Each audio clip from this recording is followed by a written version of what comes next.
YouTube, we finally made it. We're here. Season 2 of Eagles Fantasy Draft franchise. And in this video, we're going to be doing a full season in one video, just like season 1. I'm going to be playing every single game. I'm going to be commentating every single game. Of course, if you haven't seen the off-season video, make sure you guys check that out because obviously it's going to be very relevant to season 2. If you haven't seen season 1, make sure you watch that first. This season is going to be a different story than last season. We're going to be making things a lot more difficult, upping the sliders. If you want to see more Eagles Fantasy Draft franchise, leave a like on the video and subscribe to the channel and let me know down in the comments section throughout this entire video if you have any thoughts about it. And just one more thing before we get into the video, this season was an absolute roller coaster. If you thought season 1 was up and down, this was like Six Flags Great Adventure level of up and down, okay? Like the stock market. It was insane because by the end of it, you just won't believe how we go from where we start to where we finish. It's a beautiful disaster, let me put it that way. But make sure you stick around to the end and pay close attention throughout the season of how things go. You're not going to want to miss it. Trust me.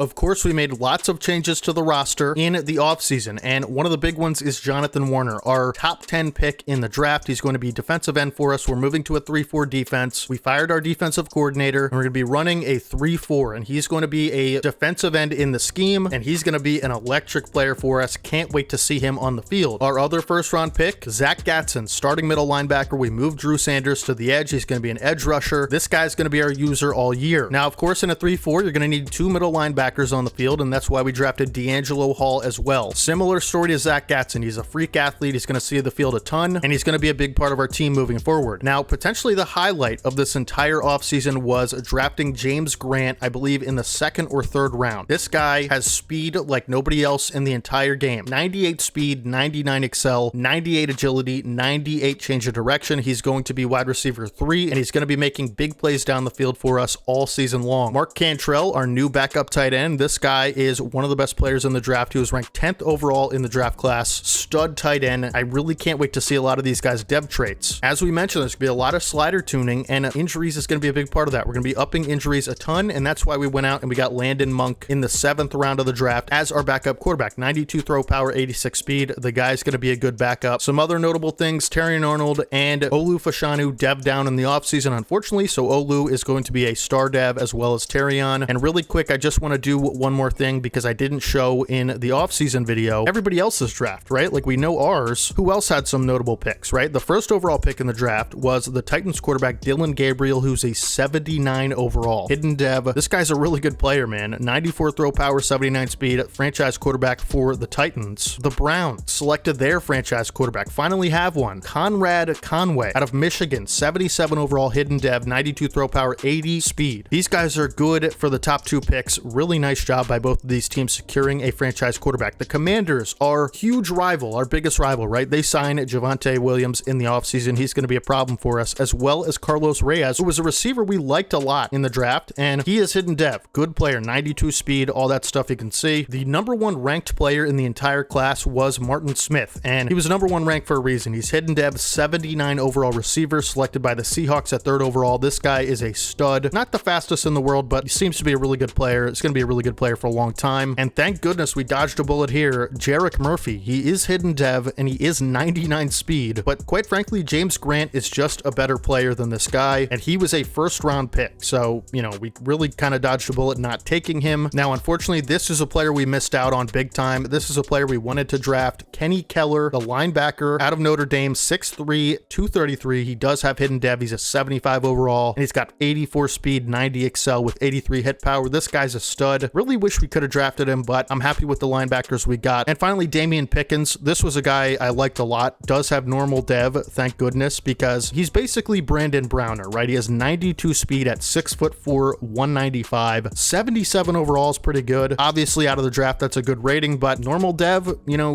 good thing we passed on him. That's pretty much it for everybody we need to show you guys in the draft. First thing we're going to do is up these sliders, all right? We're going to go ahead and turn run blocking down to 40. It was at 45. It's going to be 40. Ball security, we're going to make it 45. Pass defense reaction time, 45, interceptions, 45, pass coverage, 45, and tackling, 45. That is a big decrease in pretty much everything on our end. Now, CPU skill is going to go way up. We're going to move all the 55s to 60. This is going to make our job a lot more difficult. I'm sure you guys can imagine. And we're going to put injuries from 15 all the way up to 30. So depth is going to be a huge factor now in this franchise. These are the improved sliders that we're going to have to contend with. It's going to be a difficult process this season. It's not going to be easy, right? Team schemes, we're going to go ahead and switch this to John Harbaugh and the Ravens. This is going to allow us to play our 3-4 defense. It also has nickel. Obviously, most plays are in the nickel. That's where we spend a lot of our time anyway. It has a 4-4 set, 3 dime sets, 6 special sets, a prevent, a quarter, 2 goal line sets, and this is going to be our playbook. So we're running a 3-4. Next order of business is captains, right? We set our team captains last year. A lot of them are going to be the same. We have Caleb Williams, obviously, you know, Nick Chubb, who regressed quite a bit in the offseason. That's something we're going to talk about in a second. And Brock Bowers. We're going to leave the offensive ones exactly the same, right? But defensive captains, I am going to switch. We have Quinn Williams. He's going to stay as a captain. No question about it. This guy is the best player on our team still, and he deserves to be the captain of the defensive line. But I will say, Drew Sanders, who was our middle linebacker last season, he is not going to be a captain anymore. He is now an edge rusher. He was the quarterback of our defense, and now this is going to go to Zach Gatson, who is the future of this linebacker core. Captain of the defense pretty much is going to be Zach Gatson, as he is going to be our user. Nate Wiggins was a captain last year. We're going to go ahead and remove him as a captain. Not that there's anything wrong with Nate Wiggins, but I think the leader of this secondary is going to be Kalen Bullock, because it just makes sense, right? He is basically the quarterback of the secondary, you know, one of our more reliable players on defense, and it makes sense for him to be the captain in that regard. Let's go ahead and go through the depth chart, because there are going to be some things we're looking to shake up, right? This is going to be our official season depth chart. So obviously, QB1, Caleb Williams, QB2, Landon Monk, and QB3, Carson Wentz, who we signed as a free agent. Running backs, Nick Chubb, Trey Benson, of course, Braylon Allen. But once we get towards like the third down running backs and the power running backs, we're going to switch things up. Trey Benson is going to be a lot more involved this season in the offense as opposed to last season, right? Benson is the future of this running back room. He's still really good, and we just have to get him more carries and more touches. We want to ultimately make this guy our long-term running back, right? So we're going to have to get him involved this year in various ways. Marvin Harrison Jr., receiver 1, receiver 2, Xavier Legette, and receiver 3, James Grant. I might actually move him. I'm going to move him to receiver 2 because Legette is going to be our slot receiver, and I want James Grant and Marvin Harrison on the outside at all times. Receiver 4, we're going to have Xavier Devine, who is another draft pick of ours, who I think is best equipped for that receiver 4 job. Receiver 5 is going to be Larry Stewart, another draft pick with good speed, and we're going to have Mark Cantrell, the backup tight end, as our receiver 6. Again, there's going to be a lot more injuries this year, so you know these backups are going to be super important. Braylon Allen did a good job at fullback last year. We'll keep him there for now. We're going to be moving Eric All Jr. down to the 3rd tight end, and we'll have Mark Cantrell as our backup tight end. I can't stress this enough. Pay attention to these backups. They're going to be playing a bigger role than you think. Offensive line starting wise is going to be exactly the same. Olu Fashanu is going to start, but DJ Humphrey is going to be our backup swing tackle, who we signed in the offseason. And I guess we'll have Cordell Volson, another offseason free agent signee, who is actually a left guard, but we'll have him at backup left tackle. Why not for the 3rd guy? Landon Dickerson, we'll have Volson there to back him up. And we'll go ahead and throw Tony Landry, who's an undrafted free agent, 67 overall, as our 3rd string left guard. Backup center, we're just going to have Landon Dickerson do this because he's actually played center in the past, so it makes sense. And Powers Johnson goes down. We move him over to center, and then Volson will come in at left guard if need be. And then we'll have Volson as the 3rd string center. He's going to be the interior backup. Right guard's going to be Fuaga, and then Volson to back him up. Joe Walt's going to be the starting right tackle, and then DJ Humphreys and Cordell Volson. Those are the offensive depth chart pieces. Now moving on to the defense. Chris Jenkins Jr. is going to be the left end, and behind him we're going to have Eric Armstead, who we traded for actually, and he's going to be the backup end, at least the backup left end for sure. And I guess we'll have William Goldston. You know, these are guys, 2 guys with mentor tags. That's why we signed them. We'll have those guys backing up Chris Jenkins Jr. So Jonathan Warner's going to be the right end, and then we'll do the same thing here. We'll have Eric Armstead back him up. D-tackle, we signed Mekhi Wingo as a free agent, gave him a 1-year deal. I think we're okay with that for now. You know, he's definitely going to be a solid backup D-tackle. He's a good athlete. And then we'll put William Goldston. We're going to have him as the 3rd string D-tackle. Only one of these guys is going to be on the field. It's going to be Quinnen Williams, because in a 3-4, that's just how it goes, right? Only one D-tackle on the field. Now, left outside linebacker, again, these are the pass rushers, so keep that in mind. Trayvon Walker is going to be the starter, and then we're going to have BJ Ojulari backing up both edge rusher positions, because an edge rusher goes down, BJ Ojulari is the guy. He was awesome last year in in his limited playing time. We're going to put Amari Barno third string for both of these, right? Zach Gatson, starting middle linebacker, along with D'Angelo Hall. If one of these guys goes down, we have Drew Sanders to fill their place, and then BJ Ojulari will come in on the edge. For the fourth middle linebacker, we're going to have Eric Kendricks, who has the mentor tag. That's why we signed him. He's still pretty good, right? He's actually the highest overall middle linebacker on the roster. So, you know, both of these rookies go down, then we have both of these guys in their place. Right outside linebacker is going to be Drew Sanders. He's the guy that we switched from middle linebacker, had an awesome defensive player of the year caliber season last year as our user, but he's going to move over to the edge. We're going to have the same thing, BJ Ojulari as his backup, and then Amari Barno in the third string role. Cornerbacks, we have the same top four as last season. It's going to be Wiggins, Arnold, Brents, Caleb Farley, and rookie Bernie Collins is going to be the fourth one. He's 93 speed with 6'3" height. I think he's a really good fifth corner, but I like Farley as the four right now. Terry Arnold's going to be the slot cornerback, but we're going to go in between 3-4 sets and nickel sets a lot. So Terry Arnold is going to be the second corner on the, the roster, but I'm trying to make this make sense. It's going to be the slot corner in nickel sets, but he's going to always be on the field as the second corner in 3-4 sets. Kalen Bullock, obviously franchise free safety, right? We're going to have Jalen Mills as the backup free safety. That makes a lot of sense to me. And then you know what? It's not going to be Juju Brent. It's going to be Lewis Seen, who is another guy we signed in the offseason. Really good athlete. Hasn't gotten an opportunity in the NFL IRL yet. Was a first round pick by the Vikings a few years back, actually. But we're going to have him at the third string free safety. We're going to have Richie Grant as the backup strong safety and Cole Bishop as the starter. And then we'll also throw, we'll keep Jalen Mills there. I think, we want Jalen Mills to see the field rather than Lewis Seen most of the time. But Richie Grant is not really going to have a role this season. Unfortunately, he debbed down to normal. And we just kind of upgraded on those positions. Now, kicker, obviously going to be Brandon Aubrey, and Ryan Stonehouse lost his superstar, but he will be our punter. Kick returner. This is where it's kind of interesting. I have to figure this out, right? Because Trey Benson's going to be, kick returner 1, but I think I'm going to put James Grant, 98 speed, 99 excel as our kick returner 2. So he'll be getting some kickoffs here. And kick returner 3, in case one of those guys gets hurt, unfortunately, it's going to be Larry Stewart. The fourth one is going to be Jalen Mills. And then we'll have Caleb Farley do it as the fifth returner.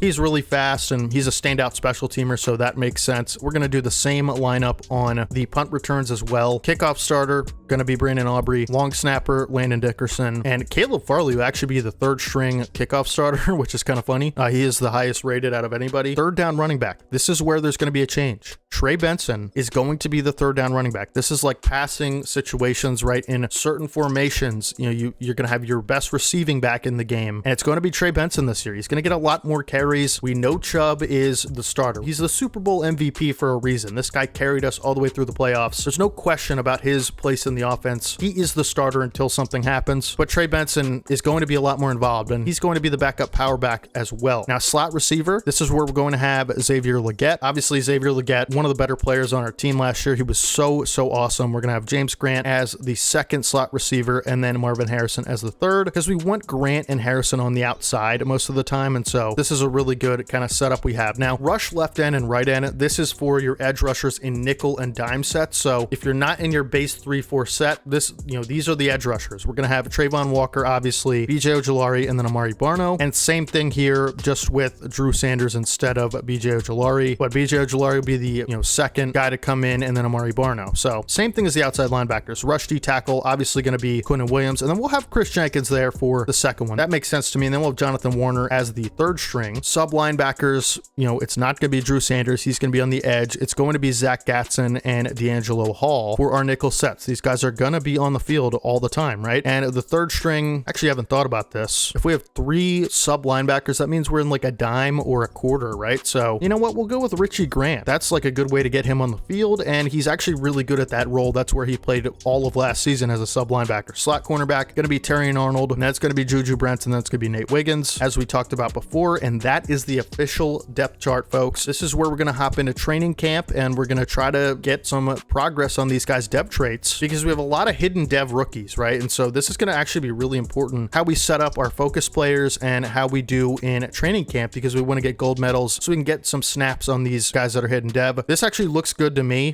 for the focus players. This is kind of who I want, right? Zach Gatson, D'Angelo Hall, Jonathan Warner, and James Grant. These are all our hidden rookies. We want to get them, progression as fast as possible. We want to get them their snap counts and stuff like that. And so we're going to sim our training, and let's hop in to training camp where we can play mini games to earn XP and snaps on these guys. This is one of the more fun parts of any franchise these days. And for target passing, we're actually going to go with Jacob Monk. We want him to get gold so we can get him a skill point. And then we're going to go, obviously, Caleb Williams so that we can get, you know, another skill point for him. Obviously, we're trying to upgrade him as fast as possible. Now, I know there is something where you can unlock a player's dev trait with the staff points. And so hopefully we get enough staff points in preseason to be able to unlock that. But for now, this is what we're going to do.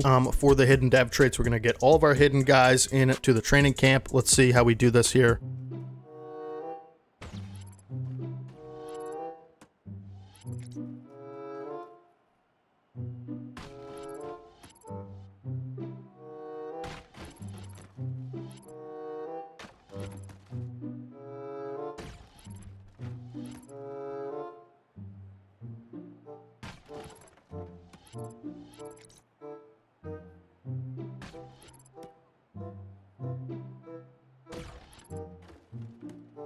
Let's go. We got gold. Awesome. So he should get at least one upgrade from that. Nice. Now we'll do pocket presence with Caleb Williams. Get him an upgrade as well. I love training camp, dude. It's so much fun.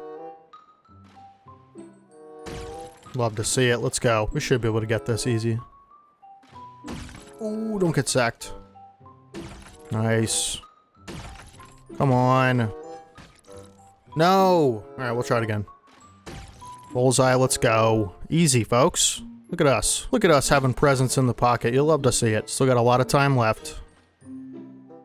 Should be able to get it this time. No problem. Thank you, Bullseye. Come on. This is no problem for us. We're professionals. All right? Come on, silver. Give me silver. Please. Step up. Make the throw. Come on. One more should be gold, please.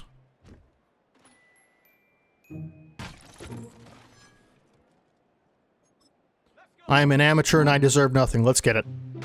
That was horrible. Come on, DeHave. That was even worse. Yeah, restart. Bullseye. Nothing but bullseyes. They actually call me Bullseye. I don't know if you guys know. It's an old nickname. You guys might not be familiar. And we took a sack. They actually call me Restart because of how many times I used to restart. It's an old nickname. You guys might not know about it. There's a bullseye. Come on, that's just money. That's just absolutely money. There's another one. Step up and make the throw like a man. Let's get it. I'm gonna take my time. And that's okay. It's fine. And we were on track there. I mean, this isn't even a difficult drill. I don't know what's my problem. But that's a bullseye. You see, these kids today, they don't know how to throw a bullseye. It's not like their fault. It's just because, you know, like nobody ever taught them. And that's a sack. But bullseyes are kind of like a second language to me in a way.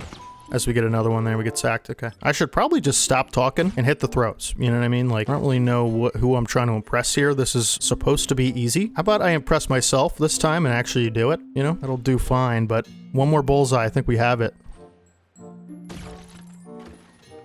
Nope. Oh my goodness. Just throw better bullseyes, you know? Like, that's not going to get it done. Lob passes are the key. I was trying to highball it and throw a bullet. Just, yeah, see that? Circle gives me issues. We didn't get it.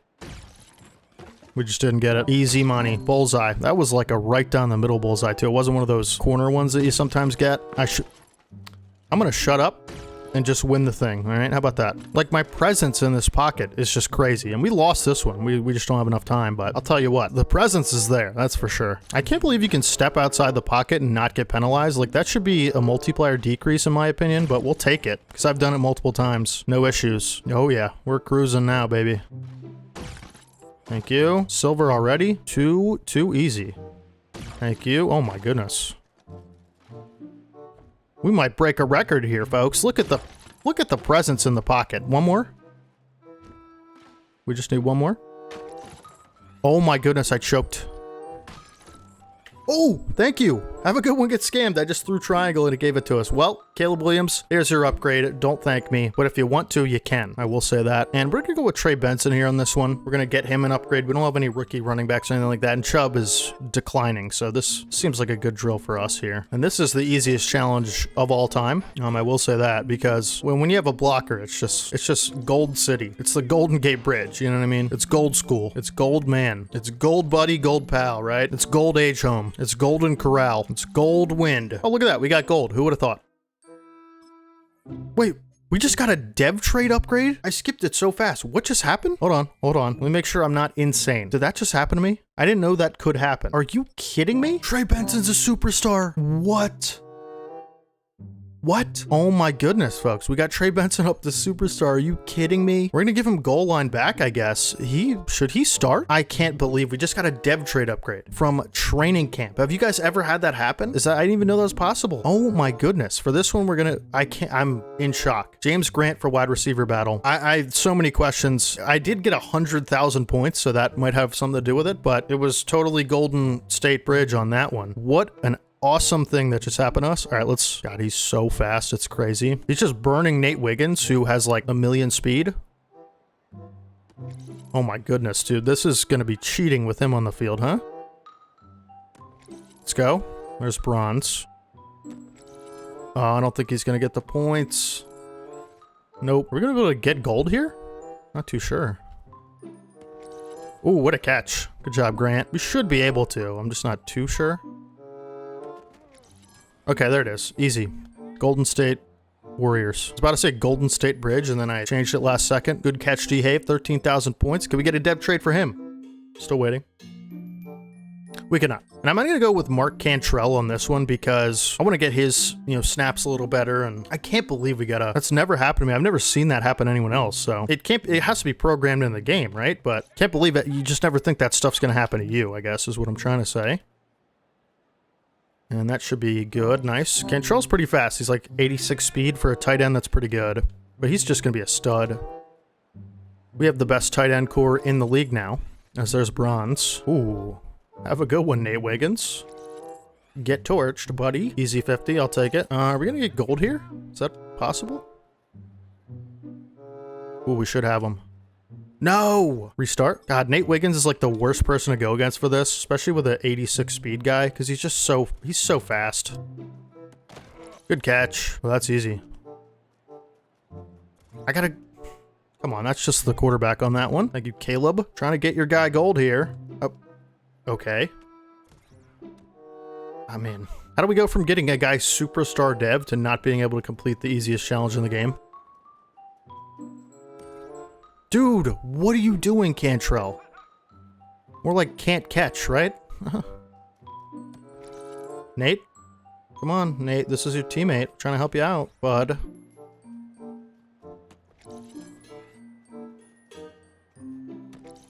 What a throw, Caleb. Let's go. Thank you so much for that. All right, there's gold for Cantrell, and I can't tell why that was so hard. I'll be here all week, folks. Skill point. Let's go. I'm cool on the lineman thing. I mean, I guess, yeah, we'll get someone a skill point, right? Maybe Joe Alt, because he's one away from like a really good ability, I'm pretty sure. So, all right, we got gold for Joe Alt, so that's a skill point. You'll love to see it. He got dev trade upgrade for a lineman? Is that even okay? Dude, what is happening? I'm so happy about this. Let's see if we can get anybody else with like a really good dev trade. Oh, okay, so this is trench battle. Yeah, Jonathan Warner. That's who we want here. So if you use your players that are already unlocked, you have a better chance of getting dev trade is what I'm learning. Because we're usually using like, hidden guys, and that's to get the dev trait unlocked. But if you're able to get, a superstar or a star player, then I can't speak and do this at the same time is what I'm learning. So let me just wait till after to talk to you guys like a normal person. Warner's fast, huh? We'll leave the multi, that's fine.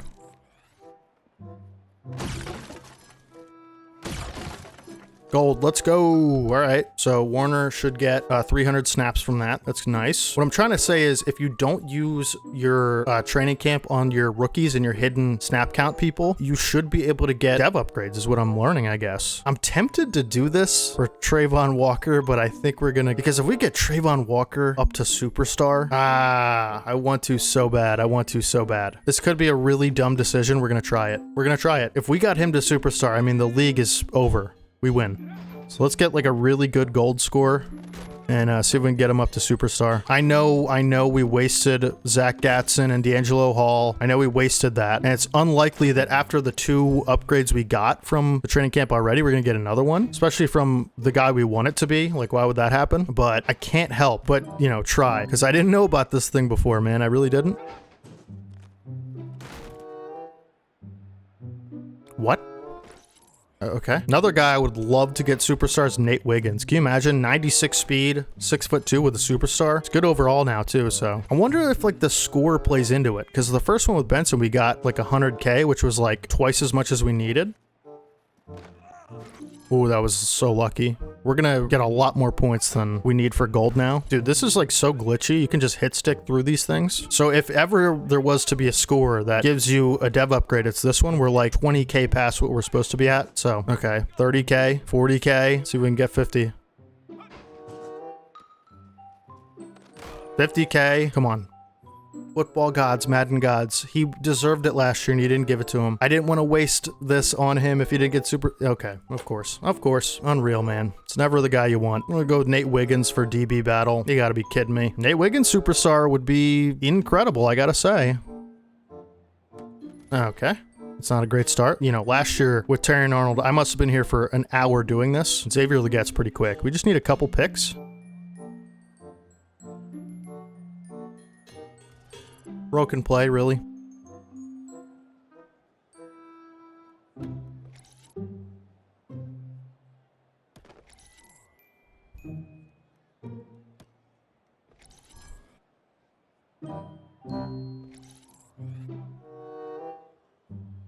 Well, I should have this one. Let's go.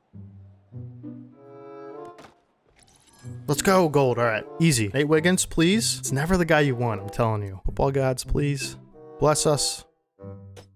It's never the guy you want, man. I'm not going to be unappreciative of Trey Benson getting a superstar, because that is huge, actually. But X Factor for Joe Walt. I mean, like, what are we doing here, you know? Terry Arnold, though, this one I wouldn't mind. I will tell you that right now. Okay, this is much easier than last year so far. Emphasis on so far. There's a pick. Okay, easy. Good start. Good start. Oh, terrible. Pick. Let's go. How's that not silver?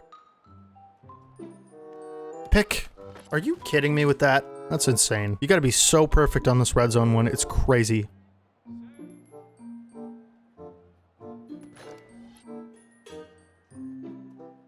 Thank you. It's just a streak. Should have it, right? Yep. Long arms. You'll love to see it.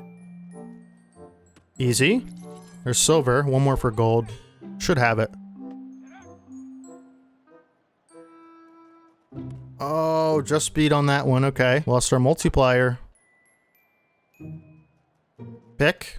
Let's go. All right, there's gold. All right. So hopefully Terry Arnold gets superstar, because that would be fun. I mean, he literally had it and lost it, you know, after the Super Bowl in the offseason. So even though it's never the guy you want it to be. Nope. Okay. Worth a try. And we're going to leave the kicking and punting stuff. That's not super important to me. Joe Walt X Factor is crazy. Like, you know, and we didn't get Zach Gatson or D'Angelo Hall any snaps, which is something I shouldn't have done. I'm actually okay with the decision I made based on what we knew. And I mean, like, this guy's X Factor now. Does he get, are there even any? Yeah, I don't think you can even be an X Factor lineman. So whatever. One thing I do want to look at is the adjust lineup screen and see if our X Factors are still intact, because, you know, there is that glitch, of course. Okay, we're good. We're good. And we do have a bunch of upgrades now, so let's go ahead and do that after we sim this week. Hopefully we get a ton of upgrades here. Okay, so we got some storylines, but I am just going to do some upgrades for now. So Trey Benson gets 2 upgrades, and he's going to go up to an 80 overall elusive back, so he actually should get some, you know, gets another ability slot, and let's see if he gets any good abilities from that. Reach for it's pretty good. Balance beam, short out elite. He's not a huge fan of that. We'll try spin cycle. Why not? That could be a fun ability, right? Well, I think he still has an upgrade. So yeah, we'll just keep going elusive back, because he's already so good at that, and you know, we could just get his juke and spin up. Yeah, spin +2. Does have good trucking and stiff arm for such a elusive back archetype. He has 87 spin move, 91 juke move already. Warner has 2 upgrades, which hopefully that means he's like a superstar or something. We're gonna go finesse moves. Like, he just doesn't have good finesse moves, and we need that to be higher. It's at a 67 right now. Come on, give me +3, +2, and +2 power. That's a good upgrade there. We're gonna do it again. +3 finesse moves. Come on. Okay, what did I say? +3. So 76 power moves, 72 finesse moves. But he's upgrading quickly, and so hopefully that means James Grant too. Maybe he's more than a superstar. I really hope so. We want his route running and catching to be better. Like, it's so bad. Yeah, I think we'll just go slot, because of short route and catch and traffic quick +3. That's huge. I mean, I want his deep route running to be good. Like, that's something we really have to key in on with him. So +2 medium route, +1 deep, +2 release. And +1 catch in traffic. That's a really good upgrade. Caleb Williams, we need him to get to that 95 overall strong arm this season for strong arm, for gunslinger, excuse me. And he's, you know, he's well on his way, but it just feels like it's been so slow. We're going to change his X factor to Gambit. And you know what? I think Joe Alt with this upgrade is going to get threat detector potentially, which is what I want. It's really what I want. He gets an ability slot. Yeah, threat detector. That's so big. That's so big. But actually he gets omniscient. So players with this ability can detect user controlled defenders, which doesn't matter, as well as 3rd and 4th down blitzers. Okay, well then we'll just do this one because it includes something else. I don't know, whatever. And eventually I want to work my way to edge protector. That's like the best pass block ability, as well as secure protector. So we're just going to keep working this pass protector, working really well. And you know what? I might actually go with post up, because this will guarantee to win any double team block they're engaged in. I mean, this is like, for a tackle, this happens so much. So this is a really good ability. I might go this instead of run protector just for now. We'll work our way up to some better abilities there. But Trayvon Walker's going to get an upgrade. Of course, we're going to go speed rusher for him. We just simply need those finesse moves into the 90s. +1 finesse move, power move, pursuit, tackle, awareness, W. He's got to be superstar this year, man. He has to be. Nate Wiggins, we're going to go, what should we go for him? Yeah, we'd like to get those zone coverage, you know, just better, like into the 90s. Man coverage as well, but his man coverage is so good already. +2 zone, +3 press. I mean, he's so good. He's going to have a great year. He really needs to be better this year at making plays and creating turnovers. Karen Arnold, we'll continue to do slot because he's our slot guy. He's just been, he was so good last year as the slot guy. Man coverage, +3 tackle, pursuit, press. Love to see it. Chris Jenkins, gonna get an upgrade. We'll go speed rusher for him. We want these guys finesse moves, man. Against the CPU, it feels like the power moves don't do anything. And so he gets +2 power moves, +1 finesse moves. It just feels like okay, so he's got 80 power, 80 finesse, and 82 block shedding. He's so good. Mark Cantrell gets an upgrade, as well as the rookie quarterback Landon Monk. And for Mark Cantrell, route running is the big thing. So we'll go vertical threat for Cantrell, short route, medium route, and deep route, all +1. Great upgrade there. And for Landon Monk, we just want his accuracy to be a little bit better, right? Because yeah, the deep accuracy is awful. So what gives us deep accuracy? Strong arm. Get that deep accuracy up into the 70s, hopefully. So we get +1 deep accuracy, and it'll be a 68 now. Not too bad. I can't believe Trey Benson's superstar. That's so big. That's so big. But Zach Gadsden's going to take a lot more time to unlock at this point. And you know what? We might actually, because of that, we might actually try to unlock his dev trait through this staff thing. Let me see if I can. I think it's like a ton of points you have to spend to unlock their dev trait, but we'll go ahead and check it out, you know, anyway, see what happens. We've seen it. Okay, yeah. So we're going to have to max out this tree in order to do that. And before we do that, I actually want to add additional focus players. You know, we'll max out our focus player. So we'll have 6 instead of 5. That's actually pretty big. We can actually, you know, I'm going to put Caleb Williams in there because we just need that 95 overall. It's really crazy. Gunslinger is so good in this game. Basically, if you don't know, it just makes your throws a lot quicker. Like, they just release the ball so much quicker and it comes out faster, so higher velocity. It just makes it so much easier to throw in this game. You could just make throws that you simply can't without it. So we'll go ahead and put Caleb Williams there, and we will sim our training. I'll show you guys on game day, but I actually did go ahead and change the appearance and just apparel of some of the rookies. You know, like James Grant, I changed him to number 1 instead of 84. Took off his stupid arm sleeve. I put really cool face mask on Jonathan Warner. You'll see it on game day. But Storyline's new offensive coordinator ready for the press conference this week. I assume they're going to ask me about position battles. They might. Just be careful what you commit to if they do. Got it. Definitely going to be careful there. Let's go ahead and see what they asked me to commit to. You should be having a free safety position battle. No, come on. Which stat will determine the winner of the battle between Jalen Mills and Kalen Bullock? There will not be a battle. How about that? Bullock is our starter. 100%.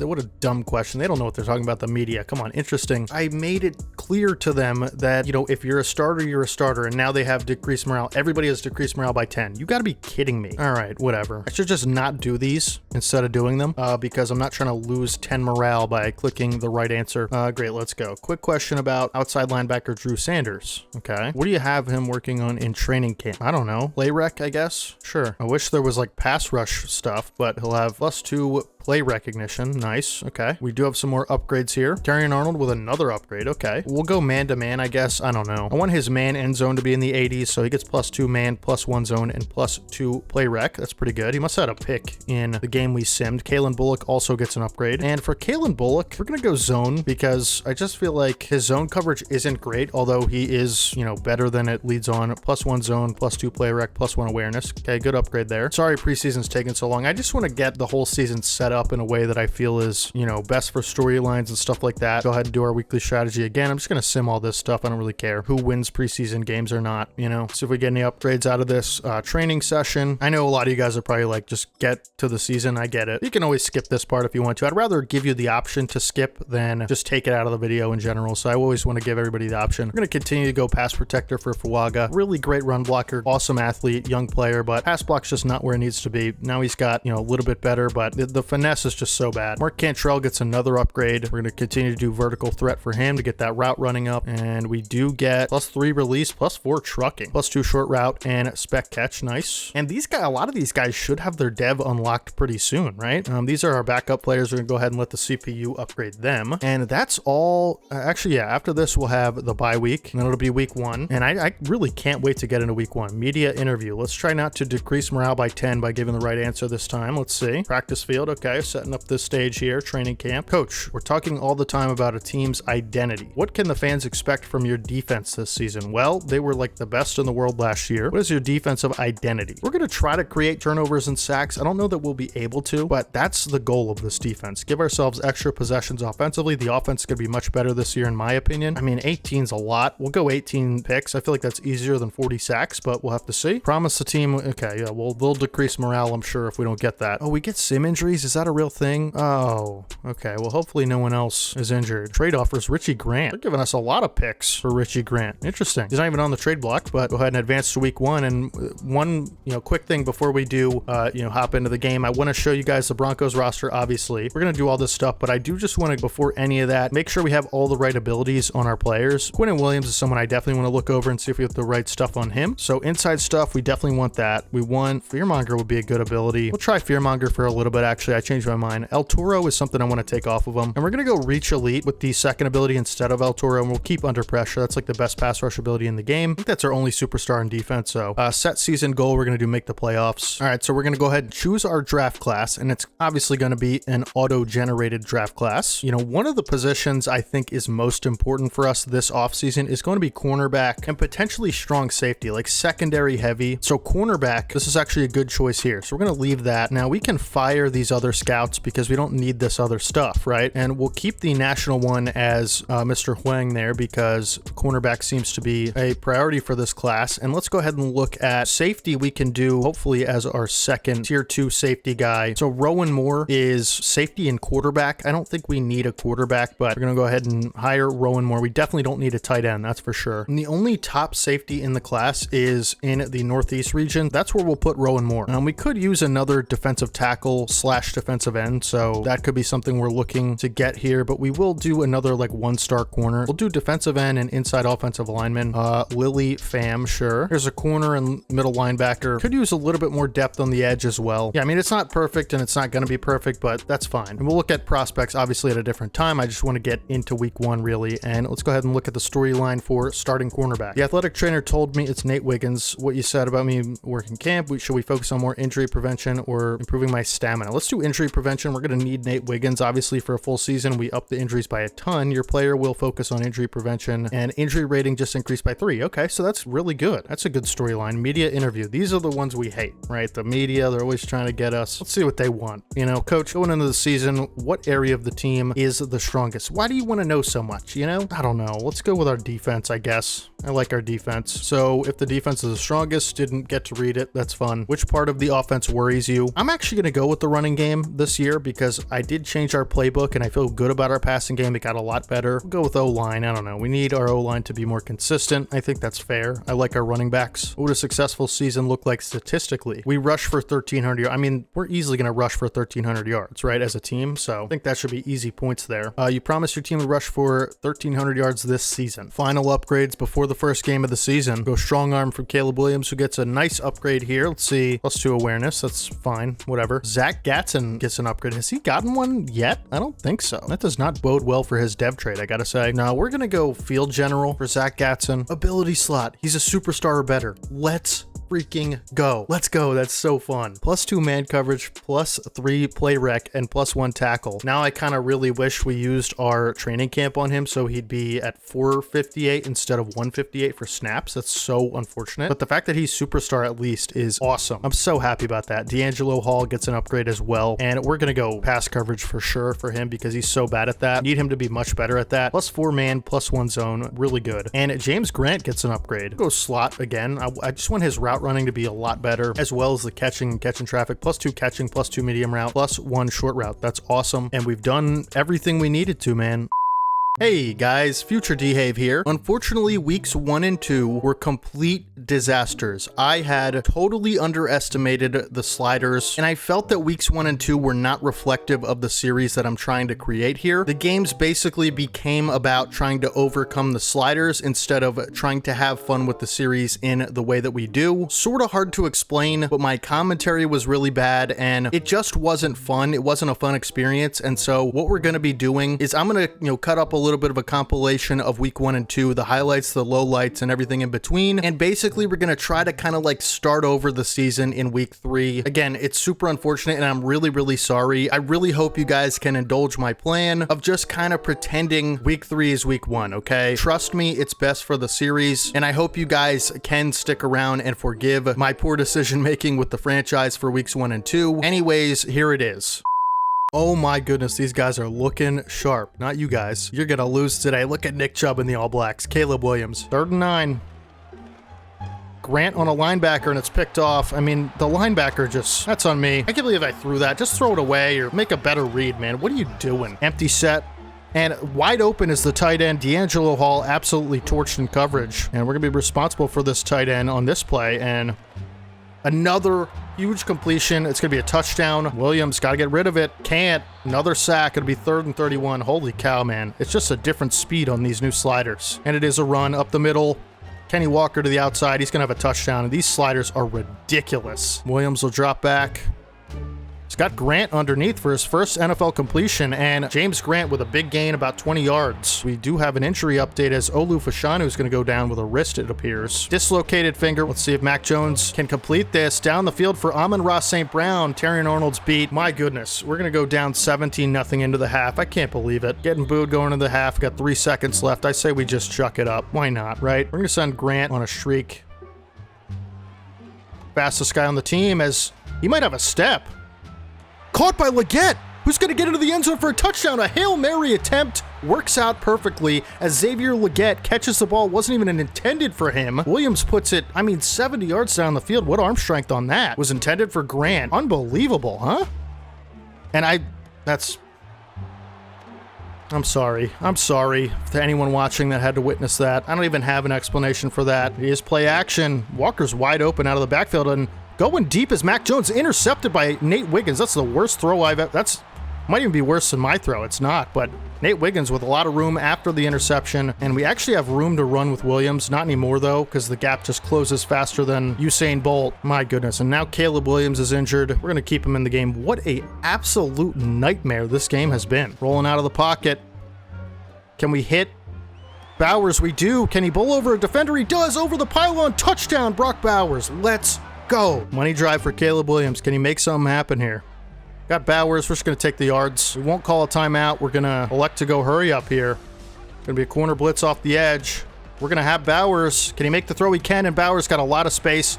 Covered by a linebacker. He's just going to step out of bounds before he gets hit. 1st and 10. Bowers wide open again, and he's got a lot of room to the outside. He is cooking this defense all game. And we have Benson out of the backfield who makes a nice catch. Here we go. So we have Leggett to the outside. He's got space to the corner. Leggett will be out of bounds at the 1. Aubrey to tie it. He does. Broncos are the defending team, and they won the toss, and they'll certainly receive, right? And it'll be 3rd and 12. Different kind of a disguised look here. We got to get pressure. And down the field is Jones is looking, and Chris Jenkins Jr. with a big sack. And Leggett might have... That's intercepted. Okay.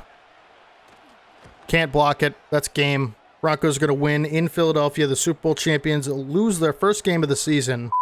3rd and 9, as Williams going to step up and take off. He's got so much room. He's going to have a big scramble here. Williams across the 30 and up to the 25-yard line. A 48-yard run from Caleb Williams as Brock Bowers has... How was that not a... Did he not get his feet in? Okay, 1. Dude, why? And you know what? I think we're going to take a shot here for Harrison. He's wide open off of the line, and his first big touchdown of the season, jackknifing into the end zone, I think is what that is called. I don't know, but big play for Harrison. You love to see it. And wide open across the middle of the field is Xavier Worthy as man coverage as Bowers torches his man, and Bowers might have a touchdown if he breaks a tackle, and he does. Bowers in a foot race with Buda Baker and a call timeout. And we have him. James Grant fumbles the ball into the end zone. How is that even a fumble? Did he make a football move on that? Should have been a touchdown. James Grant fumbles into the end zone. I have no control over that. I don't know how else to say it. And we have Harrison underneath, who's got speed to the outside. He might have a touchdown. Harrison in a foot race with Max Crosby dives into the end zone for his second touchdown of the day. Let's frickin' go, man. And we are blocked up. It is wide open to Xavier Worthy. Torn labrum from Chris Jenkins. That's unfortunate. Grant underneath, trying to make people miss with him. And now he's hurt. He's going back into the locker room. Man, these injuries are a killer. And it is play action, and Bullock gets through. Fields going to make a dangerous throw.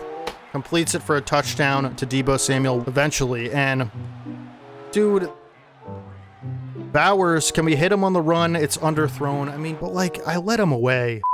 So if you guys did happen to stick around and watch that train wreck that was weeks 1 and 2, a little bit of an update on the final results, okay? We're 0-2, obviously. We're going to have to fight out of this hole. Again, I apologize. It was a mess. And, you know, if you look at your injury report here, you got Chris Jenkins Jr. and James Grant, the rookie wide receiver, who we were super excited about, both out for 4 weeks. You know, I'm going to talk about the sliders in a second and how I've changed them since weeks 1 and 2. But these are 2 massive losses to our offensive defense. And, you know, Jonathan Warner's going to have to step up. BJ Ojolari is going to have to step up in replacement of Chris Jenkins, as well as Eric Armstead. And we're actually going to be having Mark Cantrell, the rookie tight end, in place of James Grant as wide receiver 3. Now, again, we're 0-2, and we're playing the 49ers, who are really, really good. They're 2-0. And if you look at their stats here as a team, they're, you know, top 10 in a lot of these big stats. As far as the sliders moving forward, okay, I'm basically putting everything, you know, slightly back to where it was last season, at the end of last season. Some stuff is a little bit more difficult, but everything is pretty much the way it was at the end of season 1, and we're gonna go from there. If it's too easy, we did up a lot of this stuff here, but if it's too easy, we'll revert some of it back, right? We'll tweak it as the season goes along, but it was just not conducive to a fun experience for everyone involved and building up the storylines that I want to. We turned injuries back down to 15. It was at 30, and, you know, players were getting hurt almost every play. It was not fun. So that's kind of, you know, all the changes we need to talk about at the moment. You know, I know a lot of you guys were looking forward to a lot of the rookie debuts, as was I. It's best that we do this, okay? Now, for the depth chart, I actually went ahead and made some changes, right? Mark Cantrell is going to be receiver 3 for the time being. Xavier Devine will be receiver 4. I want to get Mark Cantrell on the field as much as possible, and this is actually a good opportunity to do it, in my opinion. So, unfortunately, James Grant will be sidelined for the next 4 weeks. Now, in replacement of Chris Jenkins Jr., we're going to be having Eric Armstead take his place, but Jonathan Warner will get most of the looks anyway. Let's look at players ready to negotiate. This is the first week we're going to have it, and as you can see, there are plenty of guys we need to bring back, and I mean, like, so many of them. It's unreal. We're going to start with Marvin Harrison Jr. We have the money, obviously, to be able to do a lot of this stuff, and he is going to want an absolute bag, and we're just going to give it to him, man. Like, this is our receiver 1 for the future. We're going to give him 5 years, 10.5 salary, and 8.5 bonus. I think this is a really cheap deal for this guy, honestly. He's going to be a 99 by the end of the year, you know, by the time next season rolls around. So we'll offer this and see what happens. That is exactly the offer I was hoping to get. Next season will be great. Absolutely correct. Marvin Harrison Jr. is here to stay for the long haul. You'll love to see it. Landon Dickerson, obviously a player we want to keep around, right? He's a little bit interested in re-signing, so we'll go ahead and offer him this 2-year, $19 million per year deal. See what happens. This is exactly the offer I was hoping to get. Same thing as Marvin Harrison. He's here to stay for at least the next 2 years. Great contract. Fuaga, he's our franchise right guard, okay? And he actually doesn't want that much money, so I'm going to try to lock him in long term at about $8 million per year. Let's see what happens. Okay, Fawaga, big contract extension, $8 million per year. That's a steal for him. Xavier Leggett, someone we're definitely going to want to keep around long term. We're going to offer him a 4-year deal worth, let's see, about $6 million per year. I think that's super fair, and he's here to stay for the very foreseeable future. Chris Jenkins Jr., he's going to want a little bit more money, but I think we'll give him this. You know, obviously a player we're looking to develop long term. About $11 million per year. I'm okay with this. Actually, you know what? I'm going to up the salary a little bit and bring down the bonus, so it'll be about $11 million per year. Okay, so he's not interested in returning. We'll have to work on him as the season goes along in terms of negotiations. These other players like Nick Chubb and Cole Bishop, we will, you know, rediscuss in a couple weeks or so, but those are big extensions. So regional focus scouting, we're going to do outside linebacker for Ian Sims in the West region, and hopefully we get all the outside linebackers scouted. We want some depth, you know, on the edge positions, and cornerback is going to be our focus for Fred Nichols in the Central region. We'll do safety for Rowan Moore for the Northeast region, okay, and for Lily Pham, we will do defensive end. There we go, and we'll wait till week 8 to do cornerback for Mr. Huang. We do have some staff points to spend. This is something I definitely want to do really quick, and you know, as far as like the offensive and defensive development, we haven't put a whole lot of points in any of these like on-field, you know, boost kind of trees.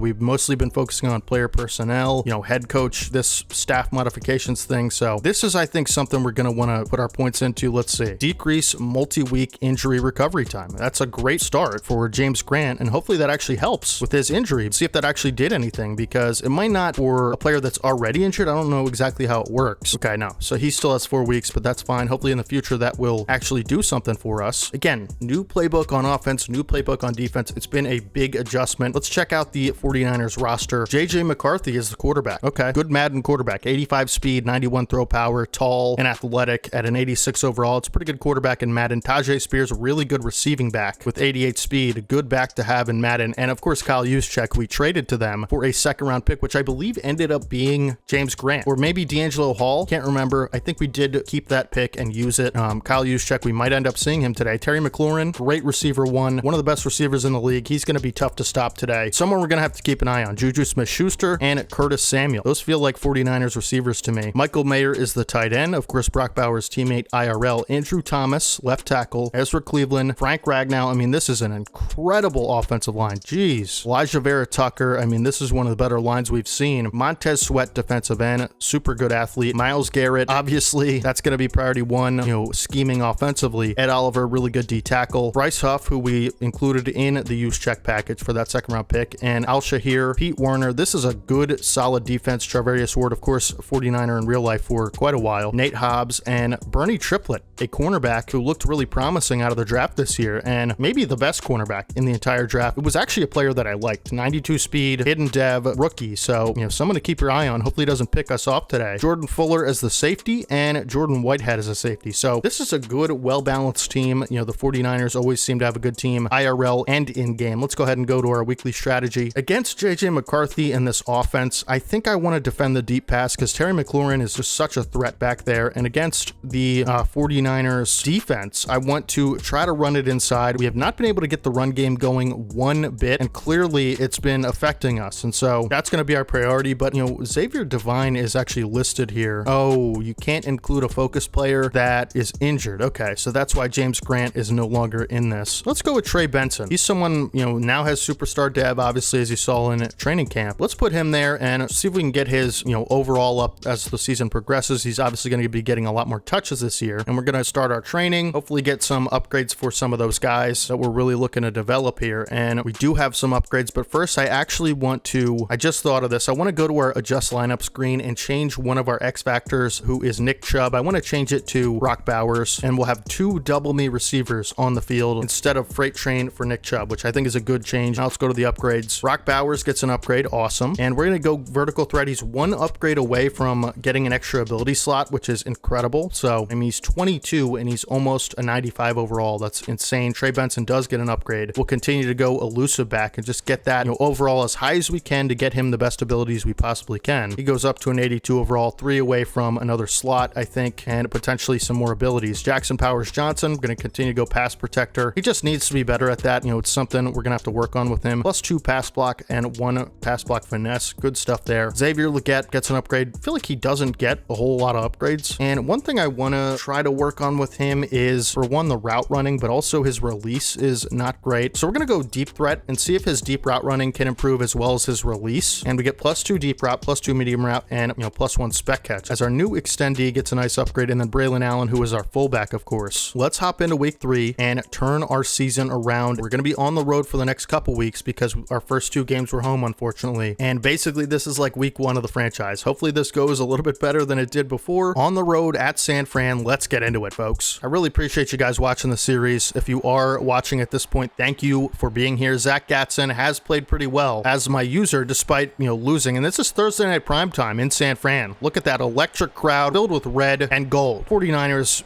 uniforms are so iconic. And we'll kick off to start the game with Brandon Aubrey. It is loud in here. Let me turn my headset down. Oh my goodness, can't even hear myself. And we'll try to get, an early stop if we can with this defense. And JJ McCarthy, who in real life this season is going to be the starter for the Vikings. Have to see how that goes. Going to take the field with the 49ers, and we'll come out in our 3-4 under package. We're going to have to make sure that we stop the run. That's always, okay, they're going to pass again. The 49ers love to run the ball. Maybe not so much in Madden, though. We'll have to see. And McCarthy will look. He'll throw over the middle wide open. He had way too much time there as they take a bad route with D'Angelo Hall, and Tajay Spears picks up a huge gain. We'll try to get a little bit more creative with this coverage package, and we'll send Cole Bishop off the edge as Trayvon Walker will go in coverage on this play, and it will be another pass. And to the outside, McCarthy has Terry McLaurin for a nice pickup of about 5, and it'll make it a second and manageable. Terry McLaurin, such a great receiver IRL. And we will switch up the package to 3-4 bear. Go into a cover 3 look. Might consider starting to send some pressure, towards JJ McCarthy as another over-the-middle pickup easy for Tajay Spears. And maybe this is time to go nickel and, try to mix it up with some man coverage, right? Obviously, the 3-4 zone has not been working effectively, and so we'll have to, make an adjustment here. And we will be responsible for covering the tight end in single coverage. Going to be a pass.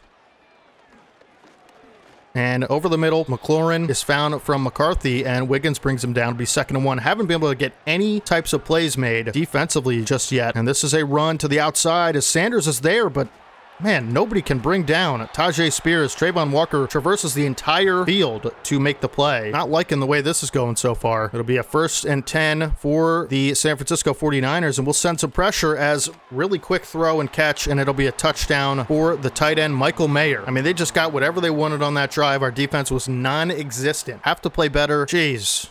You hate to see it. And it'll be 7-0 to start the game on the road. And the way our offense has looked, I'm not super confident, but you know what? I feel like if we're going to turn our season around, it has to be on a drive like this, right? Kick is away. Larry Stewart will return. Of course, another rookie receiver for us. Bring it up to the 21. Not a great return. We got to get this run game going early. That's been our identity last season where we won the Super Bowl. It has to start becoming our identity here as Trey Benson will get the first carry of the game.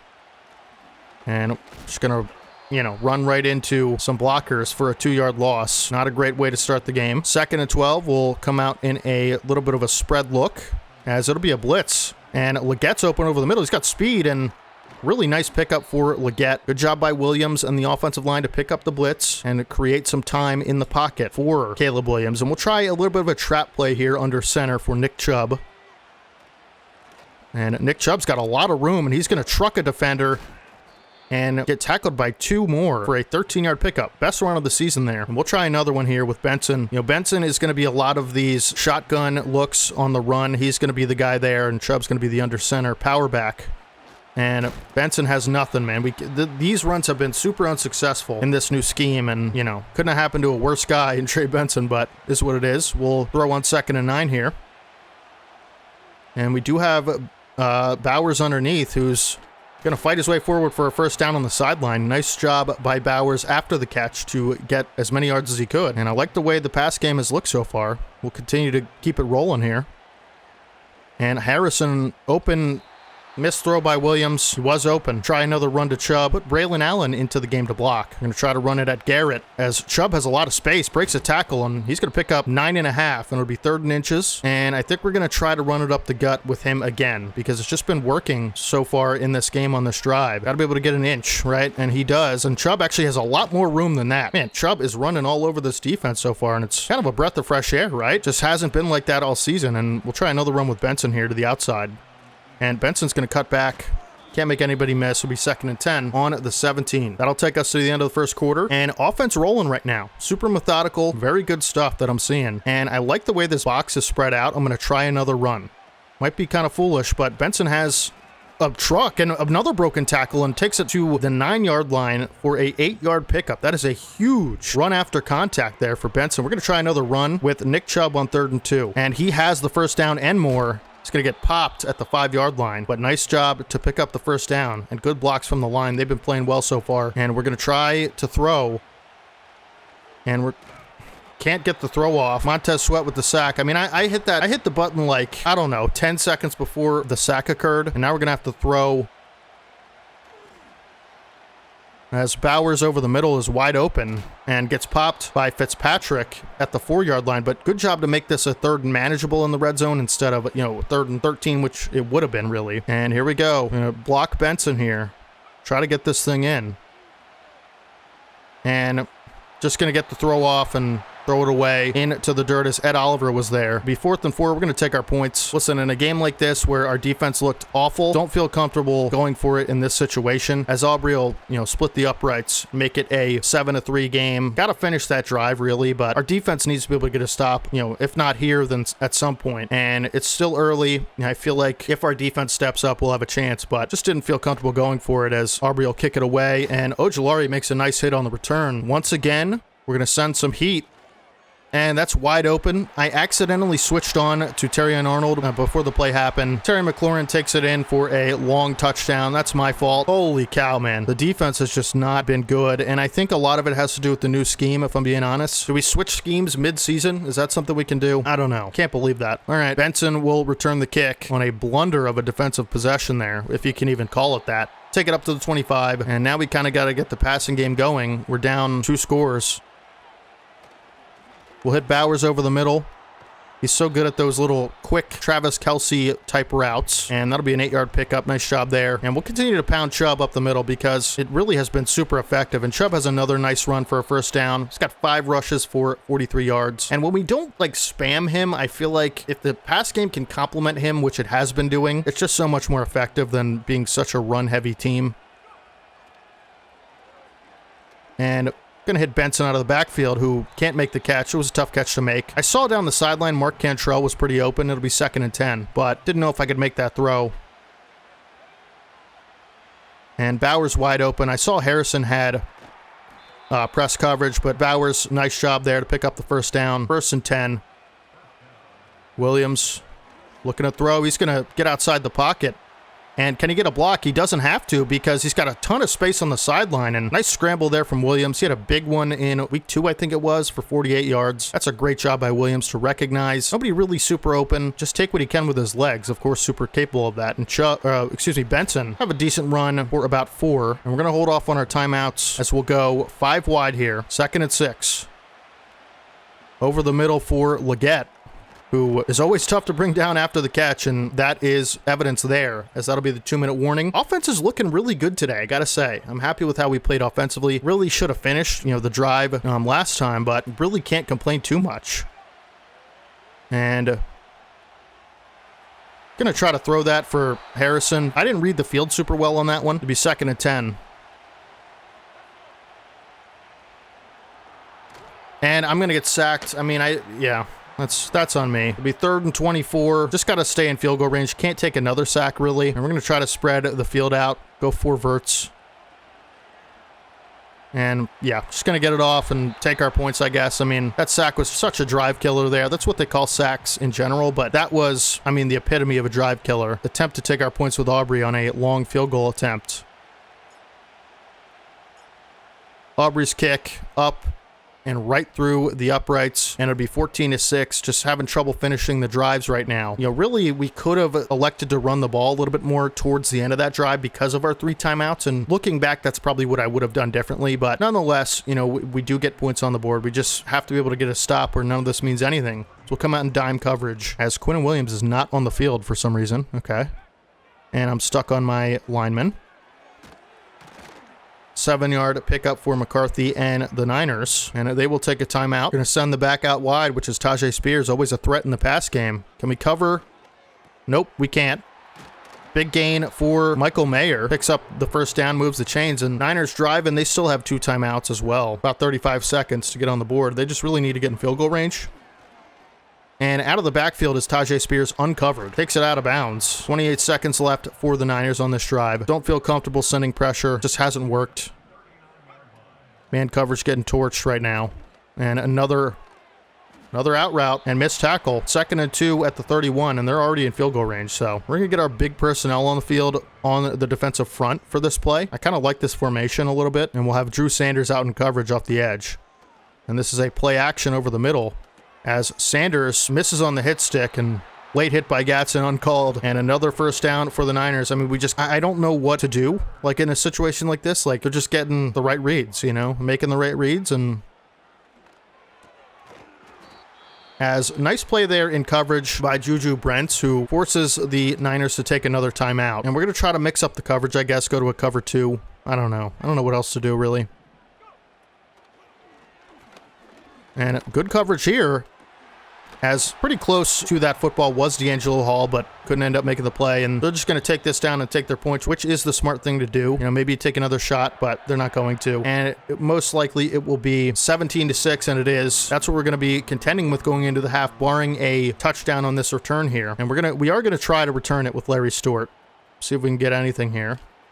As he makes a man miss and breaks another tackle, but ultimately stopped up at the 28, and that's where we will go to the half. And it'll be halftime, Thursday night primetime. We'll get the football to start the second half. Will it end up mattering? We're going to go defend the short pass because our defense is just non-existent. They got to wake up. You know, they're usually the ones that keep us in games, and today they're kind of taking us out of it. But we will have a chance to, I guess, make this a one-possession game here, as Larry Stewart has the worst spin move that is the slowest spin move I've ever seen. And, you know, the run game has been pretty effective today. I got to say, our offense has moved well. We just can't seem to find the end zone, but hopefully that can change here on this drive as Chubb will get a carry to the outside. He won't break a tackle, but pick up a 4-yard gain. He's ran so well today. And we're going to go with a pass look here on 2nd and 6. Harrison underneath got a lot of room to make that catch. No one around him, and just take the easy yards. Will Caleb Williams and Harrison there. And Benson will try another carry. He just hasn't been able to run super freely today, as that's a nice hole there. And Benson up to around midfield, the 49. Great job there by Benson, and he's hurt, I believe. You can't make it up, folks. You really can't. Try a pass on 1st and 10 here. We have Harrison, who's got speed to the outside, and can he juke one? He can, and fight his way to the 31. Really great job by Harrison after the catch. And PCL sprain for Trey Benson. I'm not sure how serious that is, but really unfortunate that that happened because he just had the biggest run of the day. It is what it is. We'll try to work off play action here if we can. And we're sacked. They just didn't. Play action just never works. And is that Landon Dickerson or Powers Johnson? 2 guys getting injured, back-to-back plays. I mean, Dickerson. That looks serious. Cordell Volson will come in and replace him. We'll try a run on 2nd and 16 just to get us back into field goal range, as Chubb has a lot of room. And of course, he's going to fight his way through would-be tacklers for a big gain there. It'll be 3rd and 6. And this is a crucial 3rd down. Have to be able to convert. And we're going to look for Bowers, and that's jumped and picked off. I mean, okay. Yeah. Al-Shahir going to take it for a pick 6 unless Mark Cantrell turns into another player, just morphs into Marvin Harrison Jr. Can't make the stop, doesn't have the speed, and Al-Shazir, dislocated ankle for Dickerson. He'll be out for probably a few weeks. But that's why we signed Cordell Volson. Down 24-6 in a hostile environment, not like in our odds. It's a bad read, I'll just be the first to say it. I thought we had enough space to be able to make that throw. Obviously, the results prove otherwise, and I'm pretty disappointed in myself at this point, as Jalen Mills will find his way to the field and take it to the 23 for not a great return, but he'll come in and replace Benson in that situation, and you got to throw the football. I mean, you can't run the ball anymore, so it's going to have to be through the air that we make this comeback if we're gonna, right? And that will obviously need, our defense will have to make some stops. There's another sack from Montez Sweat on Caleb Williams there. Not great, folks. We'll try to get something going down the field, and we'll just hit Marvin Harrison, who has some good running room after the catch for a 7-yard pickup. Very unfortunate the way this game has shaked up. 5 wide again. We'll try to just throw. Yeah, can't get it off. All right, 4th and 7. I mean, do we even bother punting at this point? Like, the game's pretty much over, right? I guess we should, but I don't know. I'm not gonna. Can't get a stop. Just in shambles, really in shambles. We'll try to come out and throw the football, and we'll go with the max protect look just so that we have enough time. And we'll send Bowers on a little bit of a hook.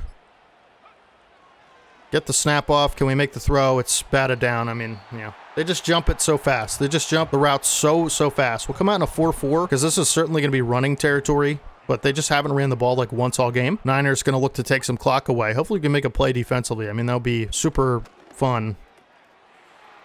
As can't do it that time as Trayvon Walker takes down Terry McLaurin. And you know what? I'm sending the house. Engage 8. I hope it's a pass. I really do.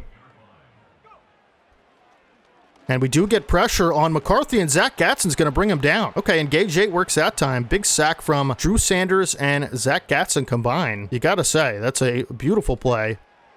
Another pass. I mean, why are they throwing as much as they are? As we're just... How is D'Angelo Hall slower than J.J. McCarthy? I will never understand. Can't believe it. All right, pick up the first down on a play they shouldn't have, and it'll be 1st and goal. Touchdown. Yeah. 31, it's going to be 31-6, and we're just going to have to fight for a moral victory at this point. And you know what? I'm going back to a 4-3 after this game. I just can't do it's just not effective. It hasn't worked. It doesn't seem like it's going to work. We can't stop a nosebleed. I'm going to have to go back to a 4-3. What that means for the personnel, I'm not 100% sure yet, but it just was so much more effective than I thought the 3-4 has been so far, and so that's what we're going to do. I might have to change the playbook as well, back to, you know, the Chiefs playbook. We just got to be able to stop people, you know, like that's kind of crucial. We haven't been able to do that. And offensively, I just don't feel comfortable in this playbook. It's just super new, and I don't know. As Mark Cantrell can't make that catch. See if we can get some points on the board on this drive, you know, and by points, I mean 7. Be a blitz. Can't get it off for Bowers. I mean, we just have no time. And Landon Dickerson went out. That's a pretty big deal. He'll be out multiple weeks, I would imagine, as well as Trey Benson. And at Chubb wide open out of the backfield. Nice catch. And we'll go ahead and go hurry up on this one. Continue to try to work our way down the field and score some points. This will at least help us with our confidence, if nothing else, right? So we do have some time as Bowers wide open on that route. I mean, he's just so money in the route running department. I mean, it's just so effortless with his route running. 1st and 10. We're going to hit Cantrell, who does make that catch. Nice job there to hang on. Had a one-on-one with Bowers, but you know how that goes a lot of times, so ultimately decided not to throw it. And Chubb has a step. It's going to be batted down. I should have highballed it or lobbed it. If I lobbed that, it might have been a touchdown. 3rd and 6. We're outside of field goal range. I'm not going to be taking a field goal anyway, but... And Bowers just stopped running in the direction his route was, and it's picked off. I'm going to show you what I mean. My goodness. All right. So Bowers is wide open right here. If I lead it outside and underneath, it's probably a catch, but he just like ran right into the safety as I threw it. I guess I am making excuses. I apologize, but we're going to go back to a 4-3. It's going to be fine, folks. We're going to be fine. All right. Don't worry about it. I'm going to do a challenge with you guys. The next time I make a play, I'll see you guys then. All right. As McCarthy's going to take off and scramble for 8. But I will cut until the next time I make a play, as the 4th quarter is just beginning. Can we make a play this entire quarter? It doesn't have to be on defense, because it probably won't be. But offensively, if we're able to make a play, that's when I'll see you guys. Okay, there's a TFL. Didn't have to wait too long. D'Angelo Hall and Quinn Williams combined for a nice TFL there. All right, there's a nice play by Jonathan Warren, who finally makes a play this season. Good job by D'Angelo Hall there in coverage to make the tackle, and it'll be 4th and 1, and they'll take a field goal. As we will have to fight out of an 0-3 hole this season, and I'm not super excited about that, I will say, with all the injuries we have especially, but we're going to have to go back to our comfort zone a little bit and switch the schemes back the way they were, because it's just not attainable in these new schemes, I feel. There's too much going on to be learning new playbooks at this time. We'll hit Bowers on the sideline for a 5-yard pickup. 2nd and 5. Chubb over the middle, wide open. Makes the catch in traffic. Nice job there by Chubb. But we're actually going to streak the outside receivers because they both have a one-on-one. And I'm going to take another shot for Harrison. And he makes the catch. Oh my goodness. Take a timeout. Mark Cantrell can't make the catch in traffic, and probably shouldn't have thrown that regardless. Bowers on the sideline towards the pylon makes the catch for a touchdown. First touchdown of the game. I apologize for my commentary. I misspoke during it. That's kind of a good representation of how this season has gone in general. We finally score a touchdown, and I fumbled the commentary. Like, we just can't put anything together all at once. And, you know, I really apologize for the negativity so far throughout the season. It's been abhorrent. And it's not, again, doesn't represent what I'm trying to do in this franchise. And I know that really doesn't mean anything what I just said. So take it for what you will, but I'm sorry for whatever that's worth. And we're going to fix it. We're going to get it together. That's what we do, man. Look at last season. We were this close to being the 2023 Eagles, and all of a sudden, out of nowhere, we just make this historic playoff run. We're going to be able to do that again. I really feel like we can. I'm not even going to look at the stats. We're going to put this week behind us. I'm going to switch the schemes back, switch the players' positions back, and I will catch you guys in a second. Actually, I will not. Juju Brents gets an upgrade, and we're going to upgrade his man coverage. It is a 67 overall somehow, and +1 man coverage. All right. As we're going to look at the injuries. Yeah.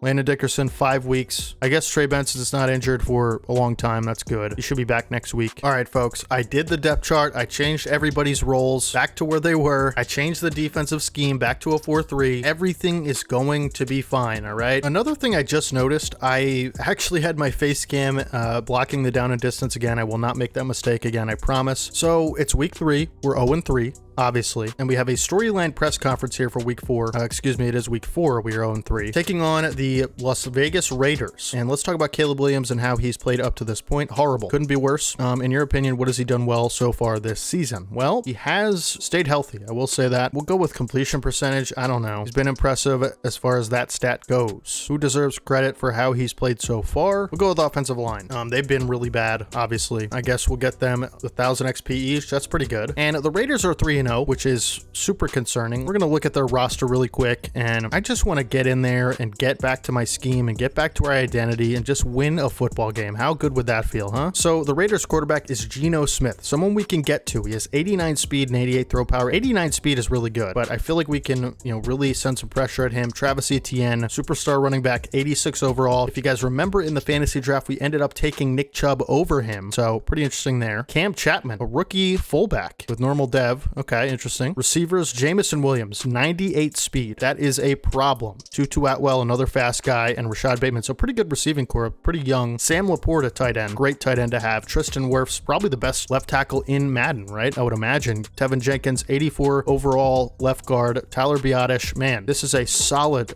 O-line. I feel like we say that every week, but it's true here. Peyton Turner, Stanley Glass, the rookie right end, who is pretty close to his snap count. He's a hidden dev, 21 years old. Looks to be a really good, promising piece for the Raiders moving forward. 77 overall rookie, one of the better players in the class. And Mike Hall Jr., defensive tackle, star dev, 82 overall. This is a guy that I like quite a bit. I would have liked to taken him in the draft. Jared Verse is a beast. He should be a superstar in Madden. Not even a question. One of the best pass rushers in football. This guy is going to be a stud for many, many years. So we're going to have to watch out for him and his athletic ability. Jermaine Pratt up the middle, Quay Walker as well. And Derek Stingley Jr., another guy who really should be superstar, but isn't. Drew Phillips and Mike Hilton, as well as Juan Thornhill and Marcus Epps, former Eagle, in the secondary. So this is a solid team. They're 3-0. We're going into Vegas, and we're going to have to pull off a miracle here. 0-3 versus 3-0. And against Geno Smith, we're going to try to defend the deep pass. One of the things about this season, it really can't get any worse than it has been going, so it can only go up from here. And as far as our offensive game plan, let's go throw it deep. Let's just try to get these guys going offensively. We got to get something going. But I am just excited to get back into our old scheme, old playbooks on both sides of the ball. As D'Angelo Hall gets an upgrade, and he'll almost have his snaps. I saw Jonathan Warner is like 4 snaps away from unlocking his dev. If you guys remember, Zach Gatson actually has superstar dev. I want to get him to 75 overall so we can see what his dev is. Play recognition +4, +1 block shedding, and awareness. That's pretty good. Obviously we'll do pass coverage after we get past 75. I just want to see if he is a superstar or not. A really good way to do that if he's hidden dev is to get to 75 overall, and if it says unlocked ability slot, that means he's a superstar or better. And another thing I thought about is now we have 5 defensive linemen that we're trying to really play and develop, and so we might end up having to trade one of them. Chris Jenkins Jr. probably be the guy to go in that scenario, unfortunately. Certainly, I don't think I'm going to be trading Drew Sanders. So also Chris Jenkins Jr. is trying to negotiate an extension on his contract, and in my opinion, it's not that it's a lot of money, because it's really not for a player of his caliber, and he's 23 years old, 78 overall, star dev. This guy's going to be in the mid 80s by the time he gets past 25. It's just that I'd rather have Jonathan Warner long term than Chris Jenkins, unfortunately for him. So could be a guy we look to trade. Now, Nick Chubb, if we can get him on a 1-year deal, he's certainly going to regress again. Will his dev trait regress? That's what we're going to have to look out for. But on a 1-year deal worth $9 million, I'd feel super comfortable. And he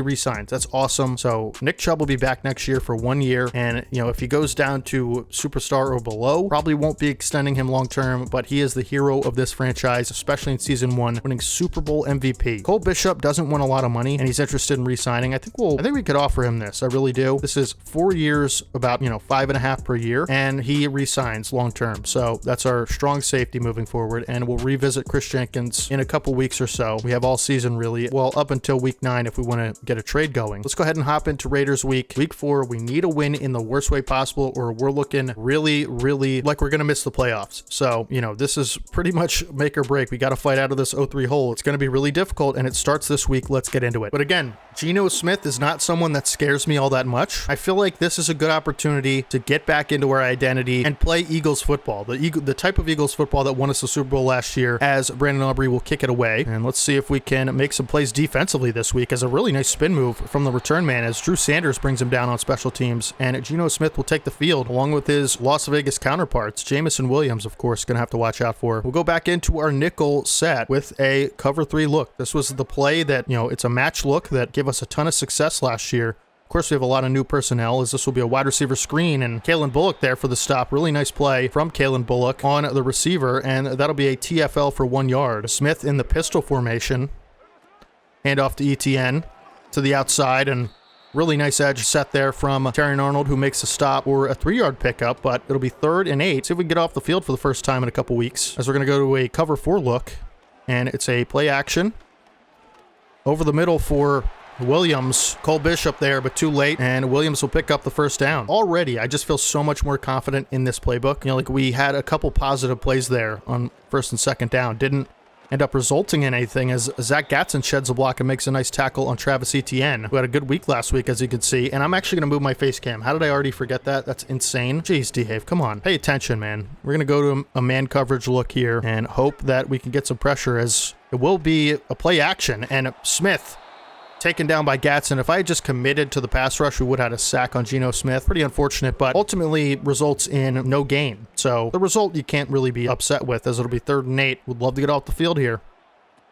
Another play action for Vegas. And Smith looking down the field, and Arnold can't get there. Burned by Tutu Atwell. Arnold on the outside coverage. Thought he was our slot corner. I guess not. Just too slow. He's not fast, and that's why he plays in the slot. Gonna have to figure something out in the depth chart there, but that's all right, I guess. You know, like, we'll live with those kind of plays. It's not going to happen all that much, as was really close to making a play on that, was Arnold. That kind of stuff's going to happen, but overall, I feel much better about that defensive possession, as Larry Stewart into the game to return, and he's got a good one. Up to the 35. Best return of the year for Larry Stewart. And let's try to generate some offense in our old trusty playbook at Kansas City. Potentially get Nick Chubb going. As we mentioned, Landon Dickerson will be out multiple weeks. Chubb, no space. Volson couldn't get a lane open for him. It'll be 2nd and 11. We'll try to pass. Harrison over the middle. Makes a nice catch in traffic. Make it a 3rd and manageable. We'll call it 3rd and 4. And a pretty important play coming up here. We got to make sure we get this first down. Harrison, that I saw it at the last second. It's going to be a pick 6. Yep. Oh my goodness, as if the season hole wasn't big enough. Down 0-3 against a 3-0 team on the road. And now we're down 14-0 to that team. I mean, it just can't get any worse. And somehow I keep making it worse, you know? Super Bowl hangover, to say the least. Let's be real about it. And points are at a premium now, because if we can't get offense on this drive, we might as well call the game over, you know? And we're going to try a run to start the drive, but they are stacking the box. We'll go ahead and try it anyway. And a little bit better of a hole there for the line, as Chubb will pick up 3. 7 for 57 last week. Couldn't establish the run, of course, because of the hole we put ourselves in early in the game, which we're continuing to do here. Go with a 5-wide look on 2nd and 7. And Leggett, great play by the slot corner. The 3rd and 7. Thought he was open. He kind of was, right? Bowers going to pick up the first down. Bowl over a defender. He's got a lot of room to run after the catch, and he'll bring it past midfield to the 46. That is a huge conversion there. And man, did we need that. Touchdown is not a luxury at this point. It's a necessity. Try to run to the outside with Chubb, who gets some decent blocks and picks up 3. It'll be 2nd and 7, excuse me. We'll attempt a little RPO action here on 2nd and 7. And we have Bowers actually on that to the sideline. And how good has he been this year? I just got to say, he bowls over a defender with a nice truck animation and picks up the first down. But he's just been our best player. It's not even close this season. as Harrison, we're going to lead him up the field, and he makes a man miss. He's got space to the outside. He's got speed. Into the red zone to the 9-yard line goes Harrison. What a brilliant run after catch by him on that one. It'll be 1st and goal from the 9. As we have Cantrell to the outside, who makes the catch for a 5-yard pickup, and that'll put us inside the 5. We're going to try to run the ball with Chubb. Of course, this is the house of Chubb, if you guys don't remember. Take us home, Nick. Can't do it. Blocks didn't shape up, and it'll be 3rd and 4. I mean, you have to score in the red zone. It's kind of the whole thing, right? And that'll take us to the end of the 1st and the beginning of the 2nd. This is, in a lot of ways, this could be an omen for our season, right? What are we going to do with it? 3rd and goal. Somebody make a play. And Williams going to look to take off to the outside. He's going to get rid of it. No, he can't. And it'll be 4th and 9, 4th and goal. We're going to take the points. I mean, just nobody was open that I could see, at least really quickly. We're so bad in the red zone. It's unreal. It'll be 14-3. We need a stop, a big stop, a turnover. How about a turnover for once? Aubrey will kick it away. Man, we got to come up with 7 on that. This is a make or break type of game, as they're all going to be moving forward. We'll look at the standings after this. I'm sure the Commanders are like 4-0, right? And we'll come back out on the field in a nickel set. Try to get off the field quickly. Match cover 3. Smith audibling. Come on, defense. And really good pressure up the middle from Jonathan Warner, who forced that throwaway from Geno Smith. And that'll bring up 2nd and 10. Pretty good result there, as this could be a run under center. And it will be a run. And Quinnen Williams with the reach elite ability makes a TFL. 3rd and 11. Huge play there. And what do we do on 3rd and 11? I'm just going to go cover 3 base, and we're going to try to get pressure with 4 linemen. Probably not going to work, but we cover for a few seconds here. And it's Smith taken down by Drew Sanders, who gets a sack. That's a 2nd sack, or maybe 3rd of the season for Sanders, who's letting Geno Smith know about it. This is the defense we know and love. They're getting their swagger back, folks. Can the offense deliver? Benson will return, and will finally force a mother effing punt. Benson can't make anybody miss, and we'll take over the 21. We got to get points on this drive. I feel super confident in our defense now. They showed up on that drive, and man, did we need it. As Chubb out of the backfield's got some room, and he'll stiff arm his way out of bounds at the 30 for an 8-yard pickup. And that, that gave me a lot of confidence there. And I feel like we can use that to our advantage on this drive. Just like in terms of being able to throw and make plays in the passing game as well. I saw Marvin Harrison had like 4 steps on his press coverage defender and should have thrown that football. I mean, what am I doing? Come on. We're going to try a run with Nick Chubb on 3rd and 2. Can we get 2 yards with Nick Chubb? We better be able to. And there is a nice hole, and Chubb has the 1st down and more. Going to truck his way through a couple defenders up to the 42. Big 1st down conversion there. Again, I feel like my confidence is getting a little bit better with this return of the playbook here, and Harrison over the middle picks up 8. We'll go hurry up for this one. We'll call a run play to Chubb. Try to get the snap off before they can align, and no blocks that time, as it'll be 3rd and 2. Good job by the Raiders defense there to make it another 3rd down situation. 3rd and 2. And I was going to throw a pick, to be honest with you. 4th and 2 from midfield. We're going to go for it. This is a dire situation in this game. We have to be able to convert. Raiders will blitz off the edge. And Chubb is open out of the backfield, makes the catch and picks up the 1st down, breaks a tackle and stiff arms his way out of bounds across midfield to the 42. Huge conversion. We're making clutch plays. We're not making huge plays, but they are clutch. Bowers will go in motion. And we're going to roll out with Williams. And we're going to take off for a big-time scramble here near the red zone to the 24. And we still have a lot of time, and we can run the ball, and that's what we're going to do. But they are stacking that left side. Chubb gets doesn't get a block. It'll be a 3-yard pickup, and we should have one more play before the 2-minute warning. 2nd and 7. Can we hit Leggett on that? We can. It makes the catch. What a catch from Leggett there. It'll be 3rd and 2. That actually makes it a lot more easy to convert. Would have been 3rd and 7 instead of 3rd and 2 here. And you know what? I'm going to run it. And it Chubb to the outside. He's got a lot of space, and it breaks a tackle to the 4-yard line. Huge run from Nick Chubb there. Fresh set of downs. We can run it in, hopefully, potentially. On the first play, we're going to try a pass, and we will throw it away if there's nothing there. and lead that outside for Harrison, who makes the catch for a touchdown. That'll put us back in the game. Man, is my confidence through the roof at this point. I feel just so much better about the way we're playing with the old schemes. Big time conversions on 3rd and 4th down, multiple throughout that drive. Nick Chubb was big, Leggett was big, Marvin Harrison Jr. capping it off with a touchdown. And that was a long, sustained drive that led to 7 points, and that's what we need more of that throughout the season. But if our defense can continue to put us in situations like this, we should be able to win this game and come back from, down 14 points, 14-0, and we'll try to make a similar result here on this drive. These will certainly be pass plays called by the Raiders.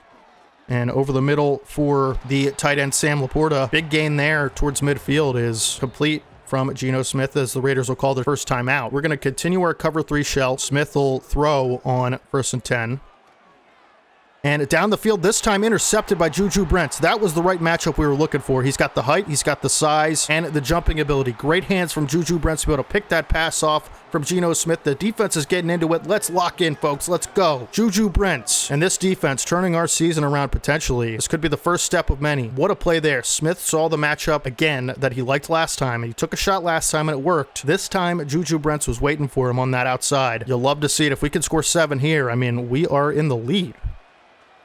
As Harrison has quite a few steps, and Williams going to launch a bomb for him, and Harrison makes the diving catch at the 7-yard line. What a play, as we're going to take a timeout. What a play. And what an arm from Caleb Williams to put that right on the money where he needed to, and Harrison laying out for it. Putting his body on the line for the team. Could not be better. Can't believe it, folks. And we're in the red zone again.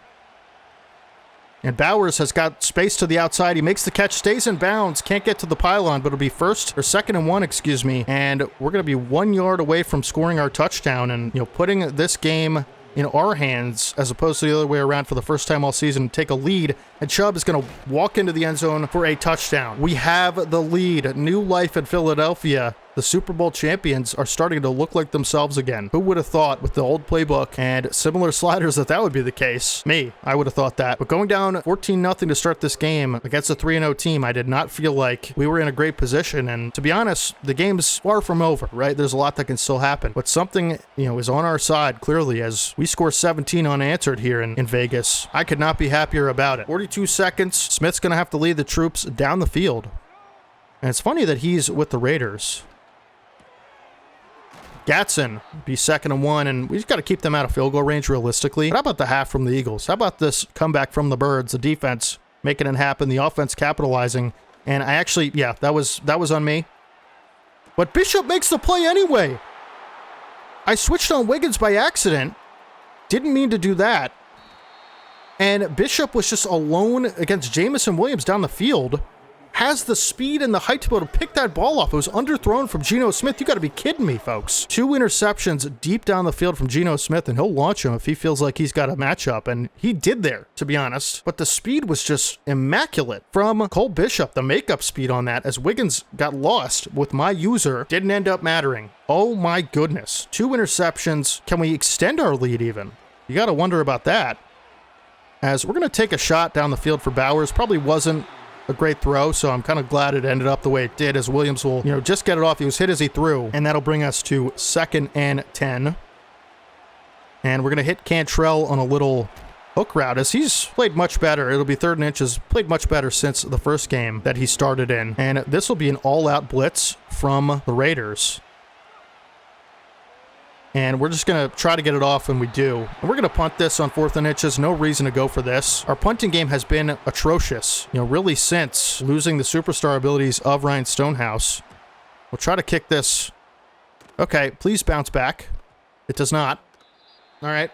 They'll have 4 seconds, and we're going to go with some prevent defense here, 3-man deep. They're going to take a knee anyway. What a half from your Birds. The 0-3 Eagles. Super Bowl hangover has officially came and gone. Going into the second half, we need to just continue to play the way we played. Force Geno Smith to make throws he's not comfortable with. We're going to try to run it inside for our game plan, and we're going to defend the deep pass. We're going to continue to do that. It has worked. Their offense has been super lackluster. We're actually going to get the ball out of the half, which is nice. Larry Stewart will return it.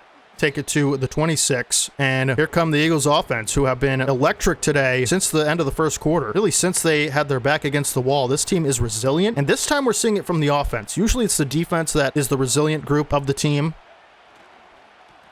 Doesn't matter this time, as both groups have proved they will not back down. And Chubb will fight for 1 on 1st and 10 and try to make something happen through the air here as Leggett, nice route, jukes a man up to the 39. Again, anytime he gets the ball, you know, with room to run after the catch, I'm going to juke. It just always seems to work for him. Try another run to the outside maybe with Nick Chubb. See if there's any different results this time, as Raiders are all over it, but Chubb will fight his way forward for 3. That's what he's just so good at, is making something out of nothing. That's what the best running backs do really well. Come out and try to throw again here. And we're going to look to Cantrell, who makes a nice sideline grab. Good route from Cantrell. Of course, our rookie stud tight end. Really great route there and good body control on the sideline to be able to make that catch. That is an athletic play there from him. Great ball from Williams, who's been on the money today. Other than the pick, as Chubb jukes and pummels his way forward for 4. These are the types of runs we need on 1st down to set up our 2nd and manageable, 3rd manageable, right? It's really been working for us. And we're going to try to hit Harrison underneath, who stays on his feet after the catch. I mean, I possession caught that, and he broke a tackle after the catch. If not for that help defender there, he would have taken that to the house with his speed. Benson will come into the game. He'll get a carry, and Benson fight forward for 3, but we honestly just been riding the hot hand, which has been Nick Chubb today, and I felt no need to get Benson much involved because Chubb has ran so well. We'll try another run on 2nd and 7 here. Good block from Volson, and Chubb's got space to the outside, and he'll pick up 5 yards, 5 tough yards there. And it'll be 3rd and 2, and I'll elect to throw. Wouldn't love a field goal in this situation, but we might have to take one.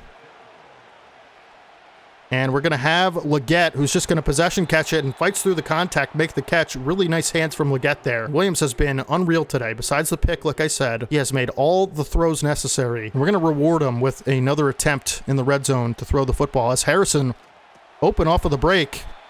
And it'll be a nice pickup to the 1. And you know what? I'm wondering if this team has, Kansas City has a QB sneak in their playbook, because if that's the case, I'd really like to use that. Yeah, QB sneak. We're going to try to get Williams into the end zone with a rushing touchdown. Something a little different here. And he does fight in behind the back of Powers Johnson. Caleb Williams with a rushing touchdown. What a day he's had. Looking like the true franchise quarterback we wanted him to be this year. Despite the awful first 3 games, he has done more than enough to put us ahead 24-14, barring extra point. Aubrey will come out to kick it. Best kicker in the world does make it a 24-14 lead. 10 points, 2 possessions, and let's go ahead and let these defensive players eat. I want more sacks. I want more picks. I want some fumbles. Let's get after the quarterback. Let's make things happen, folks. New life in Philadelphia. Really thought the playoffs were out of our reach when the 14-0 lead happened. Not really looking like that at this point, as Gino and company will come back out on the field, and I'm going to try to involve some more pressure this time, and we're just going to send a full blitz, you know what I mean? And actually a really nice play call by the Raiders. I mean, that was scripted brilliantly for Rashad Bateman. You know, for the type of play we ran, that was the right play call, and unfortunately that's what happens when you blitz, you gamble, right? Did not pay off that time, as it'll be a run for ETN, who picks up 5. And listen, the Raiders into field goal range. We got to make a play here. A sack would be huge, right? We're going to try to send some more pressure. And ETN with a nice route. Of course, he is a receiving threat. Gatson can't wrap up. Good job on the back end by Nate Wiggins and Kalen Bullock to force that play dead. And it'll be 3rd and 3. Go with a man look here. And it's going to be play action. And Geno Smith taken down around midfield by Trayvon Walker. Man, did he run backwards for quite a while. Trayvon Walker with another sack. Great play to be able to track down Geno Smith, 89 speed. And they're going to have to punt. I'll tell you what, this defense, there's something about a 4-3 with these guys. They just play like different players. I don't know what to tell you. And we'll try to extend our lead. We'll try to take some time off of this clock and get out of here with our win. You know, like, we really have earned it on all fronts. And I feel like we're going to run the ball. We're going to try to get Chubb going a little bit at the end of this game and have him be our closer like he was last season, as Chubb will fight through a linebacker for 5. And the stats might not show how good he's ran, right? Like, you know, 15 for 54 or 14 for 54, whatever it was, carries to yard ratio, but that really doesn't tell the whole story, as Chubb popped after a 4-yard pickup. It'll be 3rd and 1, and we're going to run it again. You know, we just got to be able to rely on him. And, you know, Trey Benson, again, I haven't felt the need to give him a ton of reps today, because as Chubb picks up the first down, just because Chubb has ran so well. And like, now after 3 straight runs, I think we will look for Benson. And we're going to take a delay of game. I was checking my phone and didn't realize the clock was running down. That's on me. So it'll be 1st and 15. And we're just going to continue to let Nick Chubb eat. Under center here. Chubb will get the carry. And breaks through the line. Good blocks from the line to be able to hold up those interior linemen, and Chubb picks up 3, but that was a really good run, actually. And we're actually going to give Benson a carry here, taking this clock down as much as we can. 2nd and 12 run for Benson, who gets to the outside level a little bit. Picks up 4 for a nice, solid run. And it'll be 3rd and 8, and we're going to go with a little bit of a conservative kind of play call here. I think that's probably best for everybody involved because my propensity to throw interceptions. And we're just going to go with a halfback screen to Trey Benson, see if we can get the yards. If not, it's fine. Get it off for Benson, who has a lot of blocks and speed to the outside, and he's going to pick up the first down and more. And fights up to the 37. Huge gain for Benson there, and we're going to continue to let him go because he has ran well, in this 4th quarter when we've called upon him as he fights forward for 2. Nice run there. And this time we're going to go back to Chubb, right? It's a 2-headed monster. Benson's the change of pace guy who offers something different than Chubb. But Chubb on this play has a lot of space, and Chubb trucks through a defender and drags another to the 46. Huge run there for Nick Chubb. Let's go. Man, we are just, with every first down, we're just making it that much more difficult for the Raiders to even touch the football again. And we're going to give a fullback carry to Braylon Allen, who's actually a running back, right? But nice job there to pick up 3. Quay Walker brings him down. Now, I'm just trying to get everyone involved, really. And this time we're going to look off play action. If nothing's there, I promise you I'll throw it away. But Chubb is open out of the backfield, and we're going to give it to him. Picks up 5. Stingley brings him down. Haven't really noticed him too much out there today, which is a really good thing. And we're going to try to run behind Fuaga and Joe Alt here. And pick up this first down with Chubb as they create a lot of room, but really nice job off of the edge. A linebacker making his presence felt in that play to wrap all the way around the edge and make that tackle, as that'll take us to the 2-minute warning. We're going to go for this on 4th and 1 and run the ball, try to get the first down. If we can't, we can't. But I just want to kind of end the game here. And I think, being able to run this to the right side, we'll be able to do that. Chubb's going to pick up the first down. That'll do it. That will do it. Trey Benson come into the game, get a carry. 3 down linemen for the Raiders. Interesting call there as Benson with a nice run for 9. And we are just running this team ragged at this point, folks. Be nice to get into the end zone one last time. And Chubb might be able to do it on this play. Doesn't have the speed, to really make it to the outside. Ultimately, a really good run. Another trap play here. The trap plays work really well for us. Lane and Dickerson's out, I get it. But Volson has nice agility there, and that'll be a 6-yard pickup. And I'm going to try to run this into the end zone. I just feel like you take these touchdowns when you can get them. Get your guys some extra XP. And Chubb will run forward for 2. We're just going to keep pounding it. Chubb picks up the first down a little bit more to the 9. And this time, a loss of yards, as I'll take a timeout and try to throw for a touchdown. Listen, I'm not above that, all right? I'm just going to be honest with you guys. I'm not above trying to stat pad, all right? As Cantrell to the outside. Call another timeout there. It'll be one more play on the 4-yard line. And I'm going to throw this away if nothing's there, but I am going to look to throw for a touchdown here. Can we get that to Bowers? We do, as it's another touchdown, passing touchdown for Caleb Williams. We got to get his ratio better. Again, I'm not above it. Get these guys some XP. And another touchdown for the offense, as that'll do it. Your final score will be 30-14. We come out here, go down 14-0, and put up 30 unanswered right on their heads. Finally, I could show a player's stat reel and not feel bad about it. Caleb Williams with a masterful surgical performance. I mean, slicing and dicing. Other than that pick that I threw, listen, 115 rating. This is why you stick around and watch until where we're at in the series, because you easily could have clicked off after the compilation of weeks 1 and 2. You easily could have clicked off after last week, but we turned it around, man. It might not be so easy next week, but we have an opportunity to right the ship. 22 of 28, 264 yards, 78 completion percentage, 2 touchdowns, and a pick for Caleb Williams. Oh yeah, and a rushing touchdown as well. Nick Chubb was awesome today. 25 for 94 and a touchdown, 3 broken tackles, 39 yards after contact. Trey Benson, 4 for 17. Good day for him as well. Caleb Williams with 3 for 14 and a rushing touchdown. Had the longest run of the day for anybody with an 18-yard rush. And Braylon Allen getting some action as the fullback. You'll love to see it. Marvin Harrison Jr., dominant. Deep down the field, short underneath. He was just dominant all day. 7 for 120 and a touchdown. Mark Cantrell, the rookie tight end out of Clemson, had a big day as well. 4 for 34. Brock Bowers, 4 catches for 43 yards and a touchdown at the end of the game there. Xavier Legette, always open, 3 for 30. Nick Chubb had a nice day through the air, 3 for 21. And Benson with 1 catch for 16 yards. Now, defensively, this is where we really shined. Drew Sanders Sanders, 4 tackles, a TFL, and a sack for the new edge rusher. Kalen Bullock, a TFL. Zach Gatson, 3 tackles, but I thought he played the run pretty well when asked to do so. And Cole Bishop, 2 tackles and that huge interception that easily could have been a touchdown for Vegas. He was unreal on that. And Trey Benson with 2 tackles on special teams. That's pretty cool. Trayvon Walker with that big sack that put Vegas out of field goal range. What a monster play that was. Quinnen Williams with a TFL. And how about Juju Brents getting back involved in this defense as the 3rd cornerback, but was asked to do a lot today and had 1 pick for 12 yards. We were just all over the field making plays today, clutch plays on both sides of the ball, and it was a really well-deserved victory. Again, I go back to that moment, down 14 points in Vegas in the first quarter, 14-0. Couldn't get anything going offensively, let up a big play defensively, and that was kind of like a really good glimpse. Just that one moment, that was basically, you could really sum up the entire season into that moment. You're not going to get any more of a pressure situation than that. Down 14, you're 0-3 on the road against a 3-0 team in the first quarter. Like, your season's on the line, and we go up and put up 30 unanswered. You just can't believe it. Olu Fashanu gets an upgrade to his pass block, which will put him at an 80 overall, plus 2 pass block finesse. What a win. I didn't think I'd ever say that again, but we're going to go ahead and spend our staff points here. We have 33 to spend, which is nice. Thank you guys for sticking around to this point. I really, really love you guys. Like, I can't tell you enough how much it means that you're still here after that awful start. I really feel terrible about it, and we're gonna right the ship. I promise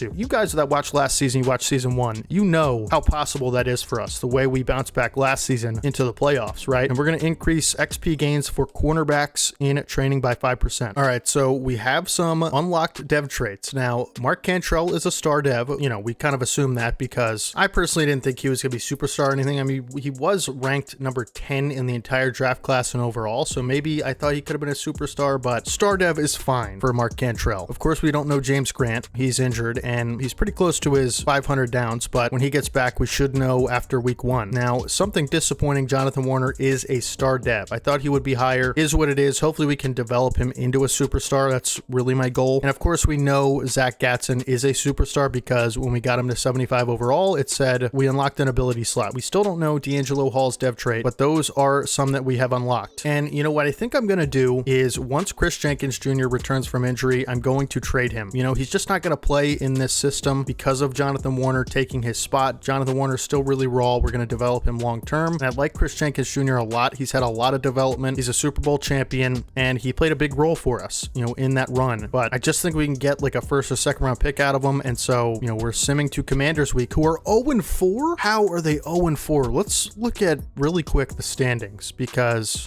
certainly we're not going to be. I mean, the Giants are 3-1. The Cowboys are 1-3. Commanders 0-4. You got to be kidding me. This is amazing news. We will take on the 0-4 Commanders. We'll look at their roster because they were our arch rival last season, but they started even worse than us. We have a media availability press conference here. I can't believe that. Okay, well, that's really good news, honestly. My goodness. All right, Coach, we're 5 weeks in. We sure are. Do you feel like you have a solid idea of how good your team is this season? Of course, we're the best team in the world. We just haven't played like it at all yet. If you had to look into the future, how do you think we'd finish? How many wins? I'm going to say 10-11. That's going to be our goal, obviously. I don't think we're going to be able to do that probably, but we need at least 9 more. If you win 10 games, your team will earn 2,500 XP and you'll earn 5 staff points. Okay, so that's kind of a long-term goal there. Of course, this is a big week here. We historically are 1-2 against the Commanders, but obviously the win being in the NFC Championship. So we will take a look at their roster. I know Lane Johnson retired in the offseason, so that's kind of a big thing for us that's going to help us quite a bit. Jalen Hurts, obviously still superstar, 88 overall. We know about him. We know how lethal he is. I think they have a rookie quarterback here, Derek Sharp. Yeah, normal dev. Okay, interesting. Of course, they signed Javonte Williams and Jordan Mason in the offseason, and Jordan Mason's actually injured for this game, so that'll actually help us quite a bit. Joshua Kelly's the backup, but Javonte Williams is a good Madden running back. Patrick Ricard is the fullback.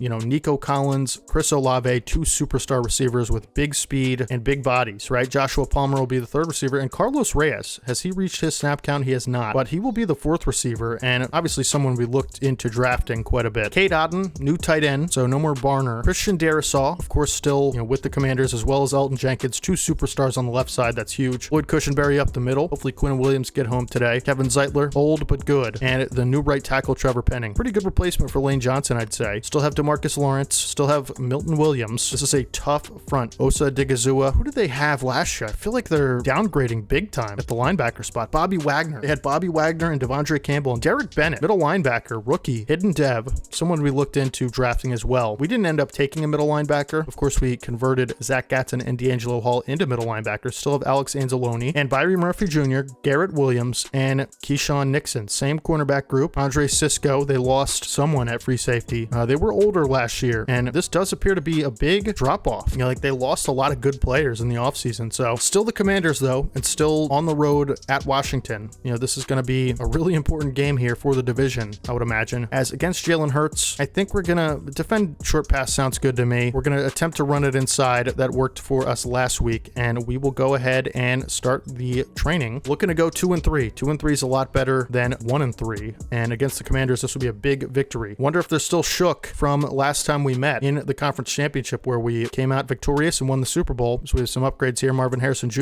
going to upgrade his deep threat. Just trying to get him to 90 overall as fast as possible, and he gets quite the upgrade there. Awareness, ball carrier vision, catch and traffic +2, deep route, juke move, medium route, release, spin move. Awesome upgrade there for the franchise wide receiver 1. Caleb Williams gets an upgrade. Thank goodness. Getting closer to gunslinger, man. 88 overall, strong arm. Just need to get to 95. I mean, should be, hopefully by the end of the year, we'll have it. And honestly, 90 overall, strong arm might get us some more abilities, as Zach Gatson's going to get an upgrade. Of course, we know he's already superstar. What do I want for Zach Gatson? I think we're going to go run stopper, just because I think his ratings there are really bad, and does get +1 finesse moves, play recognition, and tackle. Play recognition and tackle +2. That's a pretty good upgrade, and really hope to unlock his dev trait pretty soon, because it could even be X Factor. Who knows? But here we go. Commanders week. We're going to actually set our game day goals, which is something I do off camera, and I'm going to let you guys in on this one. We're just looking for like easy stat points. So 15 first downs always seems to get us some points, and then, you know, 300 offensive yards. I think we can do that pretty comfortably. You know, we're going to go allow 24 points or less, and then allow 2 or less passing touchdowns could get us 6 staff points against the Commanders with Jalen Hurts. I think that's a realistic possibility. Man, week 5 Commanders. I really hate the Commanders in this franchise, and we're going to try to beat them here. Our arch nemesis, we're both 85 overalls going into this game, and they are good and they are hungry. 0-4, back up against the wall. They always play us well. Let's see who comes out victorious this time. But we do have new life and new confidence in our squad, and, you know, Caleb Williams has a lot to do with that. We will receive to start the game. Let's come out here, put points on the board with the first drive as Benson will be back to return, and I can't wait to get James Grant back onto the field. Like, he's just gonna be so big with that speed, you know, for our offense, and Benson will take it to the 25 and got to establish the run. You guys already know how it works on this channel, in this franchise. Get that monster 24 going.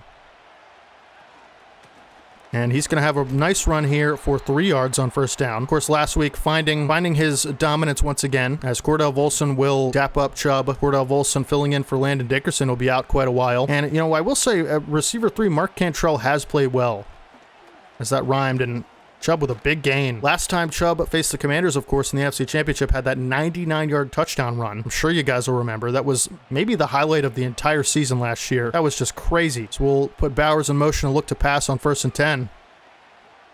And we're going to look for Leggett. Dangerous throw, who breaks a tackle. That was a crazy broken tackle and catch by Leggett, who just always seems to make the craziest play he can whenever you're not expecting it. And off of 2nd and 4, we're going to run it. I was going to go play action, but decided to run and should have went play action. It'll be 3rd and 7 here from around midfield at the 44-yard line. Can we convert? Bowers wide open in the flat, and he's got the speed to make it a first down conversion up to the 48. Nice play after the catch from Bowers. And we'll go back to the run. We'll run it at Joe Alt's side. And Chubb has some nice room. Pick up about 5, make it a 2nd and manageable here. We'll go back to the pass. Feel really good about how the offense has played the last few weeks. And actually, this is a spread line, and I'm going to give Benson a touch. Alt with a great block as Benson can't make Anzalone miss. That would have been big if he could. It'll be 3rd and 4. We're going empty, 3rd and 4. It's going to be a blitzer off the edge here. And we have Leggett. Can he... Oh, my goodness. Why did he stop running? He stopped running, and we're going to have to go for this. I mean, like, as Benson will get a carry on 4th and 1. I just went for the easy read, and I thought Leggett would be able to outrun the defender. Got to be able to get this. Benson picks it up. Nice job. Good hard running there. Good blocks from the O-line, and we'll move the chains. Going to run an RPO action here. I like the look as well. And we're going to hit Leggett. Good block from Harrison as Leggett just Wes Welkers it into the ground for a 3-yard pickup. And I like this look for the run here. So we're going run heavy on the first drive, but Chubb has a lot of space to the outside and picks up 3, but that's a tough 3 right there and makes this 3rd down a lot easier. And here we go, another 3rd and 4. And Harrison's open, but I couldn't see it in time. It'll be 4th and 4, and we're going to take our points on the first drive. It'll be a 48-yard field goal for the best leg in the league, Brandon Aubrey, who's got the power, who's got the accuracy. It is uncontested going up, and it is good. It'll be 3-0 start. Would have liked to get 7 on that drive, but I'll take 3. I just love how we're playing offensively lately, and that started last week, and we'll kick it away and see if we can stop the Commanders on their first attempt. Jalen Hurts will take the field, and he threw some boneheaded interceptions in the NFC Championship. Of course, you know in real life his ability to bounce back from adversity. See if it translates to Madden here, as the Commanders will try to match our 3 points or maybe even take a lead, and we'll go play action. And on the first play, Trayvon Walker sacks Jalen Hurts. He was not fooled by the play action whatsoever and just ran right at Hurts and got him to the ground. Awesome, awesome play from Trayvon Walker. You need to get his sack totals up so he can get superstar dev. He's had a good start the last 2 weeks. 2 sacks in 2 weeks so far. Great way to start the game, as it's a run for Javonte Williams. Zach Gatson's there to bring him down. It'll be 3rd and 12, just like that. Go ahead and pass commit. See if we can get a stop here on 3rd and 12.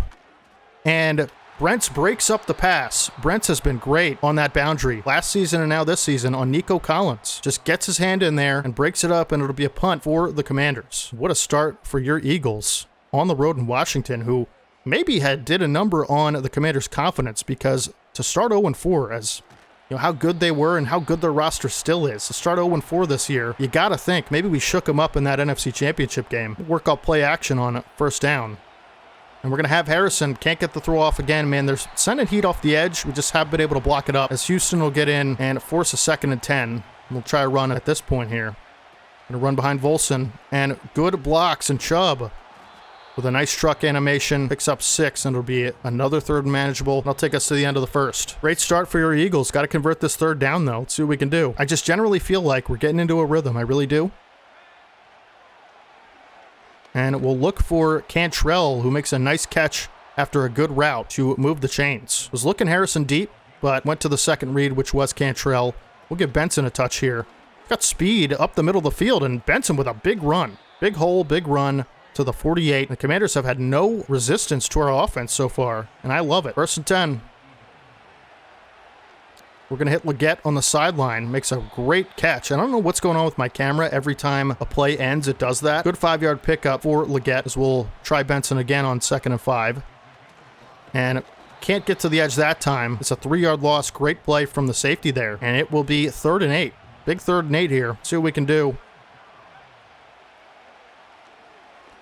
We'll just look for Bowers, who makes the catch. It'll be 4th and 2. We're going to go for this one as well. It's midfield, a 62-yard field goal. I'm not exactly comfortable with that, and I feel like we can pick up this 1st down. And that's what we'll try to do as pressure gets in and can't get the throw off, man. They have been screaming at us all day, and that could be a momentum shift in this game. I still would have gone for it again if I had the opportunity. It's just a weird spot to punt or kick. Hurts to throw 5 wide, and dangerous one there. Gatson there to pop Cade Otton on the catch, and it'll be 3rd and inches. We're going to send a lot of heat at Hurts on this 3rd and inches. Could be a run as well. It is a run, and good job by Arnold to get in there, as well as Quinnen Williams, but the inches are converted on. It'll be a new set of down for the Commanders, who have 3 minutes to do whatever they're going to do offensively. Plenty of time. It'll be a little trap play here for Williams, and again, Terrion Arnold all over it. He's so good against the run in that slot. That is why he is one of the best slot corners in football. 2nd and 11. They just haven't been able to get the run going. And this will be a play action here. And Hurts will hit the flat. But good tackle by Gatson to keep it from a 1st down, and it'll be 3rd and 5. Are they going to get the play off before the 2-minute warning? We'll have to see. We're going to go with our cover 3 match. Nope, they're going to let it tick down, and kind of a big 3rd and 5 here. You know, like if they score a touchdown on this drive, all of a sudden we're in a situation where we feel like we have to score. And I'm going to try to send pressure at Hurts. Gatson unblocked through the middle of the field, and Bullock can't cover the tight end super well. It's actually Carlos Reyes who makes a 28-yard catch. He's the size of a tight end. Helps up our player there, and if that isn't karma for not drafting him, I don't know what's going to be. 1st and 10 from the 13 for the Commanders. What has Hurts got in his back pocket? We'll see. Flat route for a receiver. Commanders not going to take one of their timeouts yet, and we might consider taking ours pretty soon. 2nd and 5. This has got to be a pass, right? It is. Hurts looking. Got all day in the pocket. He's going to take off, and Brents can't get there in time, and it's going to be a scramble touchdown for Jalen Hurts. That's, you know, just a good play from Hurts. Good recognition. Couldn't get any pressure, and unfortunately it led to Hurts having too much time, and when he has too much time, he takes off, and when he takes off, he gets big yardage. So really nice, methodical drive from the Commanders there, who just kept making plays down the field, and we're going to have to try to answer with a field goal or a touchdown before the half, because they get the ball to start the half. So This is kind of a big drive here. It's a nice return from Larry Stewart, I will say, but this would be a really nice spot to get a big play. We do have 3 timeouts. We're going to go for a halfback screen for Trey Benson, who has a lot of space, and the lineman just really sold us there. Alex Anzalone makes a really nice play, but if we had blocks there, I mean, that's a 20-yard pickup. Unfortunate. 2nd and 9. And we're going to look for Bowers down the field. We're going to take a shot. And he can't make the catch in traffic. Thought he was going to be able to make that catch. It'll be 3rd and 9. Got to convert this because we really need points on this drive. 3rd and 9. And we're just going to get it out to Chubb.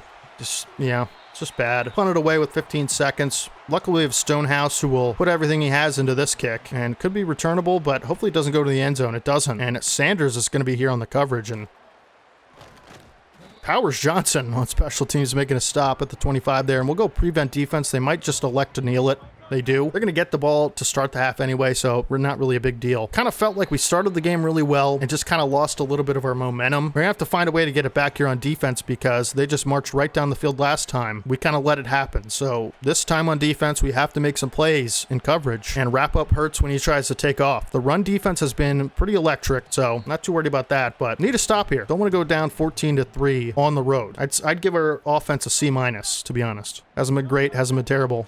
It's a run here, and really good one for Javonte Williams. Cole Bishop makes a nice play on the ball carrier. It'll be 2nd and 3, but like if they're going to be able to run like that, we're in a lot of trouble because they've been throwing really well too. So sending pressure at Hurts, and D'Angelo Hall is going to take him down for a sack. Unblocked up the middle is Hall. Great play there. Beautiful, beautiful stuff from D'Angelo Hall on that one. And I'm not going to go man coverage. Yeah, we'll go cover 3 on this. Empty formation for Hurts and the Commanders. Just need to be able to get right over the head of Gatson. Carlos Reyes with another big play on a big 3rd down. Unreal. I'm going to send more pressure at Hurts. Can't believe that. Good try by Brent on the quick slant to jar the ball free on Nico Collins. Ultimately fails. Quick slant was the right call for that formation defensively that we had, or that play, I should say. And Javonte Williams going to get another carry. And they're running it well to the outside. And I'm going to try to switch up the formation a little bit. Just feels like they got our number. We're going to go with a 3-3 look. Can't get anything up front, but Gatson and Sanders there to make the stop on Williams. And I kind of like this formation, as Richie Grant will come onto the field as a sub linebacker against the way their offense is rolling right now. It's a lot of quick hitters and short stuff. And Gatson can't make the stop, but D'Angelo Hall does, and it would be a big 3rd and 4 here. Let's see if they can convert. We'd love to hold them to 3. That would be so monumental. Got to get to Hurts, but we only have 3 people rushing, as that's just wide open. And Richie Grant forces a fumble. Richie Grant is in the Jalen Mills role at this point, where he's going to be on the field maybe 5% of the snaps. And this time he forces a fumble and makes a play. Kalen Bullock recovers it. You got to be kidding me. It's always the guy you never expect in this franchise, and I love it. But we will be backed up inside our 15-yard line as Benson fights forward for a nice gain of 4. That was a nice job to make something out of nothing. Got to get out of our own 20-yard line. I mean, we just have to. And we'll try to run up the middle, slide with Caleb Williams. I saw an opening there, and I just took it. It'll be 3rd and 2. Do we run here, man? I don't know. Like, their pressure has been so good. And we're going to try for Leggett, who can't make the catch, and we'll have to punt. I mean, what is that? Like, what just happened there? Unreal. We're going to go max power with Stonehouse. Really good accuracy as well. Way over the head of the return man. And D'Angelo Hall's getting down here in a hurry. And nice shot from somebody on special teams, but we needed to get going there offensively. We just couldn't. So bad. Just time of possession totally in the Commanders' favor, like the whole game. Hurts looking to throw underneath. Good coverage by Arnold to keep it to a 3-yard gain, but we just got to get pressure. Like, that's the main thing. We're not getting pressure. And I'm going to try to amend that by getting a blitz going. Hurts gets it out quick, though, and Brents misses the hit stick, but Bullock doesn't. Big hit on the receiver, and we're going to send another blitz. And Bullock there can't wrap up Javonte Williams. He's going to have a big gain. Arnold there to make the stop at the 42, but they're past midfield already. See how quick that happens? Like, and Hurts going to take off. Please hit him. Big hit from Richie Grant. Can't force a fumble. So I'm kind of in a weird spot defensively where nothing that we're doing seems to be working. And I think what we're going to try to do is go to a 4-2-5. And good shed there by Quinnen Williams, but it's a huge pickup for Javonte Williams, who in the second half has looked like a different player. Going to try to send pressure at Hurts on this play. It's another run We're just getting blocked out of the way. I mean, yeah. It'll be 14-3. Commanders lead, and we gotta get a quick score, like a really quick one. We cannot lose this game. We cannot. Defense has not played particularly well and hasn't been horrible. I mean, we've only let up 14 points by the fourth quarter, but I feel like we've had a lot of opportunities to make plays and we haven't been able to. And offensively, in particular, we have to be much better. Not looking like the same team as we were last week, and gotta find a way to make some plays. Was going to take a shot for Harrison. Couldn't get the throw off, man. They're getting in so quick. It's just tough to get anything down the field when they're coming at us like that. And man, do we need this. Harrison makes the can't make the catch in traffic. I mean, like, we're going to have to go for it, right? Backed up on our own 25. We're going for this. Here we go. Bowers wide open. Please make the catch. He does, and he's got a lot more space down the sideline. He's going to stiff arm his way out of bounds to the 39. Huge conversion there. Thank you, Brock Bowers. Oh, my goodness. That would have been the game if we didn't get that. 1st and 10. They're just covering those routes so well, and we're going to try to take off with Williams. Be a 1-yard loss. Come on, somebody make a play. Somebody get open. We got Leggett underneath. Bowers give him a block. He does. He's going to juke his way up to the 27. We need a quick score, like something really quick. 1st and 10. We have a lane with Williams. We might be able to take this in for a touchdown. Williams looking to make it a touchdown. Can't, but takes it to the 6. Is tackled from behind. Thought we would have fumbled there. Thank goodness we didn't. That would have been terrible timing to fumble. Kind of an interesting play call out of me here. Didn't expect this formation, if I'm being honest. And will it work? Doesn't seem to, and we're going to try to get rid of it. Yeah. So, you know, this drive hasn't taken so much time, which is good, but we just need to score points. As we have Bowers on the out route, it's a missed throw from Williams. I don't know why. Wasn't even pressured, and it'll be 3rd and 6. Putting us in a tough spot here, Caleb. My goodness. All right, here we go. Harrison, he makes the catch and outruns several defenders towards the pylon for a touchdown. Let's go. Marvin Harrison Jr. His speed potentially just saved this game for us, and we're going to go for 2, make it a 3-point game. I agree with this play call 100%.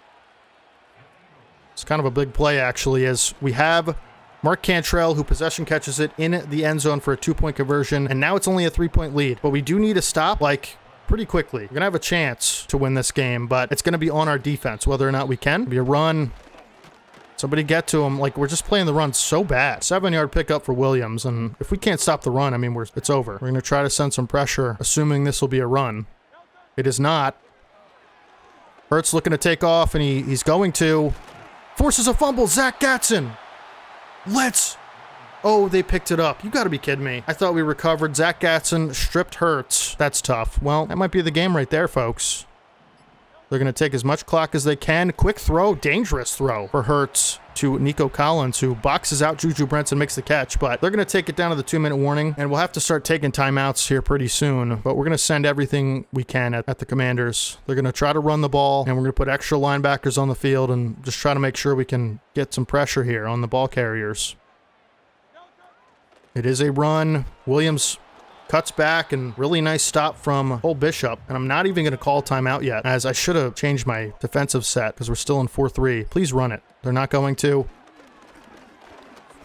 Hurts going to take off. He's going to have it.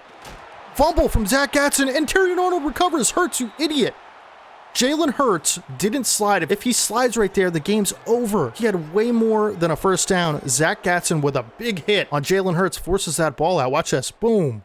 User hit stick.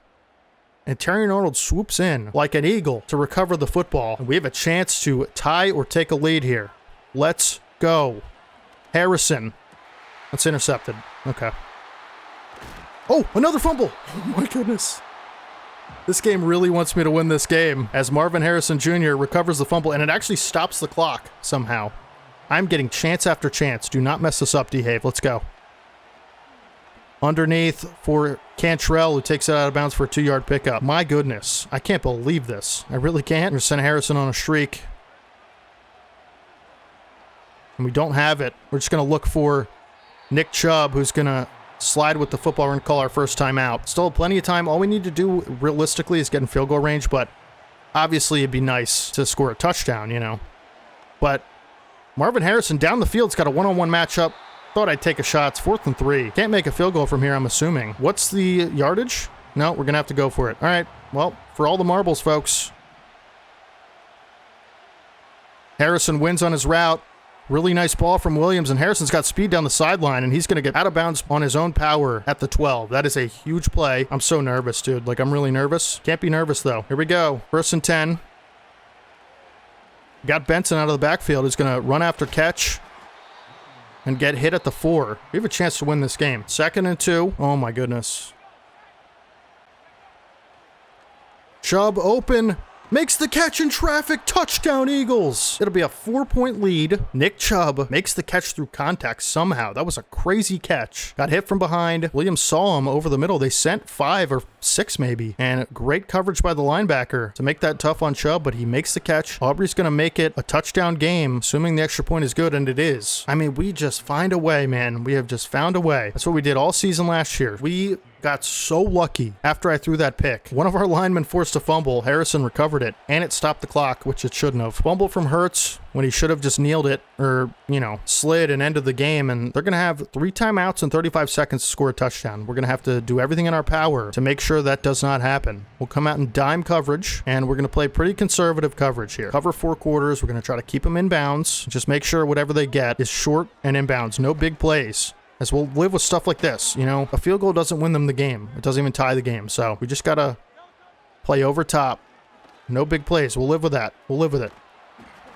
I mean, they're going to have to do better than that, you know? Somebody get to Hurts. That would be sick, huh? Here we go. Out route. Incomplete. Man, Juju Brents has made play after play today. That time on Nico Collins, forcing another incompletion. I can't believe that. 3rd and 1. And tackled. Are they going to say that's out of bounds? Come on. Or do they take a timeout? Should have been tackled in bounds there. Was the receiver. Just back up. Nothing easy. It's a running back screen, and Javonte Williams taken down at the 38, and they have 10 seconds left and no timeouts. Just nothing over the top. Like, I'm just going to run all the way back with Gatson, as you can see, and just protect the end zone, really. As Hurts will throw it away, and they'll have one more chance. One last chance. Going to be Hail Mary, and we're going to come out and prevent and do 3-man deep. Pass commit. Over top. Spread out the team. And here we go. Somebody get home. That would be sick, huh? Drew Sanders had some...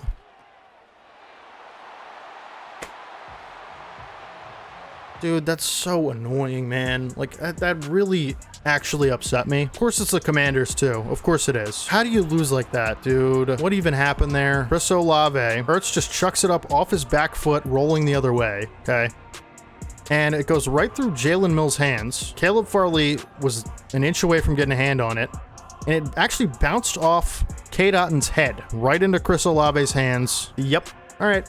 See you guys next week. 1-4. Now we're tied with the Commanders. And if the Giants win, we're in a lot of trouble because our only chance now really is to win the division. We're not going to be able to make a wild card. I mean, unless we win, we've got to rip off like 7 in a row or something, you know? Like, Giants are 4-1. I mean, that is so ridiculous. Cowboys lost, which is good. But every game now is a must-win game. Sunday night primetime at Detroit for week 6. As we have mock draft 1, we'll see who. I haven't even looked at any prospects. I've just been focused on, we have the 2nd overall pick. Funny. Maurice Groves, the strong safety. A-man coverage, C-zone coverage, A to C hit power, A to C tackle. 23 years old. Looks like a really good athlete. This looks like a good player. Not going to be able to get him, of course, because we're not going to be at pick 2, hopefully, you know? Oh my goodness. I can't believe anything. No, everything sucks. How many more weeks is James Grant injured? That would be some good information. Okay, Chris Jenkins and James Grant have 1 more week. Landon Dickerson 2 more weeks. Can't wait to get those guys back, especially James Grant.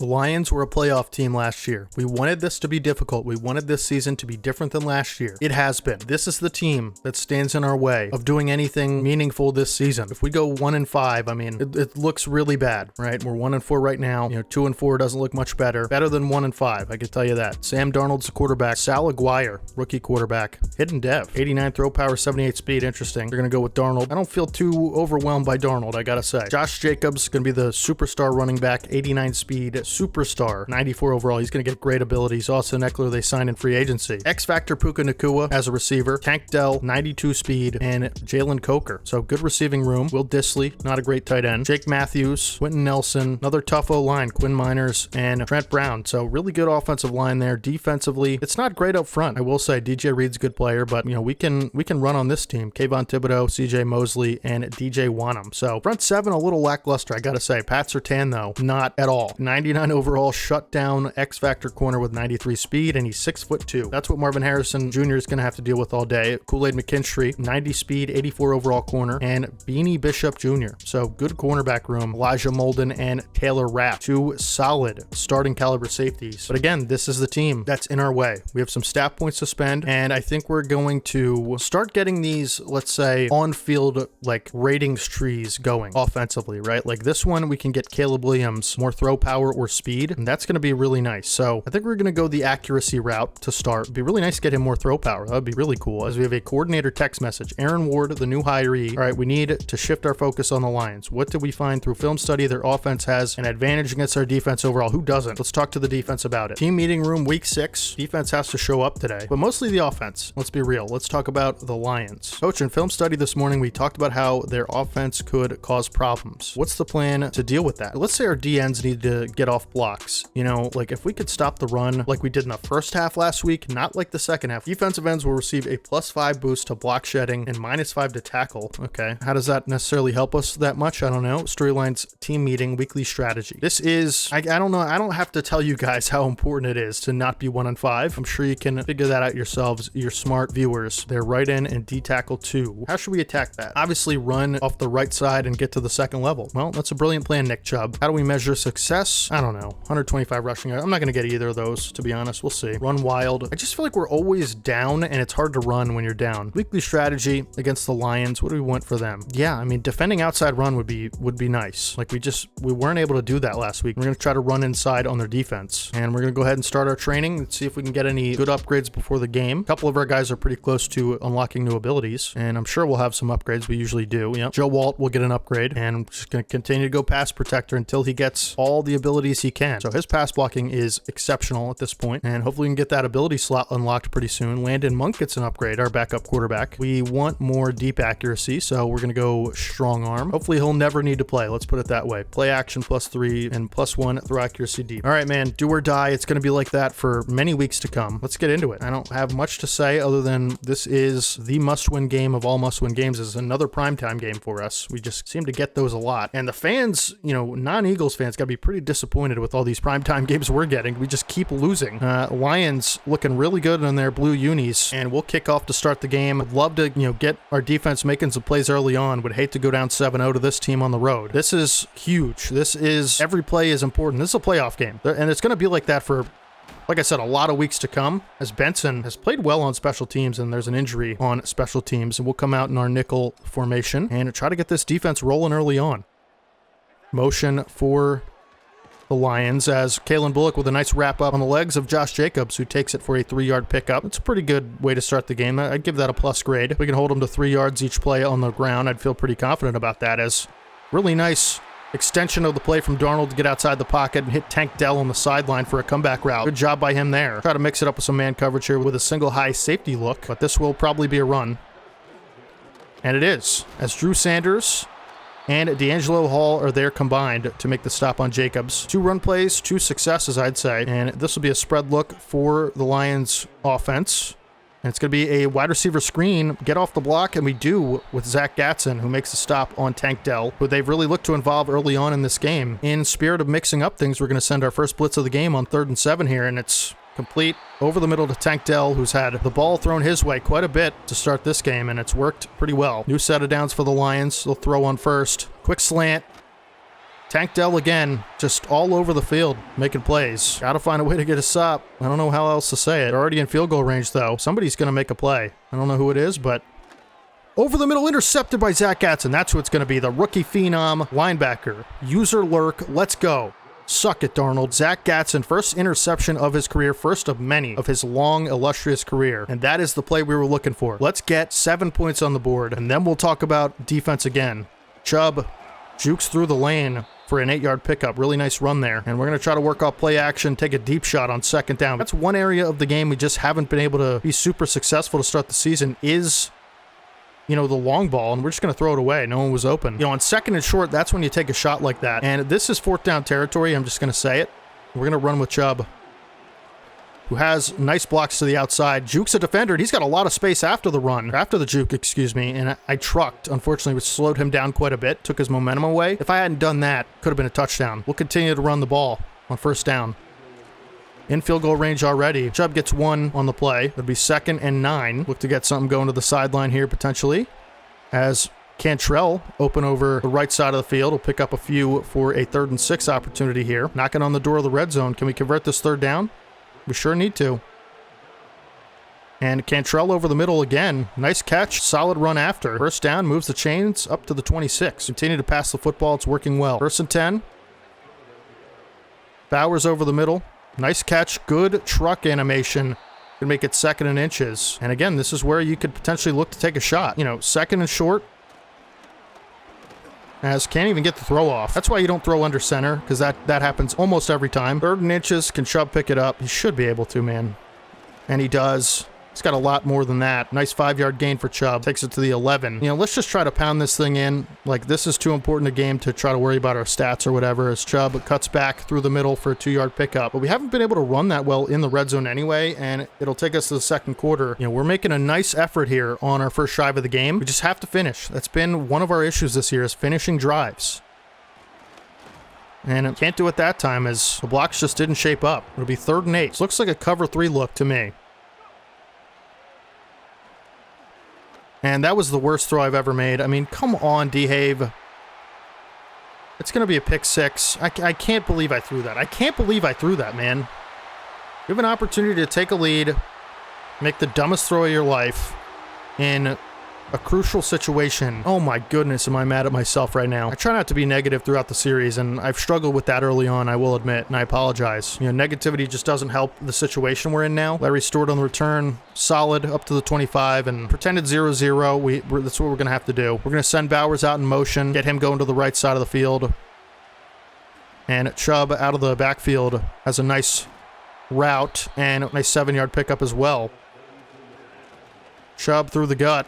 Good job to truck a defender. Take it up to the 40. He's running pretty well today. We'll try to work off play action on first down. And we're sacked. I saw Marvin Harrison wide open over the middle. Didn't throw it for whatever reason. It'll be 2nd and 14. Harrison, can he make any effort after the catch? He does. Picks up 7. Will make it a lot better of a 3rd down to convert, potentially. And the Lions really like stacking the edges. We're sacked. I mean, come on, DeHave. Make a read, as that's Leak, the rookie defensive tackle, and we'll have to punt. Force us to make another stop on the Lions offense, which hopefully we can. Defense looked good first drive, but it's just a classic story of, as that ball takes a really friendly bounce, as Juju Brent's going to get it at the 3, and we'll have an opportunity to get a safety on the Lions. But, you know, like, it's just a classic mistake over and over that I keep making. But let's try to get the defense a really nice stop here inside, you know, the Lions' own 5-yard line. As good tackle, combined tackle by Zach Gatson and Kalen Bullock. Lions will pick up 3. This is a run for Jacobs. Really nice play from Trayvon Walker, and BJ Ojulari got in there unblocked. And I think on this one, we're just going to continue to send pressure. I mean, like, they have to get the ball out really quickly, and they're just going to run it. Another stop for the defense. We're going to have about a 2-minute drill to score and tie this game. Defense is holding up as usual, and Benson will have an opportunity for a good return. Would like to get this to about midfield, I should say. And, you know, Benson does his job. We'll be at the 45-yard line with 2 minutes to score. Plenty of time. Have no excuse not to score. Let's get in the end zone, folks. Let's pick the energy back up. Stop crying about it and just make it happen. You know what I mean? Nothing is written yet. Yeah, Bowers there. Makes a nice contested catch, and that'll take us to the 2-minute warning. Like I said, 3 timeouts. Playing with house money here. I'm making it harder than it is. And I clicked the wrong button. I thought Chubb was R1, but it works out. Thank goodness. That really could have been bad. Try a halfback screen for Chubb. He is R1 this time. And it didn't really develop the way we needed it to, and that's all right, because we have another opportunity on 2nd and 10. And I'm going to try to take a shot for Bowers down the field. It might be overthrown. Bowers makes the contested catch in the end zone towards the back pylon. Great ball from Williams. Gave Bowers a chance, and we're going to take chances like that, man. That's why we do that, because Brock Bowers is going to win on a safety in man coverage down the field. Huge play there. We need more plays like that. That just, I don't have to think, just throw it. You know what I mean? Because I'm just so bad at making reads when we get down towards the red zone. And luckily, Brock Bowers makes it so that I don't have to do that on this drive. And defense will have another opportunity to make some plays, as well as the Lions offense. They will also have an opportunity to make some plays, but that puts us in a much better position. Now I feel like we can breathe a little bit. Nice hit from D'Angelo Hall on the return man. Let's get after it. Nothing is written yet. Complete to Jacobs, who gets popped by Kalen Bullock, but not before he picks up a first down. Again, I'm always cool with living with plays like that in a less than 2-minute situation. Like, I'm always cool with that. So Darnold going to take off and wisely slides before he meets D'Angelo Hall in the lane, and out to the flat for Jacobs, who's going to break a tackle, and Wiggins pops him on the sideline. I haven't heard much from Nate Wiggins past week 1. Just been steady on that right side. Hasn't really let up any plays or made any plays, but that's fine, you know. We'll try some man coverage here. And it was a screen, but it bounces right off the left guard. Incomplete. Darnold's short accuracy, not great on that one. 2nd and 10. We're going to spread out the defense a little bit. And Darnold going to look to take off again. Slide again. Be 3rd and 5, and it would make it a really long field goal if that's what the Lions were going for. So Detroit's in a little bit of a pickle here. They need some yardage. And Darnold that time has a wide open, and I mean as open as it gets, Puka Nacua down the sideline for a touchdown on a wheel route. Arnold was too slow. That's actually a great play call and great throw. Puka Nacua, I mean, you can't leave him in situations like that. And we'll have 30 seconds here. I mean, maybe we get a field goal range. You know, Aubrey is a weapon in these scenarios because you really only have to get to like the 40, and we still have 3 timeouts. So as tried to get that out for Trey Benson. I just feel like I'm not processing the game well right now on offense, and I need to not do that because obviously hurting us. As try to make the throw on the sideline for Leggett, who actually makes the catch. That was a crazy catch. The ball wasn't good, and Leggett finds a way to make that a conversion. And we have Bowers on the sideline, just going to take what we can get there for a 5-yard pickup. We're close to field goal range, need like 15, 20 yards. That's doable. Still 3 timeouts, couple quick hitters, and we can make this possible for Aubrey. And we're just going to hit Harrison on the run. And one more play like that, and we can do it. We have 5 seconds. We need to get something quick. They're saying we can make this from 62. I mean, we'll try it. We'll try it. We're in a dome. We can make it. It just kind of depends if I get full power and accuracy. We'll see. Full power, good accuracy, should be good. Aubrey from 62. Nearly tying an NFL record, and he hits it. So that's a good way to execute before the half. Get into Aubrey's, huge territory. It's a huge amount of space that he can knock a field goal through with, and should take us to the end of the half. Probably should have kicked it in bounds so they could not take a shot. They're going to go with a Hail Mary, which we don't see a lot of teams do. I still have PTSD from last week, I'm going to be honest with you. Watch them get it, you know. Darnold looking deep. This time, we're going to be there with Gatson. We can't make the same thing almost just happened to us again. I don't know how I'm supposed to defend that, but that was really close, and I didn't like it. Jeez Louise. We're going to try to run it inside. Run game's been okay, and we'll try to defend the deep pass against Darnold because that was the only play that really hurt us, and we will receive to start the second half. Our offense has been good other than a couple stupid decisions by me, you know? Like, it really hasn't been too much to complain about. As Benson has a really good return, one of the best of the season, up to the 40. And let's try to establish the run once again here. We just got to finish drives. Like, we're going to make mistakes and stuff like that. 4-yard pickup by Chubb, but we just got to be able to finish the drives that we're clicking on, you know? Like, it's not rocket science of how we can play better. And Williams going to take off. He's got a lot of room here. And Williams going to have a really nice scramble. He's going to get a block from Leggett, potentially Bowers, and he fumbles. That was... See, that's a mistake that is so avoidable. Williams with like a 40-yard run. Just go out of bounds, dude. I tried to make it so that my blocker would go in front of me. Really dumb. So dumb. Positive play turns into a disastrous one as Jacobs will get a carry, take it for 6. And once again, we're fighting from behind here. I need to get over it, but like, how about I just stop making those mistakes? I will. I'm going to. You're seeing a man unravel into insanity. That's what's happening. I just want you all to understand that. We're going to send a blitz at Darnold. Probably going to be a run anyway. And it sure is, and nice job by D'Angelo Hall to squeak by all the linemen and get into the backfield and make a nice play there. 2nd and 10. Gatson can't make the interception. I really read that well. If I committed a little harder to it a little bit earlier, would have been a pick. We're going to try to send a blitz on Jacobs here. And it is play action. And Darnold's forced to throw it away, so it'll be 4th and 2 from the 38. They should punt, and they're going to. That's big. That's actually a really big play. Gatson got through unblocked and forced Darnold. He just made the conservative decision, and we'll have an opportunity to get the ball back. Defense has played lights out today, other than that big touchdown at the end of the half. And 3 down linemen here. I'm going to run this ball with Benson. We have a lot of space. Benson can't juke 28. If he had gotten the edge on 28 there, that would have been a touchdown potentially. We know Benson has that breakaway speed. Try a little counter with Chubb here. And good blocks from Fuaga and Brock Bowers, but Chubb only picks up 2. And I feel like we can run this to the right side, just the way the line's shaping up. And good blocks there. Chubb will get 3 out of it. Be 3rd and 5. Big 3rd down here. I don't know what... I didn't know what the route was. This is so embarrassing, dude. This is so embarrassing. It's going to be a pick 6 for the Lions. We're going to be down 2 scores. I thought Leggett was hooking in, and he just kept running, and that's on me. It's my goodness. All right. I'm just totally folding under the pressure. Totally folding. Now we're going to be down 2 scores. Our defense has played lights out, so at least we're not against the Commanders right now. We still have plenty of time, but that hurts, you know. All these mistakes add up. Like, what is it, 5 turnovers, 4 turnovers now? You're not necessarily going to be able to win a lot of games like that. Good throw from Caleb Williams on the run there. We're going to go hurry up offense. Harrison. Can't get the throw off, but Harrison was open. And I'm actually going to try to take a deep shot. I'm just going to throw it. Harrison's got a step. He might have a touchdown. He dropped it. Dude, that's the kind of stuff I'm talking about. Like, I can't be making mistakes and having Harrison make a mistake like that too. Like, have to go for it. 4th and 1.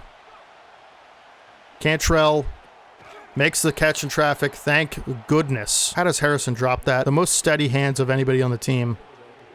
Just decides to drop it, and we're going to throw it away. 2nd and 10. Need to score quick. I mean, we're not exactly flush with time here. Harrison over the middle for 6. Go hurry up here. Got to get this out quickly. And Leggett has a step, and it's a misthrow. I mean, dude, like, what am I supposed to do there? I'm not punting, obviously. But what am I supposed to do about that? I'm actually going to put Bowers on that route, and then Cantrell open over the middle. Been a nice security blanket for us. We're gonna go hurry up again. This drive's just taking too long, if I'm being honest. Like that, it just can't. It can't take this long. And this is press coverage for Harrison. We're gonna try to take a shot for him. And bat it away. And Harrison out of the game. He's tired. Chubb will stop the clock on a little 3-yard out route. Actually, doesn't stop the clock. Should have. 3rd and 7. Leggett makes the catch, and that'll take us to the 4th. We need to get in the end zone within the next few plays. I'm confident we can get a stop. I really am. We just need time. Simple as that. And Harrison, open over the middle, gonna run after the catch. Nice pick up there, about 10 or 12 or whatever. We're gonna have Leggett on the little breaking in route who takes it in for a touchdown after the catch, and we're going to go for 2, try to make it a 3-point game. That's actually something I didn't consider, which is pretty big. We're able to pull this off. And Harrison wasn't open, and we can't get the 2-point conversion. We just need a stop, and we need 7. Simple as that, bottom line. Point blank, period. This isn't the most difficult thing in the world, right? We've kind of made it that way because of all the dumb turnovers we had, but we need a stop. We should be able to get it. We've been getting them all day. Defense always steps up. It's going to be a throw on 1st and 10. Somebody get pressure. Missed throw from Darnold. Be 2nd and 10. That's pretty big. I shouldn't have pass committed. Why did I do that? Because it is a run. And luckily, Trayvon Walker there to make it a 2-yard pickup. Nice stop from Trayvon Walker there. And it'll be 3rd and 8. This is huge, man. Darnold looking over the middle. He's got his man. That's so unfortunate. I mean, we can give up 3. We really can. We try a blitz. I got to be aggressive. I have to be. Darnold to the out route. It's got Nakua. It'll be 2nd and inches. And they'll come out in a jumbo formation. Let's see if we can get Jacobs behind the line here. Can't. It's an outside run. Bullock misses the tackle. D'Angelo Hall's there, and it's a new set of downs. I mean, we can give up 3 and still be down 7, but it has to be 3. Throw on 1st, and that's wide open. It's going to be a touchdown. Yep, that's the game. Unless we get a quick score, what have I done to this series? Oh my goodness, dude. Just a couple dumb plays can really make you 1 and 5, huh? Not a couple, like 10. Let's be real. But, I mean, it's not over. It sure looks that way at the moment, you know? Benson to the 31. We need something like instant. You touchdown instantly.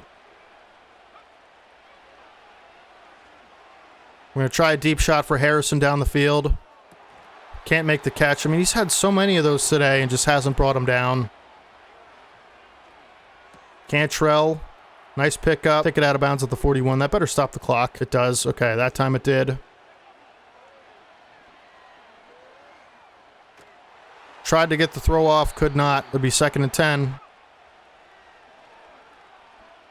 We're going to try to take a deep shot for Harrison. It's severely underthrown. I mean, that's the game. GG's. Listen, until we have like 7 or 8 losses, technically the season isn't over, but we have to win like every game for the rest of the season. 31-16, your final score. I have no words. I will see you guys in a second. All right, folks. To put it simply, I feel like we needed to make a big time splash somehow on this roster, and it comes via the trade market. We're sending Chris Jenkins Jr. As we talked about, we're probably going to trade him. Juju Brent, our 1st round pick this year, which could end up being a very high pick. It's projected to be 2nd overall. For Tariq Woolen, a superstar, 88 overall, 97 speed corner to opposite Nate Wiggins. And I feel like we just needed another lockdown corner in coverage. I don't know if this is going to save our season, but I do feel like it's a very, very good trade. Tariq Woolen steps in and he's CB1 immediately. Juju Brent is a really good player. Chris Jenkins is a really good player. When you get a chance to upgrade in the way that we are right now, I don't know how I'm not supposed to do this trade. He's also under contract long term. This is a no-brainer in my opinion for a trade. We've obviously talked about how every game is a must-win. We're 1-5. All right, we're at home finally against the Kansas City Chiefs. We're 3-3. We'll look at them in a second, but I could not be happier with this trade. We're gonna go into free agency and see if we can get someone pretty good to fill out our last eligible roster spot. And we're gonna use it on Denico Autry, who is a mentor right end, and we're losing a right end, so I felt like it made sense to pick him up. That is a massive shakeup to the franchise. I understand that, but I just feel like something needed to change with this roster. And again, I don't know if this is gonna have any impact on the rest of the season or whatever, but we are getting James Grant back from injury, who will be our receiver 3. Mark Cantrell will slide to the bench and be our tight end 2. And now Tariq Woolen will be our CB1. We'll go ahead and move Terrion Arnold to CB3, Nate Wiggins to CB2, and Tariq Woolen. I gotta say, this guy is a stud that's just built for Madden. He's also a superstar. He's 26 years old. Like, it just made a ton of sense to me to make this move. Chris Jenkins was the odd man out on the defensive line. We all know that. And James Grant comes back from injury, as I mentioned. Look, I don't have to tell you how bad our season has been. I don't have to tell you anything that you don't already know about how important it is to win each game moving forward. I feel like Tariq Woolen's going to help us do that, number 1. Landon Dickerson comes back next week from injury, and other than that, nothing really changes. But to have a lockdown cornerback now on our roster, you know, because we're pretty good at corner, but we just weren't great, right? And I just feel like with the way our defense is set up and how good it is already, what Tariq Woolen can add to this, he already has an upgrade. It's just lights out coverage on one side of the field, okay? I'm going to change his number because 34 just looks awful on him. But if you guys know anything about Madden, you know this is, you know, easily one of the best corners in the game, right? We're going to go with, I kind of like the way 7 looks on him. Shout out to Michael Vick, my favorite player of all time. And he's 6'4" with 97 speed, 96 excel. I mean, like, this is the best cornerback in Madden. I'm not even exaggerating, especially with all these abilities he has, like inside shade, outside shade, and pick artist. I mean, eventually we're going to get one step ahead. We're going to get acrobat. Like, this dude is going to make so many big plays for us and just lock down one side of the field. We also have Nate Wiggins on the other side. 2 cornerbacks over 6'2" with over 96 speed. I mean, you just can't ask for anything better. And then Terrion Arnold will play in the slot. Look, I just have to stop making mistakes. All right, we'll just take it one play at a time, 1 week at a time. I still have hope for this, you know, season and this series. I hope you guys do as well. Look at our players ready to negotiate. You know, I think we might have to let some of these guys go, unfortunately. We'll talk about it at a different time. All the big re-signings are taken care of, but let's look at the Chiefs roster here and find out who we're beating this week. CJ Stroud, superstar quarterback, 90 overall, 82 speed, 90 throw power. Bit of a problem. Rashad White out of the backfield along with James Conner. DK Metcalf, Josh Downs, 2 superstars. So Josh Downs getting upgraded to superstar, and DK Metcalf, tough receiving core, as well as Adonai Mitchell, who is awesome in Madden. And then Evan Ingram, superstar X Factor. I mean, the only thing can really knock on this team is their offensive line. It is subpar to what we've seen so far this year. Braden Fisk, superstar left end, Josh Hines Allen, Woolen, superstar right end, and then Jonathan Allen up the middle. I mean, this is a really good defense so far. Jack Campbell, TJ Edwards, former Eagle. Shout out TJ Edwards. You know, these cornerbacks are pretty good. Nothing special though. This isn't the best team we've ever seen.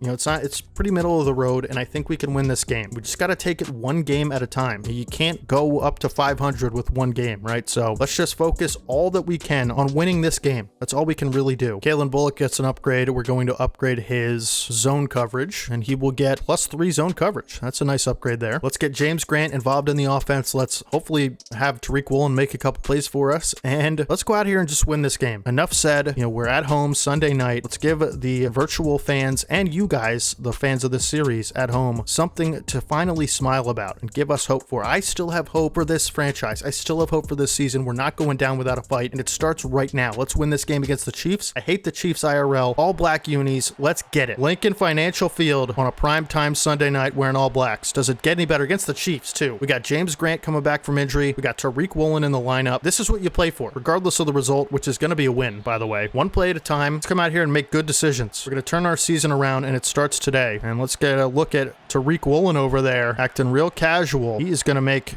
a lot of plays in an Eagles uniform for many years to come, as Zach Gatson and Terry Arnold combined for a tackle, and Evan Ingram picks up about 4 or 5. Evan Ingram getting in the face of Zach Gatson, and Zach Gatson saying, look at the scoreboard. It's nothing. I think that's what he said.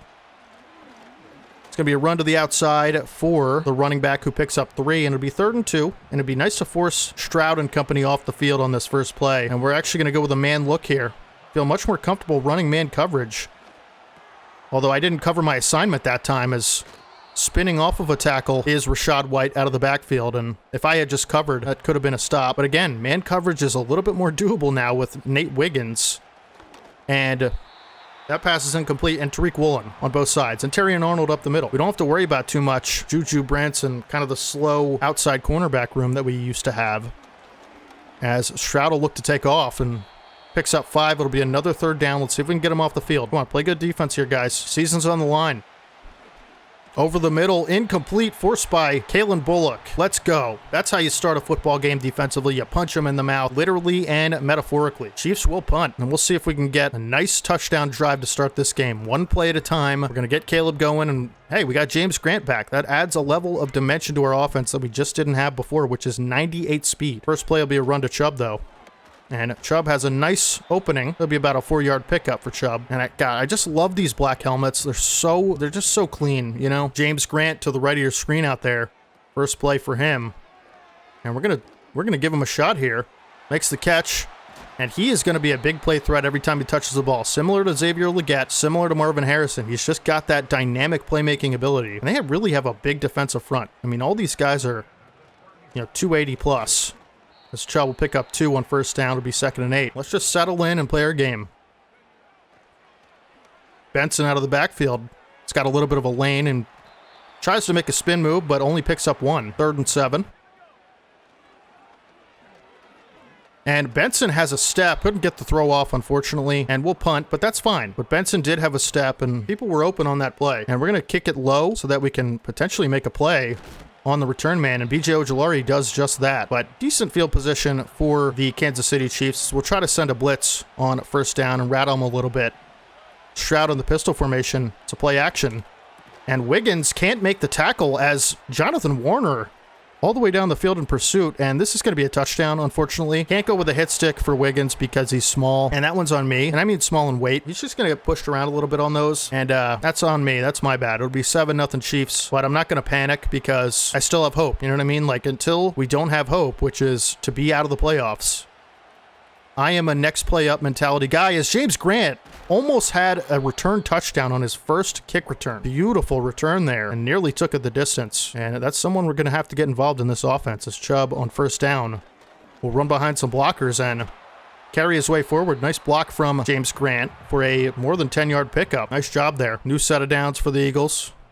James Grant open on a whip route, and Grant jukes a man and picks up a first down. Second catch of the day as Xavier Legette's injured. That's definitely not good as he's going back to the locker room. Hopefully it's not serious. In the meantime, I believe Cantrell will come in and replace him, as Cantrell has been good in his time, playing time so far, as Chubb will take it for 2. And Bruce Sternum, he'll be out for the game, and we're going to have James Grant replace him. I think it'll be Mark Cantrell. It will be Mark Cantrell. So not the news we were looking for there, but I'll tell you what, James Grant's got a step. Can he make the catch in the end zone? He can! Touchdown! First touchdown of the career for James Grant, I believe, and it is a huge one. Ties the game here at home at the link, and he just burned that left side corner. He has dynamic Tyreek Hill-esque speed, displaying at that time off of press coverage. You can't press this guy. As long as Caleb Williams puts it on the money, which he did there, it's going to be a touchdown. And that is the type of thing James Grant adds that Leggett can't do, that Cantrell can't do. Only Marvin Harrison and maybe Brock Bowers have the ability to do something like that. Big play, 7-7, looking to get another stop on this possession and take the lead. We'll try to confuse them and switch up the alignment here, as it's going to be a screen for Rachaad White. Wiggins takes him down. And good coverage from D'Angelo Hall, but Rachaad White is always a threat out of the backfield to make plays like that, and that's why you're seeing it there, because anytime it's a linebacker on Rachaad White, he is a receiving threat. 1st and 10, new set of downs. Little out route there as Bishop tries to make a hit and can't. The hit sticks haven't been flowing today. Breaking all kinds of tackles are the Chiefs. That'll take us to the end of the first. It'll be 2nd and 1 when we return for Kansas City, as Andy Reid looking real slim there. We'll go with a 4-3 look. Just try to switch up the formations a little bit as much as we can. 2nd and 1. Who wants to make a play? Over the middle. Eric Kendricks into the game, and along with a couple other Eagles, takes down DK Metcalf, but we're going to run a cover 2-man spy, and they love throwing the football, and that's what they'll do on this play. Is Woolen gets beaten, press coverage. Kansas City knocking on the door, scoring another touchdown in the red zone here. We'll spread out the defense a little bit. And bat it down at the line. Nice job to bat that football away by Quinnen Williams. It's something we don't really see often happen to us. It'll be 2nd and 10. And underneath, good tackle by Terrion Arnold, who's just a great tackler. It'll be 3rd and 4. Kansas City's going to have to convert here, and I'm going to send a little bit of hate Kansas City's way. Quick throw, broken up by Wiggins. Great coverage by Wiggins. Gatson was getting through the line, and Stroud had to get it out early, and Wiggins makes a really nice play on that. Really could have been completed. 10-7, not the worst outcome. We held them to 3. It could have been a lot worse. I mean, they had 1st and goal at the 6, right? So pretty happy with that defensive exchange. Benson will return here, so we can get something going up to the 26. And we will give Trey Benson a shot at the football here. He's going to cut it back. Can't really find any space. Try to get this passing game going. 2nd and 10. And we're just going to throw that for Bowers, who makes a nice catch. Always so good at making those catches in traffic is Bowers, and that time no exception, as we'll try to convert here on 3rd and 5.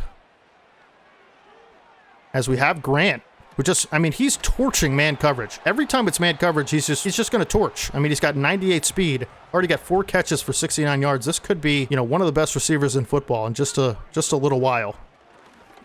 Chubb has a nice lane there. Good blocks. Gets to the outside and picks up 7. Good run there for Chubb. It'll be 2nd and 3, and this is where we potentially look to take some shots on 2nd and short. We're going to get a look at it.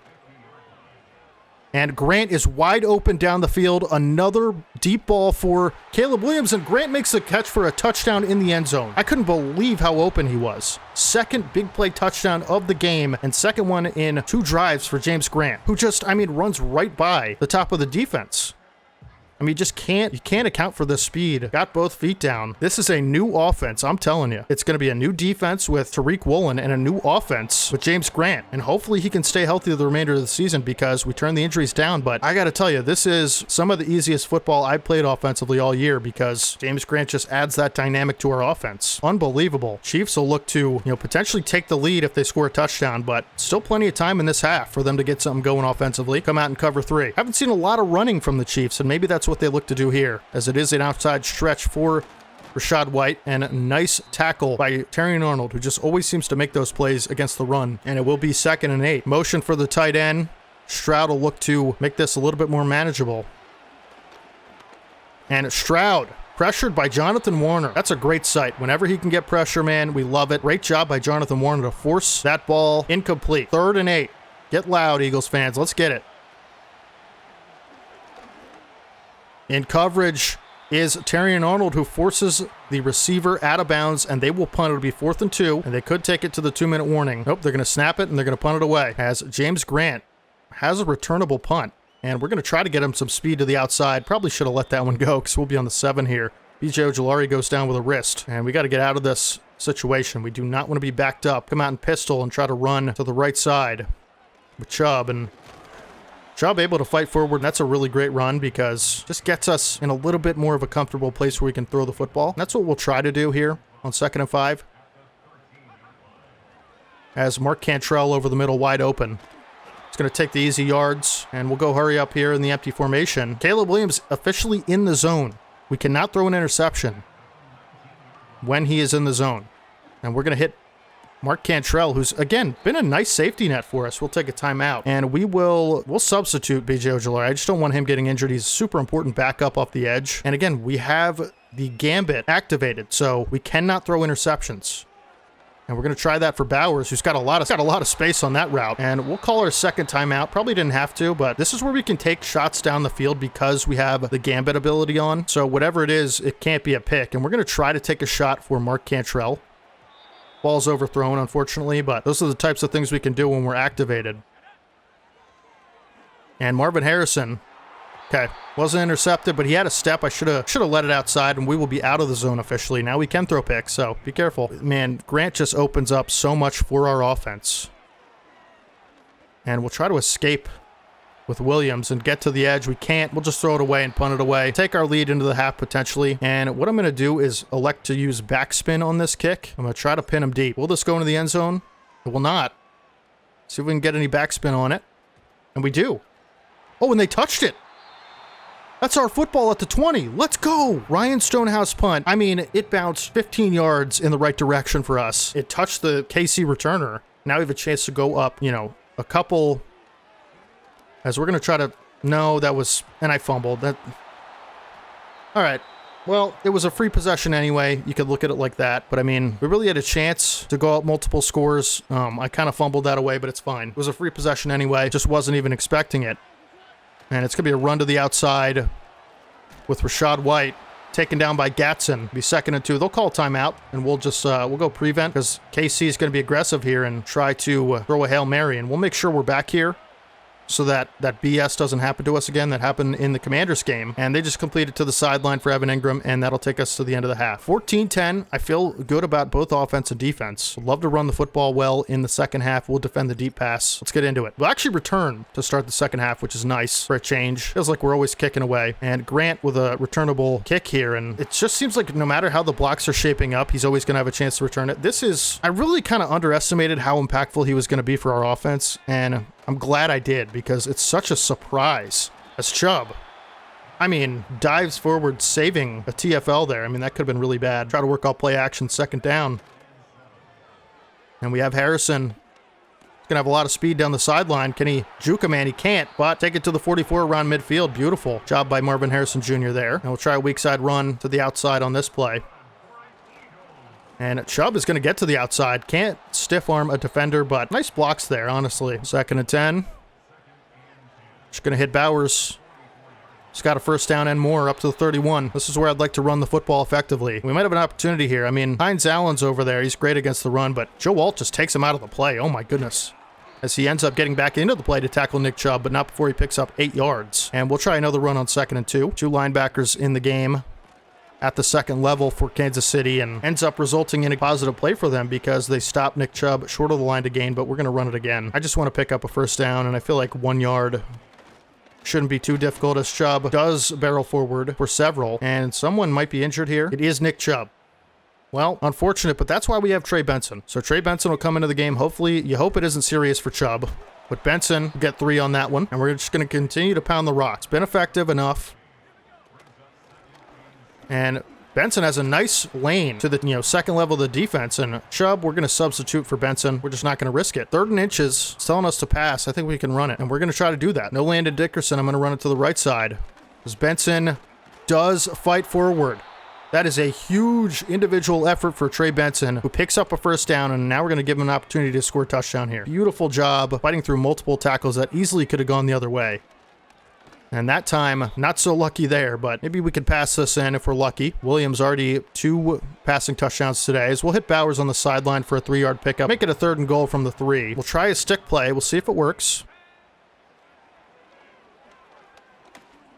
And we're just gonna run this in with Caleb Williams. I saw Bowers open. It's gonna be another touchdown for your Eagles. Caleb Williams having himself a day as he's gonna dance in the end zone with his wide receiver 1. Nice scramble there from Caleb Williams. Saw some open players, but just thought, why not? It's guaranteed if you run this, and Aubrey will make it an 11-point game with the extra point. And it is good. Take the pressure off yourself. Go one play at a time. Don't make any stupid mistakes, and we're gonna win a lot of games. You know, James Grant has made that a lot easier, I will admit. And hopefully Tariq Woolen will make some plays for us down the stretch of the season. But this is what we have to do. We just have to come out here, play our game. Don't play like it's the last game you're ever going to play, because that's kind of how it is. But you start making stupid mistakes when you play like that. So it's kind of a mentality thing for me. And I feel like we've done a nice job of Evan Ingram breaking, 15 tackles there. Woolen tracks him down from the other side of the field, but just play free, play loose.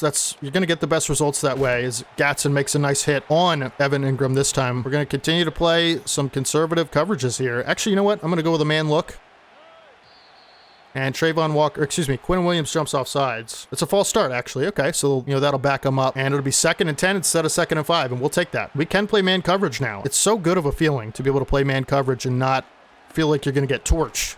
See, like right there, that's a 94 speed receiver, and Woolen with great coverage there.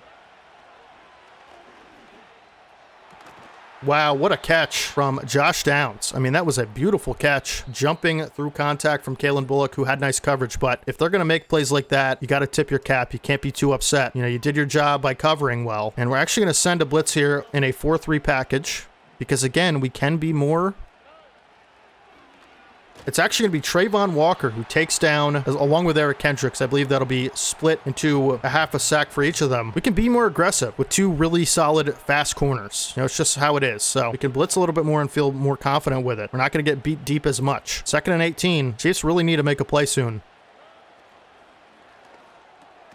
And great coverage there by Woolen. See what I mean? When you let up a catch, that's fine. But it just has to be good coverage. If it's good coverage, I can live with it. Stroud finds, that was close, finds Rachaad White over the middle on a check down and makes it a 4th and 2. They really should go for this, but they're not gonna, because even if they stop us on this next possession, they'll have to score a touchdown and a 2-point conversion to tie it. So, it's 4th and 2. I probably would have went for that, but that's why I'm not 3 and 3, right? So, James Grant on the return, can he make magic happen? It's got a lot of space, but blocks don't develop all the way, and he'll take it to the 31, and we're just going to try to run some of this clock out. We need some good running, some good hard runs from Benson. And that's what we're going to get here. When you could fight forward through a pile like that, I wasn't even using a truck animation. Well, you could do that. That's just the type of stuff that makes you a special running back, right? Anyone can run through holes, uncontested. But when you can run better than expected per play, I feel like that's really where the value is at running back. 3rd down and 7, and we'll make sure we have max protect, because it will be a corner blitz as Harrison's wide open on the sideline. That's not going to be a completion, unfortunately. All right, well, we'll punt. Can't let up a touchdown, can't let up a 2-point. But the best they can do is tie in any case. So I should have used backspin again. That worked really well last time. Will be returnable for the returner, as Terrion Arnold lays out the returner. Hoping we could force a fumble there, but nothing doing. They will take the field again in search of points, and they'll run on the first play with Rachaad White. Combined tackle from Zach Gatson and Cole Bishop makes it a 2-yard pickup, and I'm going to run more man coverage. We have really good personnel for this now. I just got to watch the tight end. He's going to go in motion. Woolen, great tackle. And there's an injury for the Chiefs. It appears to be a lineman. Woolen will let up that catch, and then, that's a ball that could have been forced incomplete by a lot of different players. But that player hangs on through the contact. Underneath for Evan Ingram, new set of downs for the Chiefs. And they got to get going fast if they want to make something happen here. We'll spread out a little bit with our look. Underneath. And a fumble. Zach Gatson recovers. I don't know who exactly forced that. Was it Woolen? Tariq Woolen already making plays. Zach Gatson recovers the fumble, and it'll be Eagles football. Oh my goodness. It appeared to be Kalen Bullock and D'Angelo Hall and Tariq Woolen. It was a 3-man hit stick. That can make anybody fumble, right? Eagles looking to take the clock away as Benson gets to the outside, and he's going to get a 1st down and more. I just go down inbounds. I wasn't going to go out of bounds there. Marvin Harrison Jr. injured. Oh my goodness. Please no. Please no. Leggett and now Marv, and that it doesn't look good, Really hoping it's nothing serious, because we're already down Xavier Leggett. And we'll try to take the clock away from the Chiefs, as mentioned previously. Just got to take it to the 2-minute warning. Muscle cramps, that's fine. We'll substitute him anyway. And not risk that guy getting injured, that's for sure. Xavier Devine will come into the game. First look at him on the field. And that'll take us to the 2-minute warning. A first down or 2 really ends the game, and 3 points pretty much puts it out of reach anyway. So we are in the driver's seat. Just can't fumble. That's all we got to do. And Benson will take it forward for 2. Kansas City will take their first time out. If we get a first down here, it's as good as over, in my opinion. And Benson will take it forward for 1, and we'll just go ahead and take our points, make it a 2-possession game. 50-yard field goal for Aubrey. Should be no problem. He's got the win in his face, but he's Brandon frickin' Aubrey, all right? Kick is up by Aubrey. Kick is good by Aubrey. And 2 possessions pretty much should put it out of reach for the Chiefs. This would be a big win, assuming we do get it. Huge hit from Cole Bishop on the return. And, man, the defense has played so well today. Just getting the Chiefs off the field any way they can. You know, it's a turnover, last possession, but mostly just stops, you know, like the old-fashioned way. And that's going to be an underneath completion for DK Metcalf, but Zach Gatson's there to make the stop. Spread out our defense a little bit, make sure nothing over the top happens. And good medium throw for CJ Stroud as they'll go hurry up. Running out of time, though, I will say that. Love an interception. Underneath for Metcalf again. Gatson's there. New set of downs for the Chiefs, though, as they'll continue to go hurry up. It's been working for them. Underneath again. I mean, we'll live with these, man. That's their last time out. We can keep them in bounds. I mean, we got a pretty good shot here, right? Stroud going to take a shot towards the sideline for number 10, Adonai Mitchell. Does get out of bounds, but we're going to go with a man coverage look here. Feel confident in our matchups. It is a pass. And Stroud flushed out of the pocket, forced to throw it away. Good pressure from the line. Great coverage by Woolen. I saw it all the way. 2nd and 10. Got to get in the end zone if you're Kansas City pretty quickly, right? Can't get anything in bounds, so really we could just play over top. And another throwaway by Stroud. Great coverage. This is what having 2 really good corners can give you. 1 is just not enough. It's not, quite frankly. 3rd and 10. Who's going to make a play? It is Drew Sanders with his third and a half sack of the season. Ends the game. Bye-bye, Chiefs. Get off of my football field. And the black uni curse is over. I just want you guys to know, every game in this franchise so far that we wore all black, we lost by a lot. Proving that we can win with the black unis on. Proving that we can win at all this season. And it is a big one. We'll move to 2-5. Chiefs will move to 3-4. And no turnovers for Caleb Williams today. Fumble, actually. But, yeah, well, no picks. That's a step in the right direction, right? 14-19, 73 completion, 2 touchdowns, no picks. Chubb was pretty good on the ground today, along with Benson, who I thought filled in nicely for Chubb, just like he did last season. Caleb Williams with that 1 rush for, 3 yards and that touchdown. That was big. But how about James Grant? 2 big-time deep shots from Caleb Williams over the top. 5 catches, 119 yards, and 2 touchdowns. 24 yards on average per catch. What a day. You hope that Xavier Legette won't be down too long, but Mark Cantrell will step in if need be. Harrison will be fine. 1 for 24. It was really just the James Grant show, if I'm being honest. We'll take it. Defensively, Tariq Woolen was all over the field making tackles. He had 7 total. 4 solo, and Terrion Arnold with 4 tackles. They always seem to be big when he makes them. D'Angelo Hall with 6 tackles. Zach Gatson with 9 total tackles, and a fumble recovery, I believe. And they actually gave the forced fumble to D'Angelo Hall. That's actually really good that they did that. Kalen Bullock, 5 tackles and a pass deflection. Drew Sanders with the big sack that ended the game. Also had a TFL and 3 tackles. No picks today, as Stroud generally takes care of the football, but Trayvon Walker and Eric Kendricks for the 1 snap he was in got Stroud to the ground. So just a really well-rounded game overall. James Grant made a huge impact in the offense. I don't know what we would have done without him, especially going down Xavier Legette and Marvin Harrison at the end there. And that win just keeps our hope alive, right? That's really all we can do with our wins at this point, is just keep winning and keep our hopes alive. As Fuaga gets an upgrade, we'll upgrade his pass pro once again. +2 pass block, +2 pass block finesse. So he's getting better at that. He is developing. Jonathan Warner gets an upgrade, and he's just so raw, man. Like, he's got such good physicals, but like the block shedding and the power moves and stuff, they just aren't there right now. So we'll go ahead and upgrade his speed rusher, get those finesse moves up. He actually goes up 2 overalls from that. +3 block shed, +2 finesse moves, +3 hit power, +2 power. I mean, what an upgrade, huh? That's insane. So now he's got 78 power moves and 76 76 finesse moves. He's playing down with morale, obviously, but block shedding up to 76 as well. Huge. Great upgrade there. And James Grant will get an upgrade as well. Do we know his dev trait? It is superstar. He's superstar. James Grant's a superstar. Oh my goodness. I was expecting 100% he'd be star. You just never, I feel like you just never see guys like this end up being superstar. Like these low overall receivers. Dude, we now have 2 superstar receivers and a superstar tight end. Everybody's a superstar on our team. Offensively, it feels like all the skill position guys. That is so amazing. Wow. Okay, so, I mean, we want his catching, like his catch and traffic's better. His catching's really bad. His route running's terrible. I say we just keep going deep threat and get him some abilities because we can't even unlock an ability right now. So +2 catching, +1 deep route. That's pretty good. I can't believe he's a superstar. I would not expect that at all. So I guess really the only guy we're waiting to see is, because we know Zach Gatson's at least a superstar. I'm hoping he's an X Factor, but he'll probably be a superstar. And then D'Angelo Hall, who I would bet is star dev, but it'd be nice if he was superstar, as we do have a upgrade here for our staff points. Boost agility for wide receivers by 1. Okay, that's pretty good. We'll take that. Can't believe James Grant is a superstar. So that's a big win, you know, pushes us to 2-5. Again, we have a lot of work to do if we're going to make the playoffs, or even think about it, you know, or even think about getting there. But I mean, that just makes it a little bit easier, right? The fact that we're 2-5 instead of 1-6, because 1-6, like, it's over, right? So we're going to have to win our division most likely, or we have to win out if we're going to make a wild card. And listen, by the day, it's looking a little bit more attainable. I mean, Commanders have won 3 straight, of course. You didn't think they were really going to go 0-16, right? 3-4. They were 0-4 a few weeks ago. Should have won that game. I mean, the stupid Hail Mary killed us.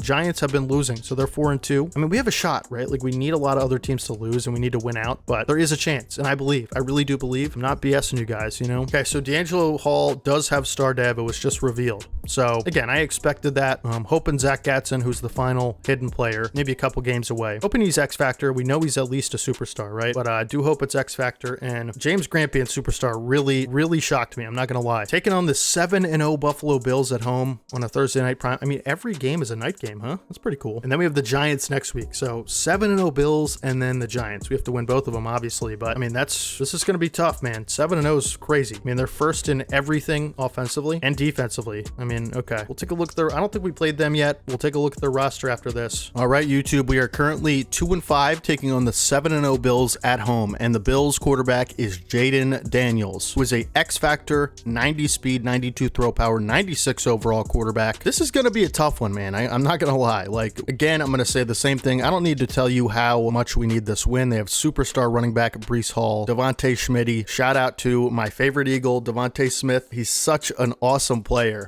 Also, T. Higgins, 90 overall. I mean, Deontay Johnson, this is a loaded receiver room. Travis Kelce still in the league. He's only 82 speed, but 95 overall. Double me. X Factor at tight end. Tyler Guyton, John Simpson, Cam Jurgens, Eagles legend. Just got an extension at the time we were recording this. Christian Hayes. The offensive line isn't perfect, so hopefully we can force Jaden Daniels into some tough situations. Greg Rousseau is a beast. Kalijah Cansey. This team is really good. Deron Payne. I mean, that's a really good, you know, front three. Fabio Carrique.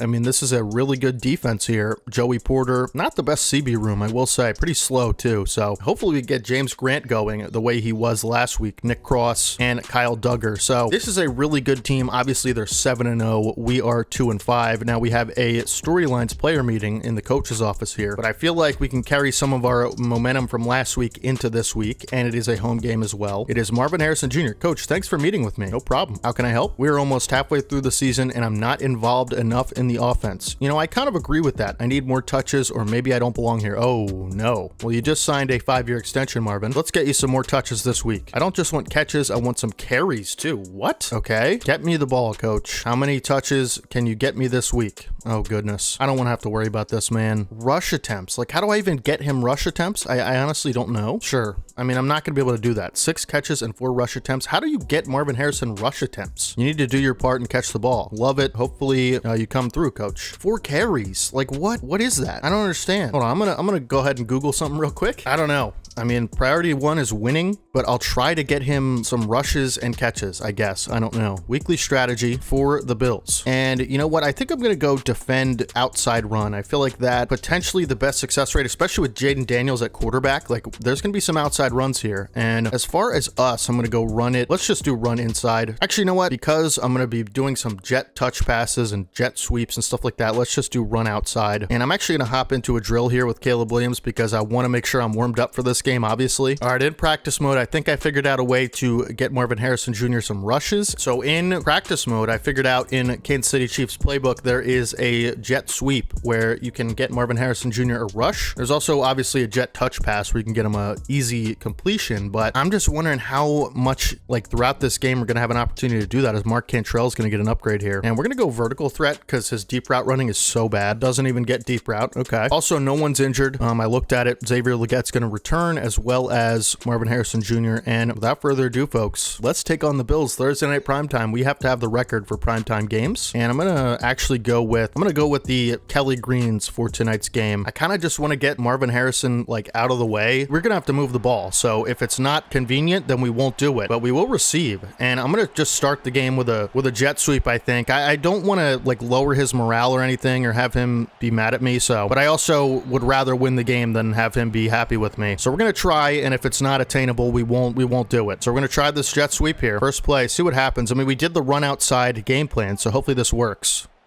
Marvin Harrison is just tackled in the backfield, 3-yard loss. We're going to try it again, I guess. I'm worried about this. 2 out of the 4 out of the way. And he actually has a lot of space this time. James Grant with a block down the field, and Marvin Harrison. And over 10-yard, and James Grant's injured. You got to be kidding me, man. Please, no. Hopefully it's nothing serious. We're going to run the same play. I can't believe that worked. Like, I just can't. He's going to have a better blocker than Mark Cantrell out there for him. And Marvin Harrison's got speed again. I mean, this play's actually not that bad. We're going to run it one more time, and we're going to substitute James Grant for Mark Cantrell because we can't have James Grant getting injured. You know, this is going to be the final rush for Marvin Harrison, and then we could just play our normal style.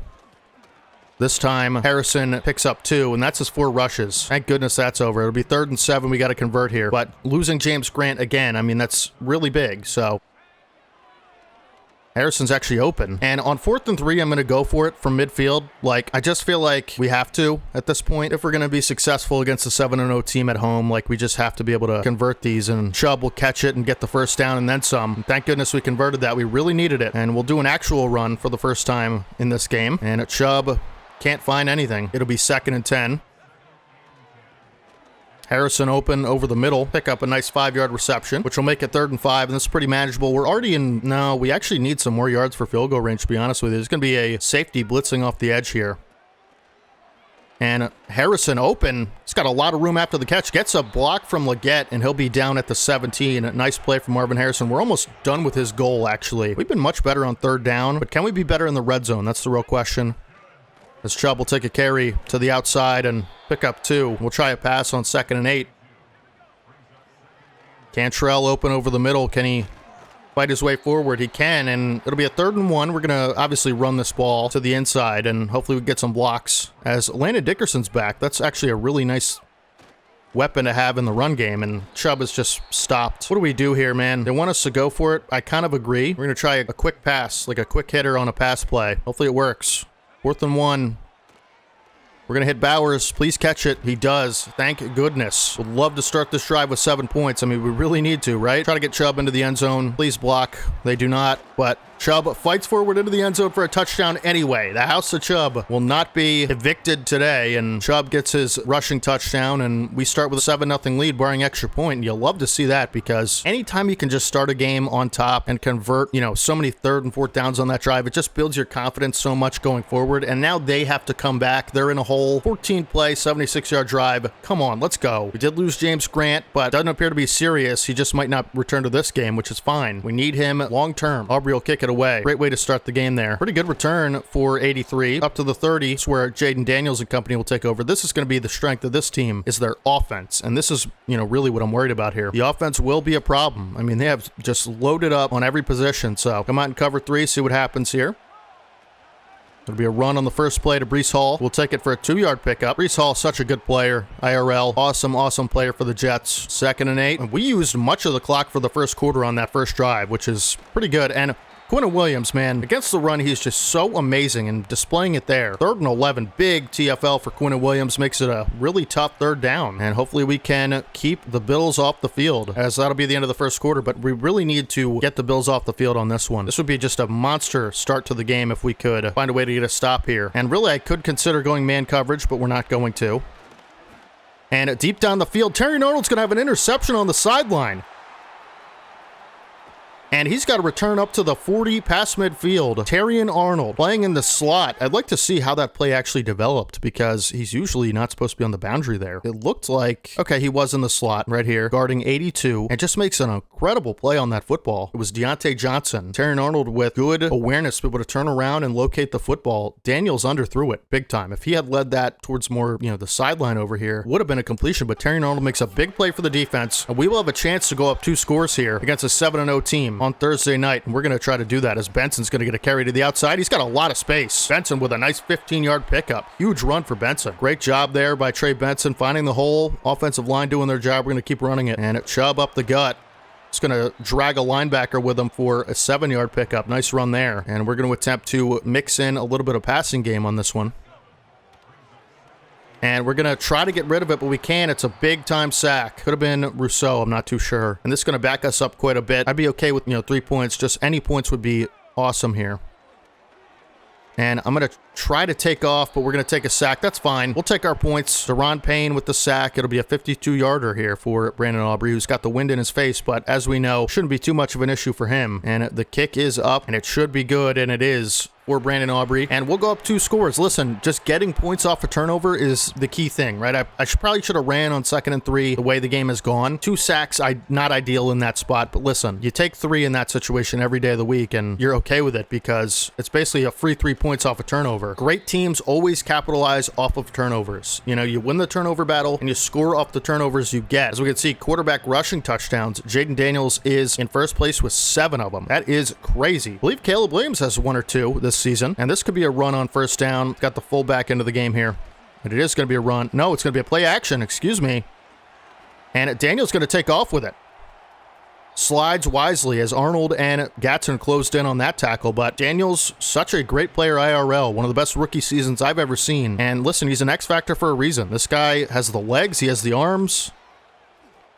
Arm has a really nice run from Breece Hall, and they're starting to get moving here. And it's, through the ground because dual threat quarterbacks make the run game a lot easier, as we know.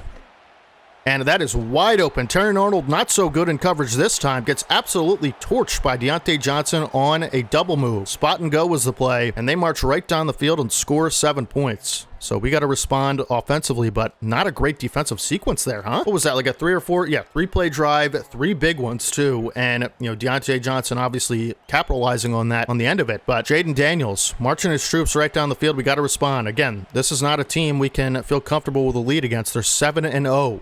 As Larry Stort's going to return, and pretty good one, up to the 33. And we're going to try to get this passing game going a little bit more if we can. Obviously, the rush got home a little bit last time, so got to be careful. As that's overthrown, man. Like, I didn't pass lead that at all. It should have been right in the hands of Brock Bowers, and it's intercepted. That's just a missed throw. Nothing I can do about that. It's whatever. Probably not the best read in the world anyway, but that was not my fault. I will take responsibility for what I do. That was not one of them. As over the middle is Daniels, and we got to hold him to 3 here now. You don't want to go down in a game like this. So Caleb Williams makes a mistake. Let's see if the Bills will make him pay, as we're going to send a blitz here, man blitz. And it is a quick throw and a dangerous one at that, because Nate Wiggins has the breakaway speed to be able to break on that football, and he does, but it'll actually be a negative play for the Commanders. 3rd and 6, huge 3rd down here.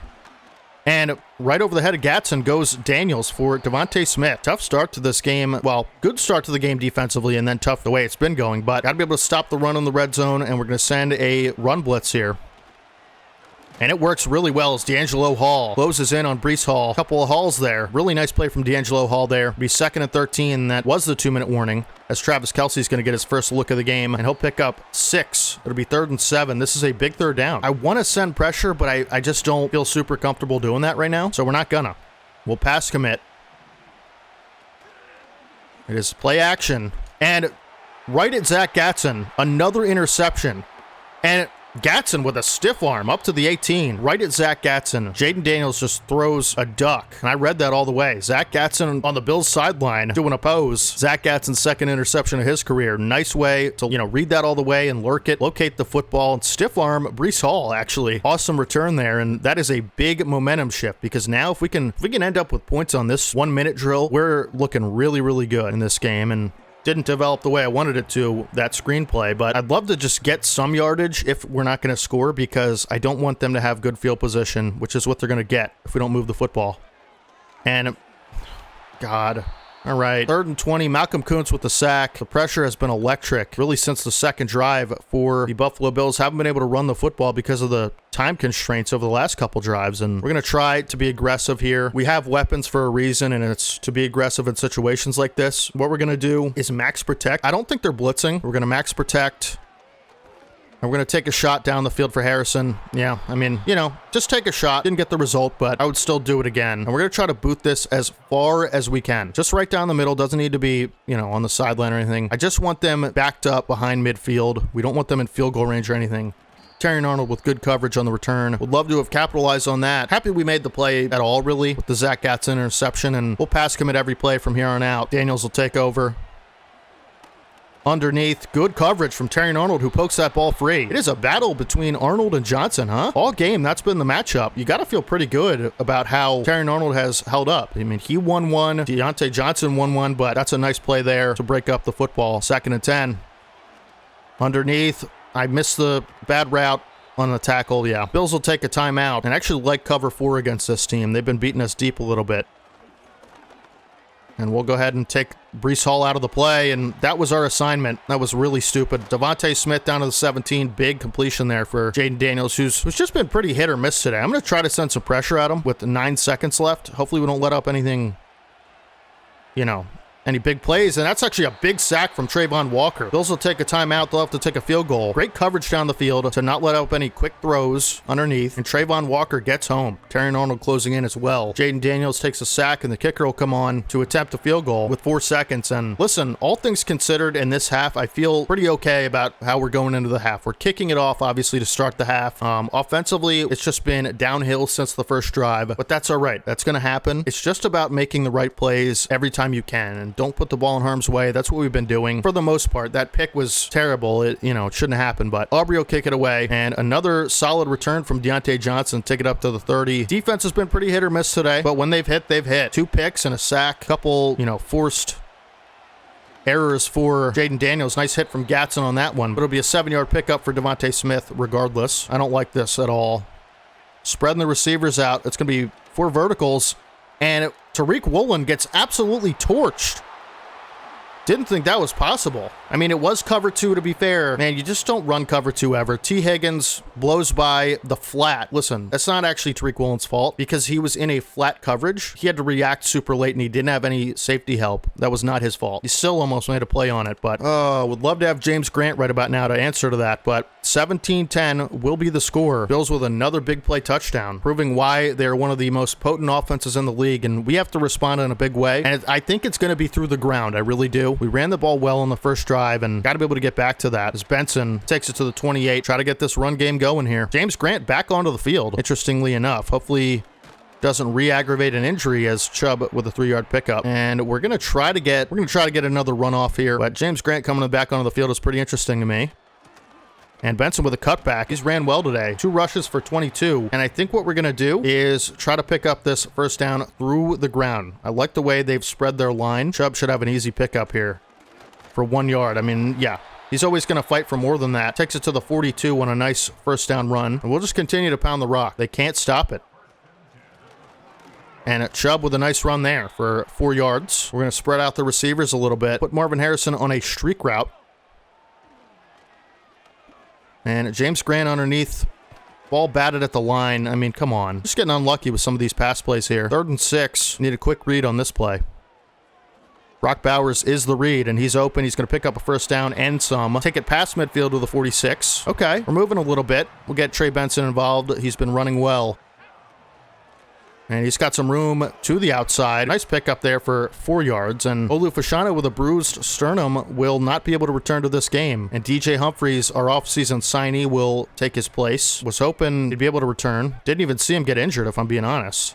And we're sacked. Dude, oh my goodness. Okay. All right, settle in, settle in, settle in. This is a big, big third down. We're going to max protect.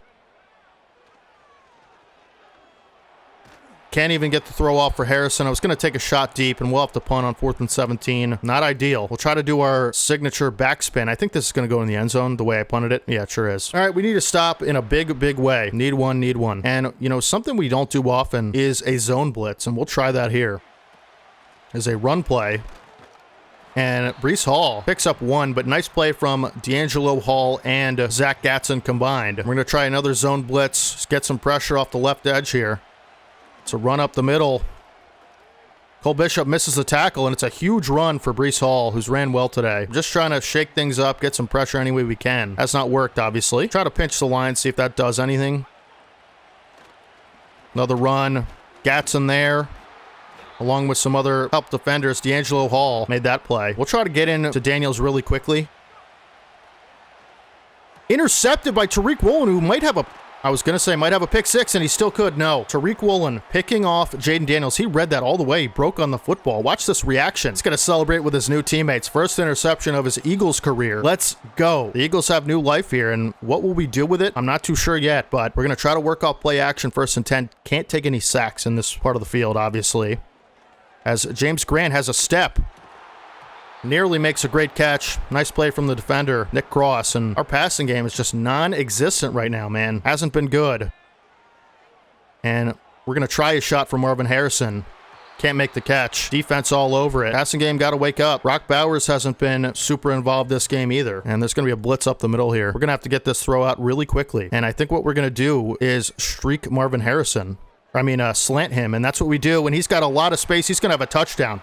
Marvin Harrison Jr. wanted his name called, and he got it. Ties up this football game after Tariq Woolen, his new teammate, picks it off, Jaden Daniels, and Marvin Harrison's going to celebrate in the end zone with DJ Humphries and company. I got to say, I got to give myself some credit there. They were blitzing over the middle. I knew there wouldn't be any middle defenders, and Harrison was going to win off the line, and he did. Beautiful, just like we drew it up, and we'll go ahead and tie up this game with the Brandon Aubrey extra point. 17-17. Can we make another defensive stop? It seems like when we blitz Jaden Daniels, good things happen, and we'll try to, make this a David Goliath upset. Even though we're home, even though we're the Super Bowl champions, we're 2-5 and they're 7-0. And they came in here confident. So did we, off the win of last week. But it's a different confidence when you're 7-0, I would imagine, right? I wouldn't know the feeling, but here we go. Somebody make some plays here. Need people to make plays. Daniels and empty.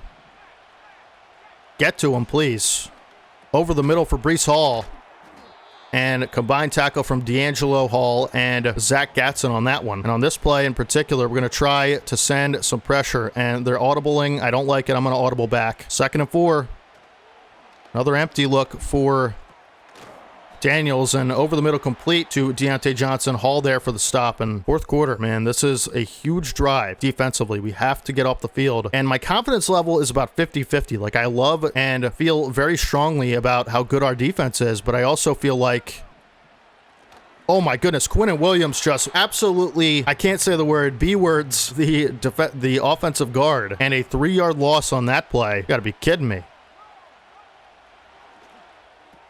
Guys, why are we so backed off with our best player? Even in the zone coverage we had, there should be a guy over there. We'll try some man coverage. Again, I feel like we do have the personnel. I don't like the matchup here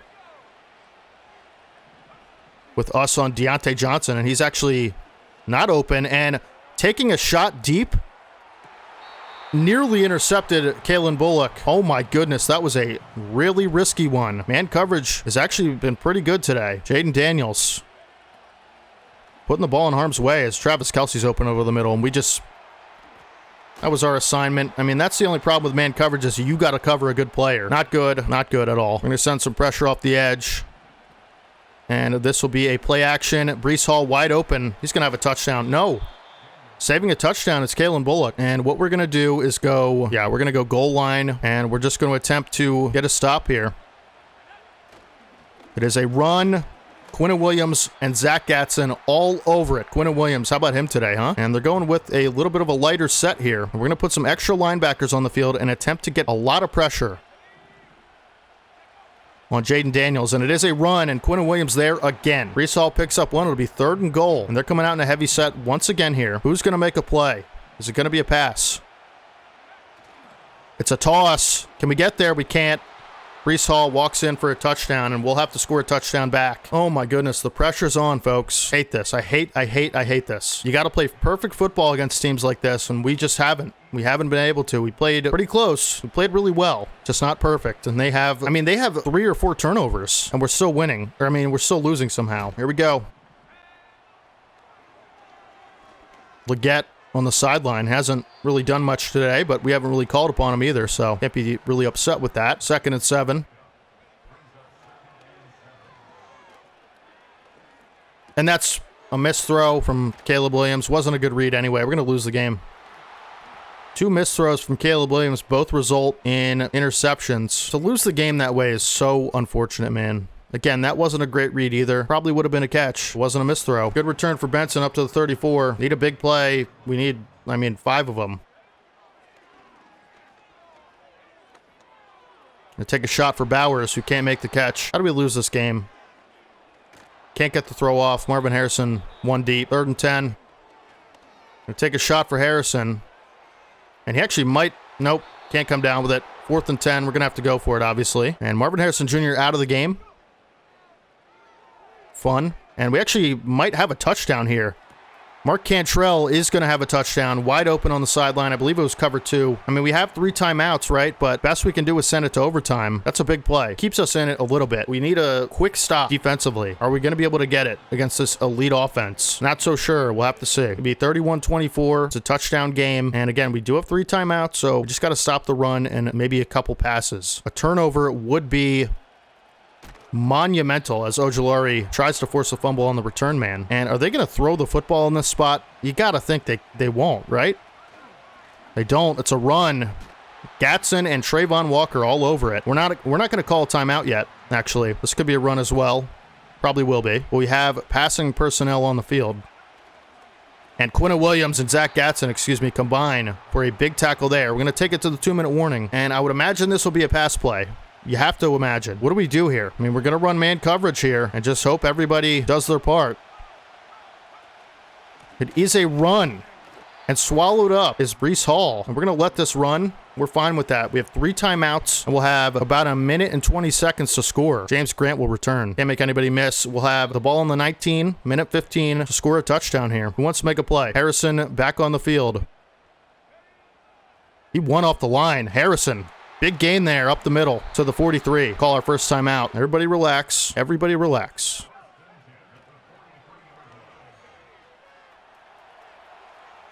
Get outside the pocket with Williams and just go out of bounds at the 50. And we'll go empty set here. Harrison wide open over the middle. He's got a lot of space. He's going to work his way. Tried to get out of bounds, couldn't, and we're going to call our second timeout there. 53 seconds. What we're going to do is actually put Harrison on a streak because he's got press coverage here.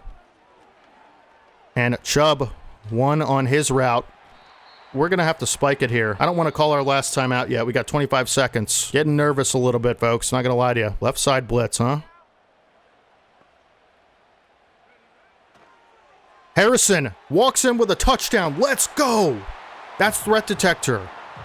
I knew we'd have a free win off the line, and I just threw it to him, and we're going to be able to tie this game. Aubrey's extra point, up and good. 31-31, a miracle in Philadelphia. Can we win this game? Can we send it to overtime? They're going to have 22 seconds and 3 timeouts, and I don't feel super comfortable with that. This is a really, really good offense. One of the best we're going to see ever, and I'm struggling to know exactly how I want to play this defensively. I think what we're going to try to do is just play our normal coverage on the first play and see what happens. Are they going to run it? I'm going to pass commit. It is a stretch to the outside, and Breece Hall actually has a lot of room. Woolen will take him down at the 38, and I ran the wrong play. 2nd and 2. Underneath. Somebody make a tackle. Quickly. Okay, they're really close to field goal range, like really close, and I am concerned. 10 seconds. Over the middle. How did he catch that, dude? How did he catch that? They're going to take a field goal. We're going to ice them. You just know it's going in. You just know it's going in. Oh, my goodness. All right. It's Tyler Bass, too. He's got such a big leg. Kick is up. Kick is good. GG's. We're going to have 2 seconds. I can't believe that, man. How did he hang on to that ball? Who even was that, first of all? To lose in the ways we've been losing, man. We'll try a Hail Mary on the last play. Give me time, please. And James Grant might have...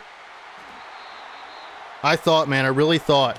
He won deep off the line, and that's how we lose, and that's likely our season. Unbelievable. Unbelievable. We're gonna have to scratch and claw, but I thought we did a really nice job today. I mean, those 2 picks killed us. That's what it was. The 2 picks were neither of them really my fault. Maybe the second one a little bit, but the first one definitely not. Felt like I played pretty well. I don't know. Nick Chubb. The passing game was just working so well. I just felt like I wanted to keep using it. We got Marvin Harrison 4 carries. How many catches did he have? 7. So we should at least score some brownie points with him. Mark Cantrell with a big touchdown deep. James Grant with a 50-yard catch. The ball was just a little bit better placed. We might have had a walk-in touchdown there. Gave it a good shot. I don't know. I don't know how I'm supposed to play better. I don't know. Obviously, the defense let up way too many points. That was kind of the whole issue, right? But we had 3 interceptions. We had a sack. I don't know, man. I feel like it was just situational offense. We weren't the best at that. We were pretty good, but not the best. It was just a weird game. And Zach Gatson with a pick, Tariq Woolen with a pick, and Terry Arnold with a pick. It was I feel pretty good about how I played that game. So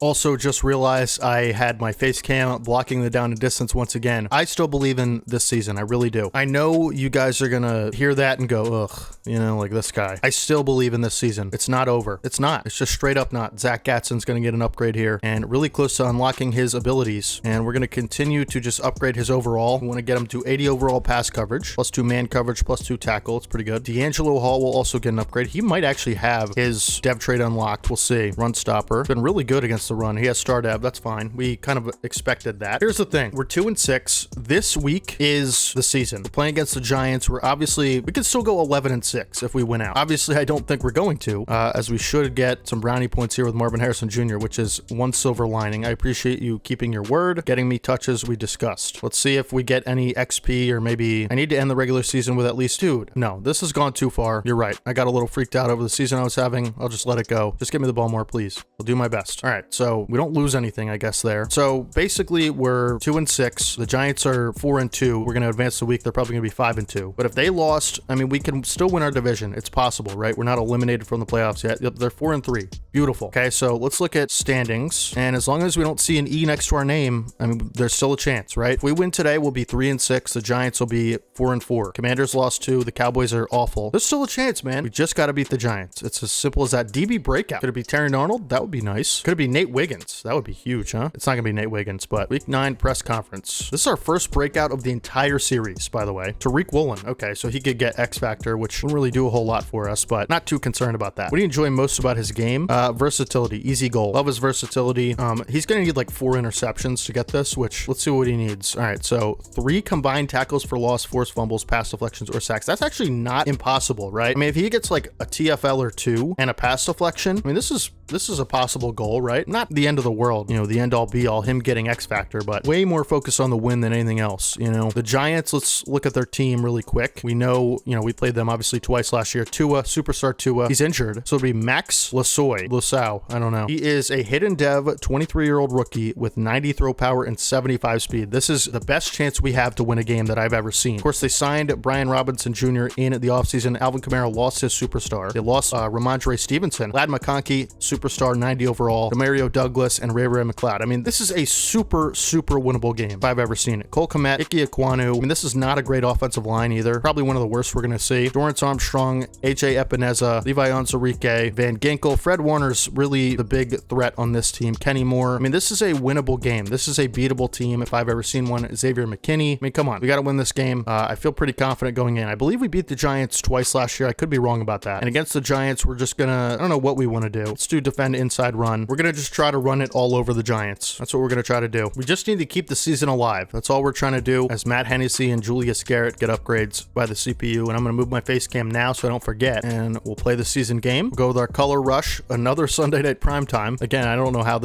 any of this is happening. Against the Giants, it's always fun beating the Giants. I will say in real life, it's become more sad than anything of how what the Giants have become over the last decade or so. And we'll kick off to start the game. We got to get Tariq Woolen some, you know, PBUs and stuff like that. that. But against a rookie quarterback, man, I'm really just hoping we can get pressure. We'll try to be aggressive, right? It's gonna be our main priority. And let's get into it. Don't even know how to say his name. Don't care either. We're just trying to beat him. I don't care what his name is. We're gonna let Tariq Woolen go crazy in man coverage here.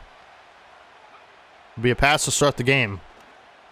And a nice throw, actually, underneath for Demario Douglas. And we're going to send some pressure at the rookie early. Let's get him to the ground. And it's going to be a play action. And Nate Wiggins forces the PBU on Douglas. Okay. I thought Douglas would have caught that. Nate Wiggins was a little lost on that one. We're going to try to send pressure again. We're going to be as aggressive as we can against this rookie. And I thought that would have been a PBU for Woolen, but he makes the tackle. Good coverage, honestly. 3rd and 3. Let's see if the Giants can pull this off. I'm not trying to underestimate my opponent, but again, if we're ever going to have a chance, as Arnold makes the PBU to set up 4th and 3 and the Giants will punt. If there ever is going to be an opponent where we feel like we can win pretty comfortably, it's this one. I shouldn't say that at 2 and 6, obviously, but this is the best matchup we've had all season, and we're going to take advantage of it. We're just going to try to run it down their throats. Of course, we had no problem doing that against pretty much everybody last season. Chubb gets to the 2nd level through several defenders and picks up 4. We'll try another run on 2nd and 6. Giants stacking their line, though. We'll see how it works out. Nice to have Landon Dickerson back, obviously. And that time, nothing doing for Chubb as he'll lose one, and it'll be 3rd and 7. And they will send a blitzer off the edge. And again, thank goodness that wasn't intercepted. That was the same play as earlier in the season I threw an interception on because I thought it was a different route, and I still thought it was a different route on that one. We're going to try to boom this away as far as we can and put backspin on it, and they're going to return it anyway, so it doesn't really matter. Isaiah Rodgers, Eagles legend, Super Bowl champion, is popped by Terry Arnold on the return, and we'll get this hungry defense back onto the field. Let's say that, hungry defense, and we're going to continue to send pressure at the rookie quarterback, as can't really get any that time. And D'Angelo Hall throws Ladd McConkey like a little boy. It'd be 2nd and 4, and we're never running cover 2 again. I can tell you that right now. They haven't ran the ball once. Out to the sideline for Cole Kmet goes the rookie QB. New set of downs. Underneath, good coverage by Tariq Woolen. It'd be 2nd and 5. We're going to try to mix up the sets a little bit, and we're going to leave Arnold and Wiggins on an island and send a ton of pressure. And it doesn't matter because it's a run, but it'll be 3rd and inches for the Giants. And we're going to go in an over G look and put Richie Grant on the field. It's a run. Nobody can shed their blocks, and it's a big gain for Brian Robinson Jr. Unfortunate, as Cole Bishop is injured, I believe, potentially. Maybe not. Seemed that way. Doesn't give us an animation, and 1st and 10 for the Giants. Just got to keep him out of the end zone, man. As Woolen can't break up that pass, it'll be a 1st down, and they're driving. They are really driving here. We're going to go with a little bit of a different kind of look here. It'll be half man coverage on the right side and half zone coverage on the left side. And out to the flat. And Gatson with a nice hit. Brian Robinson picks up 5 on the catch. Giants doing a good job of taking what's there. 2nd and 5, we're going to send some pressure. It is a play action. Rookie QB flush, and he'll throw it away. He's got a good sense of pressure. 3rd and 5. Somebody make a play, please. Underneath. Man, they just, on cover 3, like, why? I'm not trying to complain, but it just feels like that underneath stuff is always open. And it shouldn't be. And rookie QB gonna run. Gatson was there to force him to slide. 3-yard pickup. 2nd and 7. We're gonna send more pressure. Doesn't seem to be working all that well, but we'll try it. And that'll just end the 1st quarter. Just please keep him out of the end zone. Again, I'm not super worried about this team, but our offense hasn't gotten anything going. So, and we'll try to come out in 3-4, put some extra big bodies on the field to get to the quarterback and the backfield. It's an outside run for Brian Robinson. A nice job by gang tackling from the defense. This will certainly be a pass, you'd think, right? Empty set for the Giants.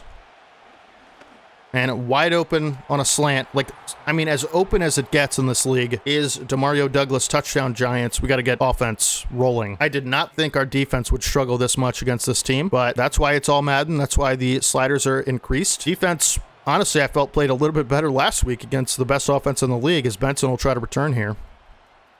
And nice play from 93 on the kick return defense, and we'll take over at the 25, and once again, try to get this run game going with Nick Chubb. Chubb to the outside. He's going to truck Fred Warner, but it'll be a 3-yard pickup. The lanes haven't been electric, I will say that. It's going to be press coverage on Marvin Harrison. And it's going to throw that to the sideline for Leggett, who makes a really nice catch. I pass-led that outside on purpose because we threw it a little bit late. Leggett just laid out for it. Nice job there. And we're going to try to scramble here with Caleb Williams. Got a lot of space. And we are going to slide before we have to. Nice run from Caleb Williams. Gets us across midfield to the 36. And we'll keep this passing game going. It's looking pretty good here. James Grant open underneath. He's got speed for days, but takes it to the 28 for a 8-yard pickup. Nice play there, and we'll try to run on 2nd and 2. Pick up the first down if we can. Chubb up the gut. Nice blocks, and tell you what, got popped by Xavier McKinney, but that was a nice run play there. Developed the way we needed it to. We'll try another run on 1st and 10 as we try to get closer to the house of Chubb. And Chubb has a lot of space this time. Picks up another first down. Run game starting to come alive here in the red zone. And it'll be another first down run for the Eagles. And can Chubb... No, he can't bowl over Fred Warner, but he certainly attempted to. And we'll try a pass here on 2nd and 9. And James Grant has a step, and thank goodness we're able to get that throw off. It would have been a big sack. It'll be 3rd and 9, and we're going to try a little bit of a deeper concept here. And there's a linebacker on Marvin Harrison Jr. It is zone coverage, though. Doesn't matter. We'll take off with Williams. Can't get anything. And we'll kick a field goal. Would have loved to get 7 there, man. Couldn't see anything open in the red zone. It's tough to pass in the red zone, and that time no exception. As we'll make it a 7-3 game, but we got to finish drives like that. We have to. When you're 2-6, you have to finish your drives. And when your defense can't get stops, I mean, it's a necessity, right? So 7-3, at least we get some points on the board here. As Cole Bishop forces a fumble, but the Giants recover. Nice job by Cole Bishop to get in there and lay the wood. But it will be a 2-minute drill for the Giants. Let's see what they have. Anything in store for us here. Out of the flat. Brian Robinson, nice job by Cole Bishop and Tariq Woolen to get a tackle for loss there. And hopefully that counts as a tackle for loss for Tariq Woolen, as the 2-minute warning will occur. That would have been nice if that was counted as a TFL. I'm actually going to check this out really quick. It does count as a TFL for Tariq Woolen. Awesome. 2nd and 12. And over the middle, Demario Douglas just finding the seams. Giants are playing the seams really well today. And we'll try a little bit of man coverage here with some extra secondary players on the field. We'll be responsible for the running back who goes out wide. And it'll just be a flat route there. And rookie quarterback going to take off, slide for a nice pickup of about 6, but it will be 2nd and 2. And man coverage is working pretty well here. So we're going to attempt it again. And we'll pass commit. 2nd and 2. Clock's ticking as well. Robinson going to go out wide again. It's just going to be a flat route. And another scramble. Can't force a fumble. Richie Grant tried to, but how is that not a fumble, dude? Try to send some nickel pressure off the edge and underneath. Nice hit from Gatson on Ladd McConkey. Just can't seem to get home to this quarterback. Giants protecting well today, and they'll take their 2nd timeout in this 2-minute offense. And I like the man coverage. It's working pretty well. Obviously, our personnel is really good for it, so... Robinson open, and nice job by Quinn Williams to be able to reach and make the quarterback throw as he gets hit. And this play has actually really worked well for us, and we'll continue to use it. 3rd and 4, big 3rd down here. And man, how that wasn't intercepted, I don't know. Threw it right at Richie Grant, who tripped, I guess, and somehow batted it away while he was 15 yards away from it. But we'll take the result. Giants will settle for a field goal, see if they can make it. Snuck in just next to the right upright, and that's a pretty good result for that drive. Can't get off the field on 3rd down. That's been our... I mean, we do that time, but they end up getting a field goal out of it. As James Grant will have some space on the return, and really good one up to the 37. We'll have a chance to get in field goal range. Certainly would be nice to. And we're just going to try to throw it away, and we can't get rid of it. We'll call timeout. I still want to be aggressive here. I'm not just going to run the clock out, you know. I think we get the ball out of the 2nd half, so that would actually be really, really good if we did. And nobody seems to be open on this play. I'm just going to throw it away. We're going to take one last shot because we have electric speed on our receivers, and why not utilize that, right? We're going to go out and empty set. Grant on a streak and Harrison on a streak. And we're going to try to get that off for Harrison. Can't. 4th and 21, we'll just punt it away and run the clock out that way. And we'll hope Stonehouse can boom a good one here, and he certainly does. And we put backspin on it. Didn't seem to matter, but that'll be the end of the first half. And we should receive to start the second half, if I'm not mistaken. We're going to try to keep running it inside. The run has been so-so today, and we'll continue to defend the deep pass. We do return. We need to score a touchdown on this drive big time, as James Grant will receive the kick up to the 24. We got to start running the football well, or much better, right? As Chubb will get the give, twists and turns for about 4 yards, and I believe he's injured, as Benson will come into the game. Hopefully it's not serious. Give Benson a carry here. Nice block to the second level by Landon Dickerson, and a nice run there for Benson. Picks up a first down. We'll attempt a pass play here. As Grant wide open on the sideline. Can he make the catch? He certainly cannot. Okay. Thought he could get the feet down. As Chubb, PCL sprain, will not be able to return for this game. Goodness. All right. We're going to have to make do, but we still have a superstar running back to replace him, so could be a lot worse, right? Try to get out of the pocket. I'm just going to throw it away. Didn't want to take a shot down the field. Didn't like our options, and another third down. Man coverage, Leggett wins on his route, and he's going to make a catch on the sideline. He's very good at those little toe tappers. You can always rely on him on third down. Him and Brock Bowers and Marvin Harrison, as solid as they come with their hands. We'll attempt to give Trey Benson another carry, but nothing doing. He'll pick up one. As James Grant just going to actually break a tackle. I possession caught it, and a nice 5-yard pickup there, but he takes a big hit. 3rd and 4. Got Bowers underneath. His first catch of the game, I believe, right? And really haven't been able to get much work for him the last few weeks. Try a run on first down with Benson. Blockers up front do have some resistance points, so hopefully that ends up helping us. And a nice 4-yard pickup for Benson. I've really struggled to break big runs this season, and I'm hoping that changes, obviously. And this time, they're all over it. I mean, 3-yard loss. Levi Onwuzurike there. And here we go. Another 3rd and 9. Who wants to make a play?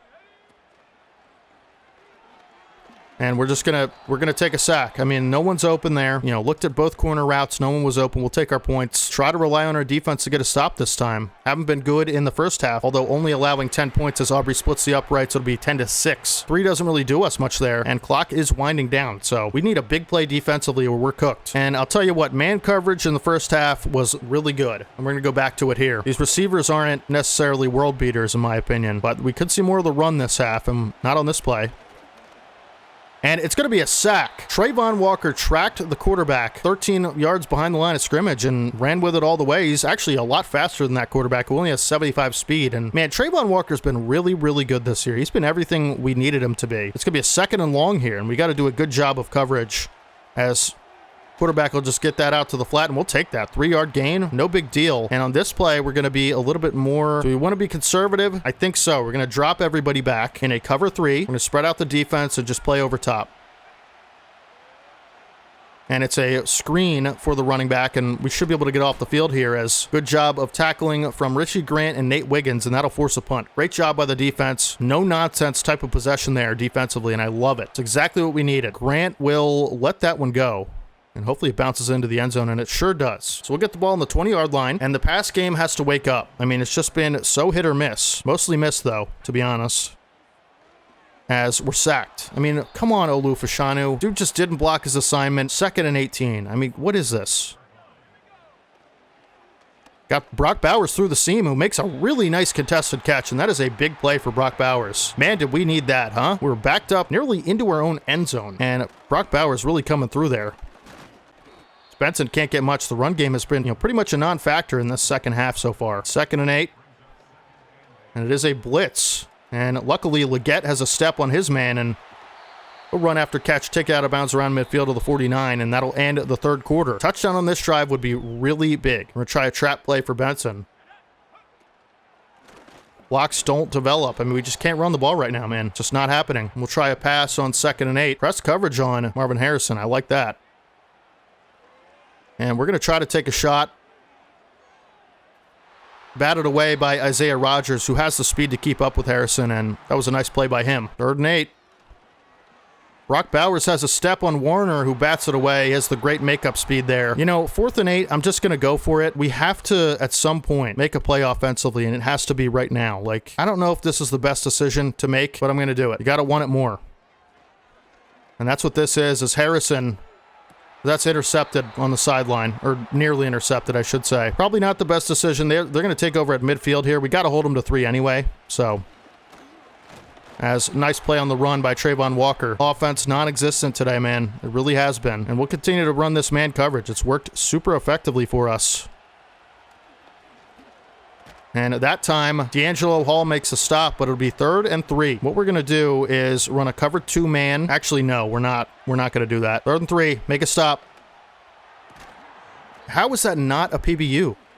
Going to try to get to the quarterback. Somehow that's not a sack. Dude, like, I just don't understand that. How I'm supposed to play better coverage than that. Continue to send man blitzes at this young quarterback. And a really nice play by Cole Bishop and Trayvon Walker. No one can bring down Robinson, but it ends up being a loss of 2 yards. We'll run man coverage again here. It's just been working. We'll pass commit. There's a wheel route for Robinson, and Gatson picks it off. Read it all the way. Great man coverage for Zach Gatson, who has a really nice return up to the 37, and now we're in the driver's seat. We have to be able to run the ball. Like, we just can't run the ball, and it's killing our offense. It's making us have to pass on every play, and it's just not, that's not how football works. Can't run the ball, man. 2nd and 10 here. Zach Gatson potentially saving our season. We have to capitalize offensively. I mean, 3 points really doesn't do a whole lot for us here. Like, we need to just get yards on the ground, and we can't. It'll be 3rd and 8, and here we go. Bowers on a safety. He's got a lot of space and a great route, and he breaks 2 tackles to the pylon. Touchdown, Brock Bowers. When we needed him earlier in the game, through the seam, he caught it. This time just absolutely torches the safety in man coverage. It was Xavier McKinney, I believe, and breaks 2 tackles en route to a touchdown. He said, "Don't worry, Coach the third. I got it." Putting the team on his back. We'll go up 3 points here, barring extra point. And Aubrey's kick will be good. Let's go. Zach Gatson potentially saving our season with that interception. Holy cow. What a turn of events. It's not over, as we know. They can win off a Hail Mary. They can win off anything. We cannot take any play off in this game because of how things have gone recently, and we're not going to do that here, as it will be a run.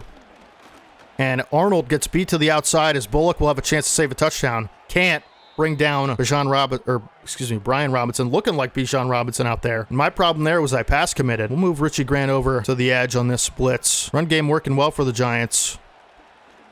And underneath, Bullock gets beat in coverage. Tough series for him, huh? Got 5 tackles today, but that one wasn't great. All of a sudden, it's 1st and 10 at the 28-yard line. Bishop, nice hit on Brian Robinson. He's had a great game today. I mean, all of a sudden, they're in the red zone. Like, this is how it happens. We're still celebrating our last play, and they're nearly in the red zone. And I'm stuck on my lineman. And underneath, of course, that's always wide open. It's just always open. Phillips makes the catch, and they're at the 8-yard line here. We'll put extra personnel on the field for this one. Like, we just got to be able to get a stop. We have to. We're going to run a nickel overload blitz and just send the house at this rookie. And if he beats us, he beats us. Here we go. Bullock can't break up the pass, and it's a touchdown for the Giants. I mean, it's like we have to have the ball last and score if we want to win games, or just blow them out, because it just seems like every final possession, it doesn't matter what I do in coverage, they're going to score. Oh my goodness, 17-13, we have a chance with a touchdown to win, but if we leave them any time, they're going to go down and kick a field goal, they're going to go down and score a touchdown, so got to be mindful about the time, but I really just need to score points, and that's what we have to focus on, but our defense can't get stops. Here we go, for our season. We're going to throw it away. There were some options, but you never know what's going to be a pick if it's misthrown. So they got to be pretty wide open for me to take a shot. Harrison, open over the middle of the field. He's got a lot of space after the catch. He'll take it to the 50, and we're not even going to take a timeout yet. We don't have to, really. Still plenty of time here. Harrison underneath. Got some separation off the line, and this is where we take one of our timeouts. 1 minute and 9 seconds here. And we got Benson out of the backfield, who's going to get to the sideline, which is really nice. 3rd and inches. We have to convert this 3rd down first and foremost, right? I mean, that's priority 1. Mark Cantrell really makes a nice catch converting there, and we're going to take another timeout. That is huge. That's a huge catch there. Saves us from having to worry about, the 1st down. And rolling out. We're going to get that to Harrison. Really nice job by Caleb Williams. Put that on the money. Picks up 8. We're just working our way down the field here. That's what we're doing. We're sending Grant deep in a lot of these plays because it takes a lot of pressure off underneath the field, as you can see there. Like, we're able to get easy yards. He's such a distraction on these deep routes. Brock Bowers open. Makes a catch, and we're going to call our last timeout. I probably shouldn't have done that, to be honest with you. Man, I actually really shouldn't have done that. And Harrison's going to be open in the back of the end zone. Can he make the catch? He can. Touchdown. Let's go. Giants are going to have 35 seconds. We've been so clutch in these 2-minute drills. And we're going to make it a field goal game, but the Giants are going to have 35 seconds to score a touchdown or tie the game with a field goal. Would love to get an interception or something like that, but I'm just so not confident. Late game defense. We've been getting BS in a lot of these situations. I don't know what to do about it. We're going to try man coverage. I mean, that seems to work the best against the Giants, but we're going to have some safeties deep just in case, right? I mean, they have to get in field goal range. And that's actually a great start by the returner. Isaiah Rodgers puts them at the 33. We're going to run a cover 2-man spy, and we're the spy. So just in case the quarterback decides he wants to run with it, we're here. Nobody's open. It's actually a missed tackle by Nate Wiggins. I mean, that's a really big missed tackle, to be honest with you. That's the difference between a couple yards and a bunch of yards. New set of downs, and Bishop. Great coverage by Bishop. He broke on that football. I saw that the whole way. That was wide open, the corner route. Brandon McManus got a big leg on him. But man coverages, we're locking up, man. And this is something we have not been able to do without Tariq Woolen. He has made this a real thing for us. And sacked is the rookie quarterback by Drew Sanders and Trayvon Walker combined. Oh my goodness. We're going to go man coverage again. It's just worked every play. Deep down the field. Nearly intercepted by Terry and Arnold. They're going to have one chance. And they want us to do just regular nickel. I guess we will. All right. I'm going to back up, though. 4th and 19. Underneath. Just don't let them. Yeah, we win. It's going to be a big win for the Eagles. All we got to do is take a knee. That's what we're going to do. We're not even going to risk a fumble or anything like that. We will take a knee and take our win. It'll move us to 3-6, and a big division win keeps our season alive against the Giants at home. And they're going to take their last time out. That's fine. We're just going to knee it one more time and walk off this field with a win. Let's freaking go. Holy cow, did we need this, and holy cow, was it stressful getting here. 20-17, your final score. The rookie quarterback played pretty well, in my opinion. Didn't make too many mistakes. I mean, he threw a pick and had a tough, last drive, but once we figured out man coverage was the answer to this team, it became a lot easier. Caleb Williams with a really good performance today. Really, really good. No interceptions, no fumbles, didn't put the ball in harm's way, made the throws, and had a really clutch game-winning drive. I mean, really clutch. The throw to Marvin Harrison to win the game was a really difficult one, and I let it away, just hoping he'd make the throw, and he certainly did. Put it right where it needed to be. Couldn't be happier. 111 rating. Wasn't a lot of yards, 198, but 2 touchdowns. Of course, had a big scramble as well. 4 rushes for 22.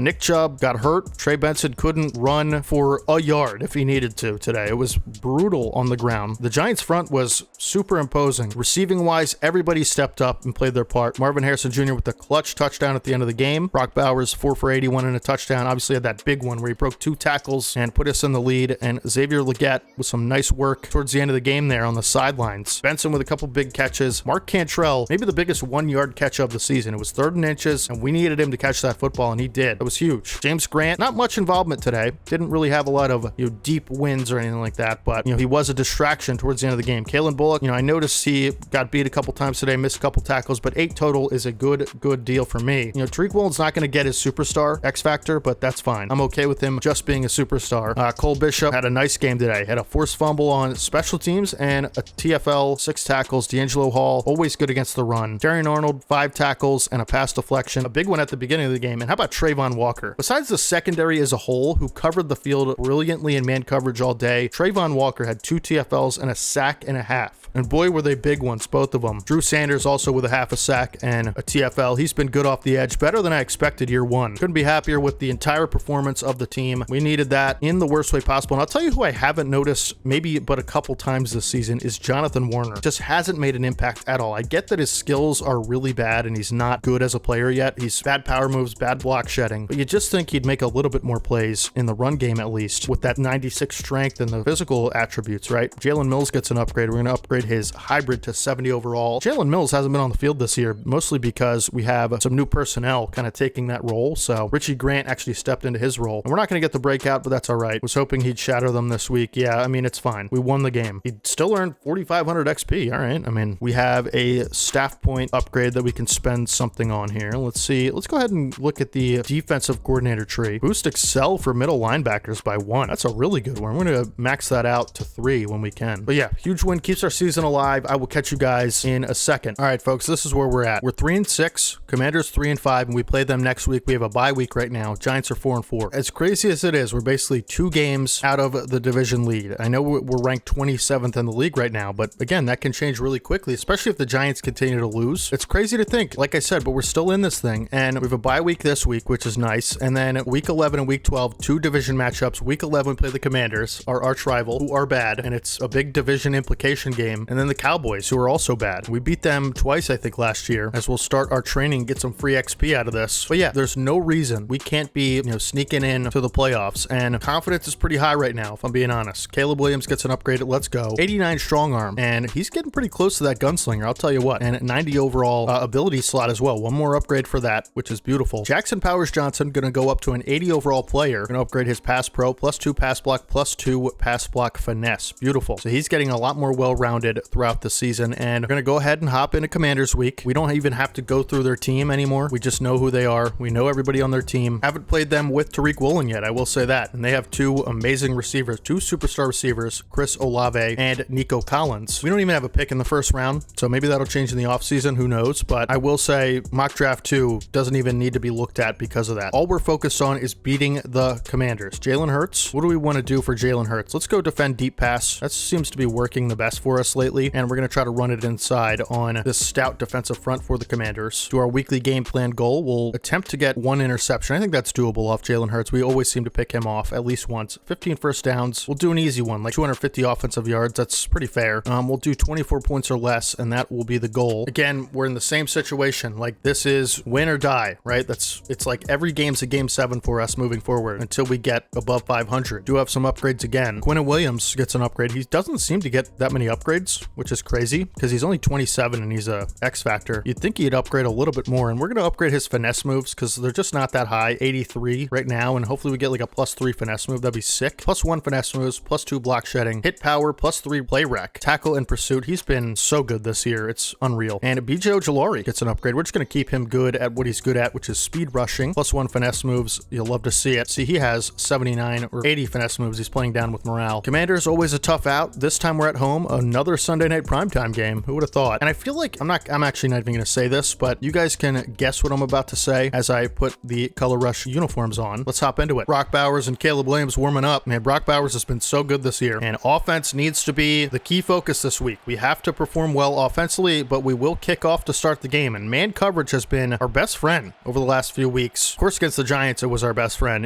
They just couldn't handle it, but a lot better receivers this time around that we're going to be seeing, so zone coverage might be a little bit better in that regard. First play, of course, we're just going to gauge kind of how they're going to play, and we're going to come out in our cover 3 and hope for the best, as Jalen Hurts will drop back to pass on the first play of the game. And receiver takes a big shot. It's actually Carlos Reyes, I believe. And here we go. 2nd and 5 for the Commanders. Of course, they do have a pretty good offensive line and a pretty good run game when they attempt it. And there it is.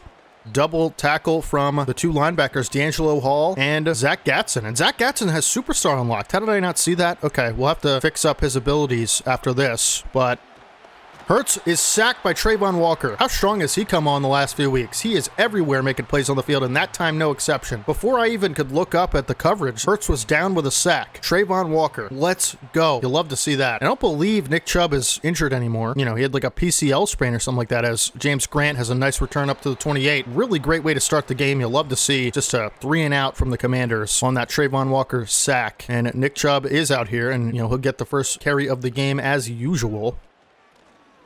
As Chubb breaks a tackle, we'll be up to the 32 for a 4-yard pickup. Got to get the passing game going early. That's something I want to focus on a little bit here. And definitely something I want to make sure we give our all into. And we're sacked. First play of the game. Marvin Harrison burned his corner, but I couldn't throw that football until he had a little bit of separation. And it could be a 3 and out here as well. We'll have to see, but unfortunate. And James Grant has a step. We're going to try to fit that ball in there. Can't get it. And it's basically like starting 2 3 and outs, but it's basically like starting, 0-0 on drives, if you want to say that. And Ryan Stonehouse will boot it away as far as he can for the Commanders returner, and it's probably going to bounce on the end zone. It sure does. I should have backspun it. I didn't think he'd have the leg to get it all the way that, inside the 10. Whatever. Just stop him again, and we'll figure it out offensively next time. The sack is what killed us. As Hurts over the middle finds a tight end, but immediately hit by Gatson. Still a big gain, up to the 34. We're going to try some man coverage on this play. I like our matchups quite a bit, and this play will be a run. Gatson there, along with Cole Bishop to make the tackle on Jordan Mason. Nice play there. Set up a 2nd and 9. Hurts an empty once again. And it'll be a receiver screen as Gatson there to make the TFL. Great instincts from Gatson to sniff that out and get it behind the line. A big loss. And it'll be 3rd and 11. We're going to go with man coverage again. Just seems to be working. Hurts looking to throw. He's got nobody. Over the middle. Actually, Woolen gets a...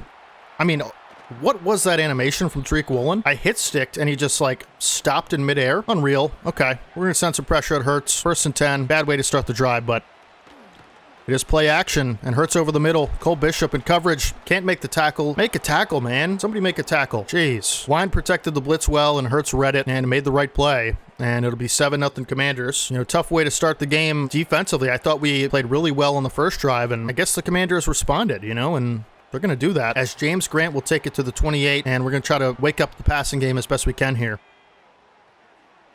And Harrison is wide open. He's going to have a lot of room after the catch. Jukes a man up around midfield. Big conversion there for a nice play from Marvin Harrison. Continue to try to throw the ball here as best we can.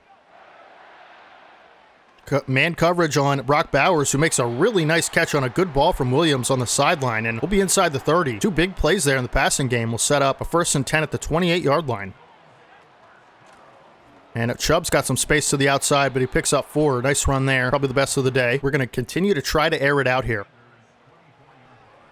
As James Grant has a nice route underneath and picks up a 1st down for a nice catch. And this is where we try to pound the rock. Get Nick Chubb downhill and into the end zone.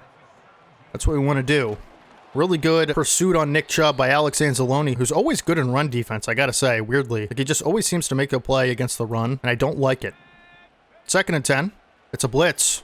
Pick it up immediately as James Grant has room to run after the catch, and he'll be down to the 4. Great job there from everybody involved, really. Grant winning off the line, Caleb Williams recognizing the blitz, line picking it up, and here we go with Chubb. Try to pound it in.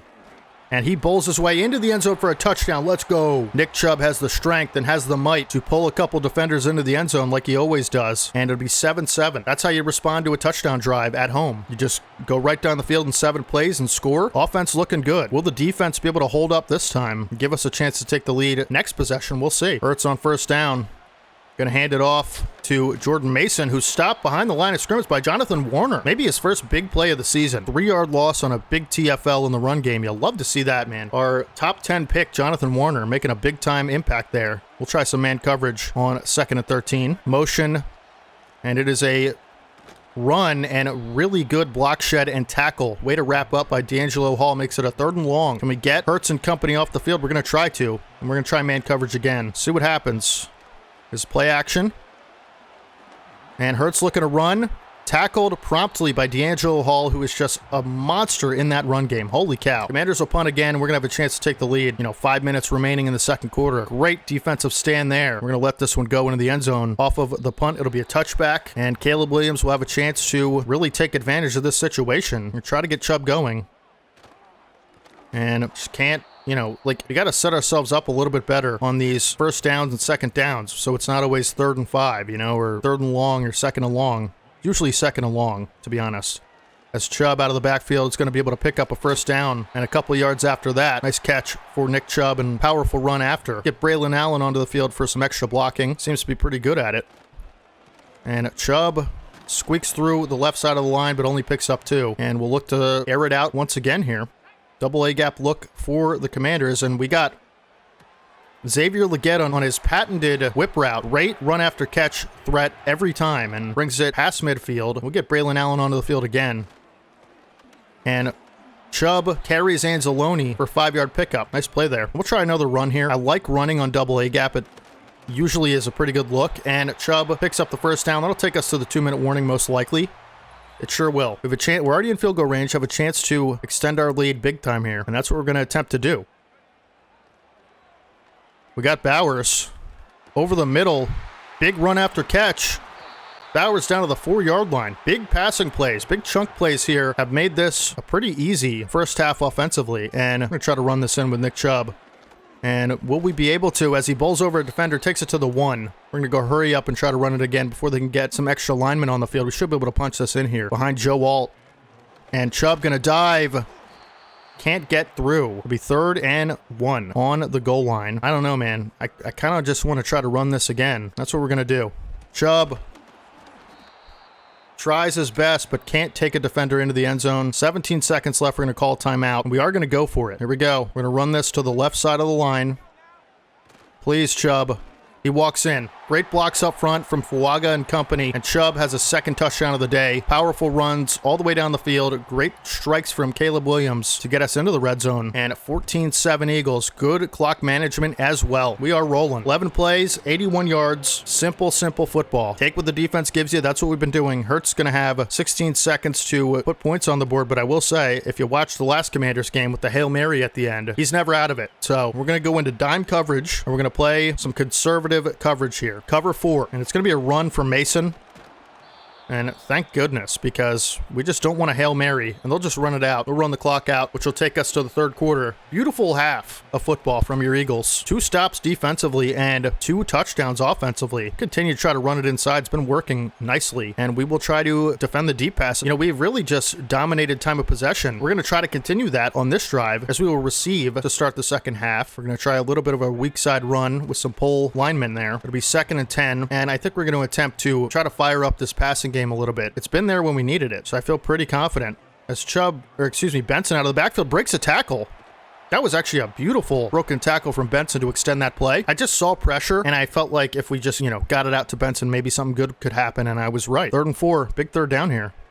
As we're going to hit Bowers underneath and just pick up our yards and get the first down, not even think twice about it. Great job from Bowers to win through the middle of the field and sets us up for a new set of downs as we'll continue to try to run the ball. They're stacking the box, and we'll just continue to run.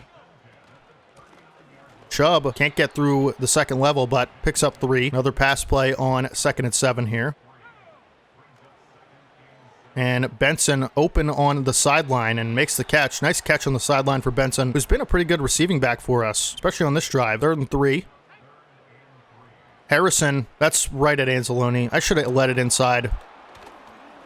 Interception by the Commanders, really one of my first big mistakes in a while, and that was certainly an avoidable one, and I apologize. Commanders going to be set up to potentially tie this game off of the turnover. It'll be play action. Hurts looking downfield for the tight end who has the catch, and good tackle shortly after by D'Angelo Hall, and we'll try some man coverage on 1st and 10 here. Can't believe I threw that. Next play. Play action, another tight end throw, and it's a great catch by Cade Otton. And it'll be 1st and 10, another new set of downs for the Commanders.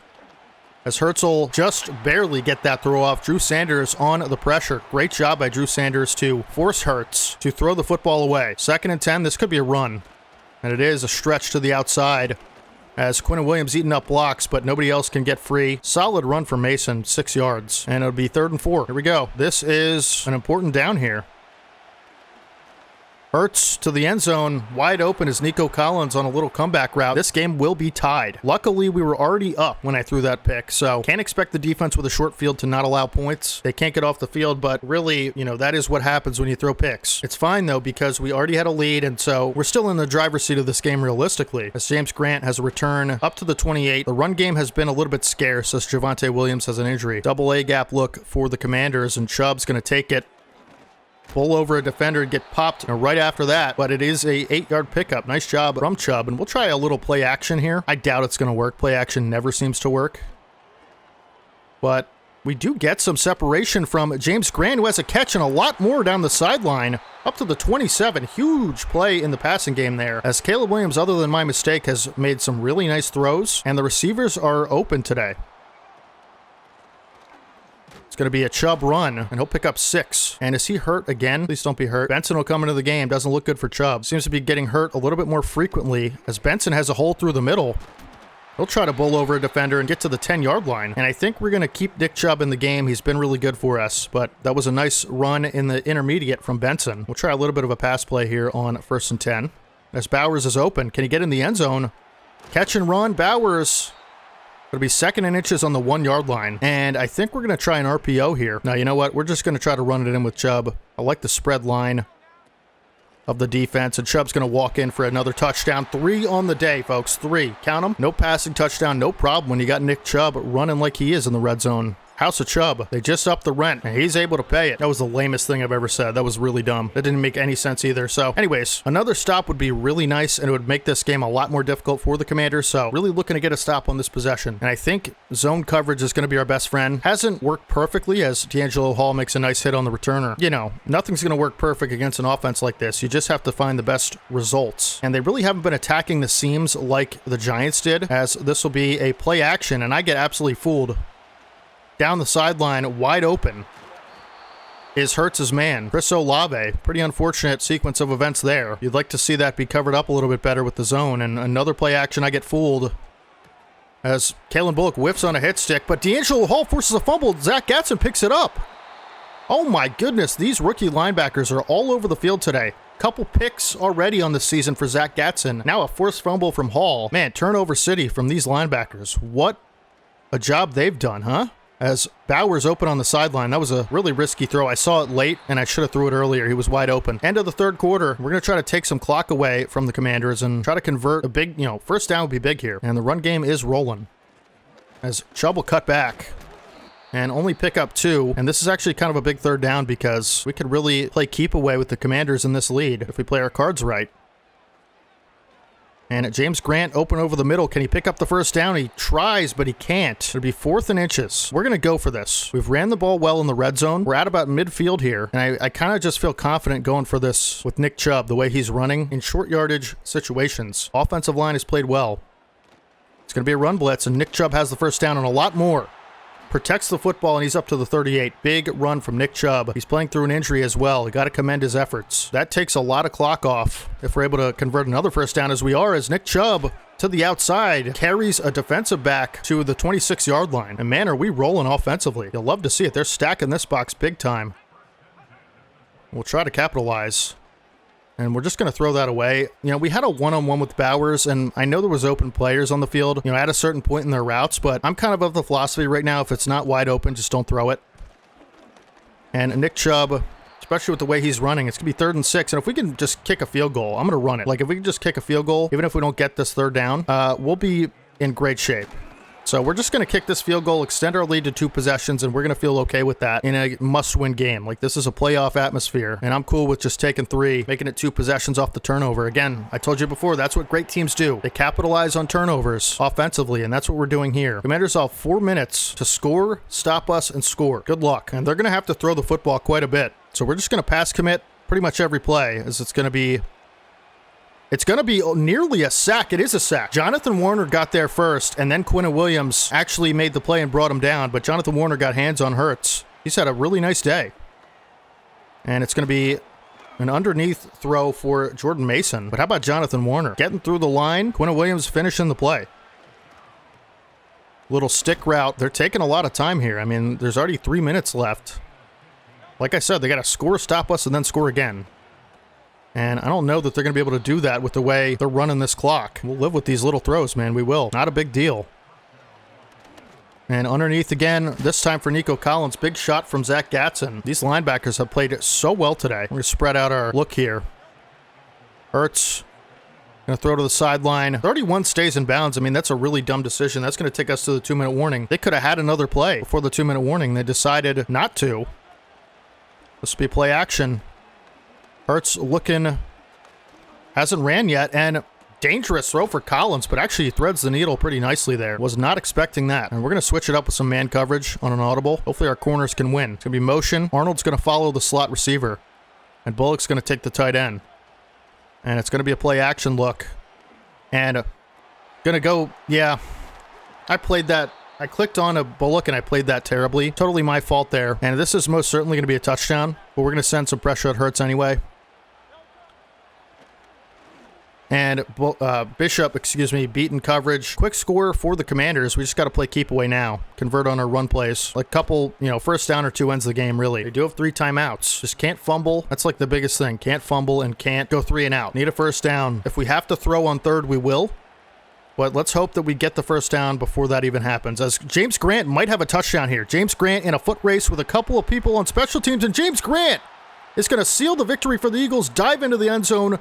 The first kick return touchdown, I believe, of the entire series for us. Did we have one in the playoffs last year? We might have. James Grant with that electric home run speed just runs through the teeth of the Commander special teams and puts this game pretty squarely out of reach, barring a onside kick and a miracle. Of course, we know they're capable of miracles because of the Hail Mary they had last time, but that makes our job a lot easier. We don't have to run. We don't have to get anything offensively. All we have to do is defend for a minute and 30 seconds, and, you know, if they score, get the onside kick. James Grant, the hero at the end of this game. Let's go. First game of the season back for him. He had 2 bombs of touchdowns. Hasn't been able to find a big play like that since, but, you know, still, he's just been consistent in the receiving game, and regardless of big play or not, which obviously there was one right there, he's been a weapon we can count on. And D'Angelo Hall with great coverage and nearly intercepted that flat route. And we're going to pass commit and play over top.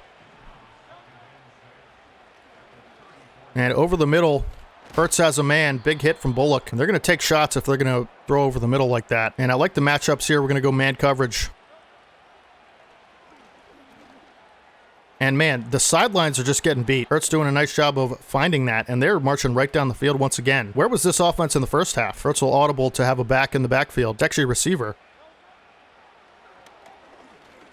And Hurts flushed out of the pocket, sacked by Drew Sanders. Let's go. Commanders will take their second timeout, and the dream of them coming back and winning this game is looking more like a nightmare. With every second that goes by, as Gatson takes a shot at the receiver, Commanders will call their final timeout. So if we can keep them in bounds with something short, that's ideal, right? Just no big play touchdowns. Guard over top, spread out the defense, and hopefully get to Hurts again. We've been getting after him today. And Hurts going to take a shot towards the end zone, broken up by Tariq Woolen, who was actually out of the end zone. It's kind of weird. And they're going to attempt a field goal and try for an onside kick. We just have to recover this onside kick. I don't know why they were going to waste all their timeouts and then kick it. Like, wouldn't you just take the field goal right away? Regardless, we're going to go with the hands team, which is Xavier Devine, Braylon Allen, Mark Cantrell, and Xavier Legette.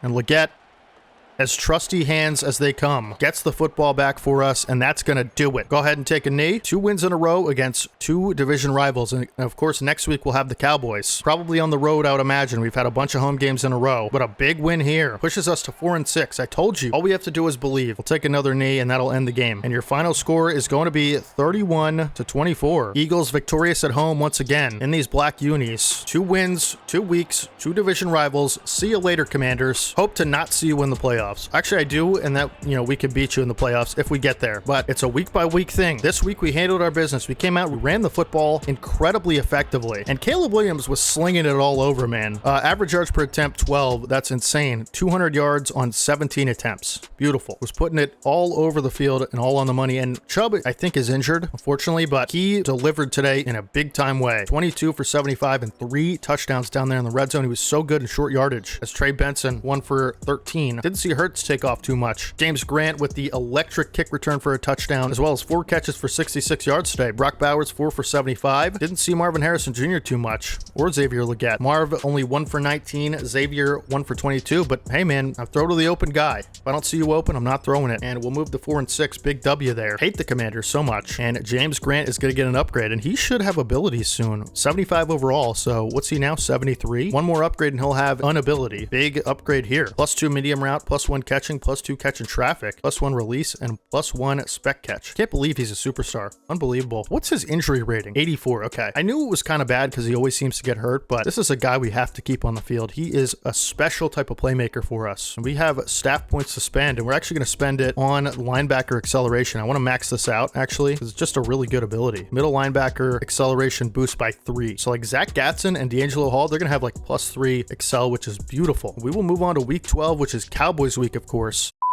Hey guys, really quick, I want to show you guys something really cool that actually has something to do with this franchise. So, one of my hobbies in my free time is collecting sports cards, and because of this series, I ended up getting this card, which is a Xavier Legette rookie card with a jersey. It's not game-worn jersey, but it's still a jersey card. I thought it was pretty cool. I'd show you guys. And one of my best cards that I actually have is this Kalen Bullock, and again, both of these guys are on our team in the franchise. Kalen Bullock rookie autograph card. So it's actually a really cool autograph too, and it's numbered to 499, and it's one of my best cards, and I thought I'd show you guys, and maybe it'll bring us good luck, as these are 2 future cornerstones of our franchise. And I want to show you guys something else, because this is actually really good news, and boom, Look at that. We are currently first in our division at 4-6. It's a battle of mid, it's a battle of trash, and we are winning. And we are playing the Cowboys this week, and if they win, they basically take the division from us. So again, every game is still a must win. We can't sit back and relax or anything like that, but the fact that we're leading the division at 4-6 is crazy. What did I tell you? Have faith in this disaster of a season, and you will be rewarded with good results. We have a team meeting here. This is week 12 against the Cowboys. Big week this week, says Coach the Third. As you know, we're facing the Cowboys. I hate them. Ryan Clark predicted they would win this week because they have the edge at wide receiver. Are you kidding me? Who's better than Marvin Harrison? Are you kidding me? How do we prove Ryan Clark wrong? We'll say get Marvin Harrison more catches than DJ Moore, I believe it is. Okay, challenge accepted. Marvin Harrison, he's going to get a lot of catches this week. That's all we have time for. Man, that was really quick, and I guess we don't have a lot of time, huh? Strapped for time here. We're going to look at the Cowboys roster. Oh, also, really quick, I want to show you something else. Zach Gatson did unlock his superstar, so he will have one ability, and I actually went ahead and chose for the ability Extra Pop. He's not X Factor. I thought he might have been, but Extra Pop is, I think, the best ability for him right now. It is defenders with this ability have a greater chance of forcing fumbles when landing perfect hit sticks, and so we're going to try to get some perfect hit sticks and maybe try to force a little bit more fumbles, but he's going to get really good abilities as he progresses. And James Grant is one upgrade away from his superstar abilities. We'll look at the Cowboys roster to refresh our memories. I think their quarterback is Anthony Richardson, if I remember correctly. I think we beat the Cowboys twice last year, even when we were going through that really rough patch of the season. Yeah, Anthony Richardson, so really good Madden quarterback, right? 91 speed, 96 throw power. The dude's a freak. Jalen Warren is a good running back, especially IRL. He's so underrated IRL. Really good player. They have a superstar rookie fullback, Billy Olsen. How did we not draft this guy? Superstar. 86 speed. Okay, well, hopefully we don't see him on the field too much. So DJ Moore, they're saying he's better than Marvin Harrison? Are you kidding? He's not even superstar. Still a great receiver, especially IRL. Khalil Shakir, DJ Moore, and Calvin Austin. Mike Gesicki, Jedrick Wills. This is a, beatable offensive line. I mean, we should be able to get home on Richardson quite a bit. Nick Bosa. I remember their front being absolutely insane. Danielle Hunter, Nick Bosa, Vita Vea. I mean, come on. Malcolm Rodriguez, Nick Bolton. Yeah, this is like the best front in the league. And, actually, Quinn Williams' brother, Quincy Williams, really good linebacker. Kendall Fuller, Sean Murphy Bunting, and Renardo Green. So, slow corners. Jalen Thompson and Julian Blackman, two good safeties. But the Cowboys are kind of like the Giants. They don't scare me a whole lot based on their roster, but still can be a tough matchup. We're going to go ahead and try to defend the deep pass. These are the strategies that have worked the best for me, and that's what I'm going to keep doing. We're going to try to run it inside. And instead of Tariq Woolen, I'm actually going to change the weekly focus player to James Grant because, he's one upgrade away from getting an ability. So hopefully you can get an upgrade here. Actually, let's go through our weekly game day goals. Allow 2 or less passing touchdowns. That's an attainable goal in my opinion, so we're going to try for that. 15 first downs. We'll say 300 offensive yards, 20 points or less. And actually, no, we'll go 24 points or less. And that's going to be the weekly goals. And hopefully James Grant gets an upgrade. Fingers crossed. He should have like a really good upgrade bar because he's so young and such a low overall player. And we'll see if he has an upgrade. He does not, but Marvin Harrison does. And he's one upgrade away from getting 90 overall deep threat, which is amazing. He'll get extra abilities and should get an extra ability slot. Yeah, pretty great stuff there. I want to eventually get route tech on him. How close is he to 90 playmaker? He is 3 upgrades away from that. Oh, so when he gets 95 overall, he'll get an extra ability slot. Yeah, I think he'll get like deep elite or something when he gets to 90. Yeah. Oh, wait, no, that's playmaker. 90 deep threat. Does that get him anything? Deep out elite for 90 deep threat. So we definitely want deep out elite instead of deep in elite. That's a way better ability. And mid in elite, just, I feel like it's not even that great of an ability. I guess it's the best one we have right now. And Olu Fashanu, who's had a really rough season, in my opinion, gets an upgrade. He lost to superstar dev, which I just still will never understand. Went down a star, letting up sacks left and right. He's getting injured a couple times, but it's okay. Franchise left tackle, we'll forgive him. Without further ado, here's Cowboys week. Always fun to beat the Cowboys, and let's hope we can do that here today. And we will move our face cam before I forget, as we need to get Marvin Harrison Jr. more catches than DJ Moore, which should be possible, right? I mean, really hope Anthony Richardson isn't setting the world on fire. We'll go ahead and kick it off on the first possession. We have a much improved secondary. Sanders, nice hit on the return man, and Cowboys will take over the 29. Let's just get off to a good start and get a stop on the first possession. That'd be great. It always makes me feel so much better about the game when we could do that. And let's hope Jonathan Warner can continue his success that he had last week. Of course, Trayvon Walker's been so good on the line. And Richardson flushed out early. And Kalen Bullock's going to give him a big shot. Drew Sanders down. PJ Ojulari will come in and replace him. Hopefully it's not serious. And Warner was on the pressure that time on Richardson. So again, hopefully that can continue as this will be a play action. And I actually get fooled by this. Richardson will take off again. Oh my goodness.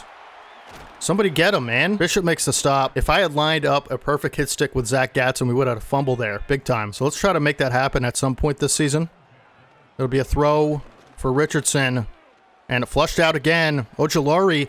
Ball pops in the air. No one can get to it, but good job by Terrion Arnold to poke that ball free, as I'm not sure why Barno's the substitution, but we'll go ahead and substitute him anyway. I just don't want Drew Sanders getting injured. He's too important. And it's not Barno. It's Ojulari. So 2nd and 10 for the Cowboys.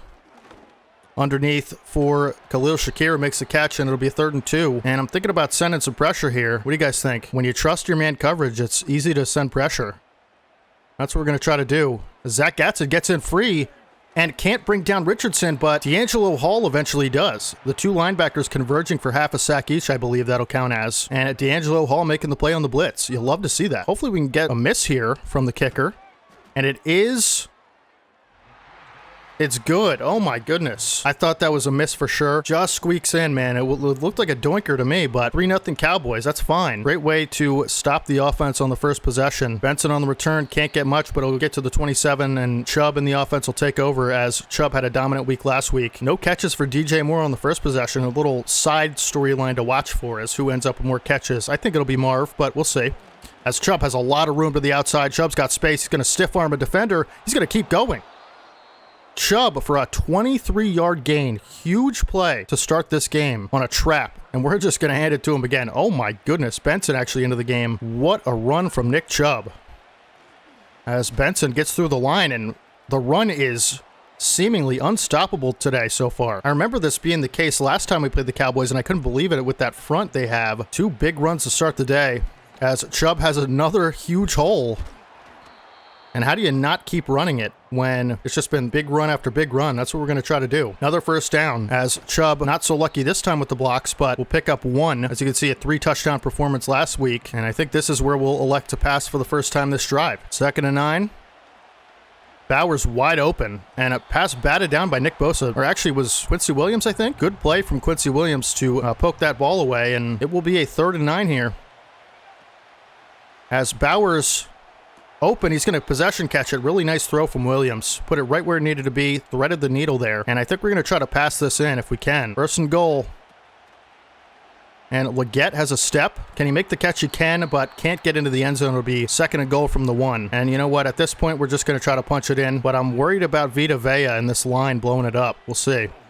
Walk-in touchdown for Chubb. I mean, it's just too easy. How, with this amazing front 7, can the Cowboys not generate any push up front? I don't know. But we'll go ahead and take the lead at 7-3. Aubrey's kick up and good. It'll make it 7-3 and completely silence the crowd in AT&T Stadium in Arlington. You'll love to see that. Aubrey will kick it away, and we'll try to do better defensively this time. Not allow any points instead of 3. Benson makes a nice play on special teams. He's always good at making tackles on special teams, showing his inner linebacker. And here we go. Will this possession result in points for the Cowboys like the last one did? As wide open is Khalil Shakir on a little comeback route. He's got 2 catches for 22 already. Pretty good game for him so far. Haven't heard anything from DJ Moore yet. And we're going to come out in man coverage this time. And it'll be a run up the middle as Quinn Williams all over it. He says, not through my line. Maybe through yours, but not through mine. 2nd and 10. To the flat, hits Gesicki right in the back of the numbers there. Pretty interesting sequence of events, and we'll go ahead and come out in man for a 3rd and 10. And it's Jonathan Warner with another big play, this time a sack. Is that the first sack of his career? He had a TFL last week, maybe half a sack last week as well, but I believe that is the first sack of Jonathan Warner's career. He's come on strong late in the season, last 2 games, and we've needed it. That time, a big 3rd down sack, takes down Richardson, and with the 96 strength rating that he has, no issues taking down one of the strongest quarterbacks in the NFL, if not the strongest. And we will get the ball back and try to run it again. Just keep running this rock as Chubb fights his way forward for 4. Try to supplement it with some passing. 2nd and 6. And we're going to try to level that in there for Harrison, and we can. Great route by Harrison. Great ball from Williams to level it over the linebacker's head. And we'll be at the 44 when we return in the 2nd quarter. So far, Marvin Harrison dominating in the catching department. I believe that's his 2nd catch. Maybe, is that his 1st catch? No, 2nd catch, I believe, for Harrison. Come out and run on 1st down. And have a lane to the outside once again as Chubb stiff arms to the 43. Big day for Chubb so far. 6 for 53. Beautiful. We're going to come out and look to take a deep shot here. And we're sacked.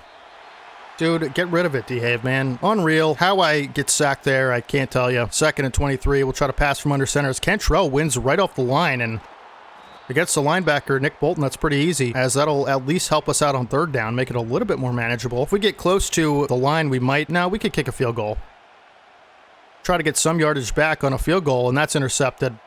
I don't know what I was thinking on that. That's so bad. Same thing happened last week. We were up in a game. I got cocky. I threw a stupid pass. Cowboys have a chance to take the lead here. My goodness. I'm just doing everything I can to throw this season away, huh? Richardson sacked this time by Drew Sanders. And the D-line is eating today, and you'll love to see it. Beautiful pressure up front. This time Drew Sanders, who's actually playing through an injury.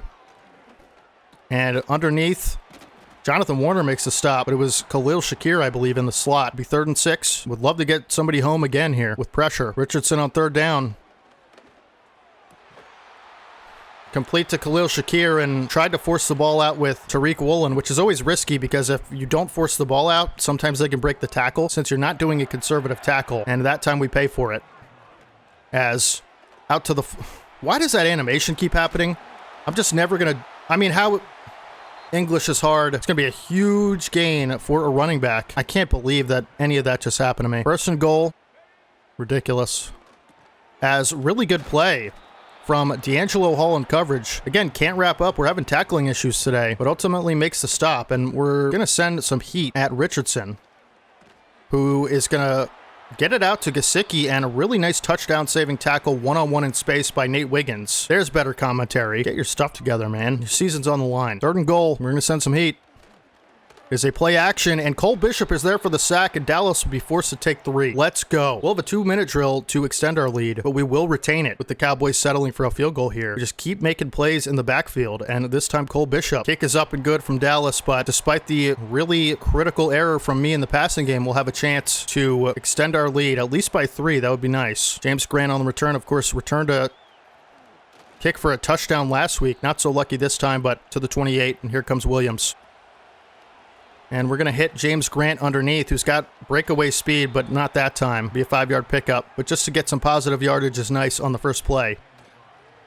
And Marvin Harrison Jr. Really great catch on the sideline. I thought that could have been picked off by the boundary defender, but wasn't. We got lucky there. But Marvin Harrison with a spectacular sideline grab. And we're going to streak Grant. I love this play. I love it. Brock Bowers wide open over the middle. Room to run after the catch. He's going to bring it to the 35, and we're not going to elect to call timeout yet. We're just going to take as much time as we can. Keep this clock moving. 1st and 10. James Grant wide open. He's going to have the catch and a 1st down. He'll take it out to the 25, stop the clock. Really nice execution here from the offense so far this drive. You got to love it. And over the middle, wide open was Bowers, but couldn't get the throw off as Williams hit as he throws. It'll be 2nd and 10. And we're going to try to get it away, and we can't. We're going to call a timeout now. 3rd and 23. Can't get the throw off on that play. We're sacked. And that ball is nearly intercepted as it's a missed throw from Williams. We'll take our points. Pretty disappointing way to end the drive, but it started nicely. Aubrey's kick from 53, I believe, is up and good. And we'll go into the... Actually, no. 36 seconds left. Got to defend the end zone here. Would love to make a play on the football. Get an interception or something like that. That'd be sick, huh? But yeah, we've had opportunities. Haven't necessarily capitalized on a lot of them offensively. And of course, the clock playing a big factor in that. I feel like I haven't been able to run the ball, and that's what we've done well all half. So just protect the end zone here.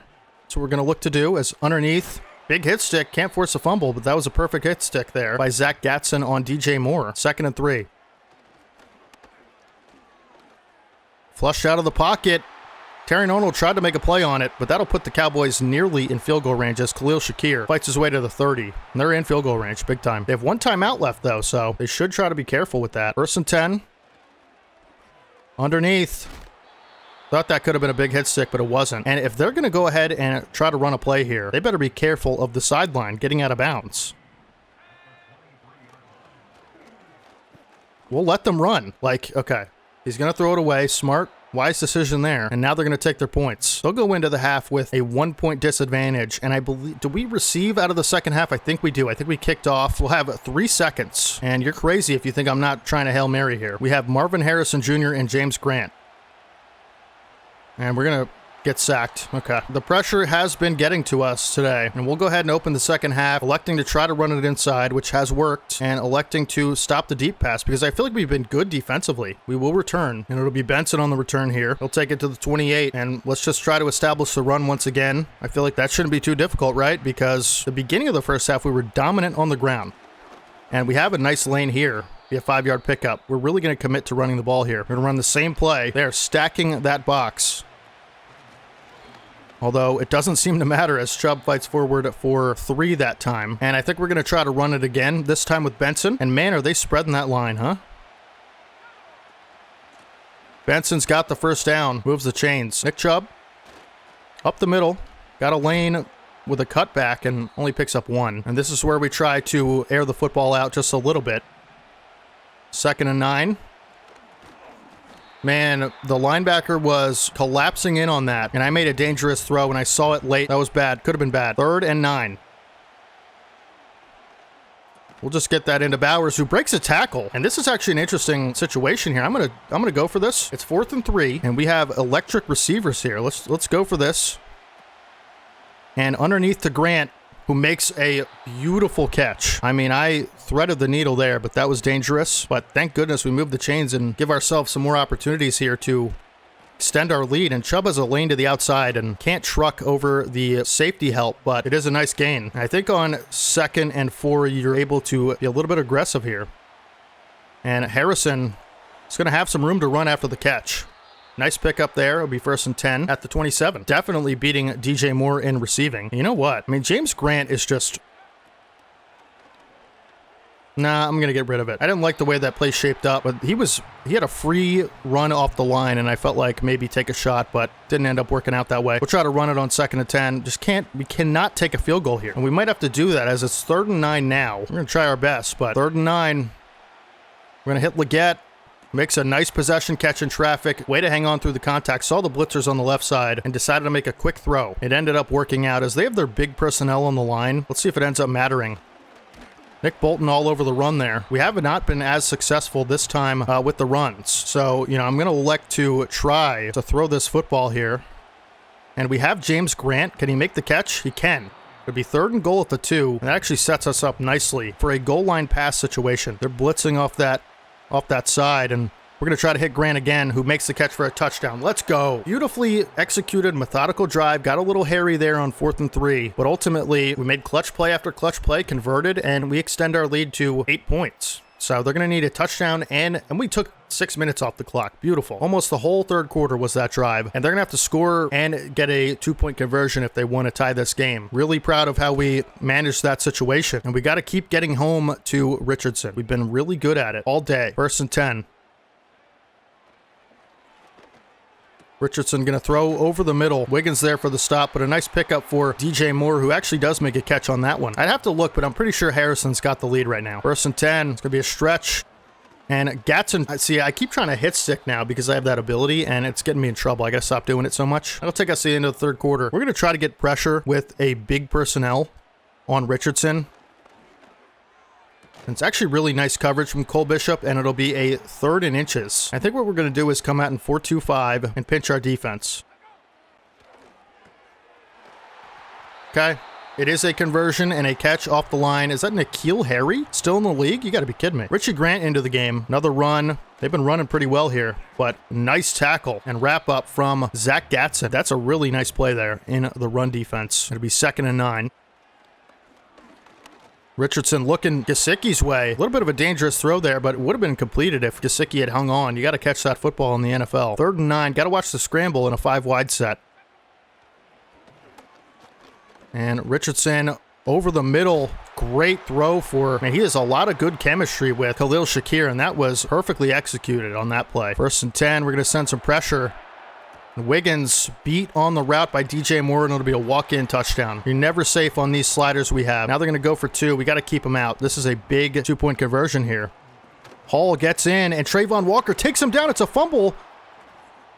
Okay, we can't pick it up and score, but we would have got 2 points out of that if we could. That's a huge stop. Trayvon Walker with the sack. Not going to count as a sack, but it should. James Grant on the return. So we're going to make some magic happen here. A little speed to the outside, but it'll be a 28. And if we could just run this football, we could score a touchdown. I mean, that's the ultimate goal, but easier said than done. We have played well offensively, though. Chubb will get the give on first down. He's got a lot of room. And Chubb stiff-arming a couple people. Shades of beast mode on that. As Landon Dickerson's injured again. I mean, dude, this guy is such a big part of our run game when he plays, but that looks bad. Limping off the field is Dickerson, and this is why you signed Cordell Volson in the offseason, but certainly be a little bit more difficult to run to the left side without Dickerson, and Chubb does find a way to pick up 4. But I really thought on that last run he could have broke it off. You know, like he had the stiff arm and then the truck pulled groin. I really hope that's not a multiple week thing because we need him bad. We started running a lot better when he came back and tried to throw on 2nd and 6, but that's a big loss, really is. And Harrison through the zone, runs right through it and picks up a first down. Big first down there. And got to keep this clock ticking. Take it down to like 2 minutes and get in the end zone. That would be the best thing ever. Chubb can't get to the outside edge, but does pick up 1. We'll maybe look to take a deep shot here as it's a blitz. And Williams got a lot of room to scramble, and that's what he's going to do. He's going to take off and slide inbounds to keep the clock moving. Big scramble there for Williams. Picks up a first down all the way up to the 17. And this is where we try to run the ball in the end zone. A lot of resistance points on our right side of our line, but Nick Bolton has just played the run so well. He's been in that like little spy role in the middle of the defense and has really haunted us. 2nd and 9. This time, not close to Marvin Harrison, and he makes the catch for a 4-yard pickup. Nice job to make, 3rd down a little bit more manageable, and that'll take us to the 2-minute warning. You really have to convert on this 3rd and 5 because otherwise it's a field goal. This is tough, man. Otherwise it's a field goal. I don't like it. Harrison's open over the middle. Can he get the first down? 4th and inches. Okay, well, I'm not going to take the field goal because, well, oof, this is a rough situation. If we get this, oh my goodness, let me think about this. If we don't get it, they can win with 3, which is like the worst thing ever. But defending them from 3 points is just, you know what I'm going to do? I'm going to go with a QB sneak because if we pick this up, the game's pretty much over, right? And we do get it, so we pretty much end the game there. But if we didn't get that, that would have been really, really bad. Oh my goodness. All right. We did get it, though, so it's fine. And now we just gotta... that's their last time out. So we can just run the clock. I mean, we really should try to still score a touchdown because that pretty much ends the game. But if we don't get in here, I'm okay with that. As we will. It'll be a walk-in for Nick Chubb, and they'll need an onside kick if they're going to win the game. What a huge execution on that QB sneak. It's a really good play for 4th and inches. It seems to always work. And the way they had their line set up, I just ran it right through the nose tackle. Felt a little weird about not having Landon Dickerson out there for it, but that would have been so bad if we didn't get that. We got to buy a lot. We extend our lead for 9 points, and it'll be a 2-possession game. They're going to have to score quick, get an onside kick. They want to make this happen. They have no timeouts either, so let's just keep them in bounds and play good coverage and try to get to the quarterback as best we can. Richardson out of the pocket and taken down for a sack by Quinnen Williams. We have been getting after Richardson all day. No different there. Quinnen Williams, one of his first sacks of the season. That's wide open, and if that's a better throw, that's a long run, the way we've been tackling it today. Big play there, but will it be enough? And Richardson going down the field deep. He's got Khalil Shakir. I mean, dude, all right, whatever. I don't know why I'm getting mad at this point, but like we have 2, that's double coverage, and he's just chucking it up. Richardson throws it away out of the pocket to avoid grounding, but keeps his drive alive. Will it matter? Probably not. 2nd and 10. This time out of the back of the end zone, potentially intended for Gesicki, but could have just been a throwaway. Works all the same, though. 3rd and 10, just nothing in the end zone. I mean, a quick reception ends the game, so. And a sack for Trayvon Walker. Let's go. 6 sacks today for your Eagles. That's got to be a record on this franchise series. What a huge, huge game for your defense. Only allowing 15 points, keeping Dallas out of the end zone several times. Offense executed down the stretch when it needed to. Not a great game from the offense, but a pretty good one. And Nick Chubb having another stellar performance. Looking like last year's version of Nick Chubb, if I'm being honest. Passing game was okay. Wasn't great. Marvin Harrison beat DJ Moore in catches, so he should get something out of that. and yards, although DJ Moore did have a touchdown. Brock Bowers with 3 for 49. Xavier Legette with 2 for 21. And James Grant, did he have, 5 for 27 and a touchdown. He had the only touchdown through the air today. It was N'Keal Harry that I was talking about before, and Mark Cantrell with 1 for 8, but it was really the Nick Chubb show today. But how about the sack department? 1 for Trayvon Walker, 1 for Cole Bishop, 1 for Jonathan Warner, first of his career, 1 for Quinn Williams, and 1 for Drew Sanders. TFLs all over the place. Zach Gatson all over the place. 6 tackles. Only interception was Nick Bolton, but a great game. The defense just held up. Big play after big play, 6 sacks. Beautiful division win over a team that we needed to beat. And hopefully our division rivals lost their games, because if everyone lost, we know the Cowboys did. If the Commanders and the Giants lose, that'll put us a game ahead of our division. So let's check out the storyline, because, you know, obviously we should get maybe some XP out of this. Let's see. Nothing more satisfying than beating that team. I hear you, man. Hate the Cowboys. Ryan Clark said on his podcast, Marvin Harrison proved him wrong. Okay. Marvin Harrison, 6,000 XP. That could be like a full upgrade, right? Let's go. Okay. That's huge. And we got a staff point upgrade that we can spend in a second, but 1 new injury. Landon Dickerson out for 4 more weeks. Oof. Okay. Tough year for him with the injuries, man. Hasn't played too much, but when he has, he's made a big impact. Cordell Volson will slide in at left guard and try to help us out, but that is a tough loss. Let's see if the Giants and the Commanders lost. I hope at least one of them lost. And if they played each other, I hope they tied. We are still in the lead. They all lost. 4-7, 4-7, 4-8. We are a game ahead. See, this is why you believe. The Giants on a 6-game losing streak. They started 4-1. You can't make this up, dude. Like, this season has gone exactly the opposite of last season. We started worse than you can possibly imagine. Worse than any playoff teams probably ever started. And we have a legit shot at the playoffs. We control our own destiny at 5-6. Taking on our last year's playoff matchup, the Vikings, who are a pretty good roster, and they're 7-4. So it's gonna be a tough game. We are at home, but it is going to be a tough game. No question about that. So let's see for this offensive coordinator tree. I don't know if I want to go the direction of halfbacks or wide receivers, so I'm just going to leave that blank for now. The power running one is not good. We'll continue to do the Caleb Williams one. We'll boost his medium accuracy by 1, and then we'll work our way down to a couple extra throw power points. I feel like he's fast enough. We don't need to worry about the speed. So nice upgrade there for his medium accuracy. Now let's go ahead and view the playoff picture. If the season ended right now, we'd win our division. We would be the 4 seed. I mean, for us to be a 4 seed, I thought we were going to win 3 games this year. Like, let's set our focus player for scouting so we can choose 3 players. I have looked at the class quite a bit. I've looked at some offensive linemen. I really like some of the offensive linemen. And I'll tell you what, this Mike Boone looks really impressive to me. A awareness, A impact block, C run block power. He's a day 3 projected guy with, look at all that athletic ability. I mean, yeah,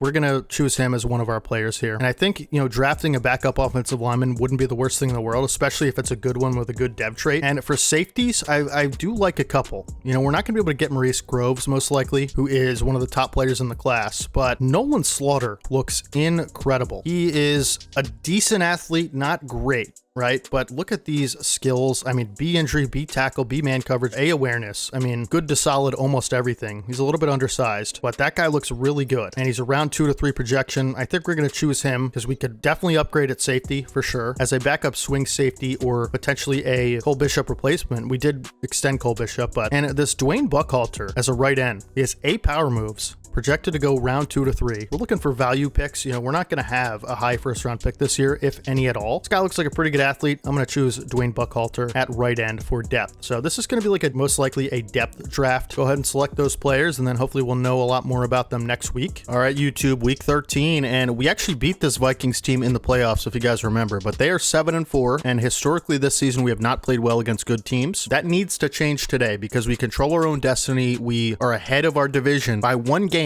And so if we can come out here and win this game and everybody else loses, we could be up 2 games. It could be crazy, but they have Bo Nix as the quarterback, obviously. You know, you OGs who have been here since season 1, you'll remember this team. They were not much of a problem for us.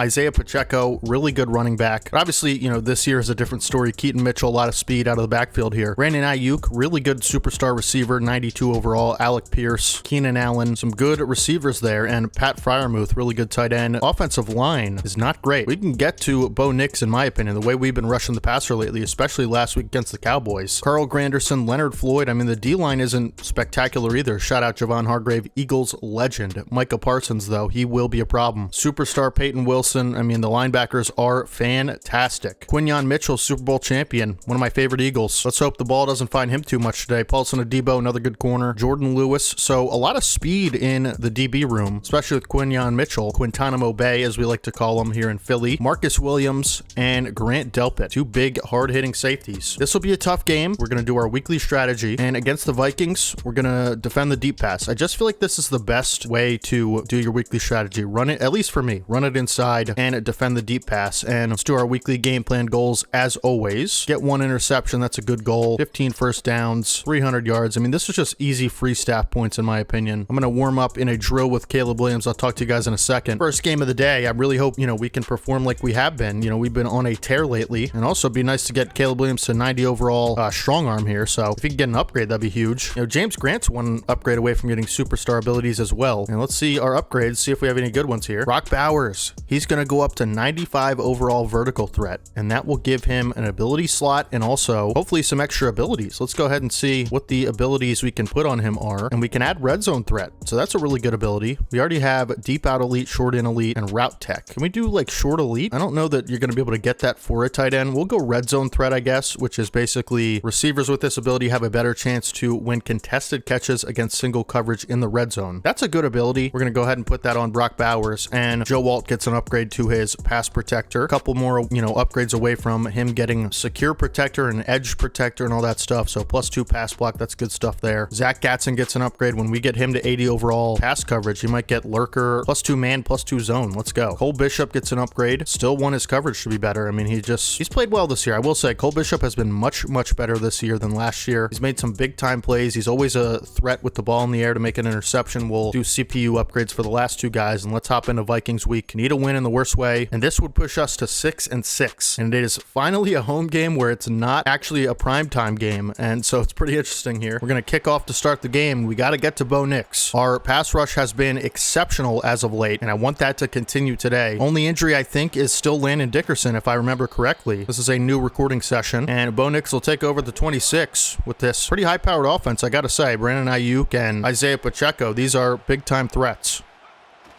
Gonna be a stretch run for Pacheco on the first play, and Terry Arnold, D'Angelo Hall wrap up Pacheco. Good play in the run. We play the run really well. That's probably the strength of our defense, if there was one to put a finger on, and that's probably it. This is a team I feel like we can play man coverage against. As D'Angelo Hall, again, another great one-on-one tackle there against a big-time threat in the run game, and 3rd and 6, I'd love to get him off the field on the first drive. It always feels good to start a game with a win on a possession, and I left that over the middle to Keenan Allen. That's on me. I thought I went out to the flat, but if I covered that, he'd probably throw the flat anyway, so it is what it is. But if you can get a stop and a score to start a game, your confidence just goes through the roof. And Quinnen Williams with a great TFL there. He's been electric against the run all season, of course. Our best player on our team, really. And we're going to try some man coverage on 2nd and 12 with a single high safety, and we're responsible for Pacheco. It is a screen, and Pacheco's got a lot of room to the outside. Kalen Bullock's going to attempt a hit stick, but it's a gang tackle on the 50-yard line. So big play there for Pacheco. Try to send some pressure here at Bo Nix. And out to the flat. Kalen Bullock can't make a tackle. He's really struggled to tackle. This is going to be a touchdown for Brandon Ayuk. Don't know how exactly Nate Wiggins isn't fast enough to catch him. Big touchdown to start the game for Minnesota, and we're up against it already. Playoff teams come out and, on the road make playoff plays, and that's one there. Going to have to settle in and find a way to score on our first drive. Unfortunate. Kalen Bullock had a rough go of it the last few weeks, and that continues here, but we still believe in him. We'll take over the 26, try to establish the run early, and get Nick Chubb going. He's ran so well, so incredibly well the last couple weeks. Couldn't be happier. Braylon Allen to lead block, but Chubb will pick up 3. Great week last week, as you can see there. And we'll attempt to pass on 2nd and 7 here. Get the pass game going early, if we can. It would be nice, as we have Harrison wide open, and he's going to have a lot of room to run. He'll take it past midfield, up to the 47. Great throw and catch from Caleb Williams. Just get that guy out in space and have him run wild. And this is a look I feel like we can get to the outside on. 3 down linemen for the Vikings. And linebackers all over it, though. It'll be a pickup of 1. 2nd and 9. And don't love the options, going to throw it away. Probably, could have made a couple different throws there, but want to be safe on the first drive. There's no reason to go crazy. And it'll be 3rd and 9 here. Who's going to make a play? And I don't love the options. Probably had someone open. Just going to throw it away and punt it. Quinyon Mitchell, good coverage. And we need a stop on this drive in particular very badly. And I'm going to make a short punt, and I'm going to use backspin. And hopefully we get a good result. This could be a really good result. And it is. Terry Arnold gets it in the gunner position. It'll be at the 7-yard line. And we have an opportunity here to make life difficult for the Vikings offense. They're going to come out and throw, I think, on the first play. But we're going to put Richie Grant on the field and just make sure we cover well. as that's out to the flat route. Richie Grant and D'Angelo Hall, who's just a tackling machine. Find a way to bring down the tight end. It'll be 2nd and 6. We're going to try to send pressure here.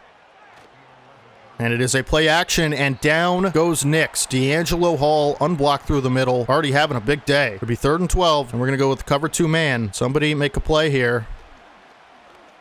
And Knicks out of the pocket. He's going to scramble. Takes a big hit from Gatson, but won't fumble. It'll be a 19-yard pickup. Huge scramble there for Bo Nix. Had to, run out into the seam to cover the tight end, and unfortunate the way that play ended up.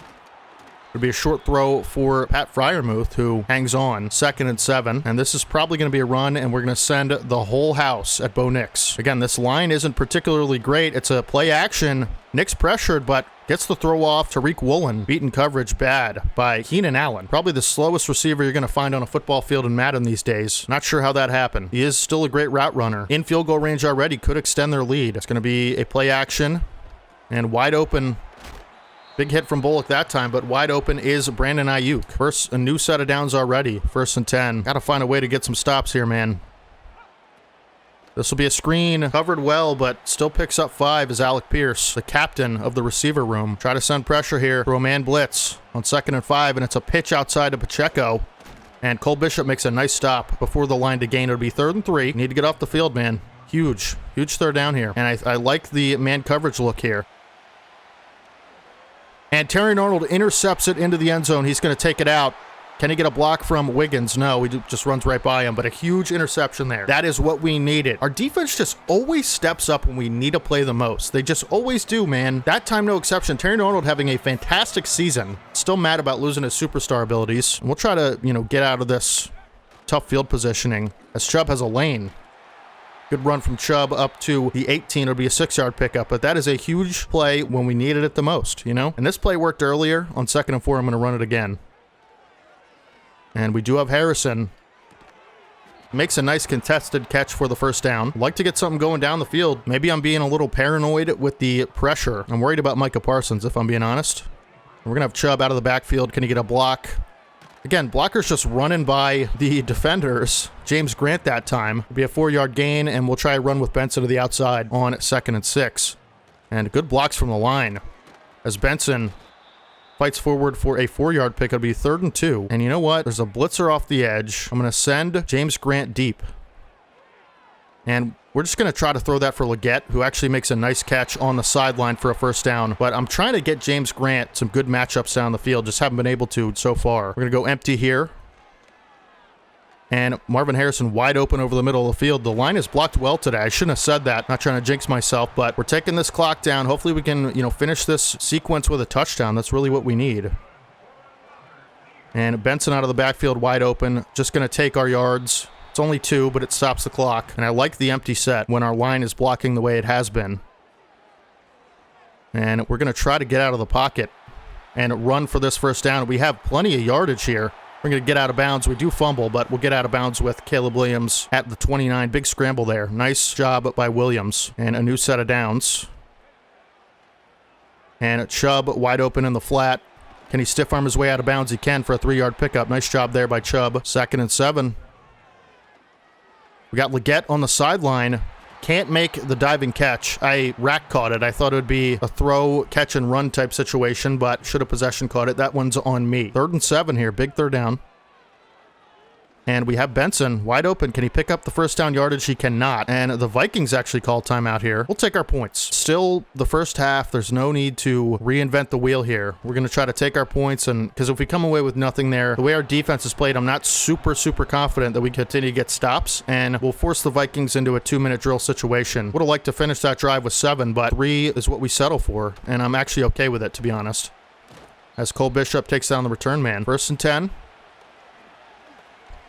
And deep down the field, Arnold had another chance at an interception. Can't make the play, though, but really good coverage down the field from Terry and Arnold. We'll come out in man coverage again. I like the way we've been playing man coverage against this team. Underneath for Ayuk, and we'll take a timeout. It's 3rd and 6. I like our odds here. 3rd and 6 here. Come on. Got to get pressure. They've just been getting the ball out pretty quickly. And A throw away from Nix gives us another chance. That's why you take your points. Because if we come away empty on our last drive, we wouldn't be able to take the lead in this situation. Now we can. Touchdown gives us the lead going into the half, and we will receive to start the half as Grant has a returnable kick. And a nice juke move from Grant, and he's got a lot of space on the sideline. Takes it up to the 27. Really good return there from Grant. Come out and empty again. Worked pretty well for us. And just going to get that ball away. I mean, we had matchups, just didn't react fast enough. That's been an issue of mine in the passing game lately. It happens. And we're going to throw it away. I saw R1 was wide open. Goodness. We got to convert here. I'm not running the ball. Come on, get out of here. What do you think this is? 3rd and 10. We're going to have, I mean, a missed throw right at him. Good hit from Olu Fashanu, man. The missed throws are killing me. They didn't happen like all season last year, but all of a sudden we're getting missed throws. I don't know what's going on. His accuracy gets better, but the missed throws happen more somehow. Vikings in field goal range. Can't believe that. So bad. Vikings will have an opportunity to extend their lead, and certainly they'll, unless barring a turnover, they'll get 3 out of this at least. Just going to try to keep them out of the end zone as best we can here. We're going to spread out the defense. And underneath for Keenan Allen, good hit from Arnold. And Vikings only have one more timeout, and they're not going to elect to take it here. Interesting. This might be the last play, but it is a touchdown. I saw it late. Wasn't even my responsibility, but oh my goodness. We need to run more man coverage against this team. It'll be a 14-3 lead, barring a, crazy return or something like that going into the half. This is a really bad half for us. That pick was pretty questionable in my opinion. Again, wasn't, wide open or anything like that, but the missed throw, made it happen. And we'll let that go into the end zone. We'll try to take a shot on the last play of the half. Try to get James Grant or Marvin Harrison down the field with a shot. And we're just going to lob it up and see if Grant can run under it. He's not going to be able to. Can't make the catch, and that'll end the half. We'll receive to start the half. We need to come away with 7 on this drive to start the half. Can't really run, unfortunately, but we're going to try to a little bit. And we're going to try to defend the deep pass. Rough start to this game, and this is a game we need to win, obviously. Grant will return to start the second half. Can he make something happen here? He's got a lot of room. Grant with a really nice return up to the 40. That's a big return there. That makes me feel a lot more comfortable running the ball to start the half because the field positioning is really good and it won't take too much time to run the ball. We're going to hand it to Chubb on the first play, and Chubb's going to fight forward for 8. It's a really nice run there. We're going to try to run it again on 2nd and 2, and Chubb is going to pick up 1. We're going to go hurry up. Just try to run it again. And good blocks up front. Chubb picks up the first down. We'll keep the chains moving here. Good stuff there. 1st and 10. Throwing it away. Didn't love the options. We'll try a run on 2nd and 10. Make it a little bit more manageable for us. And Chubb has a decent run for 4 yards. It's a little bit more manageable of a 3rd down. It's really what we were looking for there. And we'll try to pick up the first here. We'll look for Bowers over the middle. Can't make the catch. I mean, come on, man. We're going to go for this. It's at midfield. It's a questionable decision, but we just have to pick this up. It's absolutely crucial. Here we go. Gonna look for Bowers. It's underthrown again. I mean, dude, the missed throws are killing me. I don't know, man. What a terrible game. 21-3. I'm sorry, my energy's down, and I'm just like really upset how we came out and played in this game. It's not over yet, obviously, but that makes it nearly impossible. Still have a lot of time. A big play would be huge. It's possible again, but we just can't come out and play like this against a team that I feel like we could beat. Right? We beat them last year in the playoffs. It's not exactly a world-beating, roster here, but they are good. They're better than us, right? Proving that here today. Let's just try to score as quickly as we can. So we have Bowers over the middle. Nice catch. We'll move the chains and we'll go hurry up. And Bowers got a lot of room there. Nice catch. Good ball from Williams that time. Not underthrown there. Brock Bowers, always a guy you can lean on in a situation like this when you need something big. And I didn't see the... Oh, my goodness. That was so dangerous. I didn't see Micah Parsons until I threw it. If you're wondering what happened there, that's what it was. 2nd and 10. Gonna roll out. Try to make something happen with Caleb Williams' legs. Good scramble there. Take it up to the 19. We're doing pretty good on this drive. Got to finish, of course, but... And Marvin Harrison's probably going to have a touchdown if I had to guess. Yep. One off the line on the corner route, one-on-one, we're throwing that every time. Didn't even have to see the route to throw it, and that's what we needed, but will it be too little too late? We need to stop really quick, we need to score really quick, and then it'll be a close race to the fourth quarter, but a turnover would be massive. We just can't have them do this dink and dunk stuff and waste all the time and run the ball well, right? So it's going to have to be a big stop or a big turnover or something like that. Pick six. Bo Nix, first time this half getting a possession here, and we're going to continue to run man coverage and send pressure. That was not the result we were looking for, and Bullock beaten coverage all the way up to the 30-yard line goes Freiermuth. Unbelievable. And that was a really nice hit stick. I thought we could maybe force a fumble there on Pacheco. Of course, we have the ability on Zach Gatson where that's going to be a possibility if we do get a perfect hit stick. We'll switch to man coverage here. Underneath, Tariq Woolen, nice PBU. And I'm trying to think here. 17. Yeah, 3 doesn't really extend the amount of possessions we need to, tie this game. So Nick's going to take off. He's going to have a first down. Slides. So frustrating when a quarterback does that to you. Like you're just so close to getting the result you need, and you cover well and all that, and just doesn't end up mattering. And now they're just going to take a lot of time away from us. With a Pacheco run, it'll be 2nd and 8. This is going to be another run if I had to guess. It is not. And Nix has all day. Bullock can't force the ball out. We're going to lose this game. That's just what's going to happen. I'm going to try to make a play here in the red zone, but Nate Wiggins intercepts the football. Why is he running out of the end zone? Why would you do that, dude? I was literally holding back on the stick, but that is so big. Can we get off our own 1-yard line? Nate Wiggins, thank you so much for giving us a chance. I'm telling you, whenever you need it, they're there. We got to get out of this 1-yard line here. Luckily, we have the perfect running back to be able to do that. Scored a 99-yard touchdown in the playoffs, of course. And Chubb has a lot more than a yard or so. It'll be 2nd and inches. We're going to go hurry up, try to run it again, and pick up this first down and go into the fourth quarter with a really good situation, as Chubb will pick up the first down and somersault his way forward into the fourth quarter. Let's make some big plays. Let's make magic happen. Let's make this comeback. We can do it. Nate Wiggins saving our game. 1st and 10. And James Grant open on the sideline. Really nice catch and ball from Williams. That gets us out of our, safety-ish territory there. We're looking for big plays on this drive.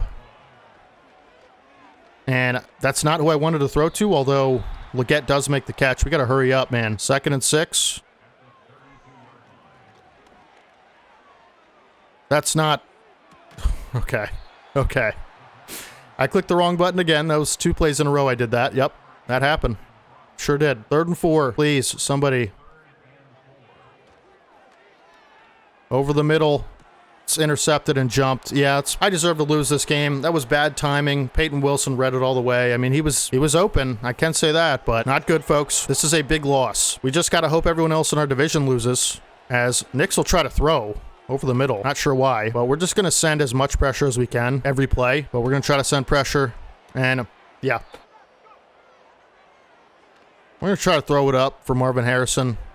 I mean, CB ran the route for him. We really just have to hope that the Giants and the Commanders lost, because that's all that really matters. The fact that our division has been so bad is such a blessing, as Harrison will go up to 90 overall deep threat, which gives him some abilities, I think, right? Like deep out elite, maybe? Because deep out elite is huge on those long balls. It's basically any throw past 20 yards outside the numbers, he'll win one-on-one contested catches more. It is one of the best abilities in the game. And instead of mid-in elite, like that's just not a great ability. I want to give him route tech, but we'll have to work our way up to that, of course, with 90 overall playmaker. Should be only a couple upgrades at this point. D'Angelo Hall is going to get an upgrade, and we'll go pass coverage for him. His cover skills aren't great. He's been so good against the run. He's been such an asset. Much better, in my opinion. One of the reasons we've been stopping the run so well. Last season, Richie Grant was playing his role, and he wasn't as good against the run. He was a good tackler, but if he got blocked up, it was hard for him to shed. D'Angelo Hall's got, he's a better athlete, and so it's really helped him. But for Cordell Volson, we're going to try to upgrade pass protector. He's had to fill in for Landon Dickerson quite a bit. We might have to extend him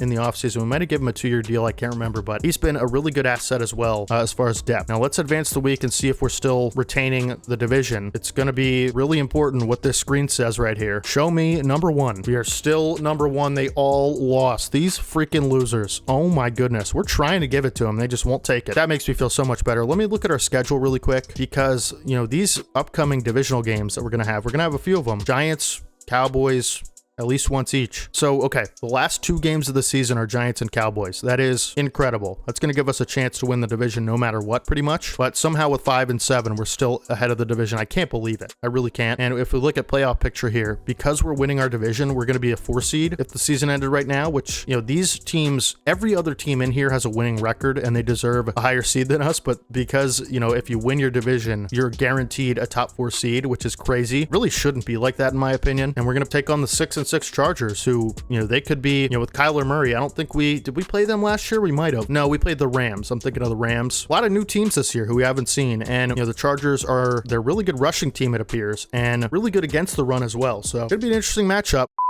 We will have a storyline here. It's a text message from defensive coordinator Aaron Ward. All right, we need to shift our focus on the Chargers. Just like we shifted your stupid 3-4 scheme, Aaron Ward. It was my scheme, but, you know, their offense has an advantage over our D overall. Okay, let's talk to the defense about it. Let's get Quinnen Williams' take on all this. First take with Quinnen Williams. Let's talk about the Chargers. Let's do it. Let's talk about how we're going to beat them. In this film study, see Quinnen Williams. What did I tell you? I'm not joking around here. What's the plan to deal with that? I didn't read it, so I don't know. Let's do the defensive end tackles thing again. I don't know, or block shedding or whatever it is. I don't really care about any of this stuff. They receive a +5 boost, the defensive ends, to block shedding, but -5 to tackle. So that's kind of interesting. And we'll look at the Chargers roster. As we saw, Kyler Murray is their quarterback. And if I remember, I think he was like one of the runner-ups for MVP last year. So certainly a guy to watch out for. Kyler Murray, no superstar. Should Kyler Murray be a superstar? Potentially. He's 93 speed and he's going to run quite a bit. 90 throw power, of course. Kyler Murray's a awesome player IRL, so fun to watch. Derrick Henry, oh my goodness, this is like what Nick Chubb was last year. This is who Derrick Henry is now. 91 speed, you know, 250 pounds. I mean, we're gonna need all hands on deck for that guy. And Jamar Chase, this is a loaded offense. Michael Wilson, good receiver. He plays for the Cardinals IRL, so Kyler Murray having a connection with him. And Mecole Hardman, who we wanted to sign in the offseason, a lot of speed. So Mecole Hardman could get back at us for lowballing him in the offseason. And Chigakonkwo, who's a really fun player, a lot of speed at tight end. So Colton Miller, this is a loaded offense. Tyler Smith, Joe Tippmann, I mean, high 80s on everyone. Kevin Dotson, Penei Sewell, this is a loaded offense. One of the best offenses we've seen. Defensive line, I would imagine the defense is the weakness. Forrest Owens is a rookie, 83 overall. We passed on this guy, and he appears to be a stud at D tackle. Jalen Phillips for the Dolphins IRL, really good pass rusher. Jerome Baker, this is a really good team, man. Jonathan Cooper. The defense isn't, you know, world beating, but Christian Benford, superstar. It is a slower secondary. Kalen Carson, Brandon Eccles, Brandon Jones, and Jordan Battle. So really solid team here. We're gonna have to go into LA and beat them if we want to beat them. And for weekly strategy against Kyler Murray, I think we defend, I don't know about you guys, I think we defend the inside run against Derrick Henry. Like, that's gonna be, I feel like, where they're doing their damage. I could be wrong. And against the Chargers, run inside, we'll try to get the run game going, man. It's been a struggle to balance the run and the pass for us, and I feel like every time we don't play well, it's because we're not committing enough to the run. We'll try to get an interception out of Kyler Murray. I think that's definitely doable, although he is really good at decision-making IRL, and we'll try to win. You know what, let's go for a big goal here and try to win the turnover battle. It's probably not going to happen because, you know, we love to turn the football over. But Caleb Williams, one upgrade away from 90 strong arm, which should give him an extra ability or two, right? And James Grant, one upgrade away. Hoping these guys can just get some upgrades. No upgrades other than the rookie cornerback Bernie Collins, who the CPU drafted for us. Unfortunate stuff out of the upgrade department. And let's go ahead and take on the Chargers. Every time the Eagles play IRL in Los Angeles, it feels like they have more fans than the Rams or Chargers in the stands, and hopefully that's the case here. We need the Birds fans to travel well. Fly Eagles fly into LA. Let's get it. Doesn't appear to be any Birds fans this year. Chargers always have some of the sickest unis throughout my lifetime. I love those old powder blue San Diego Chargers unis. Just watching LaDainian Tomlinson and Antonio Gates as this is going to bounce in the end zone. Don't know what James Grant was doing there, but we'll receive to start the game. But those old powder blue San Diego Chargers unis were incredible. LaDainian Tomlinson, Antonio Gates, Phillip Rivers, some of the coolest and most fun offensive teams. RIP Vincent Jackson. We'll start with a pass play. Brock Bowers open over the middle. Room to run after the catch. Nice stiff arm up to the 40. Good way to start the game there with a 20-yard pickup. It just feels so refreshing to start the game with a touchdown drive or to get a stop on defense. Like, if we could just take the lead early, I feel like we win most of our games. But it starts on the ground, of course. And it's going to have to come from Nick Chubb primarily. And Chargers playing the run pretty well on this drive so far. It'll be 3rd and 8. And I got to stop running on 2nd and long so much as they're going to send a blitz here. This is a great situation for threat detector. And Chubb out of the backfield. I mean, no one's really that open, but Chubb breaks a tackle. It'll be 4th and 4 from the 46. I'm going to try to go for it. Again, probably not the wisest decision in the world, right? But it is going to be another blitz, and we're going to have Harrison probably wide open off of this, and we're just going to throw it. He makes the catch, goes down with it. Thank goodness for threat detector, Joe Alt, giving us that luxury of being able to see who's blitzing on 3rd and 4th down. It has helped us tremendously on offense. And Chubb this time, a nice run on 1st down for about 4 yards. And we continue to air it out. I feel like the pass game has been going pretty well. 2nd and 6. And we're going to get that in there for Harrison. Safety closed in on it, but Harrison makes a nice contested catch in traffic. That's what he gets paid the big bucks for. 1st and 10. Continue to throw the football. They're running a lot of man coverage here. We're going to lead James Grant up the field. He has a big 1st down reception to the 12-yard line, and we are rolling offensively. Now let's supplement it with the run game in the red zone and see if Nick Chubb can't reclaim his house. Although great shed there from the D-line. 2nd and 9. Harrison over the middle. Completes it, and it'll be 3rd and 2 at the 4. And they want us to throw. I think we're gonna listen to our coordinator here. This is an interesting look defensively. I'm gonna send Chubb on a little short out. We're gonna have Harrison wide open for the touchdown. Let's go. What a way to start the game. Again, now I feel like I can breathe. I can just kind of settle in and, play our game, and you can take a little bit more risks with a lead defensively. It feels good to start with a touchdown and to just kind of be in the driver's seat early on, especially on the road. 7-0 Eagles, great drive to start the game, and we're in the driver's seat in our division. If we don't throw our season away like we have been, we're going to make the playoffs, and winning a game like this would be big for our chances. Kyler Murray wearing number 12 looks really weird, but he'll take the field along with Derrick Henry. Stopping the run's going to be a priority. Underneath for Chigakonkwo, I believe. Big pickup there. 1st and 10. It'll be a run to Henry out of the pistol. Nice job by Richie Grant to make that tackle. Really nice play there. I like this 4-2-5 look against the run. It has worked for us. We get an extra kind of hybrid player on the field in Richie Grant. And really nice tackle by Quinnen Williams and Zach Gatson will force a 3rd and 9 for Kyler Murray. And I feel good in man coverage with Tariq Woolen. Has been so good for us, allowing us to play a lot more man coverage. And this time he's beat, unfortunately, by Jamar Chase. But that's going to be a matchup to watch all day, of course. It'll be a fake to Henry. Kyler Murray going to run with it. And he's going to break a couple tackles. I mean, geez. This is a guy we can try to force a fumble on. Doesn't seem like he's going to slide all that much, but really nice scramble there to move the chains. But, if he's not going to slide, we're going to force that football out eventually. I got to say that. And we'll come out with some extra big personnel on this play, and it'll be a sack. Let's go. Eric Kendricks getting home on a 4-3 look. Beautiful job by him, the veteran mentor, of course, helping us with XP and stuff like that. And we'll come out and man again. I like the matchups. I do. And Kalen Bullock beating coverage, misses the tackle again. He's had so many tackling issues in coverage lately, but he's so good at it normally. It's very concerning to me. And we'll try to send a little bit of a man blitz here. I always thought it'd be Cole Bishop who would struggle in. And man, okay. I was lost in the commentary, lost in the sauce, both in game and out of game on that one. I apologize. Won't happen again. Won't happen again this play, I should say. And Kyler Murray looking at the end zone. It's going to be intercepted by Tariq Woolen. He's going to have a lot of... Dude, why does he go backwards? I was just speaking about how much Tariq Woolen opens up our defensive scheme to be able to run a lot more man, to be able to cover guys like Jamar Chase one-on-one. Second pick of the season for Tariq Woolen in an Eagles uniform, and it is a big one. We have to obviously work out of the... Backed up into our own end zone here. We have to work out of that, but couldn't be happier with the start to this game. And Caleb Williams in the zone somehow. Not really sure. Guess he's completed a lot of consecutive passes, but we cannot throw an interception when he is in the zone. 2nd and 5. Gonna hand it to Chubb. It'll be 3rd and 4. I was just trying to create some space here to be able to throw, comfortably, but the fact that we can't throw a pick makes me want to take some shots. But we should try to just convert this here as what Marvin Harrison Jr. just runs directly into the defensive lineman on his route. Like, what is that? Stonehouse will punt out of our own end zone. It's going to be a boomer, and Terry Arnold's going to have a chance to make a big play here. Can't, but Eric Kendricks does, makes a nice hit, and Chargers will have good field position, but, what that pick does, it doesn't set us up for points, but it actually takes away a possession for the Chargers, and, they'll have to be a lot better.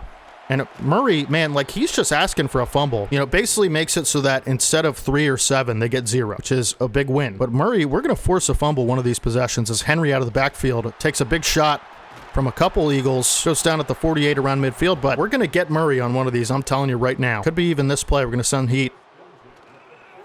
And it's going to be a play action.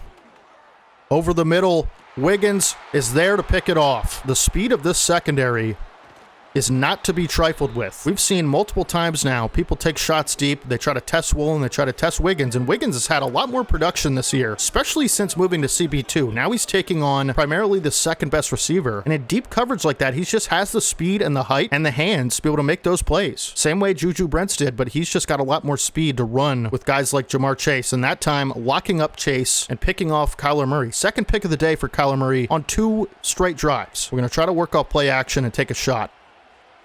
And we're going to look for Harrison. I mean, that ball is severely underthrown. I shouldn't have threw it on the run. That was really dumb. I was hoping to bomb it down the field, but we have one more of those where we can take a shot with Caleb Williams, and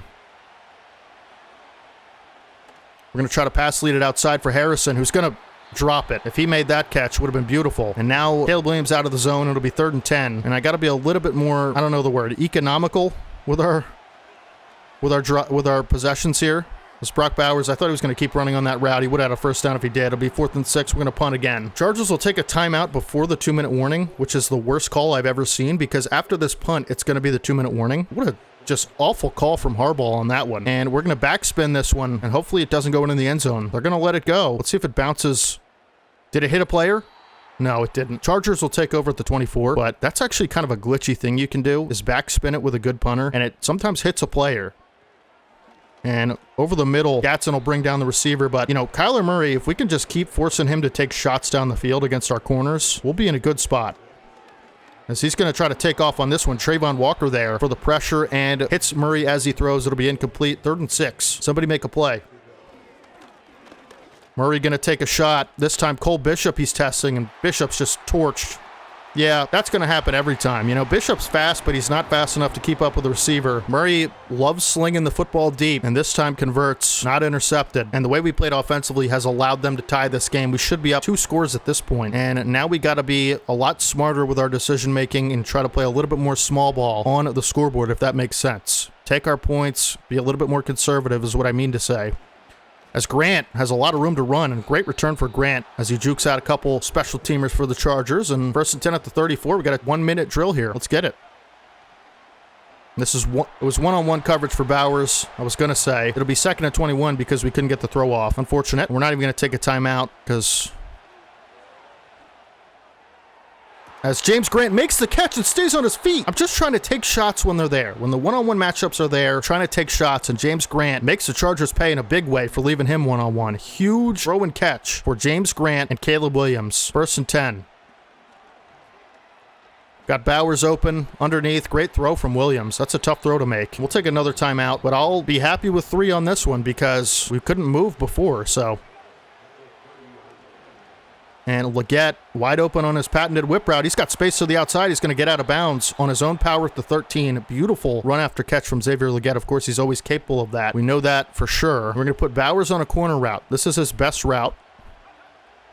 We don't get the one-on-one matchup we're looking for, and we're just going to throw it away. Tried to roll out, but they did a nice job of covering down the field and also making it tough to roll out. 2nd and 10. And we're going to step up and hit Bowers, who keeps his feet, but 17 seconds, 3rd and 6. I'm going to try to take a shot at the end zone. If nothing's there, I'll throw it away. And I'm going to throw it away. We'll take our points. This is a net win of a drive. We definitely should have scored a touchdown, but it's a win just to get points on the board there and take the lead going into the half, barring some crazy, you know, kick return or Hail Mary, which, of course, if you guys remember earlier in the season, we know all that stuff is possible, but we'll try to keep Kyler Murray from doing the impossible. As, you know, if you guys remember that Bills game where Kyler Murray actually completed one of the craziest Hail Marys I've ever seen to DeAndre Hopkins. That was insane. And we're just going to make sure we keep them out of field goal range inbounds. That's a beautiful job to wrap up the player inbounds. And they're going to have one more shot at this, and it's going to be a Hail Mary. We're going to play over top with Gatson. Murray gonna look to roll out and nearly sacked by Quinn Williams. Good job to force him to throw before he wanted to, and that'll take us to the second half where we will kick it away, I believe. And I totally just forgot the run game was even a thing because we've just been passing the ball so well. We're gonna try to defend the deep pass because they did complete a touchdown on that type of play. We'll kick it away. Of course, when we select, defend deep pass as our defensive game plan, we got to watch out and make sure Derrick Henry doesn't actually get loose because we're gonna be backed up, covering all that stuff. Come out in 4-2-5, try to stop the run early on this drive. 4-2-5's been really good for us against the run, and this will be an outside run for Henry, and nice job by Nate Wiggins to make that tackle, because when Henry gets going downhill, it is scary. Richie Grant and Nate Wiggins making that impossible on that play, which is huge. And Murray will roll out. Big shot on Derrick Henry. He's never going to fumble on those, but Zach Gatson, when he gets a perfect hit stick, he's able to force more fumbles. At least that's what his ability says. And they're doing a lot of 2 tight end sets trying to run this football. And good gap shoots by our defenders there. Cole Bishop plays the run well generally. Be 2nd and 10. Come out and cover 4. Just kind of see what happens here. I like having Richie Grant on the field. And it'll be play action. Murray going to take off. And, man, can we force a fumble, please? Somebody go for the football. This is a quarterback with like 58 carrying. Try to send pressure at Murray on this one. And we nearly had it. That ball is batted down at the line. Good job by the front 7 to make that play have a good result. Try some press coverage here. And we're responsible for the tight end, and we get absolutely cooked in coverage. Richie Grant with a nice tackle to save a bigger play than that already was, but we'll get out of that 4-2-5 and get back into our nickel. Try to do some more man coverage here. I just like the way when man coverage is working well for us, we seem to create a lot of turnovers and make the quarterback have to, not just throw to his first read, right? Which is something they do a lot against the zone. But we have generally decent playmakers who can tackle well downhill, but I feel like it's so dink and dunk, and the short routes are always available in zone.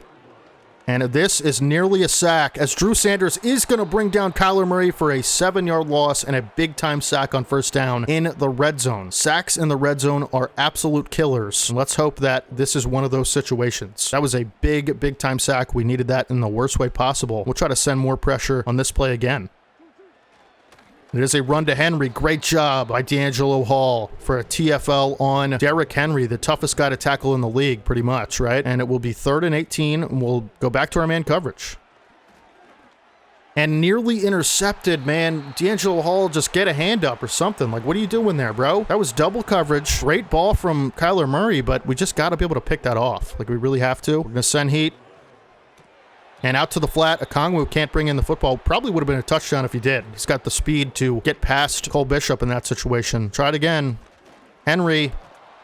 Man, Jonathan Warner there, but Cole Bishop has been electric on the run defense today. And we'll try man coverage again. I don't want to press our luck, but it's just been working. And that's offsides. Are you kidding me?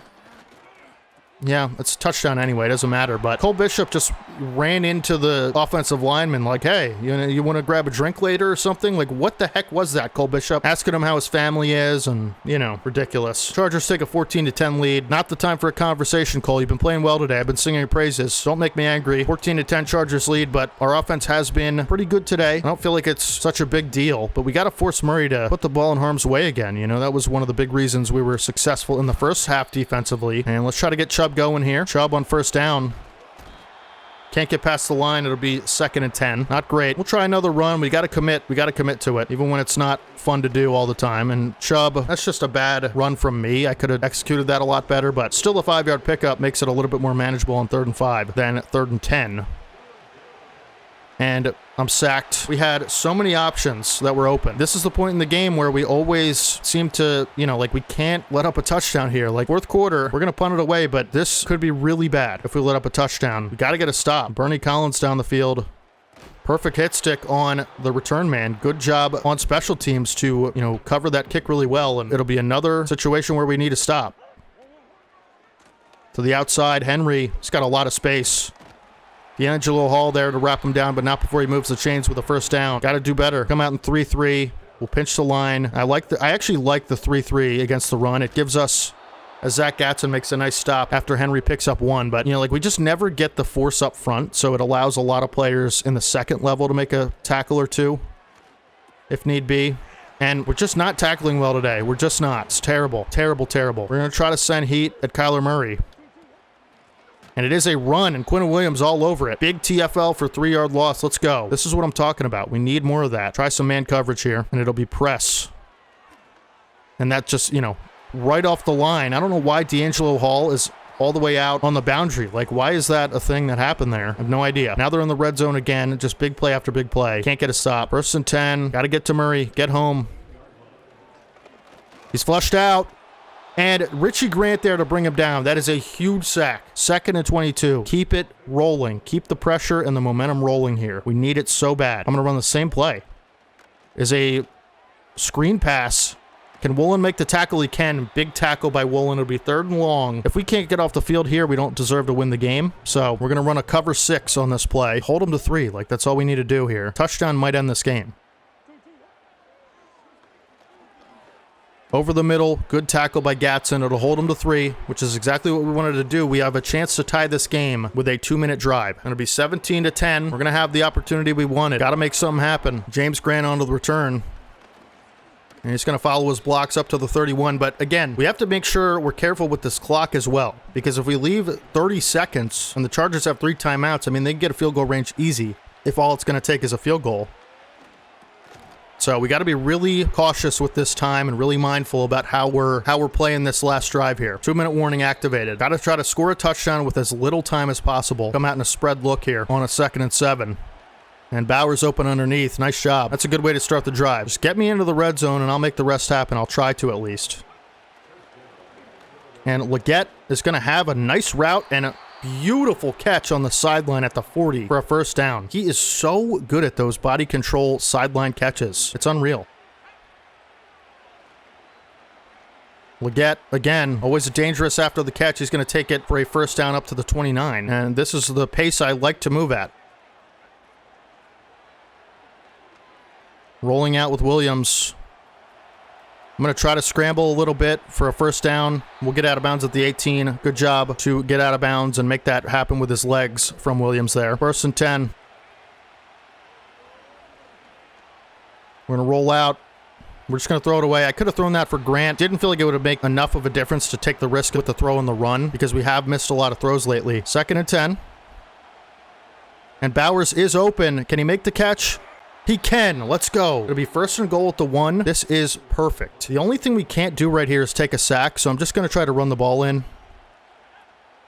And Chubb, there's no blocks. We're going to have 1 more timeout. And that's going to be either a false start. Please be an offside. Dude, Olu Fashanu, what are you doing, man? Oh, we have 1 timeout, and now we're on the 8. That's the worst time ever for that to happen. I can't believe that. Terrible, terrible. And we're going to have...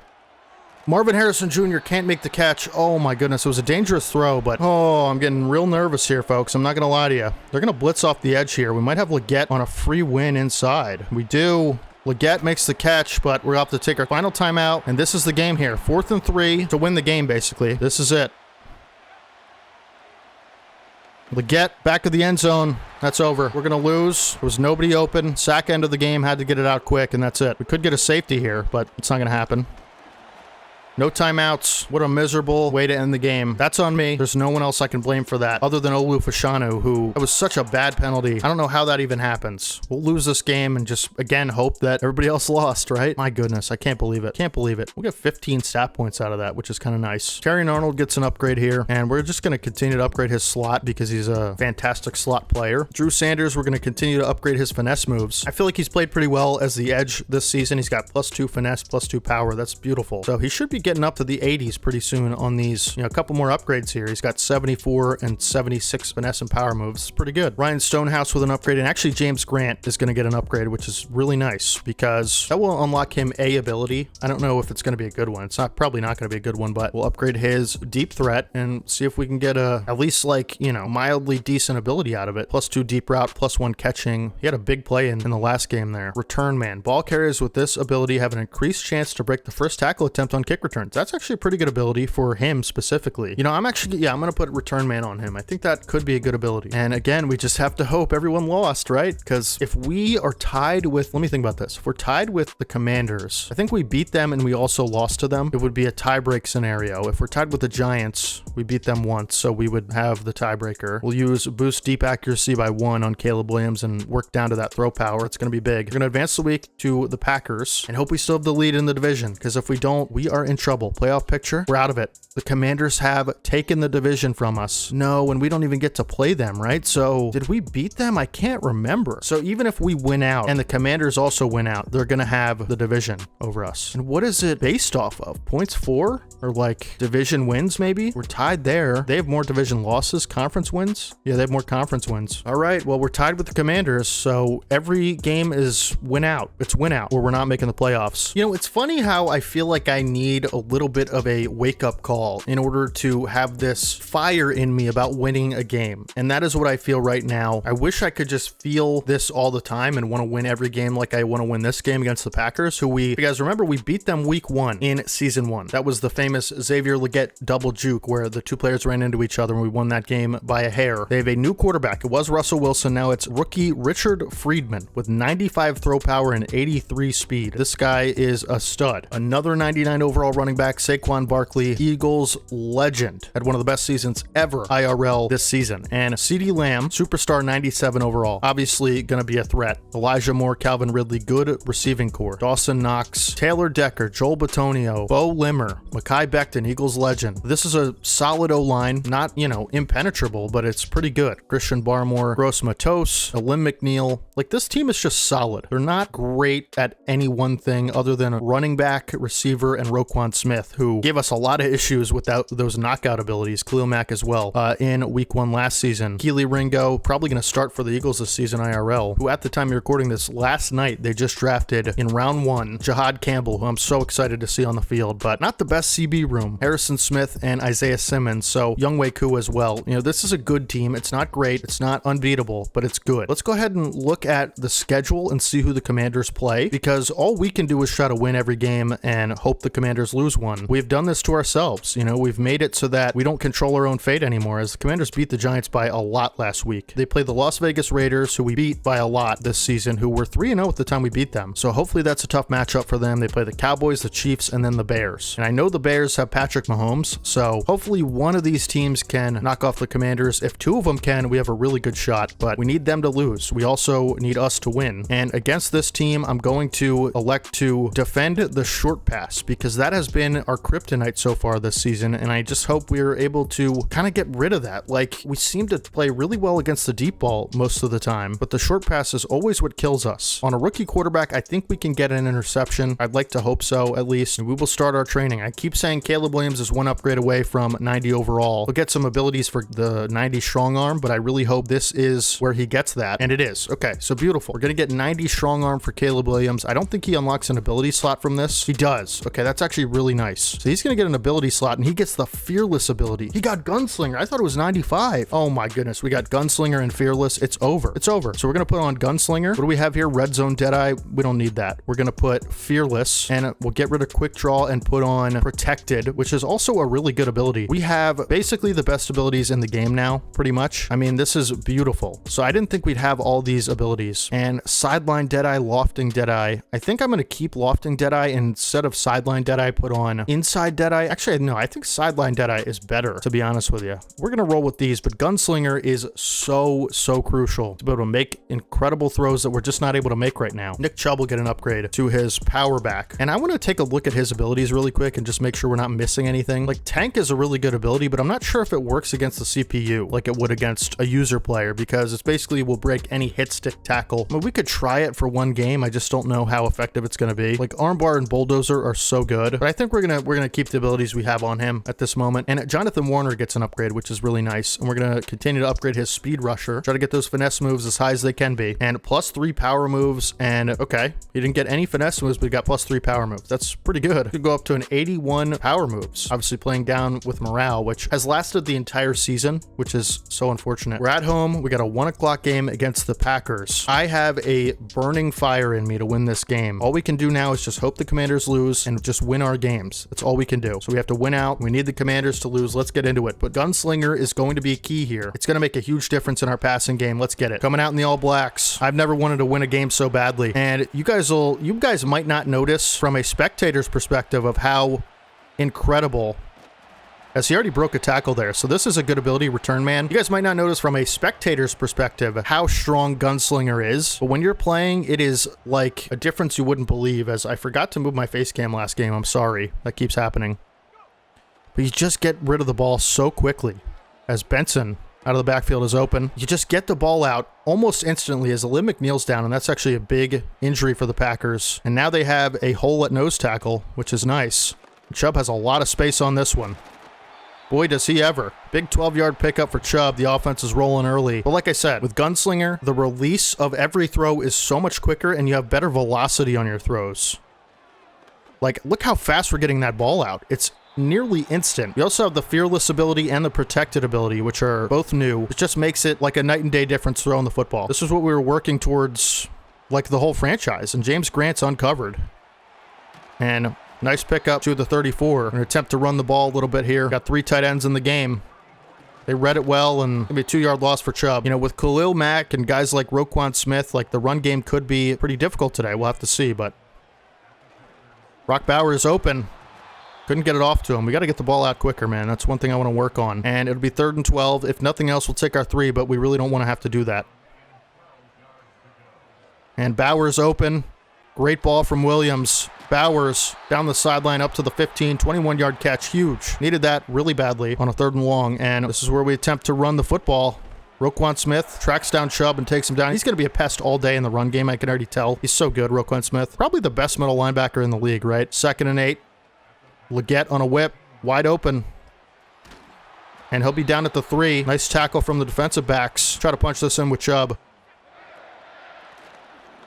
And a good block from Volson on the trap, but the right side didn't hold up, and it'll be 2nd and goal at this point. And James Grant wasn't open. I didn't see that guy, I'll be honest. Like, that happens to me so much in the red zone. It's so hard for me to throw in the red zone. I'm so bad at that. Throw a pick in the red zone, come away with 0 points. Can't believe I just did that. Next play up. Get over it. We play action. And closing in is Terry Arnold on the quarterback, who makes the sack. Let's go. We need this defense to get rolling. So we'll come out in a 4-3 and just try to send heat at this rookie quarterback all day. And he's flushed out once again. He's going to have to throw it away on a 2nd and 16. He is not handling the pressure well, and our players are doing a good job of covering down the field. It'll be a 3rd and 16.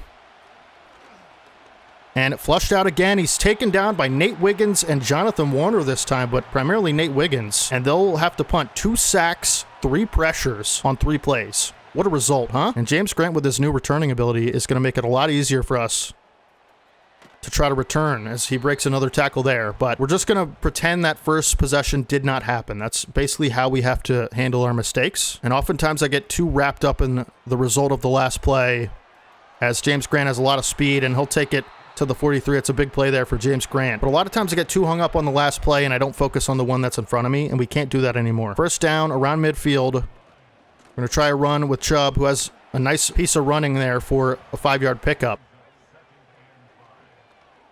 And we'll lob that for Harrison. Beautiful ball from Williams. Just had a ton of open space at that part of the field. Nice play. We'll continue to air it out. It's been working really well for us. And we have Grant underneath. That's the fearless ability. That would have been a pressured throw in the past, not anymore. And it'll be 2nd and 2 at the beginning of the 2nd quarter. But now that I know we can pressure the quarterback like that, like we did on the first drive, I feel a lot more comfortable taking risks offensively. As Chubb picks up a 1st down and then some. He'll be wrapped up at the 17. Pretty good success today so far for Chubb. We'll try to have that continue as best we can. And we're going to let this go for Harrison, who's going to have a walk-in touchdown. Nobody covered him. I don't know if it was a blitz on the other side of the field or what it was, but he was totally uncovered. Nobody in his vicinity. Good ball from Williams on the run, and it's finally going to be a 7-0 game. Should be a 14-0 game, but we can only control what we can now. That's in the past. Let's move forward, put it behind us. Really nice drive from the offense there. 6 plays, 79 yards. Let's do what we did on the first possession defensively and force another 3 and out if we can. We're going to try a blitz again on the first play. Send these corners at quarterback. And this time it is a completion, but only for 3 yards, as this quarterback is feeling the pressure that we're sending his way, and they haven't been able to run the ball. I don't even think they attempted a run on the first possession there. And towards the sideline, it's complete to Calvin Ridley, but he'll pick up only 5, and it'll be another 3rd down for this Green Bay offense. And we'll send a blitz. It'll be a man blitz. Gatson unpressured through the middle, or unblocked, excuse me, as Cole Bishop makes a really nice tackle in space with good coverage on the tight end, and it'll be 4th and 1, and they will punt again. Let's go. We'll let this one bounce into the end zone, not returnable this time for Grant. We'll try to tack onto our lead of 7 with dynamic playmaking through the air like we have been seeing early on in this game from Caleb Williams and company. Quick throw for Bowers. Good run after catch. Be about a 15-yard pickup and move the chains in the process. We're going to get that out for Mark Cantrell, who had a really good start to the season as he filled in for some absentee receivers due to injury, but hasn't seen the field much lately, but he's always trusty, I feel, when you need him to be. As Leggett, another whip route, makes a nice catch, gets out of bounds at the 49, and we are just putting the Packers in a blender right now. Really nice run for Trey Benson, who picks up about 20 on his first carry of the game. We're going to give him another shot because that was a beautiful run. Benson through the hole, picks up 2 this time. It'll be 2nd and 8, and we're knocking on the door of a red zone trip once again. Harrison, wide open. This is going to be a touchdown. Nope. Ball was a little bit out in front of him, and he had to dive for it, but still, we'll take that result. Beautiful job there, and we'll try to mix it up a little bit and try a QB draw. How about that? Something we haven't really done, and it's not going to work. Caleb Williams going to be wrapped up behind the line of scrimmage by, not sure who Smith is, Preston Smith, potentially. It'll be the 2-minute warning. As you can see, a nice shot there of Lincoln Financial, and we will try to punch this thing into the end zone through the air.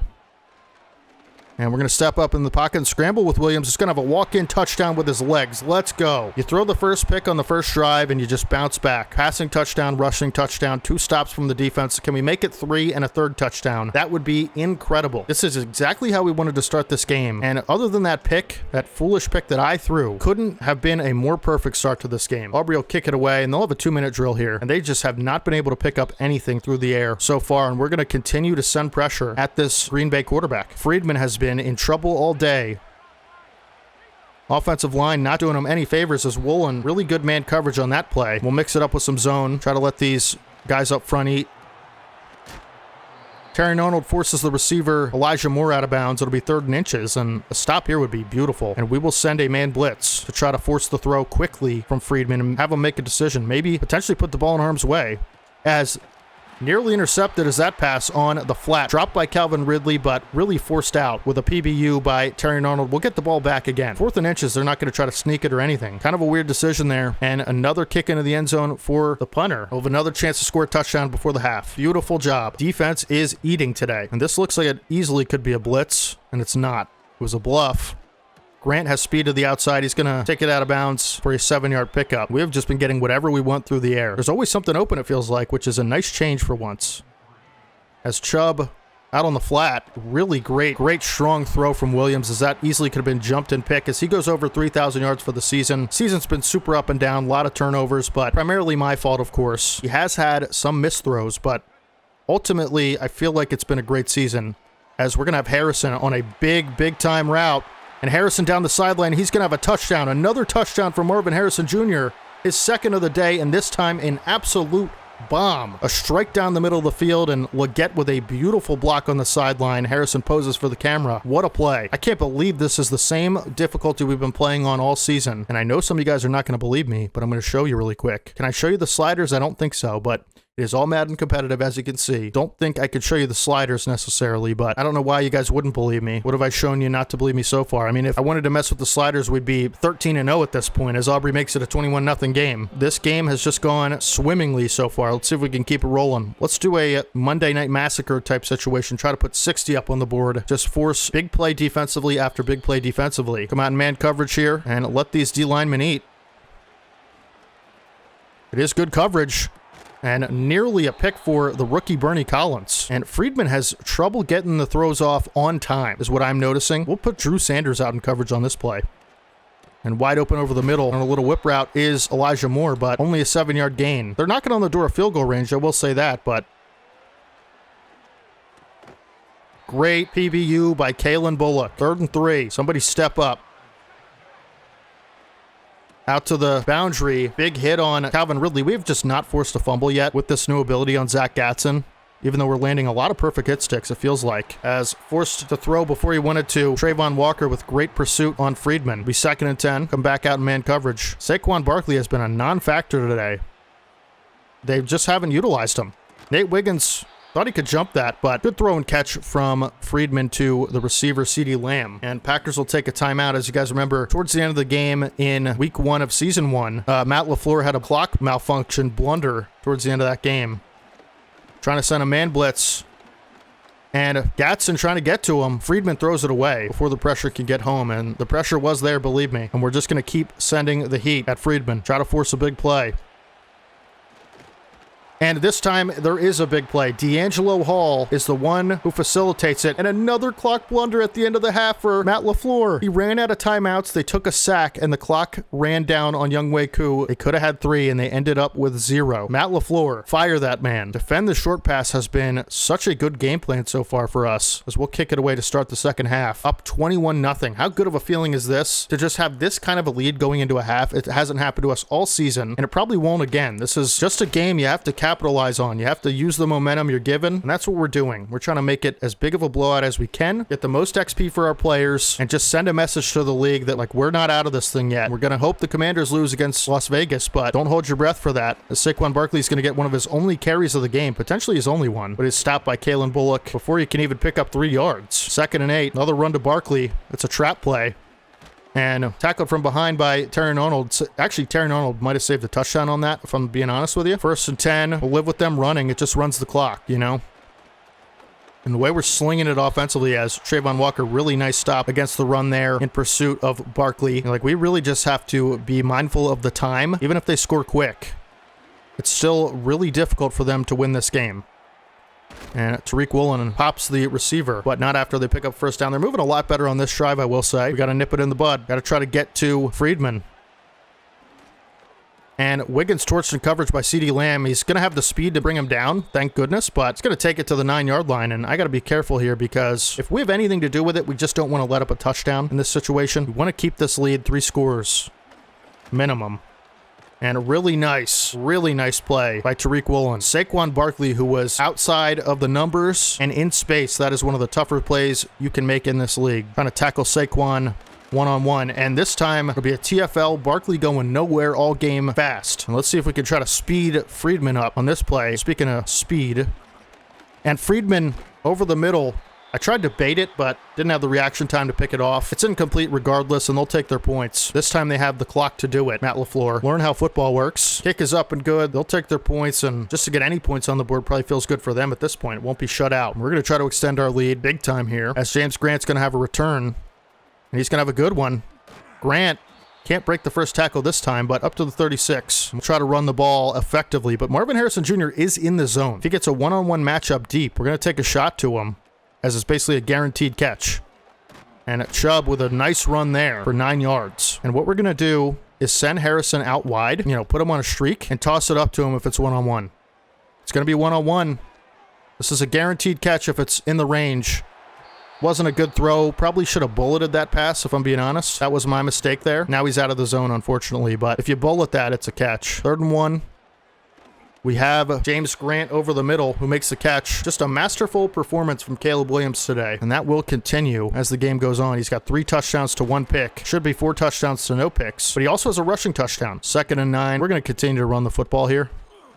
And Chubb has space to the outside this time. Carries 19 with him, Isaiah Simmons, for about a 6-yard pickup. Work off play action on 3rd and 3. We've been running the ball well. See if it works. And Chubb wide open in the middle of the field. Going to make the catch. And stiff arm a player to the 30-yard line, as we're going to continue to move the chains and take the clock away from Green Bay. Chubb has been the workhorse this season. 4th quarter, let's just get out of here with our win. We'll put shoe clock on and just get out of this game as fast as possible. We'll try to run this thing down to the wire, make this drive take as long as it possibly can. And we're going to have a 1st down at least with Nick Chubb. So beautiful job there by the linemen who've been blocking really well today. I mean, the Packers have been going with this spread line look, and it just hasn't, it's not good against the run. But we're going to take a lot of time off this clock as Nick Chubb falls forward for 2. There goes like another 25, 30 seconds. This should be a successful run as well. Nope. Blocks didn't shape up that time, but we're just taking time. Tick, tick, tick, you know? Leggett, who can't make the catch, unfortunately, but we're going to send him over the middle. Good read by the safety. We'll take our points and extend the lead once again to a 3-possession game. But, you know, you can see there's only 5 minutes left on the clock for the Packers to, you know, score, onside kick, score, stop, or onside kick, and then score again. Like, it's unrealistic. Let's try to keep it that way. We're going to drop our guys back in coverage. Jalen Mills on the field. You'll love to see it. Hero of last season, had a pick in the Super Bowl. Made plays all year last year. Dink and dunk, man. We'll live with it. 2nd and 4. Woolen there to make the stop on CeeDee Lamb, but he does move the chains. We'll continue to go with dime looks and, you know, drop our guys back as much as we can.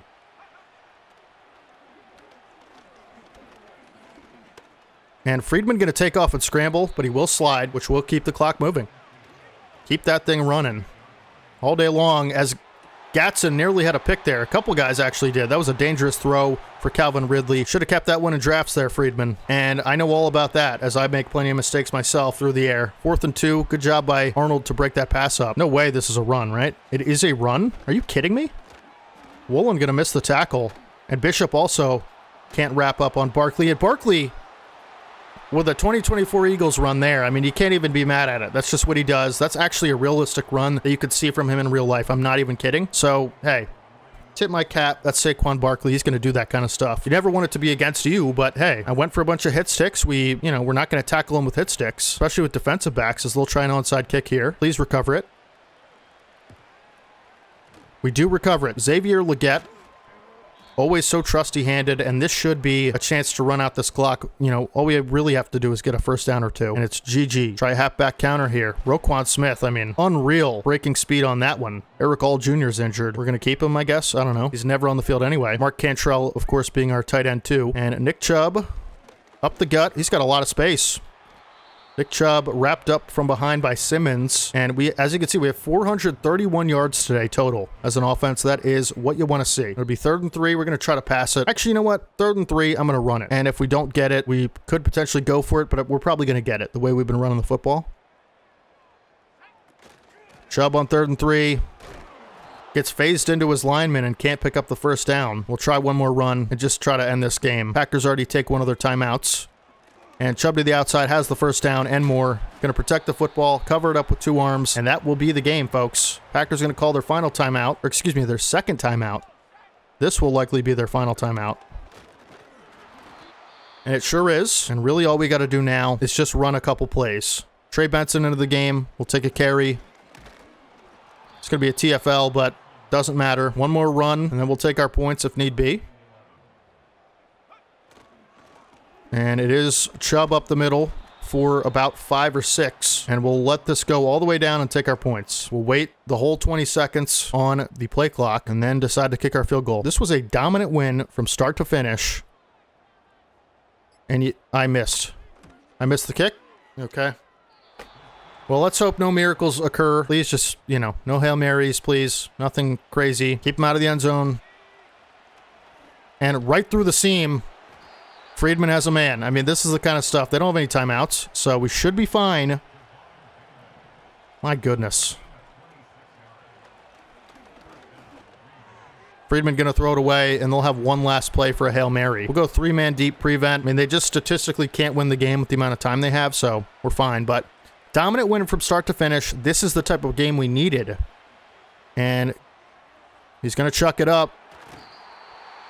Was nearly intercepted. Actually, did Tariq Woolen pick that off? He might have. Actually curious, because that would be kind of cool if he did. Caleb Williams with just a monster day, right? 130 passer rating, 18 of 22. The only mistake he made was not him, it was me. 2 touchdowns through the air, 1 through the ground on a scramble. Nick Chubb was great today. Trey Benson was cool. We just needed this, man. Marvin Harrison finally got activated for once. 5 catches, 136 yards, 2 touchdowns. Just a dominant game from him. James Grant had a big day. Xavier Leggett, only 2 for 22, but I thought he played, much better better than that. Doesn't really reflect the type of day he had. Nick Chubb, 2 for 20. Brock Bowers, 2 for 36. Mark Cantrell with a catch. And Trey Benson with a catch. Defensively, so Tariq Woolen did intercept that football, which is awesome. You know, like, it doesn't really help him. Like, he's already a superstar, I guess, but maybe it'll help him keep his superstar, right? D'Angelo Hall had a sack. Jonathan Warner and Nate Wiggins had half a sack each. Terry Arnold had a sack, a TFL, and 3 PBUs. Great stuff there. Gatson had a PBU. Bullock had a PBU. Richie Grant had a big TFL. I mean, it was just a dominant win. Any angle you look at it, it was just dominant. You know, I'm really curious to advance the week and see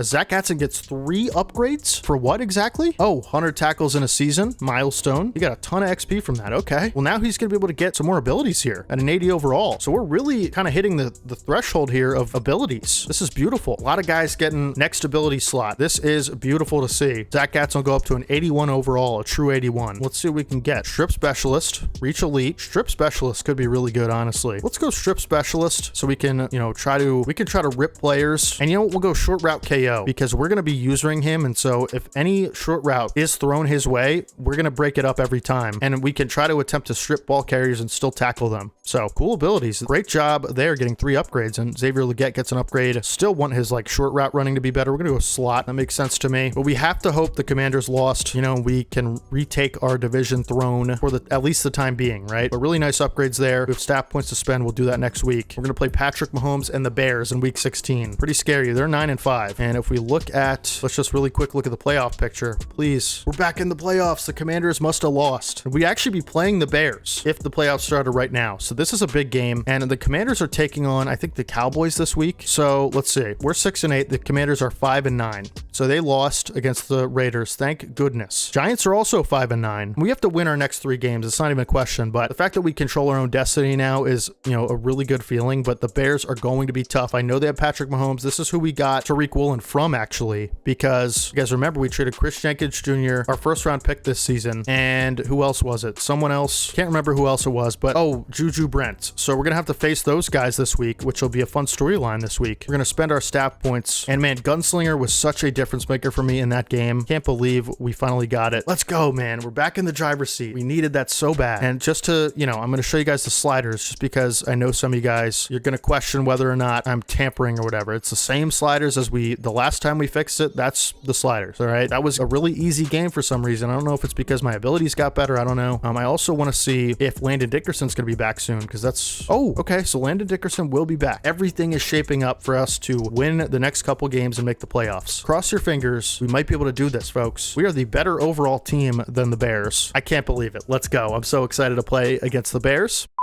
Ladies and gentlemen, it is Bears week. They have Patrick Mahomes. This is going to be a playoff team this year. 87 speed, 97 throw power, 99 overall bazooka. I don't need to really say anything. This is a scary matchup for us because I feel like we can easily lose this game and lose our playoff spot in the division. I feel like we can, not easily, but I feel like we can handle the Giants. We can handle the Cowboys. Those are our final 2 matchups, but this is the biggest test for us this season. We have Landon Dickerson coming back, and we're going to be at full strength. Kyron Williams, really good running back, but they have Jackson Smith and Jigba, who is a superstar, 92 overall, 91 speed. He's going to be a problem. They also have Keon Coleman and Deontay Hardy. George Kittle, a 98 overall superstar tight end. I mean, this team is loaded. David Bakhtiari, Isaac Sayamalu, former Eagle. Shout out to him. Sam Cosmi. This is a good line. You know, Zach Allen, Franklin Myers, Brian Brzee, Nick Samuel, he's still hidden somehow, but this guy was one of the best players in the draft class this season. Rookie edge rusher. He was a top 10 pick, I believe. Trenton Simpson up the middle. Good, well-balanced defense. Nothing too crazy, though. The corners are the weakness. Tyson Campbell, Jalen Jones, and Martin Emerson. We can throw on these guys for sure, especially with our gunslinger ability. Julian Love and Rayshon Jenkins are the safeties. Now, we have to be able to get a couple stops and score pretty much every time. This is basically like a playoff game. We'll hop into our weekly strategy, but, you know, against Patrick Mahomes, we're going to want to defend the deep ball, obviously, especially with Kittle and JSN on the field. And for our offense, we want to focus on running the football, keeping Mahomes on the sideline. For our weekly goal, we're going to do get 1 interception, same thing as we always do, right? All this stuff, and hopefully we'll have some staff points to spend after this game. We're able to get Caleb Williams more throw power pretty soon. Simar training. This is a playoff game. Just like a lot of these games, you know, we're battle tested at this point. When we get into the playoffs, it's just going to feel like another game. If we get into the playoffs, I should say,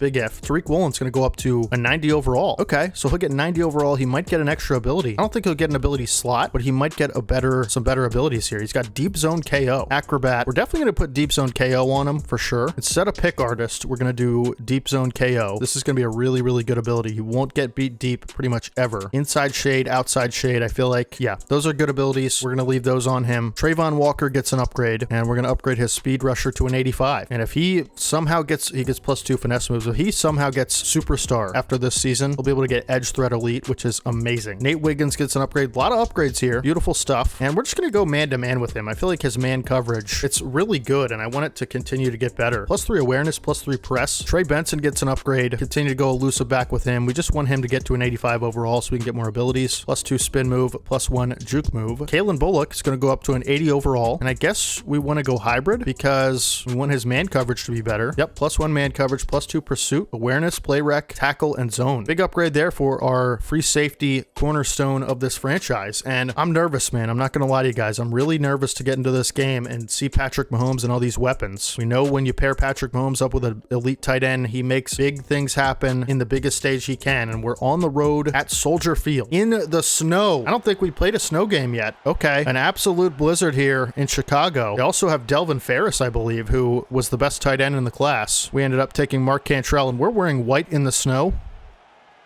Probably not a good idea, as James Grant's going to have a return for a touchdown on the first play of the game. With the return man ability, he broke the tackle. He's going to dive into the end zone, somersault, jackknife, whatever you call that. Touchdown, James Grant. Let's go. A hole opened up, but really it was the broken tackle and the return man ability that allowed him to score that touchdown. Huge start to the game. We can be confident on defense now going into the game with a lead, and we didn't even have to try. I was half paying attention on that return, and we ended up scoring a touchdown. Let's go. Brandon Aubrey's going to kick it through the uprights. Going to make it a 7-0 lead to start the game, and here comes the defense. Patrick Mahomes going to have to loosen up that arm earlier than he thought. Let's hope we can stop them on their return. Obviously, and we can. Mahomes and company will take over at the 25. What a big start to this game. James Grant, second kick return touchdown of the season. Unbelievable. What a weapon he is. So glad we drafted him. Potentially the steal of the century in the draft. And here comes Mahomes. And it is hard to see out here on this field. It is foggy, it is hazy, and it is snowy. Kyron Williams will take it for a nice pickup of about 6 on the first play of the game for the Bears offensively. And Mahomes, listen, this is not a guy you want to see in a playoff scenario, and we're mocked to play him in the playoffs right now. And a really nice TFL for Zach Gatson, who just went up over 100 tackles on the season. And I think we're going to go with some man coverage here. And over the middle for Jackson Smith and Jigba, but it will be a first down. Probably should have went zone on that one. That's on me. We're going to send some heat at Mahomes. Probably not going to matter. And we're going to try some man coverage. Mahomes rolling out. Great throw on the run. And Kittle wide open. He's another tough guy to tackle in space. Big gain for the Bears. And this is a dynamic offense. I don't even have to look at stats or figures or even play them through a full game. I just know as Quentin Williams, big TFL, big shed, gets through the hole and punishes Williams for a 2-yard loss. Let's go. Mahomes to throw. Stop short of the line to get. No, it is a first down with forward progress for Keon Coleman. Thought that would have been a 3rd and inches or 3rd and 1 type scenario, but it's not. We'll send pressure here. And it is play action. I was fooled. If I hadn't gotten fooled, this wouldn't be a touchdown, but it's going to be.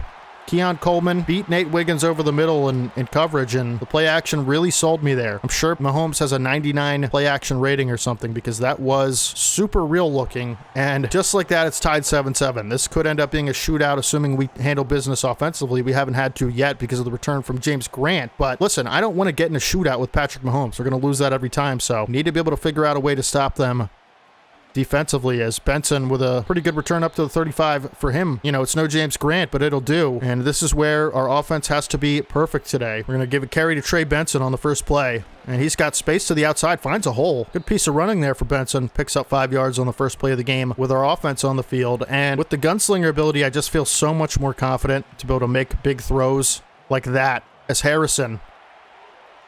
Big gain. Past midfield, 25-yard catch and run up to the 35-yard line. Beautiful. Let's keep it rolling. 1st and 10.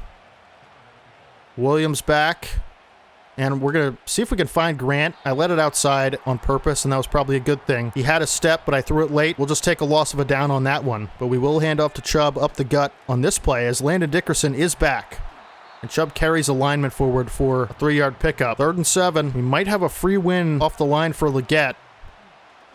He did, but I didn't feel comfortable throwing it as Leggett, the ball is just out of reach for Leggett. We'll take our points. You got to come away with touchdowns against Patrick Mahomes, and we weren't able to do it there, but still a pretty good drive nonetheless, as Aubrey will split the uprights on a 52-yarder, make the game 10-7. What a high-flying affair it's been so far for the Bears and the Eagles. 52-yarder in the snow, no problem for Aubrey. He doesn't even have his sleeves on. This dude is not worried about the temperature as he kicks it through the back of the end zone. We'll try to get a stop on Mahomes on this drive, but it will be difficult, no question.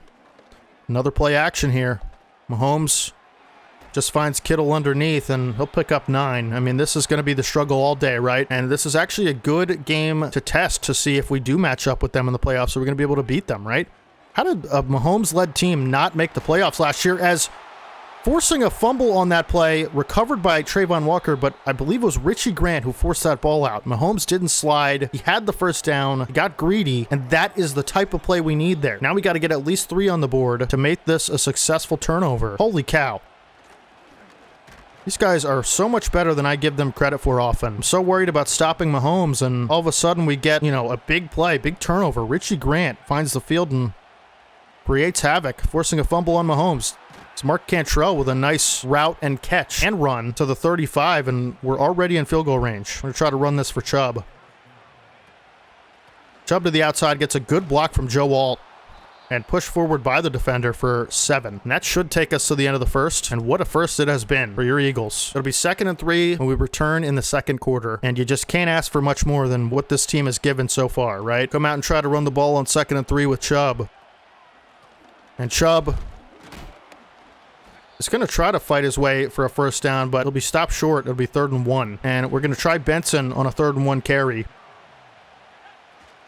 And Benson has the first down. Great job to carry his momentum past the line and make that a difficult play for the linebacker and pick up the first down there. We'll try to throw under center here. And we have Marvin Harrison on the sideline. It's a fumble for Caleb Williams. Thank goodness. I believe it was Powers Johnson recovered it. But we're now taken out of field goal range. That is a huge fumble there in a crucial situation. It would be 2nd and 26. That could not happen.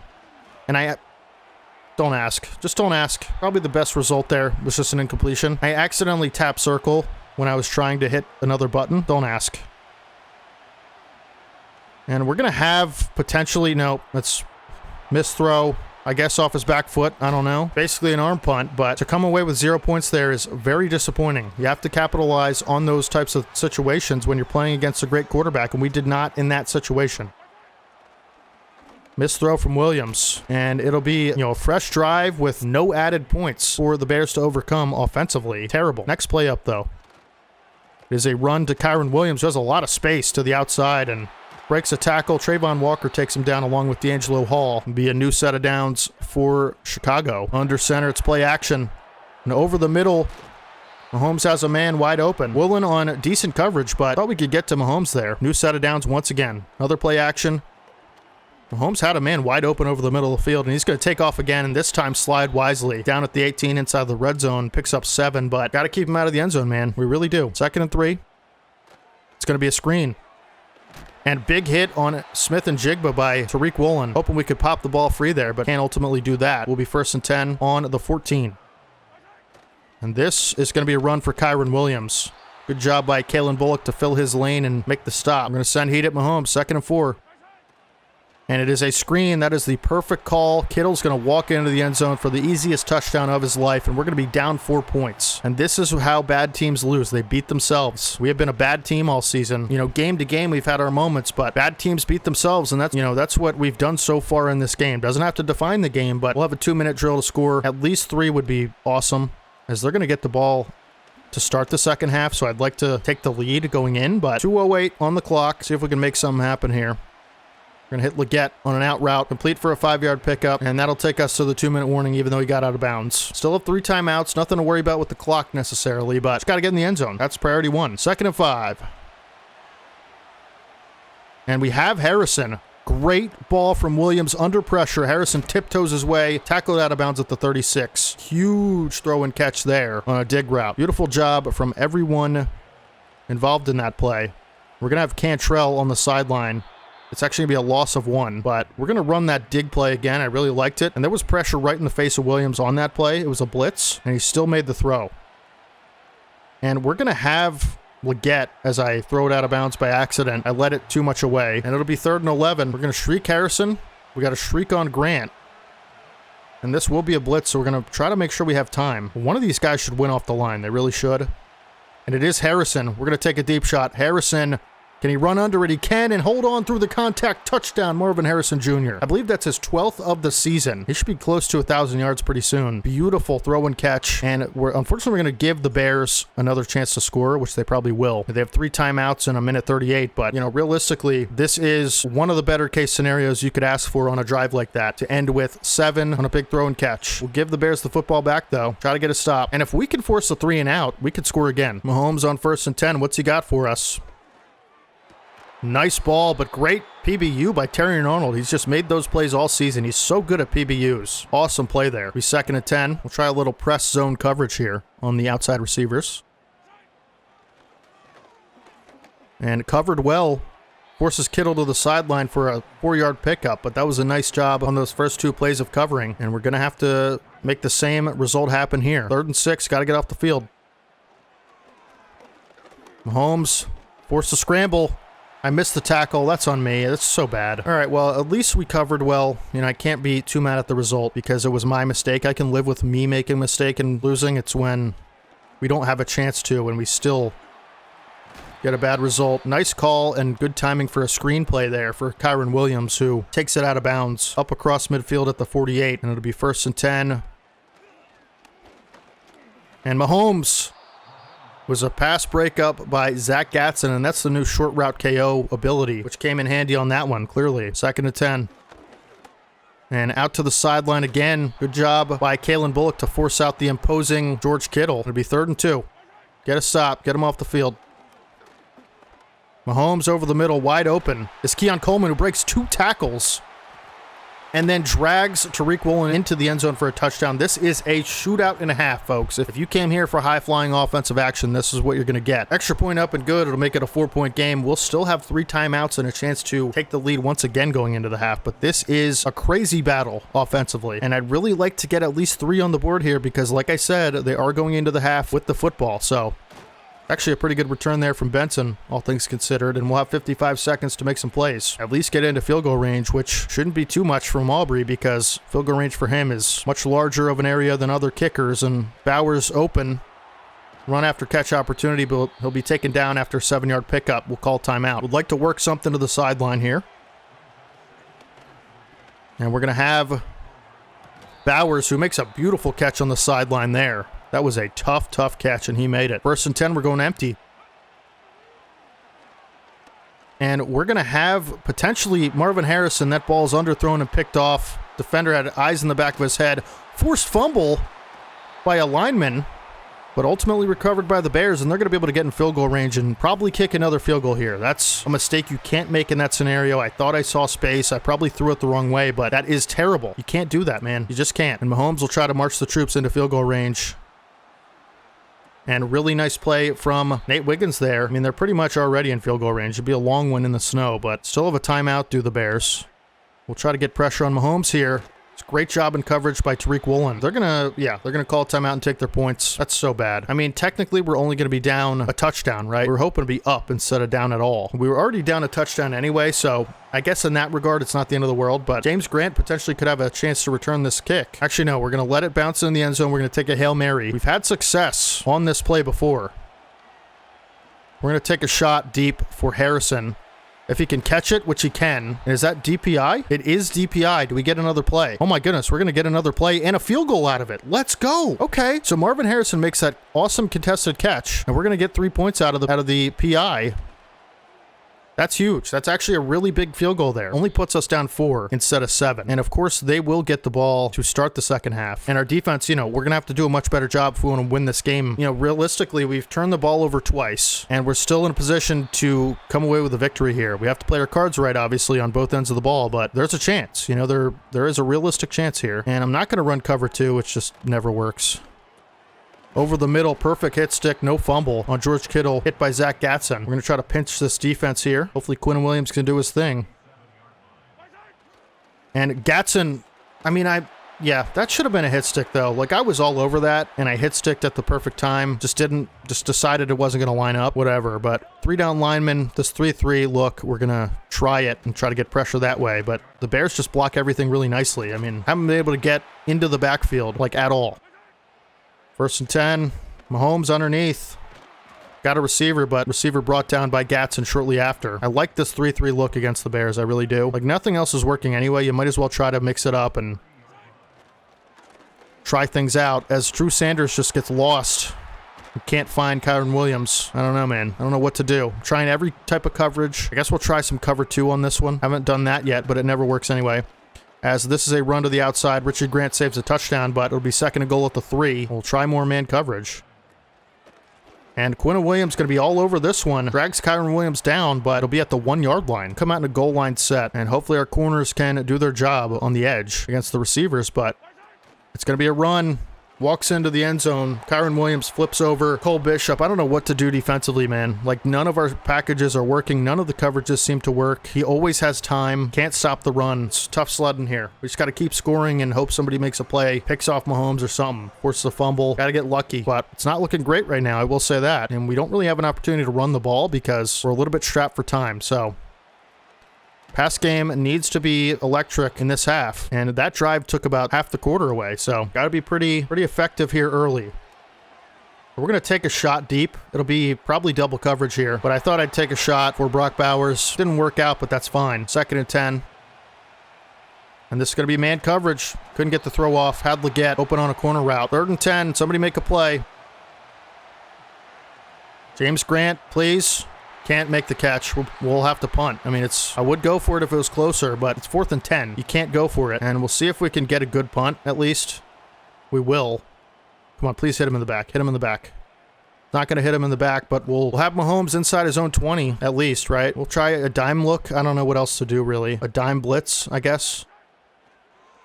As this time we do get pressure on Mahomes, and the receiver drops it unprompted. I mean, that's pretty good. We'll take that, right? 2nd and 10. This is going to be a run, certainly, right? Out of the pistol.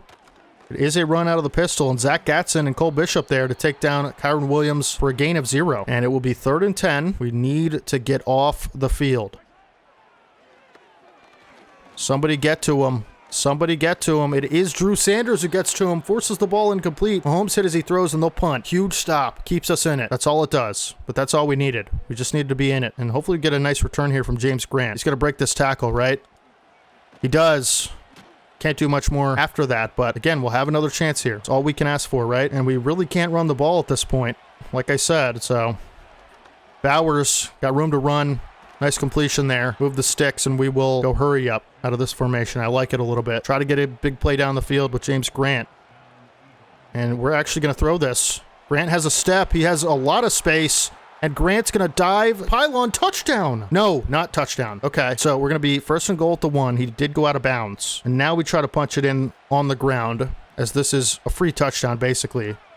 As long as everybody blocks, and they just don't block. They just let him walk right through. Really would have liked Grant to get in on that one. And we'll try to run it Landon Dickerson's way, as Chubb's going to walk in this time with a touchdown. And that'll make it a 4-point game, barring extra point. Actually, no, we're going to, yeah, I agree with this. We'll go for 2. We have to convert it, but should be able to get it. As Harrison was open, couldn't get the throw off, and we'll be down 5 instead of 3, unfortunately. That's actually a big non-conversion there. But if we can get another stop, we can take the lead with a touchdown. Just need another stop. We're going to need another stop regardless, so I guess it technically doesn't matter that much. But this 3-2 dime look seemed to work pretty well, and we're going to try to go back to it here, and hopefully they run the ball. Seems like they're gonna. It is going to be a run to Williams, and he has a 1st down and then some. Caleb Williams, muscle cramps, will return soon. Yeah, we're going to need you, buddy. We're going to need him. That's our quarterback. Another run to Williams.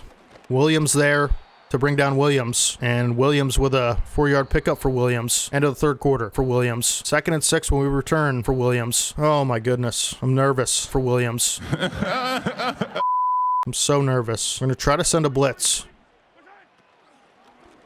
And Ojulari and Quinn Williams there to bring down Kyren Williams. 3rd and 8. Let's go. Dime 3-2. Cover 3. And actually, Nate Wiggins is manned up in the slot with Smith and Jigba. And Bernie Collins over there on the side. I don't know why he's our 4th corner. It should be Caleb Farley. That's such a big conversion. Like, how do we not get a stop there? And good job by Quinn Williams to force Kyron Williams to the ground. Let me think about this. If they get 3, we're down 8. So not ideal, right? That's why that conversion, that, you know, third down conversion was big, or that, excuse me, 2-point conversion was big. We didn't end up getting it.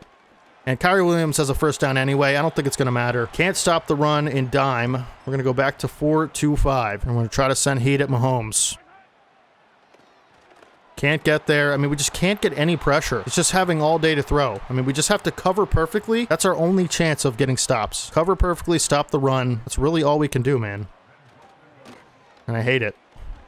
And if I had Drew Sanders, that wouldn't have been a touchdown because Drew Sanders probably so tall he could have picked that off, but I saw it late. I don't know how I'm supposed to stop this team, man. I'm trying everything, trying different stuff. It's just not working. It's not working. Bears go up by 12 and probably going to be the game because we're going to need a really quick score, which is possible, but then we're going to need, like, you know, as Grant's going to break a tackle and almost broke another one away. We're going to need a really quick score, which, like I said, is possible, but then we're going to need a really quick stop and another quick score. So, you know, pretty improbable as Bowers has a nice catch over the middle, sets us up around midfield.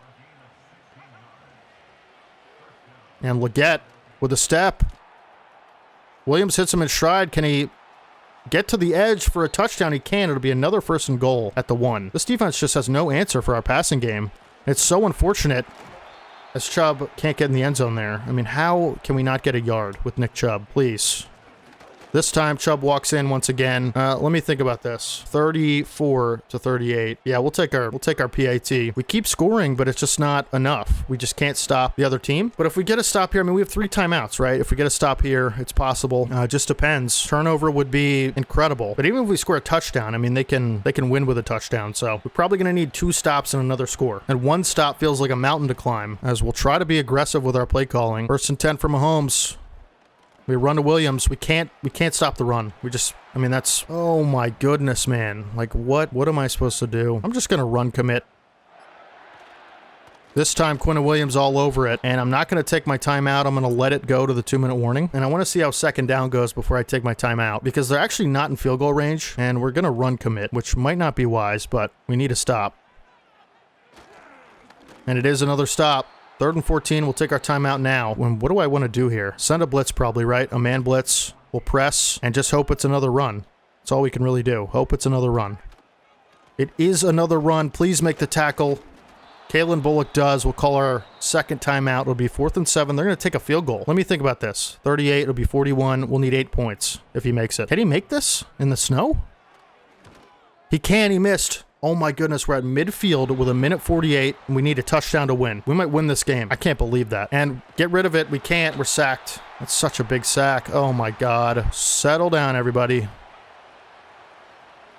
We have James Grant up the seam. Can he make... I mean, dude, why is that so underthrown? Why? Gotta hope the Commanders lose, and the Giants, actually, because they both have 5 wins. So, but really, I think the Commanders have the tiebreaker over us for some reason, as we'll call our last time out, and we'll try to do everything we can. I can't believe that was... I mean, it's a stupid throw, right? Like, he wasn't that open, and if I lobbed it, it might have been caught, and I bulleted it right into traffic. I get it. Why is that ball like 10 yards behind him when it should have been 20 yards in front of him? I don't understand. Strip ball, aggressive. Tackling, aggressive. They're just going to knee it. They're not going to give us another run play. It'll be awesome if they did. 3rd and 12. They might run. Who knows? I don't know. Yeah, it's going to be the game. I hate everything. If the Commanders and the Giants lose, then it's possible we could still make the playoffs, assuming we win our last 2 games.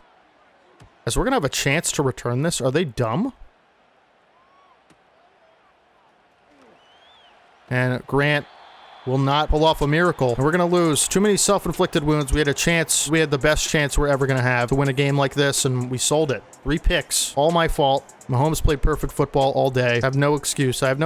James Grant, 1 catch for 50. Xavier Leggett, 2 for 57. Harrison, 3 for 90 and a touchdown. I have no words. It's hard to be positive after that, but I did it to myself. I can't be too upset, as D'Angelo Hall's going to get 3 upgrades. He probably hit 100 tackles. Sure did. Before the upgrades, I just have to see who won and lost before I do anything in my life. We're going to advance to week 17 and take a look at the playoff picture, and if it says Eagles, I'm going to cry. Commanders. So they won. Did the Giants also win? Because now we're not in the driver's seat anymore. You know, like it feels like we're just back and forth, but the Commanders now control their own destiny. We're both 6-9. They still have the tiebreaker over us somehow. I don't know how. Giants lost, so we have to win out anyway, but let me see who the Commanders play one more time. I'm really hoping they get a tough game or two, right? They're gonna play the Chiefs and the Bears. Okay, so it's possible. And we can beat the Cowboys and the Giants. We already did this season, both of them. So it's still possible, but we need the Commanders to lose no matter what happens. YouTube, we're at the end of the road here. This is it. We win our last 2 games or we go home. Every game is a game 7, as we mentioned. We battled through adversity all year. What's it going to amount to? The Commanders need to lose at least one of the next 2 games. They'll take on the 7-8 Chiefs this week. We will take on the New York Football Giants with Tua Tagovailoa still injured. It'll be Max Lasso, the rookie quarterback, starting in his place once again. We know about the Giants roster. We have to do our job. That's all we can focus on right now, is doing our job and winning the next 2 games against the Giants and the Cowboys. 2 very winnable games, by the way. The Commanders will take on the 7-8 Chiefs this week, and they will take on the 10-5 Bears next week. But all we can do is win our games, right? We are tied with their record, but they have the tiebreaker over us. Week 17 press conference. Good morning. We have staff point upgrades here. I think we might be able to upgrade Caleb Williams this time. It'll be, yes, perfect amount of points. It'll be boost play action by 1, and then we will decide after that whether to go speed or throw power. Like I said, this is it. This is game 7 here, folks. We're going to do our upgrades. We're going to do our weekly strategy, then we're going to hop into the game. D'Angelo Hall, 3 upgrades. That's right. He did reach 100 tackles, and for him, we're going to continue to go pass coverage. He needs to get better ratings in coverage, but he has been stout against the run. +2 man, +2 zone. Beautiful. As we get another +2 man, +2 zone upgrade there. Let's go. But if you can hear my neighbors, I apologize. And +4 man and +1 zone. So he gets a total of about 8 man coverage in just those 3 upgrades. So it'll be a 68 man coverage, 68 zone coverage, 65 man coverage. Beautiful, beautiful stuff. Marvin Harrison Jr. is going to get an upgrade here, and we will do playmaker. He'll be 1 upgrade away from getting route technician as an ability for him, and a big upgrade at that. Weekly strategy against the Giants. We're going to try to pound the football inside, and we're going to try to defend the deep pass. No big plays today, folks. Keep everything in front of you. Keep it manageable. Bend but don't break style. We'll try to run it inside against Fred Warner and this stout defensive front that the Giants have. We'll try to get 1 interception off this rookie QB. 15 first downs, 300 offensive yards, allow 24 points or less, and those will be the goals this game. And I'm going to hop into a weekly drill for Caleb Williams to try to warm up my pass game and my reflexes here. Talk to you guys in a second. We will have some more upgrades here before heading into the Giants week, as Fuaga gets an upgrade, and we're going to continue to upgrade his pass protector. It's just so low, unfortunately, and he's going to get +1 pass block, +2 pass block power. His pass block finesse is really the issue for me, so I think we'll go agile next time, but certainly one of our best linemen. Great run blocker, and James Grant's going to get an upgrade. We're going to continue to go deep threat. We just want to get his overall as high as we can so he can get that second ability slot, but return man has been a really good ability, as we saw against the Bears, and 2 return touchdowns for him this season. As we'll hop in to the Giants week, we'll go on to MetLife Field on a Thursday night primetime and try to get this win, and we will be the recipients of the first possession here. We have to capitalize with points early against a rookie quarterback. That's the recipe for success. Benson will get the kick to start the game, and I'll take it to the 26, and like I said, run's the priority. We're going to try to run it as effectively as we can on this first possession. I like the look here against this line. We're going to get Benson going. First play. Can't get much. It'll be 2nd and 10. And Van Ginkel is always stout against the run against us. We'll hit Harrison over the middle of the field. Nice catch. It'll make it a 3rd and manageable, but we got to convert these, obviously. It'll be an empty set on 3rd and 5. Just give me time in the pocket, please, as Leggett has an easy catch and run, and he's going to be cross midfield up to the 40-yard line. Big play. Separating in man coverage underneath, and always has those legs to make it a bigger gain than you think it probably should be, right? New set of downs for the Eagles. Brock Bowers open. He'll make the catch and fight forward for nearly a first down, but he's 2nd and inches. Great job by Bowers there. And we'll try to pick this first down up with Nick Chubb on the ground, and he has it pretty easily. Good blocks up front there. We'll try another run on 1st and 10. More work for Chubb. Fred Warner lurking in the background, obviously going to be a problem. And good block from the big dogs up front. Be a 4-yard pickup. Good job by Chubb there. 2nd and 6. And we're going to have James Grant, and I threw it right at the corner. I tried to lead him up the field, didn't work. This might be a pick 6. No, Grant has the speed to take him down. It's always the first drive that I throw a pick near the red zone. Next play, get a stop here. At least hold him to 3 if we can. 1st and 10 for the Giants. And they will start with a screen, and there's a penalty, actually. Could be roughing the quarterback, which would be really bad. Okay, an eligible receiver, we'll take that. That's a 5-yard penalty. It'll actually be 1st and 15 instead of 2nd and 4. Beautiful. Like I said, when we make mistakes early, we have to move on. We cannot dwell on them, and that's what I'm going to do here. I'm not even going to talk about it. We kicked it away. That's how I'm looking at this.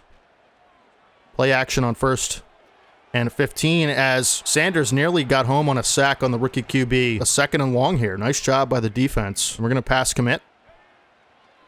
Turns out to be the right decision as over the middle, the rookie quarterback finds Cole Kmet, and Nate Wiggins there for the stop. It'll be a 3rd and 5. Please.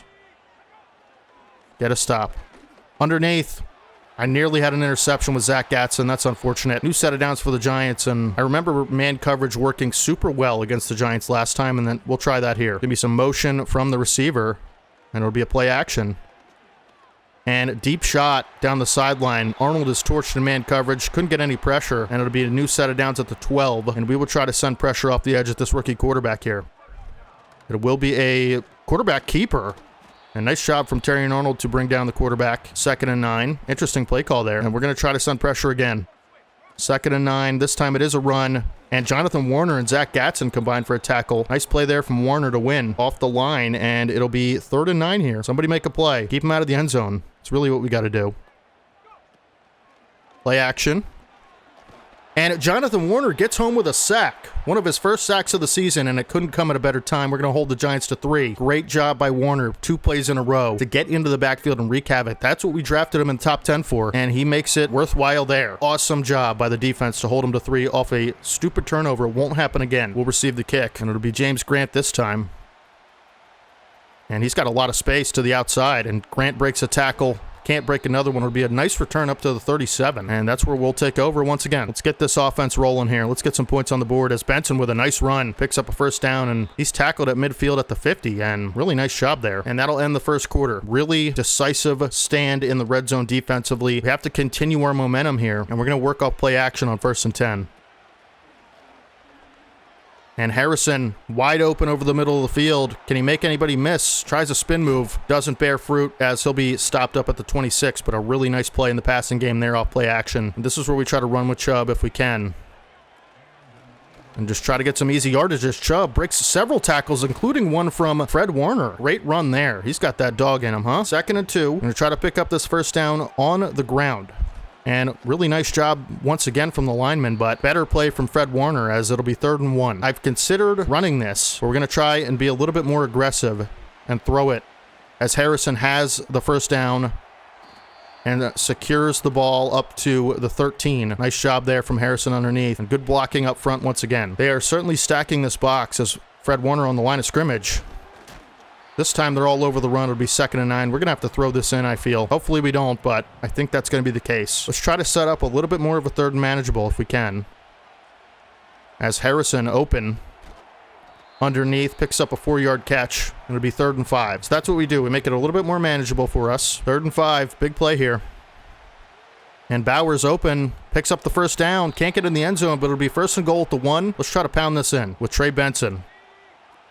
Benson's going to walk in for a touchdown. Let's go. We're going to take a 7-3 lead, overcoming adversity once again, this time against the Giants. We have to continue the way we played defense on the 1st drive and keep holding the Giants to field goals, 3 and outs, stops, turnovers, whatever it is. Keep them out of the end zone. Keep big plays from happening. In the red zone particularly, great job by the offense to respond to their mistake. My mistake, really. The Giants will have a chance to take a lead, but they'll have 3 minutes and 30 seconds to do it. Let's see if they can. It's going to be a run. And the lineman got good push up front, but Kamara sneaks to the outside, can't really make anything happen after that. 1-yard gain. We've been so stout against the run all season. We just have great athletes on the field at every position. That's what it is. And underneath, again, I'm right on that with Gatson, just a step late, and rookie quarterback makes us pay. And we'll try to send some heat at the Giants here on 1st and 10.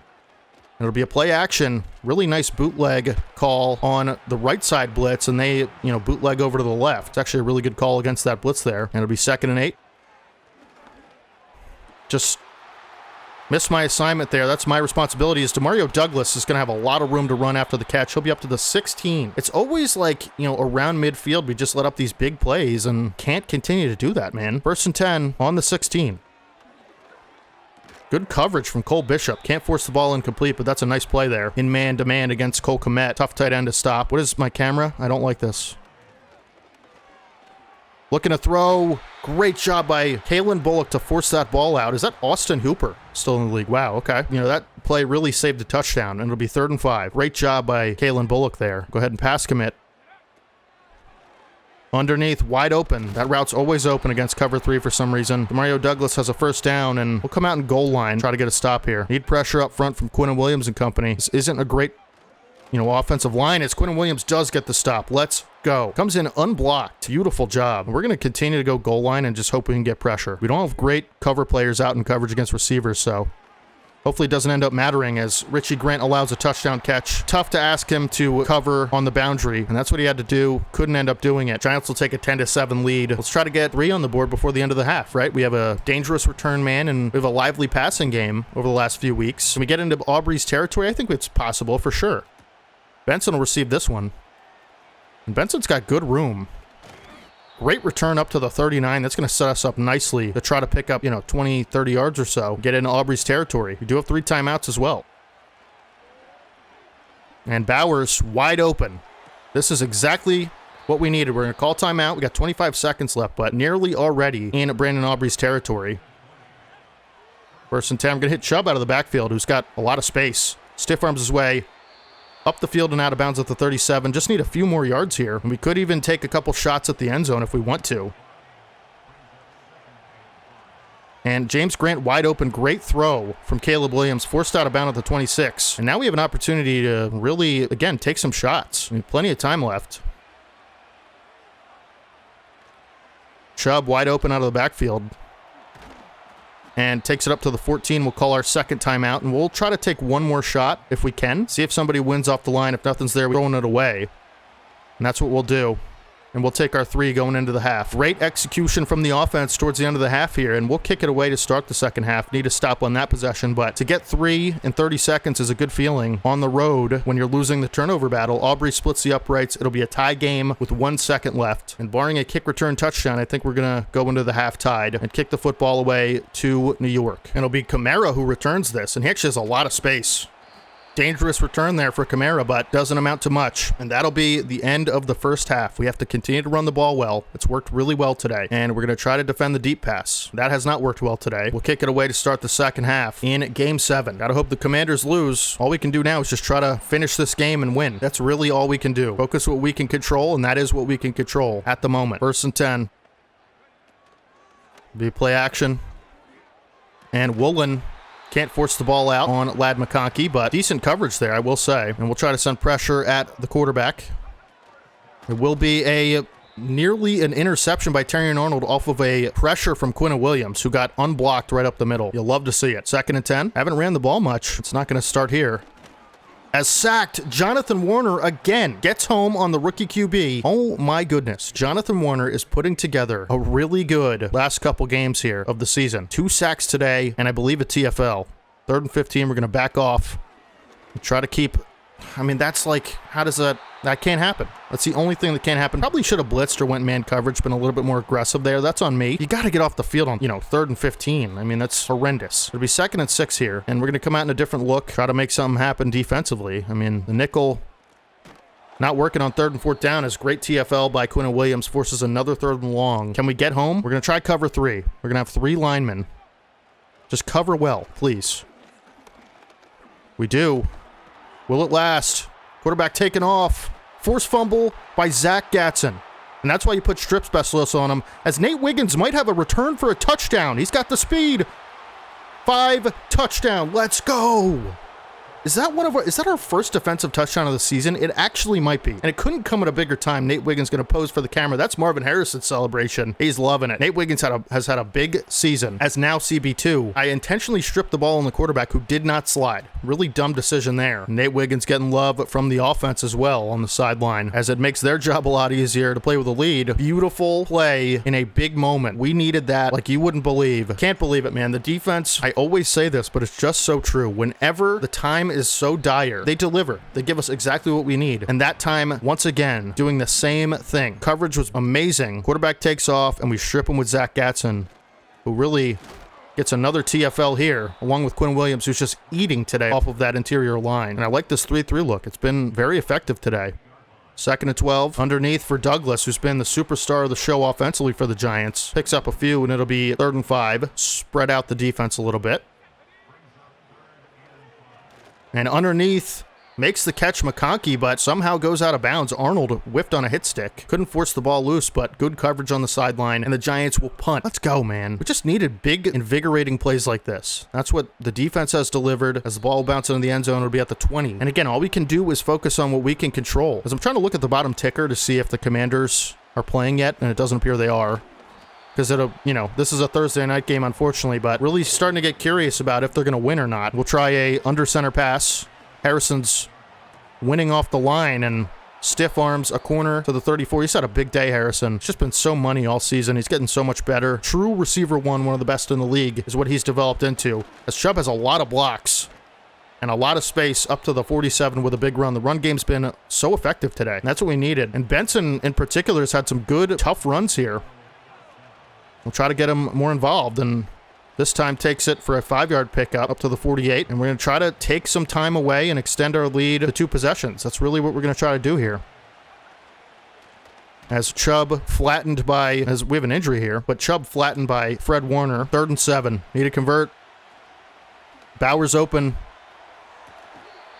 Oh, he made the catch, but it was a little bit led too much to the sideline. Lassiter in coverage, and we'll punt on 4th and 7 from midfield. We'll put some backspin on it. See if that is a good punt. It should be. Oh, my goodness. Hit Rodgers. Does not hit Rodgers, but they'll be down at the 12. Great punt there from Stonehouse, who we're trying to learn how to punt with now that he doesn't have superstar abilities. He's just like everybody else. And we've done a pretty good job in the later part of the season. 1st and 10 for the Giants. Nice hit from Gatson underneath on Douglas. Gatson's been all over the field today making plays. 2nd and 6 will come out in our 3-3 once again. And the Giants are just going to take it to the 4th quarter. This is a big-time drive here for the Giants. Needed points on the last drive. We couldn't get it. Even 3 would have been amazing. And you got to think the Giants are probably going to start to run the football here a little bit. Backed up to their own 15, but doesn't appear to be the case, as Tariq Woolen had a hand on that football, nearly intercepted it. Dangerous throw from the Giants, and we need a stop on 3rd and 6. I mean, it's just so crucial. Get him off the field. We know he's going to look for Douglas, and right over Zach Gatson's head goes the quarterback, and another injury to the Giants, this time an offensive lineman. I believe that's Jake Matthews. Good lineman. Unfortunate for the Giants. None of our concern, though. 1st and 10. To the flat goes the quarterback, and it'll be a pickup of 1. We're going to come out and dime because we know they're going to try to throw the ball. And Bernie Collins into the game on the left side there. Matched up one-on-one in press with Douglas. Nice tackle off the edge by Drew Sanders in the run game. We've allowed 10 points today. As you can see, our season rank in points allowed is 24. Last year was much better. Not so lucky this season, but 3rd and 5. Somebody make a play. It's actually a running back screen, for Brian Robinson Jr. That was a great call for the look we were in. Unfortunate. We'll try to send a dime blitz at the Giants here. Motion in the backfield. This could be a run. It's not going to be. Over the head of Gatson, and Kalen Bullock is Cole Kmet. He's going to walk in for a big play touchdown, and a little bit too aggressive there. That's on me. Now we got to score points or we're cooked. Tie ball game here in the 4th quarter. This is what you play for in Game 7, right? On the road, hostile crowd. Got to make it happen. Who's going to be a hero? Who's going to make a big play? Can we take a lot of clock down? That's what I want to know. I'm confident we can get in field goal range, but we just can't get a field goal and then allow the Giants, as nice return by Grant to the 29, and then allow the Giants the ball with a lot of time left. And Benson will come into the game and get a handoff. Nice piece of running there, about a 4-yard pickup. Ground game's going to be super important on this drive. Like I said, because of that clock management, we're going to try to employ. 2nd and 6. And nice room to run for Chubb, who picks up a 1st down and then some. Be a new set of downs for your Eagles. I mean, we could technically take all the clock away from the Giants, realistically. And Chubb with a cutback lane picks up 1. This is where I might look to throw here. And I'll tell you what, James Grant pressed up in coverage here. But Bowers wide open once again on that dig route. He is so good at that, and we're already in field goal range with 3:37. Now we can try to run the ball. We just need to pick up some yardage on the ground. That really works in our favor, I'll tell you what. And Chubb has a lot of room and fumbles the ball. I mean, dude, how was that my fault? It's not, is the answer to that question. Giants will have it back. We had a chance to win the game there. 1st and 10. You really need a play. Really need someone to make a play. Quinn Williams and Jonathan Warner, along with D'Angelo Hall, stop. Brian Robinson in the backfield. It'll be 2nd and 10. We're going to send a blitz. Really nice wrap up by D'Angelo Hall. That could have been a dangerous run there. It'll be 3rd and 7. Cover 3 not particularly good today. Kind of nervous, to be honest with you. Rookie quarterback sacked by Trayvon Walker. Let's go. And we're going to let this tick to the 2-minute warning most likely. Trayvon Walker potentially saving our season. Defense always shows up. And now we got to drive down the field again. This time in 2 minutes. As James Grant will break a tackle, but he will be slowed up, and good return to the 28 though, I will say. But now we need the passing game to do the heavy lifting. Are they going to be capable? We'll see. Still have 3 timeouts. And we're going to roll out, try to get that ball up to Chubb, and we do, and he gets out of bounds for a 7-yard pickup. Nice job, and nice throw on the run by Caleb Williams on that one. 2nd and 3. James Grant. Dangerous throw. Warner was lurking there. I'm nervous, man. I really am. Can't be, though. 3rd and 3. Somebody make a play. James Grant wide open. Got a lot of room to run after the catch. Can he get out of bounds? I don't know if that's going to count. It's not going to count as out of bounds. That's fine. We just need field goal range. It's not that. It's not rocket science, you know? It really isn't. 1st and 10. Marvin Harrison. And that is field goal range. Please don't fumble. Thank you. Giants call a timeout, and we can run this clock out. We did it again. Got into field goal range. My goodness. Chubb, we're going to continue to trust him, but if he fumbles, I'm cutting him. I'm telling you that right now. Got to take these timeouts away from the Giants. Warner up the middle, stops Chubb. It'll be 3rd and 1. If we can pick up this 1st down, the game's over, pretty much. We'll try a trap play for Chubb, and we do pick up the 1st down. We have a lot more as well. And Chubb going to protect the football. Be stopped at the 3-yard line. I think what I'm going to do is try to just run it in. Chubb has all the blocks, pulls over a defender, and walks into the end zone for a touchdown. That should be the game. They have 23 seconds to tie the game, barring extra point. It is up and good. We had to make it entertaining at the end, right? We had this game, 3 minutes ago in terms of game time, game clock, right? We had to make it interesting. We should walk away victorious, and let's hope the Commanders lose. But again, not over yet. As Isaiah Rodgers with a really nice return up to the 33. We've seen Hail Marys before. Who knows? We're going to come out in dime coverage and play cover 4 and just try not to allow anything over the top. And hopefully we can get pressure on the quarterback. Pressure's been good today.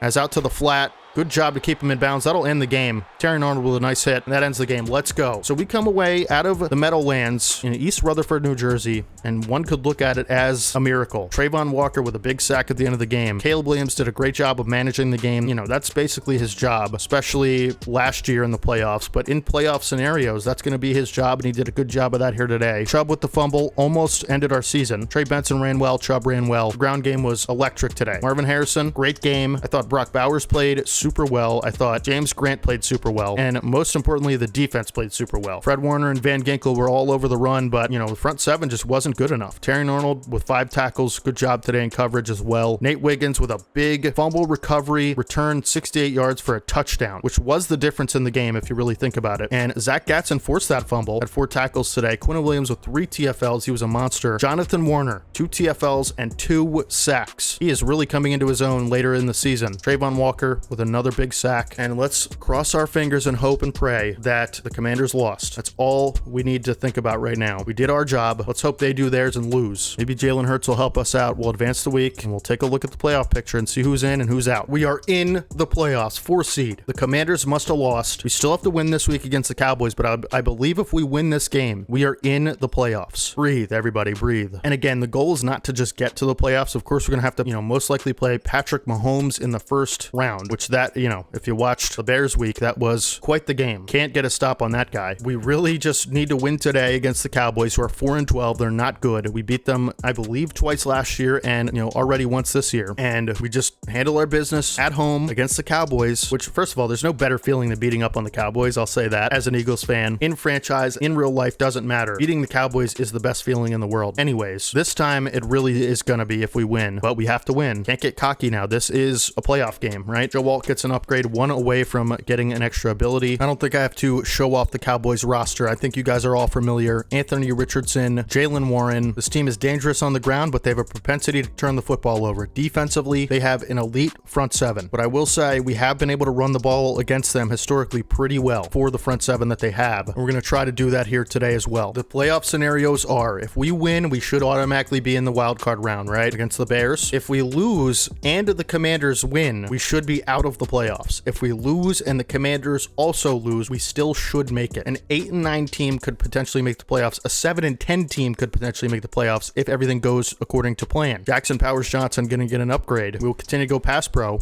He should go up to an 80 overall player as he is developing really nicely. Eric All Jr. going to get an upgrade. Hasn't seen the field much with the additional Mark Cantrell as the backup tight end, but a good, third string tight end to have, no doubt. It's a home game. We should be able to, it's a winnable game, like no question about it. And I think for this game, we're going to go actually with a different look than the color rush. We're going to go with the black pants, black shoes, and black helmet. We're going to go with a white jersey, which I really like a lot. Let's just come out here, play our game, dominate the ground like we have been the last couple weeks. Try not to turn the football over and try to take it away from the other team. We should be laughing our way to the playoffs. We will receive to start the game once again. Try not to turn it over this time, but you never know. And just beat the Cowboys. That's always fun. James Grant gonna get the kick. Always dangerous in the return game. Has a lane there, but up to the 34. Nice return from James Grant. He has been so good as our primary return man, along with Trey Benson. Of course, Vita Vea, Nick Bosa up front for the Cowboys.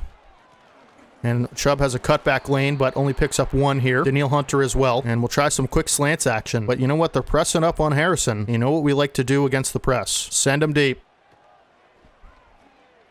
We'll try to, oh my goodness. Leggett was bumped off his route. I just got the throwaway, thank goodness, but I'm actually glad we were hit as we threw on that one because easily could have been worse. What we're going to do is pre-play, identify the mic as the blitzer up the middle there. Hopefully it gets picked up. And Bowers has a step. We're going to highball it. Can't make the catch. It'll be 4th and 9. We'll punt on our first possession, but it was actually good coverage. Better coverage than I thought it was initially. It's fine that we're punting. I just thought I'd throw it up to Bowers, see if he had a play. Terry Arnold with a nice shot on the returner. Good punt. It'll be up to the 14, and that's where Richardson will take over. Again, has a propensity to throw interceptions and fumble the football. Let's see if we can make him do it several times today. At least once would be nice. I'll take one. Cowboys always going to look to run the football. They have a superstar fullback, rookie, I believe, and it'll be a 1-yard run. Cole Bishop there. 2nd and 9. Richardson looking to throw, has his man underneath. It's Mike Gesicki. Terry Arnold all turned around on that play, but ends up making the stop. Not before Gesicki has a first down, and we'll try to go with some press man here on a blitz. And it is a run as Zach Gadsden's all over it for the TFL. Let's go. He's going to do some push-ups and celebrate. This guy is a dog up the middle. Try some man coverage. Interesting formation here for the Cowboys. And really nice coverage by Nate Wiggins. Brings down the receiver, Khalil Shakir, who's always played us pretty tough. It'll be 3rd and 8, and we're going to go with more man coverage. I like the matchups. I really do. And Richardson tried to get the throwaway, couldn't. Jonathan Warner on the pressure. Let's go, man. He is really shaping up to be the guy we drafted him to be. Didn't really make many plays at all throughout the majority of the season, but he has really turned it on here. And James Grant has a returnable kick. We're going to try to return it. Breaks one tackle, spins out of another. Really nice return up to the 22. So dangerous with that return man ability, of course. And we'll try to get the ground game going. Wasn't super successful last drive. Only tried one run, though, to be fair. And Chubb this time has a lot of space up the middle. Good run, good tough run for 8 yards. We'll try to pound it again. Cowboys with many men on the line. But we do get a nice push up front. And is Chubb going to have forward progress? He doesn't. It'll be 3rd and 1. And we're just going to try to run it again. I feel like we should be able to get this here. Although blockers don't have resistance points. And Vita Vea makes it tough on that one, and we'll have to punt again. I mean, probably should have threw that ball, huh? But Cowboys with stout run defense there. We'll try to boot it away. It is a nice punt. See if Arnold can make a play on the return man again. Squares him up nicely, makes a big hit. Cowboys with a little bit better field position this time, but ultimately our offense has had 2 3-and-outs and 1 3-and-out for the Cowboys as well. Oh, actually, no, they had a first down. See if we can make that happen again. Richardson going to throw, intercepted by Nate Wiggins. That's all we needed. Now we're already in field goal range. Nate Wiggins with a potential return. Good return up to the 34, and he's just made play after play this season. Returning a fumble for a touchdown last week. He has stepped up so nicely towards the end of the season here. Couldn't ask for a better CB2, in my opinion. Benson going to get the carry, and good blocks that time. It'll be a 4-yard pickup. We'll continue to try to run the ball. Have to be able to run the ball in this area of the field. If we can't, we don't deserve to score. That's how I see it. And we do have a decent run there, about 3 yards. It'll be 3rd and 3. Would be nice to convert here. 3rd and 3. Somebody make a play. We have James Grant underneath who picks up the first down, protects the football, and finally a first down. We move the chains. We're going to go back to the run, though. This is going to be a boring game of offense, I can tell you that. As Vita Vea just absolutely demolishes Fuaga. Unfortunately, we're going to come out in pistol, try to get something going across the field. Get these receivers going as Bowers Always so good at those crossing routes, and no exception that time. Bolton in coverage. Good linebacker, but 3rd and 5. Somebody else make a play here. We'll see. As Williams has a lot of room to run, but he's just going to throw it away, and we're going to take our points. I thought we could get the edge there on Nick Bosa. I probably scrambled just a tick late. Unfortunate, but we'll take our points. We'll be happy with it the way our defense is playing. Can't complain about 3 points. Aubrey's kick, up and good. Take a 3-point lead, and kind of a boring start so far. If you like defense, this is the game for you, let me tell you, because it has been good all day on both sides. Aubrey will kick it out of the end zone. Cowboys will take over at the 30. Cowboys with a split backfield. Haven't seen that much this year from anybody, really. Commanders used to love that play. Nice completion of DJ Moore will make it 2nd and inches. And we're going to go with more man coverage. I like the matchups. This time a run. D'Angelo Hall makes a nice play against the run, but Jalen Warren picks up the 1st down, and we'll try to send a little bit more pressure this time around, as that's going to be a false start. Let's go. Haven't seen too many of those. Kind of a weird game so far, huh? We will take it. That'll back the Cowboys up a little bit. It'll be a 1st and long at this point, and we'll try to just send the house at them once again. We're going to have D'Angelo Hall up the middle on a blitz. Is a run to the right side, and Warren, thank goodness Cole Bishop shed that block. That could have been a touchdown. Cole Bishop, though, so good against the run. And it'll be 2nd and 11. And I'm stuck on my linemen. The 2 linebackers converge on Warren for a nice stop there. We got to get off the field on this 3rd down. Cowboys with a bunch formation to the right side. And nobody's open, and Jonathan Warner's going to get home again. Let's go. And he's going to celebrate in a big way. Look at that monster. Big 99 getting through. And he has just been dominant as of late. Pass rush has been phenomenal from Jonathan Warner lately, and we'll let this bounce out of the end zone, hopefully, and it does. Oh my goodness, folks. Can't believe it. We have a chance to go up 10 points on this drive. Are we going to be able to do it? Not too sure. We'll come out and try to pass on 1st down.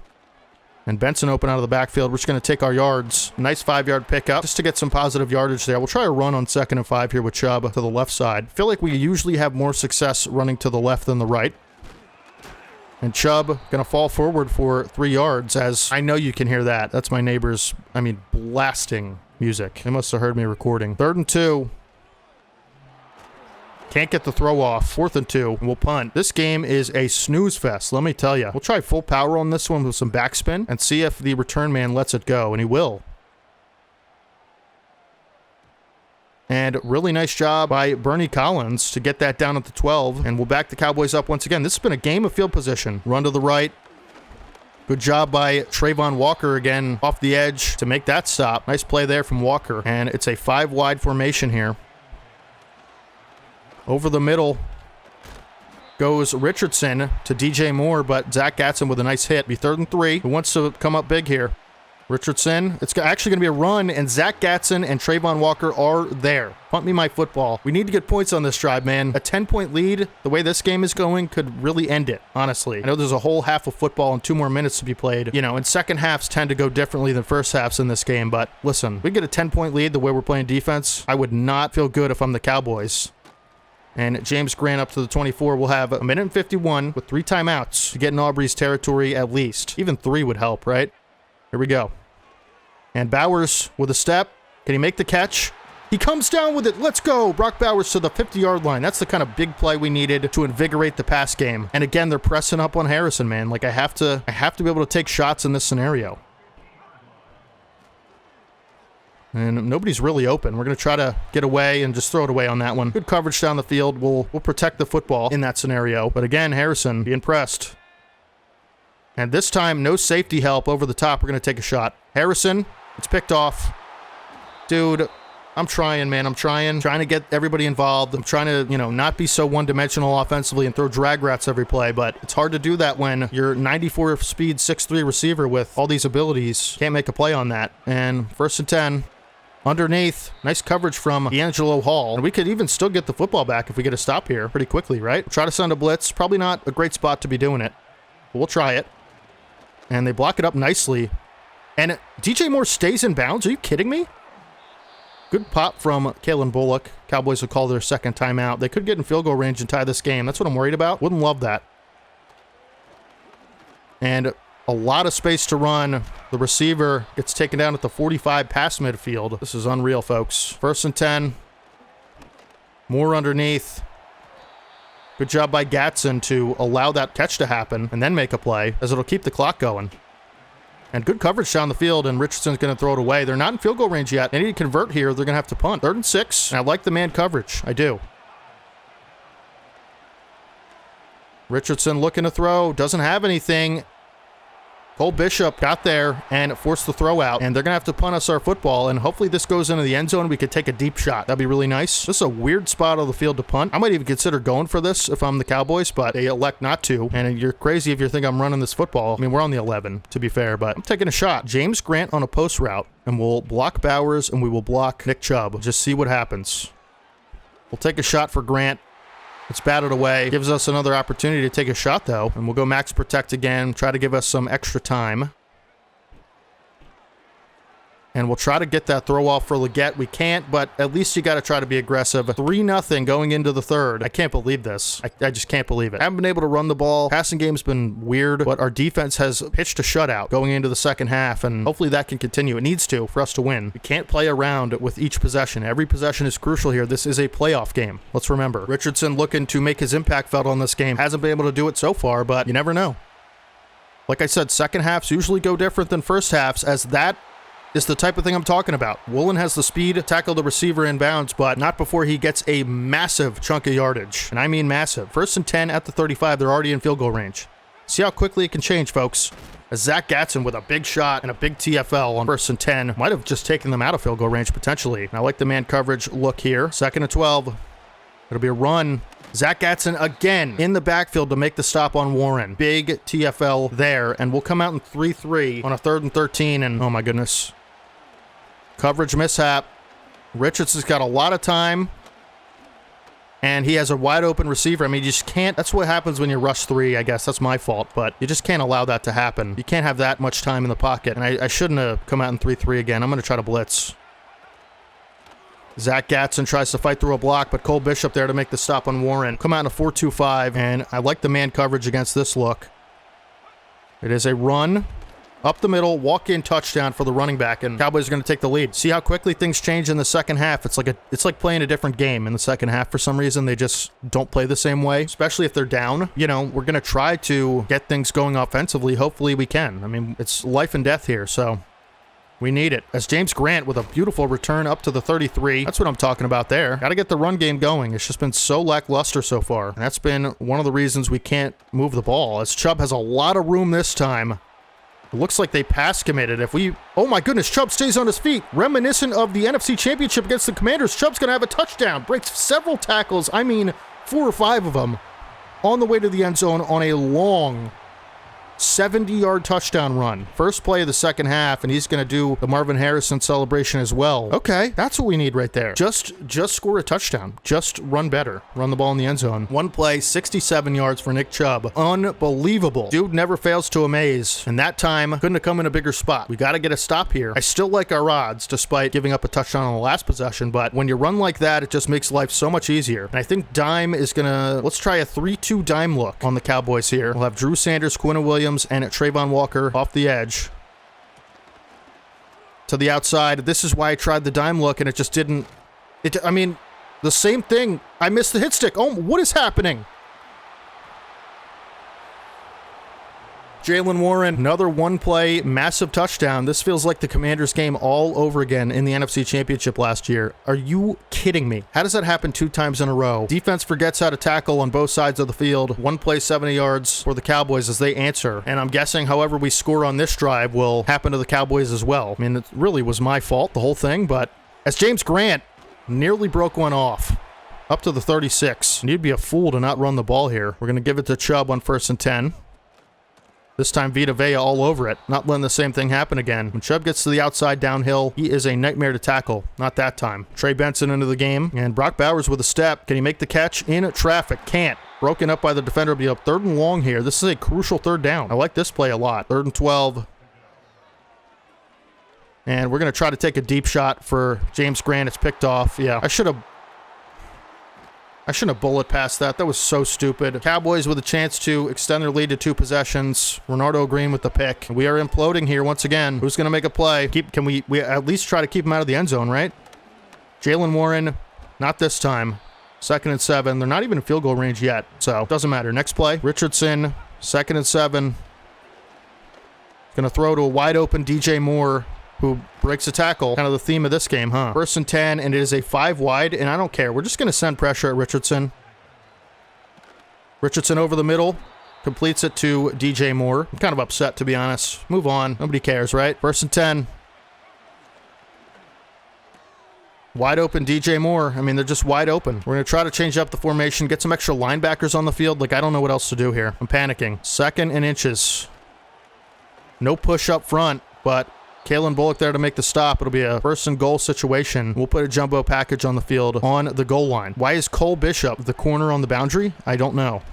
Still doesn't matter. Walk-in touchdown for Jalen Warren. We need to score quick. We need to score really, really quick or we're in trouble. The 4-12 Cowboys coming out in the second half looking different. What are we going to do here? What's our legacy going to be this season? The team that battled through adversity all year, highs and lows, just to lose to the Cowboys in the final week of the season?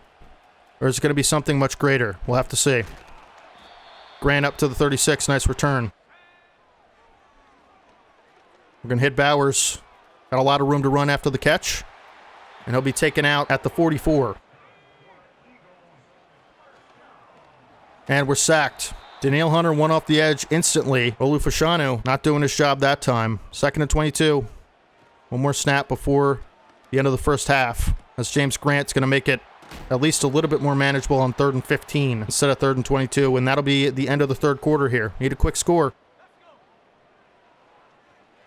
We have Leggett underneath. I thought he was going to keep running on that route. He's not going to. And can we make a field goal from here? I don't think so, right? It'd be 65 yards, right? 70 yards. 61. We're going to try it. Wind in our face, though. Aubrey, full power, good accuracy.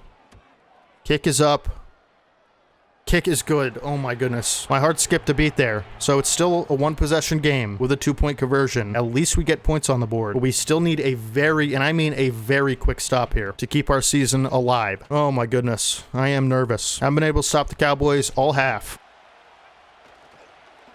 Underneath, incomplete. Good job by Gatson to break that up. That's the short route KO ability, I believe. Please be a run. 2nd and 10. It is a run. Gatson can't make the stop, but Hall does. It'll be 3rd and 6. We need to get off the field. We have to. They have ran all over us today. Oh my goodness, folks. I am nervous. Please. That's going to be a 1st down. Stop by Arnold, but they're going to be at the 45 and a big-time split formation here. Very wide set for the Cowboys on 1st down. And over the middle, incomplete. Good job by Gatson in man coverage once again. Keeps us alive. We're going to send a nickel blitz here. 2nd and 10. And it's going to be a run. D'Angelo Hall all over it in the backfield. It'll be a 3rd and long. This could be our season here, folks. This really could be. And I'm going to elect to try to trust our guys in man coverage. Somebody get to him. Nobody can. Over the middle. Complete. DJ Moore. That could be the game. That could end up being the game there very easily. And you'd think this would be a run. 1st and 10. It's not. It's a pass. Can't get through. Wide open. It's going to be a touchdown for DJ Moore. And that's going to be our season. Potentially. I completely sold, man. Completely sold. Not over yet, but pretty much, right? We could score within 30 seconds and get another stop and then score 8 points, but that's our best shot right now. James Grant with a return would be awesome. And it does have a little bit of space there up to the 36, and we need a quick hitter, folks. A very quick hitter. We're going to try Bowers down the field. Can't make the catch. Those are the type of plays we're going to have to take a shot with. And I like the look for Harrison, who has a lot of space to the outside, and that makes it a little bit easier here, up to the 34. Bowers one down the field. Catch. Can't run after it, but it'll be at the 10. We'll have a chance here to score pretty quickly. And we're going to throw it away on this one. Leggett. Touchdown makes it possible, but still need a quick stop, a quick score, and then a 2-point conversion. So pretty improbable if I had to guess, especially on the stop department, right? But that is, you know, keeps us alive. We scored within about 30 seconds, so it is possible. But a 2-point conversion will be necessary. And if you watched our series all season, you know that's not something we really excel at necessarily. Come out and dime, because for some reason they look like they're going to throw the ball, which I don't know why you'd be doing that right now. As Richardson flushed out of the pocket, can we force a fumble? No, he slides up at the 47, and they're almost in field goal range already. That's ridiculous. Let's just try to send as much heat as we can at Richardson here. Sack would be big. And over the middle of the field, can't make a tackle on number 80. and that's field goal range. We're going to run commit. Oh, it's a pass. And wide open for the touchdown is DJ Moore. Why would they throw it there? 34-20, that's going to be the game. Now we just, I guess, hope the Commanders lose. I mean, that's all we can do. The Commanders lose to the Bears, which is a real possibility. I mean, the Bears are one of the best teams in the league, and the Commanders are not. But, you know, we'll see. Up to the 34 goes Grant, and we'll at least try to score quick. And they're going to send a blitz at us as we got a shot for Bowers there. Can't make the catch. Can't believe we're going to lose this game. I just can't. I can't believe it. We're going to try to let Grant make a play down the field. Can't do it. 3rd and 10. As Bowers is going to have the first down on the sideline, at least. Gives us another chance to take more shots. Harrison, I mean, it's just, oh, it's like, I don't know. Do I lob it in that situation? Like, I don't know what to do there. Harrison, open. You get out of bounds. He can. Stop the clock. They're pressing up on Harrison. We're going to try. He can't make the catch. Almost did. Close one there. Would have been really nice if he did. We'll try for Bowers. Deep in the back of the end zone. He might actually have this, and he does. Touchdown, okay. We still have 3 timeouts, and we'd need a stop and then 8 points within a minute. But I guess it's not impossible, right? But we'd really need like a fumble or something like that. Like that would be huge. Aubrey to kick it away. Kick it out of the end zone. We're going to run commit. Last time they passed. And this time they will not. And we'll call our first timeout. 2nd and 7 here, and we will run commit again. Quinn Williams gets through. Gatson makes a stop. 3rd and 6. This will be the game. Please run it. Please run it. They will. And it's going to be a first down.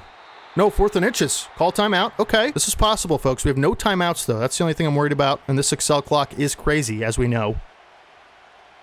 But it is a possibility. We'll let that go into the end zone. And we're going to have a chance to score 8 points within 117. Again, not impossible. And we're sacked. I mean, that's about the worst thing that can happen there. I will say that. 2nd 22. We're going to take a shot down the field for Grant, who has a step. James Grant makes the catch. He's going to go in for a touchdown. Oh, my goodness. This is a real possibility. We have to convert on 2 points, but it's possible. Oh, my goodness, folks. And they're stacking the line. We're not good at these. We're just not. It looks to me like man coverage. I don't know about you guys. Brock Bowers, it's picked off. Yeah, we lost. That's going to be the game. I don't know if anyone else was open there. And I don't know why I didn't just onside kick that. That was really dumb. I wish I could take a timeout and onside kick it. We're going to try a power squib. I don't know. Oh, my goodness. GG's. All we can do now is hope the Commanders lose. We had a chance to win the game like 8 times. I mean, we were leading in the half, right? If I remember correctly. And hopefully the Bears, hopefully Patrick Mahomes can do something good for us. I sold. I'm going to be the first one to say it. I sold. Caleb Williams with a really good game. Not even going to bother to look at the stats. We're just going to go ahead and advance the week and see if we made the playoffs and cross our fingers. But if we didn't make it, I mean, I have no one to blame but myself. We'll hold off on the upgrades for now. Simulate to the wild card. I'm not going to look. You guys will know before me.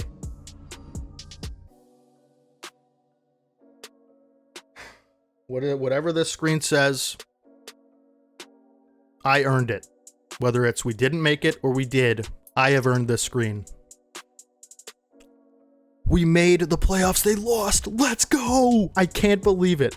7 and 10 in the playoffs. Is that the worst record to ever make the playoffs? It definitely could be. Oh my goodness, I'm so happy. I'm so happy. We don't deserve it, but I'm so happy. And we're playing the Minnesota Vikings, who were not good in the playoffs last year when we played them. We beat them by a lot. So I could not be happier personally. I'm going to go celebrate. I love you guys. Comment down below right now. Battle tested. All right. If you guys are still here, I love you.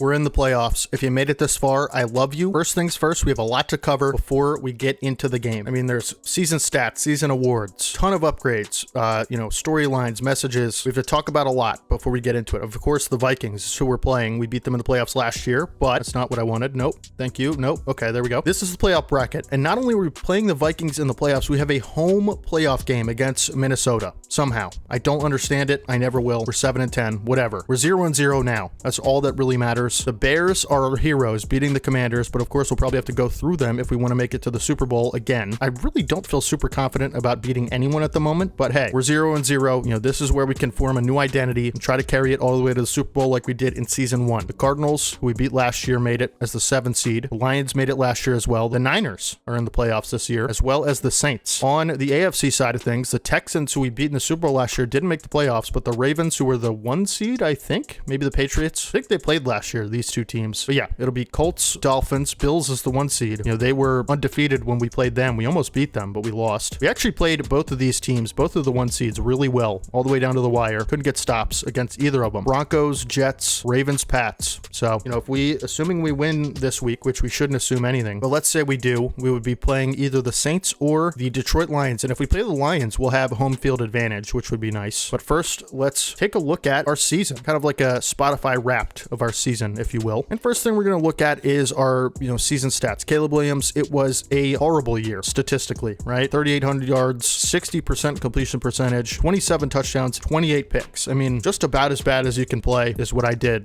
Nick Chubb didn't get over 1,000 yards, but he really ran better than 863. Didn't have nearly as many attempts as he did last season. 11 touchdowns though. Caleb Williams with 3 rushing touchdowns, 286 yards. Trey Benson with a good rushing season and returning season. Of course, he will be the running back of the future, but we did extend Nick Chubb for a 1-year deal. Marvin Harrison, career year. You know, 69 catches, nice, 1,152 yards, and 12 touchdowns, baby. Let's go. Brock Bowers, another 1,000-yard season. He's stacking them up, huh? Led the team in catches again with 73 and 6 touchdowns. James Grant, I mean, he must have only played like 10 games, right? But in those 10 games, he was phenomenal. As you can see on the right side here, downs played, he was like severely behind all these other guys. He had a great year. You know, he was amazing, and he will continue to be amazing for us for a long time, and he's a superstar. 38 catches, 17 average, right? 38 catches, 645 yards of 4 touchdowns. He also had 2 kick return touchdowns as well, which should be noted. Xavier Legette, 39 catches, just so reliable in the slot. You know, he's here to stay for a long time as well. 521 yards, 3 touchdowns. Mark Cantrell filled in for receiver 3 for quite a while, and he was awesome in that role. I'm happy he's on the team long term. He's a really good asset to us if an injury occurs or just in 12 personnel in general, which I'd like to do more of next season. And then Nick Chubb, pretty good out of the backfield as a receiver, as well as Trey Benson. Defensively, Zach Gatson put together a monster season, and he, you know, I looked at the yearly awards, just a spoiler alert, he wasn't even in the running for DPOY. He wasn't even in the top 10, which is insane to me. 121 tackles, 17 TFLs, a sack and a half, 3 interceptions, 3 pass deflections, 3 forced fumbles, 2 fumble recoveries. I mean, this guy was everything you could possibly want in a leader of a defense at the middle linebacker position, and his running mate D'Angelo Hall, arguably just as good. 112 tackles, 14 TFLs, 4 sacks for D'Angelo Hall, 2 forced fumbles. I mean, guy was incredible. These two are the future of this defense. Cole Bishop, I thought, had a pretty good year. You know, we gave him a lot of stuff last year, and I'm glad I didn't trade him because he was much better in coverage, didn't get beat as much, and actually, you know, Kalen Bullock was the disappointing one out of the 2 this season, who we'll talk about in a second, but Cole Bishop plays the run really well, and he was much better in the pass game as well in coverage, but he also just made big plays. He had a sack, 5 TFLs, a pick, 1 pass deflection, a forced fumble. I mean, dude made plays this year. Gotta give him credit. He'll be here to stay. We did lock him up long term as well. Kalen Bullock, 3 TFLs, 3 pass deflections, 2 fumble recoveries, but it was a disappointing year for the guy. Hope he can bounce back in the playoffs. Tariq Woolen was awesome as CB1 on that right side of our defense. 67 tackles, a TFL, 3 picks, 6 deflections. He was incredible. Terrion Arnold, always so reliable in the slot as a corner, forces a lot of incompletions and covers well and tackles well in the run game. 65 tackles, you know, is really good. 3 TFLs, a sack and a half, 2 picks, 8 deflections, and a fumble recovery. Love Terrion Arnold. Nate Wiggins had a breakout year. This is what we were waiting for, especially towards the end of the season. He was awesome. 64 tackles, 2 TFLs, half a sack, 4 picks, 2 deflections, a forced fumble, and a fumble recovery, which was, of course, returned for the only defensive touchdown of the season. Great year from Nate Wiggins. This is what we were waiting for last year. Quinnen Williams with 24 TFLs. Just a absolute menace in the run game. What else do you expect? A sack and a half could be better, but you can't be too mad about 24 TFLs, right? He also had a bat down on the line, which was nice. Drew Sanders, pretty good off the edge this year, I thought, right? 9 TFLs for his first year off the edge with not great ratings. He did have 7 sacks. I think, you know, we can't expect much more. He also had an interception, and we'll continue to develop him as a pass rusher. Richie Grant played sparingly, but when he did play, he made plays. 2 deflections, 2 forced fumbles, 4 TFLs, and a sack. Trayvon Walker was really good this year, I thought. Much more consistent than last year. Didn't have the numbers necessarily to back it up. 12 TFLs and 8 sacks, but he did have a fumble recovery and a deflection. Jonathan Warner broke out towards the back half of the season. 5 sacks he ended up with, which is incredible. Some big ones too, and 8 TFLs. He was awesome this year at the end of the season, and we can hope to have him carry that over into next season. DJ Ojulari is a backup. Everybody else, I feel like, we don't really need to spend too much time on. Brandon Aubrey was 20 of 21. The only miss was my fault, of course. Stonehouse, we figured out how to punt with him without the superstar ability, and James Grant almost had 1,000 yards as a kick returner, and again, he only played 13 games. He also had 2 touchdowns. Dude was electric. Benson, good as a returner as well, and James Grant with an average of 7.3 yards per attempt on punt returns, and those are the stats. We'll take a look at yearly awards as well. MVP, Lamar Jackson. We weren't even in the running, of course. We did not have a great statistical year by any means for really anybody, right? So,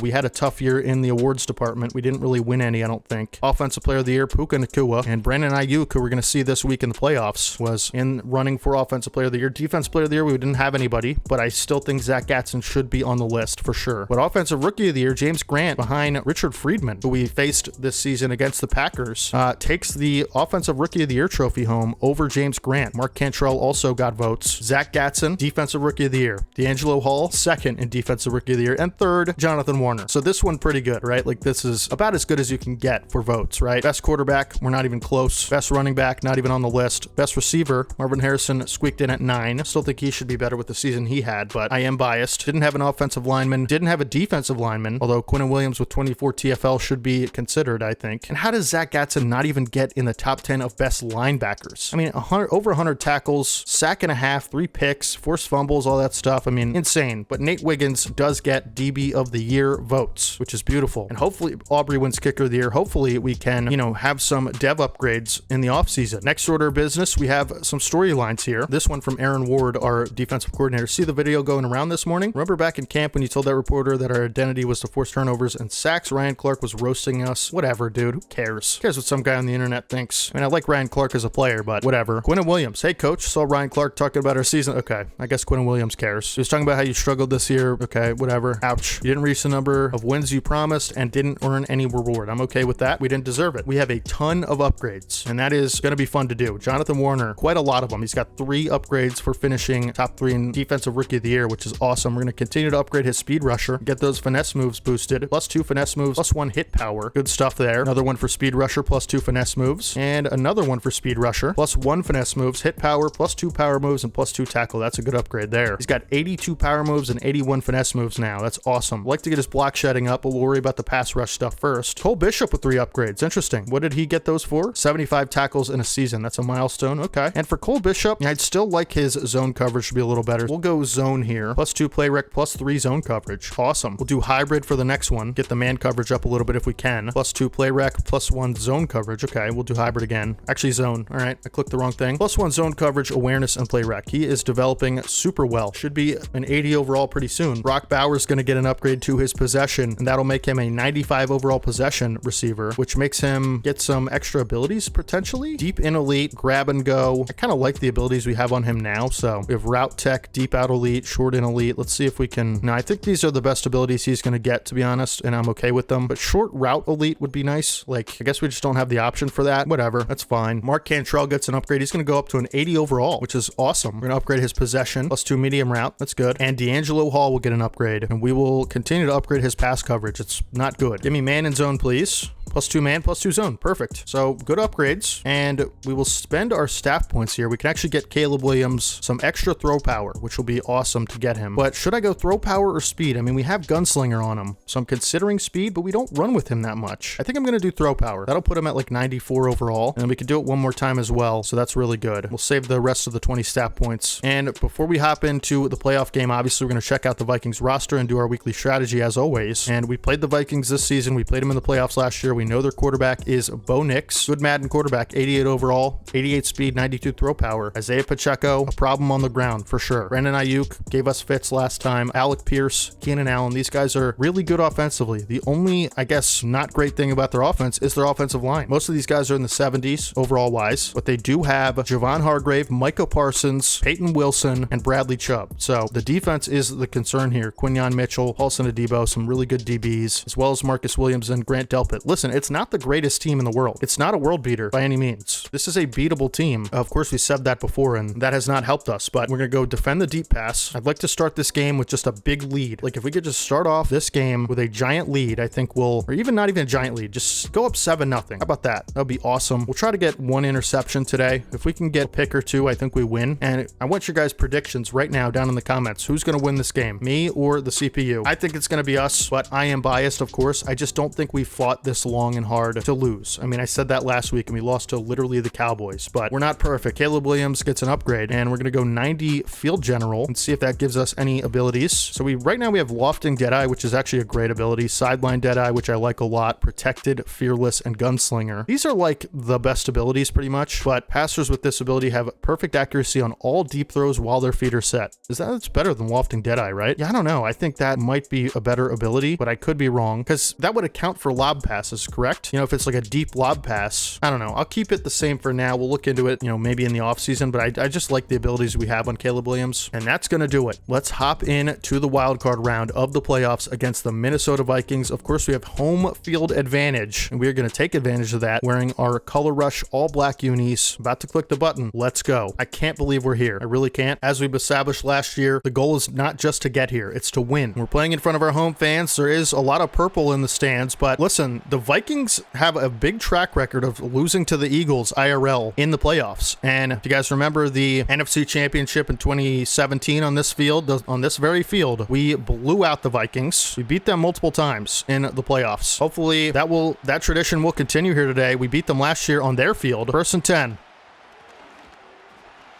Zach Gatson and Quinton Williams converge for a TFL on Pacheco. 5 wide. See what Nix has in a hostile Philly crowd here.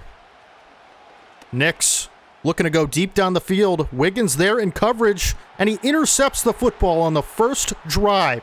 Wiggins has a lot of space to return this, and Wiggins up to the 34. What a way to start the game in the playoffs, huh? Nate Wiggins has been a shining star all season and continues his dominance in the playoffs. He's going to celebrate with his defense. He's going to go over here, over there, and then run away, which is what we're going to try to do with this game. We're going to try to run away with it. And we have a great start. Not only a stop on the first possession, a freaking turnover. Wiggins, great tracking ability, great hands to be able to pick that off super deep. And they say DBs can't catch, but I don't know. Our DBs usually catch pretty well. And now we're on the 34. We've set up with good field position here. Let's get this monster Nick Chubb going.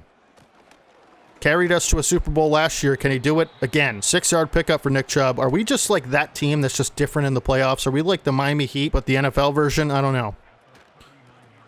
Benson's going to get a carry. Benson to the outside. It's got a lot of space. Tries to make a spin move with that spin cycle ability, but it'll still be a 15-yard rush. Great start on the ground for your Eagles, and why throw the ball when you can run it? Chubb can't get to the second level. Popped by a lineman. Could be a 1-yard pickup there. And this is where we'll attempt a pass play for the first time all game. 2nd and 9. Nobody's really open, and we're sacked. I didn't see that guy. Oh my goodness. I think that's Kobe Bryant who got home, and it'll be 3rd and forever. Can we just get in field goal range here? That's a terrible sack to take in that spot. Unreal. As Bowers going to be led up the field by Williams, and that is field goal range. It's actually 4th and 3. And you know what? I think in the playoffs, it's go big or go home, and we're going to go for this. I agree with the CPU here. We are going to go for it. This is a very attainable first down as Harrison won off the line, and it's misthrown. It's a misthrow from Caleb Williams over the head of Marvin Harrison, who had potentially a touchdown on that play. Watch this. It's just over his head. Why? Why can't Marvin Harrison lay out for that? Oh my goodness. An unforced error there when we had a chance to go up big, and now the Vikings get great field position back. We could have kicked 3, potentially. Would have been a super long field goal. But the Vikings in a position now, and Pacheco falls backwards for a big loss of yards. Not in general, but just on that play. We'll try a man coverage look here. And good tackle from Kalen Bullock. We'll set up 3rd and 8. If we can get off the field here, it'd be nice. But, you know, I wouldn't really be able to complain. But I can't believe we didn't convert that.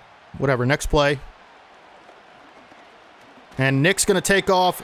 Hit by Drew Sanders as he throws, and they will punt us our football back. That's how you respond to miscues offensively. The defense just makes plays. It's really nice. And James Grant's going to let this bounce in the end zone for a touchback. We'll take over at the 20, and we'll have another opportunity to put the first points on the board. I can't really be too upset with anything that's happened this game in the grand scheme of things, as Chubb has a lot of space to the outside and picks up 9. Good run there. We've been running well. But in the grand scheme, like, we've come out, we've gotten a turnover, we got to stop on defense, and the fact that it's 0-0 and we kicked off to start the game, And now we have a chance to put points on the board. You know, like in a vacuum, you'd be happy with that. But of course, still upset that we couldn't get points on the board on the last drive. But we will this time, as Chubb is running all over this Vikings D.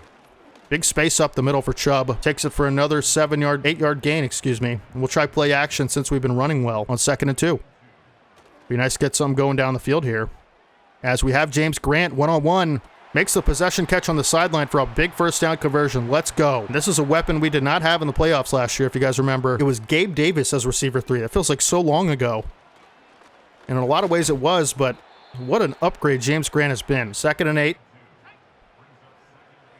Grant is open over the middle of the field. Can't make the catch. Linebacker was there. And even if we could just pick up 5 yards, if we're not going to get the first down, I'd take a field goal in this spot. It's going to be a blitz up the middle here.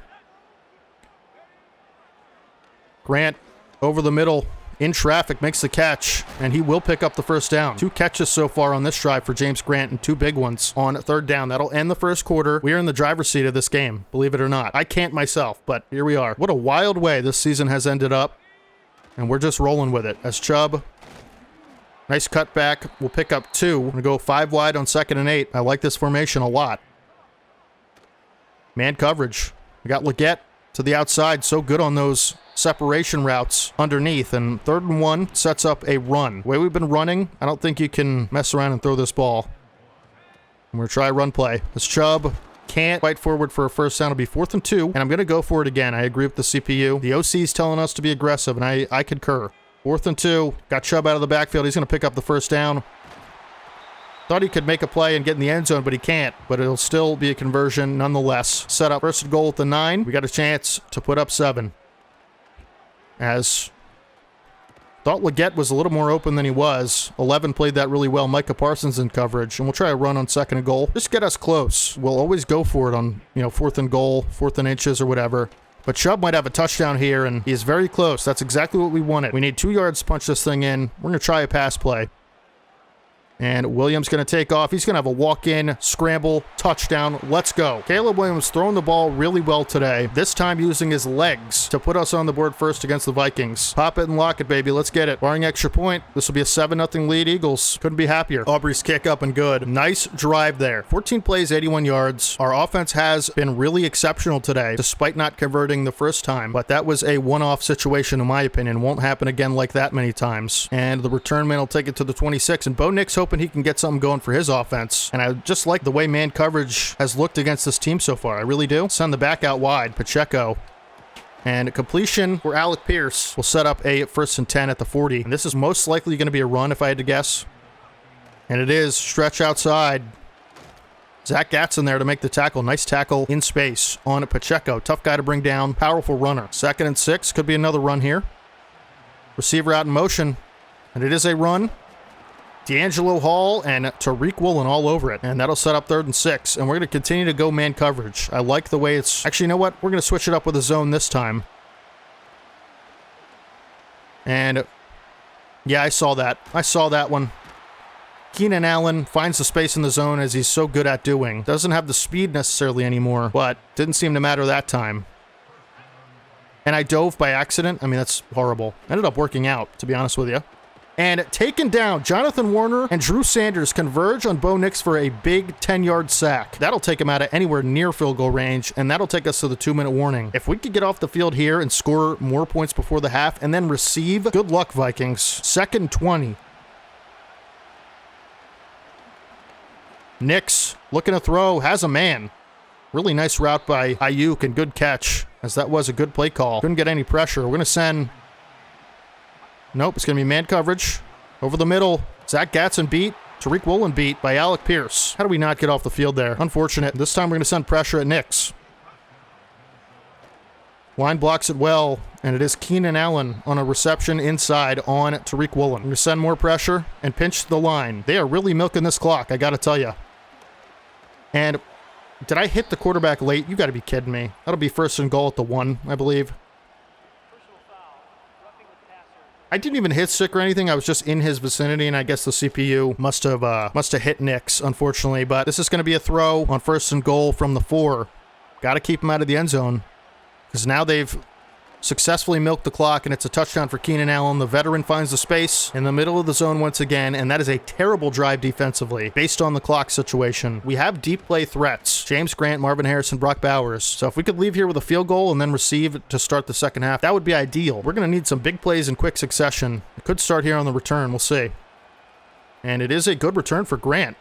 Takes it up to the 37. I mean, again, with Aubrey, you really only need 30, 25 yards, right? See if we can make that happen. And it's going to be a blitz. And we're going to hit Bowers over the middle. That's going to be really nice play there. Take a timeout with 10 seconds. So we have 10 seconds to, get like, 10 yards, 7 yards. And Bowers is likely going to have it. And I don't know if he got out of bounds, but I'm just not going to even risk it. And I'm going to take the field goal, 54-yarder with Aubrey. 8-mile-an-hour wind in our face. Could prove difficult, but I think he has the leg from 54. And excellent execution. He has, he could have hit that from 64. Brandon Aubrey splits the uprights. We'll go into the half, barring a crazy return, with a 10-7 lead, and we receive. And I like the way the offense is moving, man. We have executed well all game. Again, the second half is usually a different game, right? It's like two separate games, but I like our odds. That'll take us to the end of the first half. I feel like we're managing the game pretty well. We're going to continue to run it inside and continue to defend the deep pass. And we will return here. Let's go, man. So ready for this. Feels good to be 0-0. Return to the 25 by Grant, and we'll try to get Chubb going. It'll be Benson on the first carry. And Benson with a cutback. He has a lot of space to the outside. Benson, can he make a man miss? He can't. But a good run, creative run there, and Landon Dickerson is down. Struggled with injuries all season. Cordell Volson will come in to replace him. Hopefully it's not serious and he can return. This is the playoffs.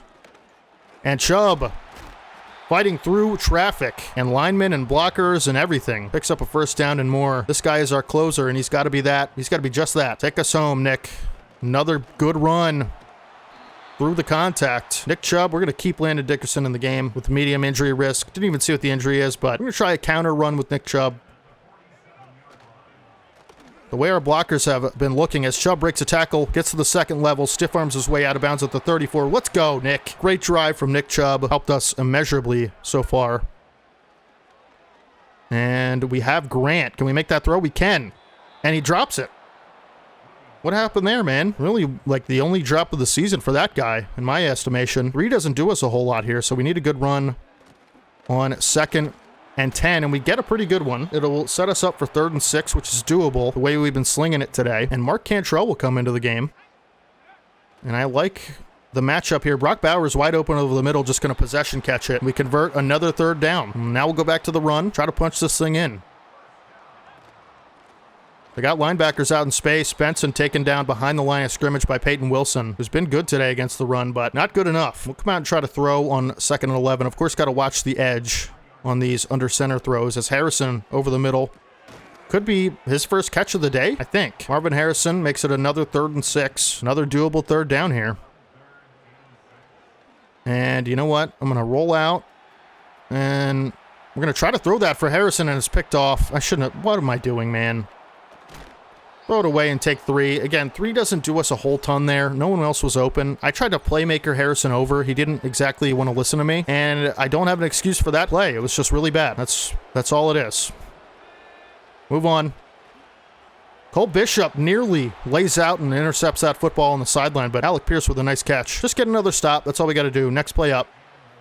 Motion for the receiver, Ayuk.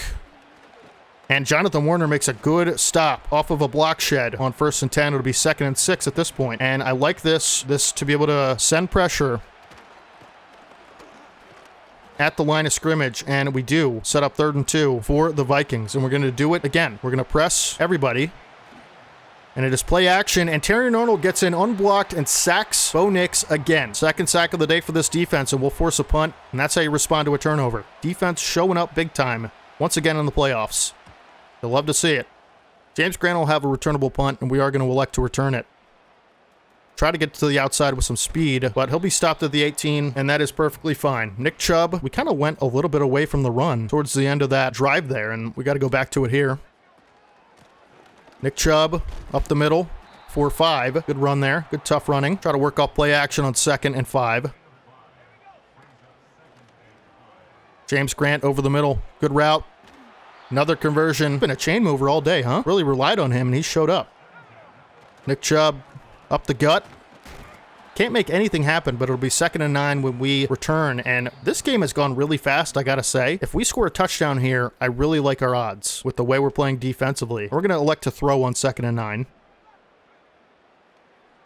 Chubb open out of the backfield. Has space to the outside and a lot of speed. Runs by Peyton Wilson. Great route and great catch and great way to run after the catch. I thought that'd be stopped short of the line to gain, and it was not. We will take over at the 42 now. I'll tell you what. The way they're pressing the line on everybody here. I like this for a deep shot, but nobody's open. Actually, you know what? I just saw James Grant. I think he was uncovered on the right side of the field deep, and that was pretty interesting that I didn't throw that, huh? We'll try a run on 2nd and 10. Braylon Allen into the game to block, and it'll be a 3rd and 5 here. We've converted well all day on 3rd down. Another one of those key areas that separates good teams from bad teams. Mark Cantrell into the game. This will be a blitz. Should have Cantrell on this route, and we do when we can't even get the throw off, man. Do we make a field goal from here at the 37? We're gonna try it. 54 yards. Again, doesn't do a whole lot for us, but it makes it so that if they get 3, they don't tie the game, I guess. And good job by Aubrey. Another big kick with wind in his face, and a touchdown gives them the lead, but then we'll only need 3. So it actually does help us in a lot of scenarios, but not ideal. You'd like to get 7. The defense has held up bend but don't break style, just like us for the Vikings.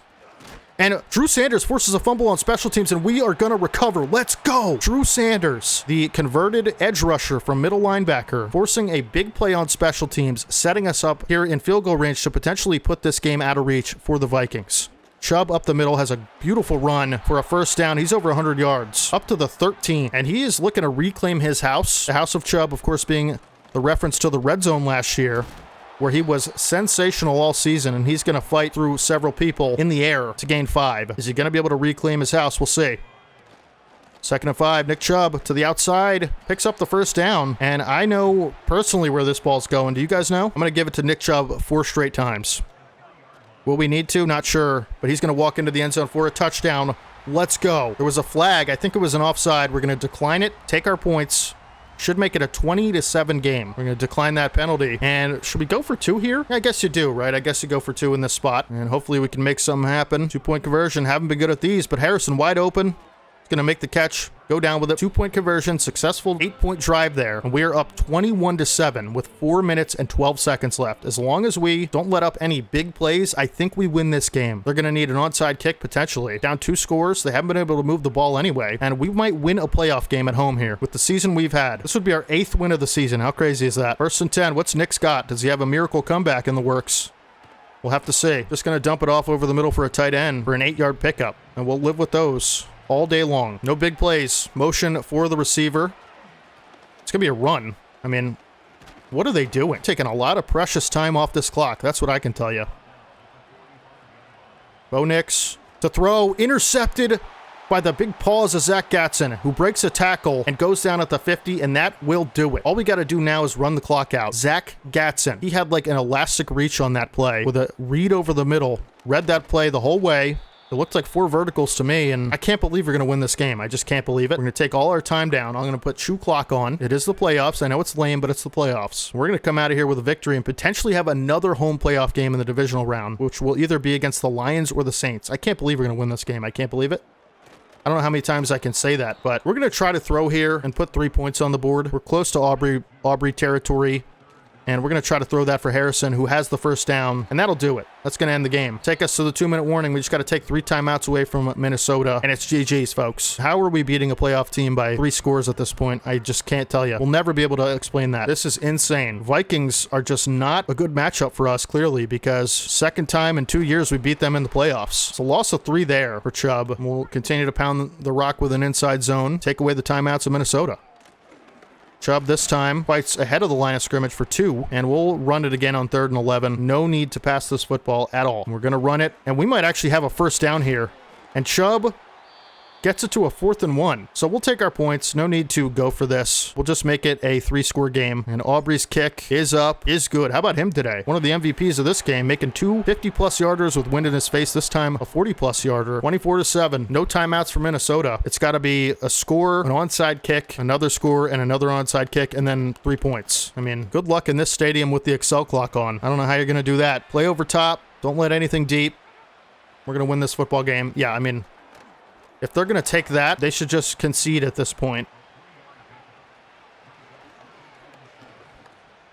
Intercepted by Tariq Arnold. That's going to do it. All we got to do now is take a knee, but we're not going to do that. We're going to run the score up. Arnold with an interception. Still mad about losing his superstar abilities. If he got superstar again this offseason and then lost it again, how crazy would that be? Nick Chubb's going to stat pad, try to go for the record. 2 200-yard games last season in the playoffs, I think, right? And it's been a little bit of a weird year for Nick Chubb, you know? Like, he's split a lot of carries with Trey Benson early on, and then obviously we found out that he's still the guy. The fact that he came on so strong late in the year and we kind of refound our identity just speaks to his, you know, amazing ability, as he has a nice lane there, pick up a first down, and that will do it. Wild card champions against the Minnesota Vikings. 24-7 is your final score. Let's go. I love my life. I love this franchise, and I love you watching this video. Caleb Williams, high-fiving his teammates. He played a good game today. I made a couple mistakes with him, mainly the interception, as we'll look at the player stats here. Bo Nix was awful. 3 picks on 16 attempts. I mean, that'll lose you the playoff game, that's for sure. I know all about throwing 3 picks, and I can tell you we have not won one of those games. 12 and 19 for Williams, who also threw a pick and didn't throw for a touchdown, but he ran for a touchdown and he made the throws in crucial 3rd and 4th downs that he needed to make to extend drives and put his team in good positions, right? Nick Chubb, 28 for 141 with 5 average and a touchdown. He was incredible today. Trey Benson, 3 for 21. Caleb Williams with that 2-yard scramble in the red zone. Keenan Allen with a receiving touchdown. James Grant was big on 3rd and 4th down. He was a security blanket for us, which is probably the last guy you'd think would be our security blanket. But Brock Bowers, 4 for 51. Marvin Harrison didn't do much today, but he didn't need to. Landon Dickerson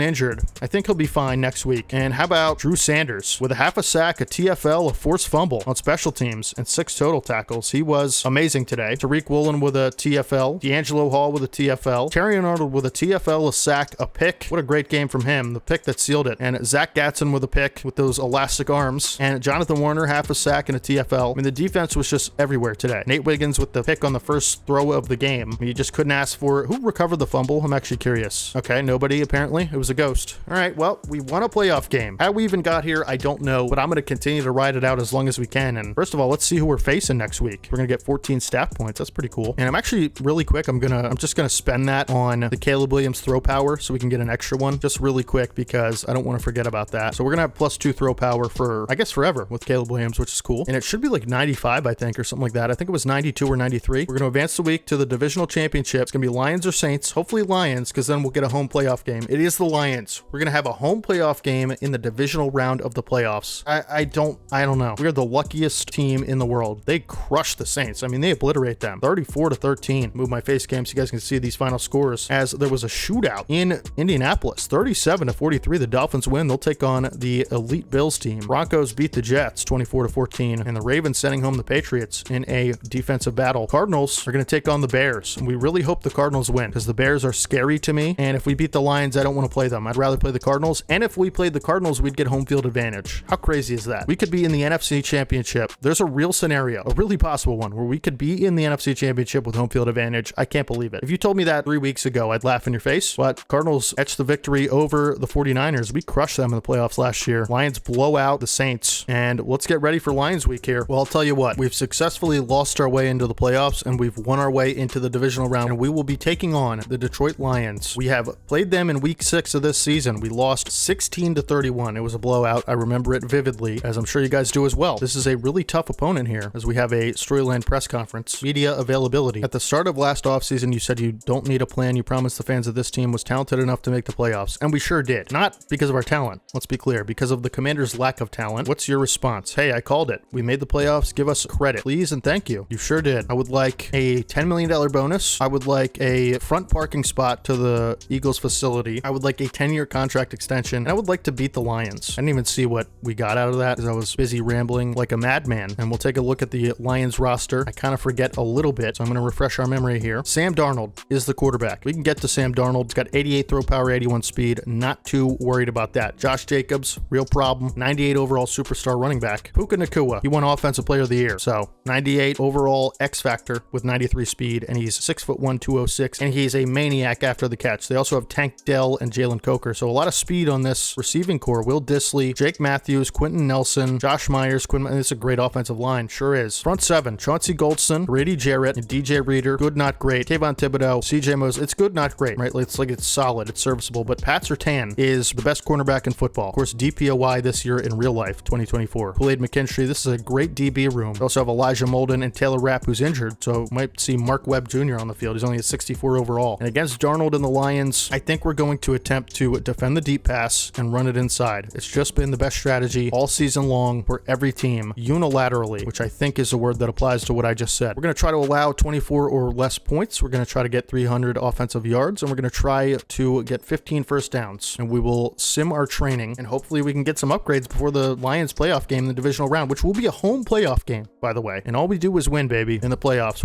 We haven't lost a playoff game in this franchise, which is crazy to say, but it's true. Olu Fashanu going to get an upgrade here. Pass pro. We just want his pass pro to be like 99 overall. That would be incredible. Zach Gatson gets an upgrade. 80 overall field general might give us some extra like abilities here. We'll see. Strip specialist is actually good. Yeah, I think I'm cool with the abilities we have at the moment. I like short route KO and strip specialist. We've already utilized strip specialist to get a turnover. So Jonathan Warner going to go up to an 80 overall potentially here. Yep, sure does. With a speed rusher upgrade, and he gets +2 finesse moves. Finesse moves 83, power moves 83. He is certainly developing quickly, isn't he? Dude is a monster. James Grant, continue to go deep threat because we just need an extra ability slot. I think next year he should have this ability slot unlocked pretty easily, right? Still don't get any great abilities on him, but return man's fine for now. You never know. We could rip one off in the playoffs. That'd be cool. And a backup guard, Tony Landry, has 57 pass protector. That's a thing that he has. And let's just go take on the Lions at home, get to our NFC championship, and see who we're playing next. That's my attitude here. And we're going to continue to hammer the color rush. It's been working well. Let's get it. Sam Darnold. Does he have the makeup to be able to sustain this Eagles defense? We'll see on this first drive as we're going to kick it away. He gave us a lot of issues in week 6. I can tell you that right now. And he seemed to have given the Saints a lot of issues because they got blown out. Hopefully that's not a similar result here. When 10-7 sees 7-10, we'll see what happens. And first play, they're going to come out with a fullback on the field. It's probably a run to Josh Jacobs, who will be a threat all day. Is a stretch to the outside. And that is a powerful O-line as Kalen Bullock forces a fumble on the first play of the game. Tank Dell recovers, luckily for the Lions, but that would have been nice if we could have got that one. Holy cow, we can hit these guys, huh? That feels good. 1st and 10, another run. Quentin Williams and Trayvon Walker converge on Jacobs. It'll be a 1-yard pickup. Great job up front there. 2nd and 9. How about you throw the football? Underneath for a tight end. I believe it's Dissly. It'll be 3rd and 4, and Darnold's going to hear it from these fans. Let's see if we can make a play.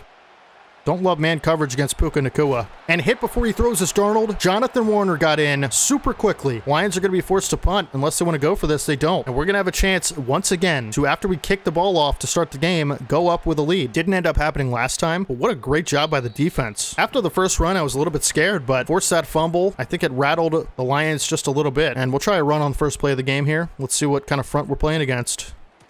And Dickerson back healthy, as Chubb fights forward for 7, breaks a tackle in the process. And this looks like a runnable front, to be honest. We're going to try it again with Chubb.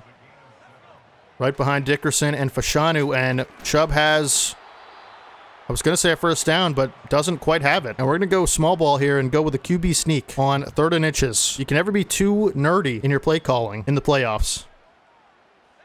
QB sneak has worked all season, and it works this time as we pick up the first down with Caleb Williams. And we're the Eagles. We love QB sneaks. This time we're going to throw the ball. 1st and 10. Nobody's open. Get rid of it. Thankfully, Williams doesn't take a sack. Didn't love our options there. We're going to continue to try to run it. This time, Trey Benson in the game to get his first carry. And Benson's got some room. Fights forward for about 2, and it'll be 3rd and 8. So, not great here. Need to convert this. But let's remember, because we got to stop, it's basically a free possession. So, if we're able to score here, it would actually be massive. 3rd and 8. And we're sacked. Chubb was wide open out of the backfield. Should have threw it. Wasn't sure he'd be able to get to the first down marker, and we'll punt it away. Pretty unfortunate. Stonehouse on the punt. He's going to put some backspin on this one, but it will be returnable. And Bernie Collins getting downfield in a hurry. Lays the wood on 82, the return man, and Lions will have another chance. They'll take over at the 18. Kind of a weird first drive, to be honest with you. We'll send some pressure at the Lions on this likely run attempt, I would imagine. Tight end in motion. Gatson gets through. Gatson has nearly a sack on Darnold, who's going to take a shot down the field. Cole Bishop there in coverage and knocks the ball away. What a sequence of events there. Zach Gatson could not bring down Darnold. I tried a hit stick. Probably wasn't the smartest move, but the result of the play is good nonetheless. Could have been a lot better, but is what it is. Darnold looking to throw. He's pressured by Drew Sanders, and this time he is hit by Gatson, and it will be a 3rd and 8. 3rd and long here. Great coverage down the field. Forces Darnold out of the pocket, and he tried to run with it. Warner got free as well. And this will be another pressure. Jonathan Warner with a big-time sack on Sam Darnold. This is the guy we drafted, not the guy in the first half of the season. This is him. He's finally here, and he is wreaking havoc week after week against opposing offensive lines and quarterbacks. Jonathan Warner brings down Darnold, and they're going to punt from their own 5-yard line. We're going to be set up with really nice field position here. Let's go. How about this defense, huh? As Grant will return this one. And potentially, oh, he jukes a couple guys. Up to the 41, great field position because of that Warner sack. We have a chance to take the lead on this possession. We're going to try to run with Chubb. And Chubb has 2, but we got to wake this passing game up. It hasn't been great so far, and we're going to need it all day if we're going to win a playoff game, obviously. We're going to put Mark Cantrell in motion, 12 personnel on the field here. Leggett on a deep route. And we have Bowers over the middle. It's going to take our check down. Who makes the catch? It'll be a 3rd and 2, and it's going to be another throw as we're going to get pressured off the edge here. And Harrison open, makes the catch, has room to run after the catch, and tackled inbounds at the 36. Nice conversion there. Caleb Williams making the throws on 3rd down so far in the playoffs. That is huge. Can we get this playoff? We can. And Chubb is taken down. Joe Alt was leveled into the backfield, but it'll be 2nd and 11 to start the second quarter. And you know what? Let's mix it up here with a halfback slip screen. Haven't ran too many of these all season, but Trey Benson is lethal in space, and we're going to try to get him into some space as he gets stuck on the lineman, and it'll be 3rd and 11. And we might have to take a field goal here, but there's still 3rd down. We could try to convert. And what we're going to do is make sure that Chubb is into block because there is a blitzer here up the middle. And we're going to try to level that in there for Leggett, who can't make the catch, unfortunately. Great ball from Caleb Williams. We're going to try a 54-yard field goal. 7-mile-per-hour winds in our face, but Aubrey gave us confidence last week, and he's going to give us the lead here, most likely, on a long attempt, and he does. It'll be a 3-0 lead for your Eagles. Would have been nice to get 7 off of a short field, but can't make it happen. Lions defense holding up, and hopefully this drive is similar for our defense as Drew Sanders, nice hit on special teams, tries to force another fumble like he did last week. Can't make it happen, but Lions need to get something going here offensively. They certainly have the weapons. They've been attempting a lot of run plays, and this is a play action. And to the flat goes Darnold. He had a different route over the middle wide open and just didn't take it. His decision making is off today. I really think we've gotten to him. We've rattled him a little bit. This is going to be a pass on 2nd and 9. Nope, it's a run. And I pass committed stupidly. And it'll be a 1st down with forward progress for Josh Jacobs. That was on me. This time we're going to blitz. They've been good mixing up the pass and the run to make it seem like they're running a lot. Their formations have been difficult to gauge as nice play there from Zach Gatson in space to get Josh Jacobs on the ground. 2nd and 10. Another big personnel formation. This time a play action, and Trayvon Walker, along with another Eagle, gets home on Sam Darnold. Let's go, man. We're getting after him today. I think it was D'Angelo Hall. 3rd and 18. Got to get off the field. We're going to look to cover 3 to do that. We're going to play over top. Just don't allow any big catches. Underneath for Jacobs. Can somebody make a tackle? We can. Short of the line to gain. It'll be 4th and 3 at midfield. Interesting decision coming up. They're going to punt. I mean, their defense has held up, so it probably is the right decision, to be honest with you. We are getting after Darnold in a big way. Terrible punt. We'll take over at the 20. They only get 27 yards of field position out of that punt. But again, their defense has been good. 1st and 10. I'm going to go back to the run here. Chubb has a nice pickup of 5. That's what we got to do. Set ourselves up on 2nd down for a 2nd and short. And Harrison has a step on the defender and is going to make a nice catch at the 50-yard line. Out of bounds. Just enough separation on that route to make a big play, and he certainly did it. 1st and 10. And we got Harrison again. This time on a drag. Sets us up for 2nd and 5. That's what we got to keep doing. Setting ourselves up nicely here. We have James Grant one-on-one in coverage, and we're going to get that throw off for Harrison. Great throw on the run under pressure from Caleb Williams, and Harrison breaks a couple tackles and gets into the end zone for a touchdown. I'm running out of breath because I thought that play was over before it was, and Harrison broke both tackles going downhill from behind, and Caleb Williams, one of the best throws I've ever seen him make.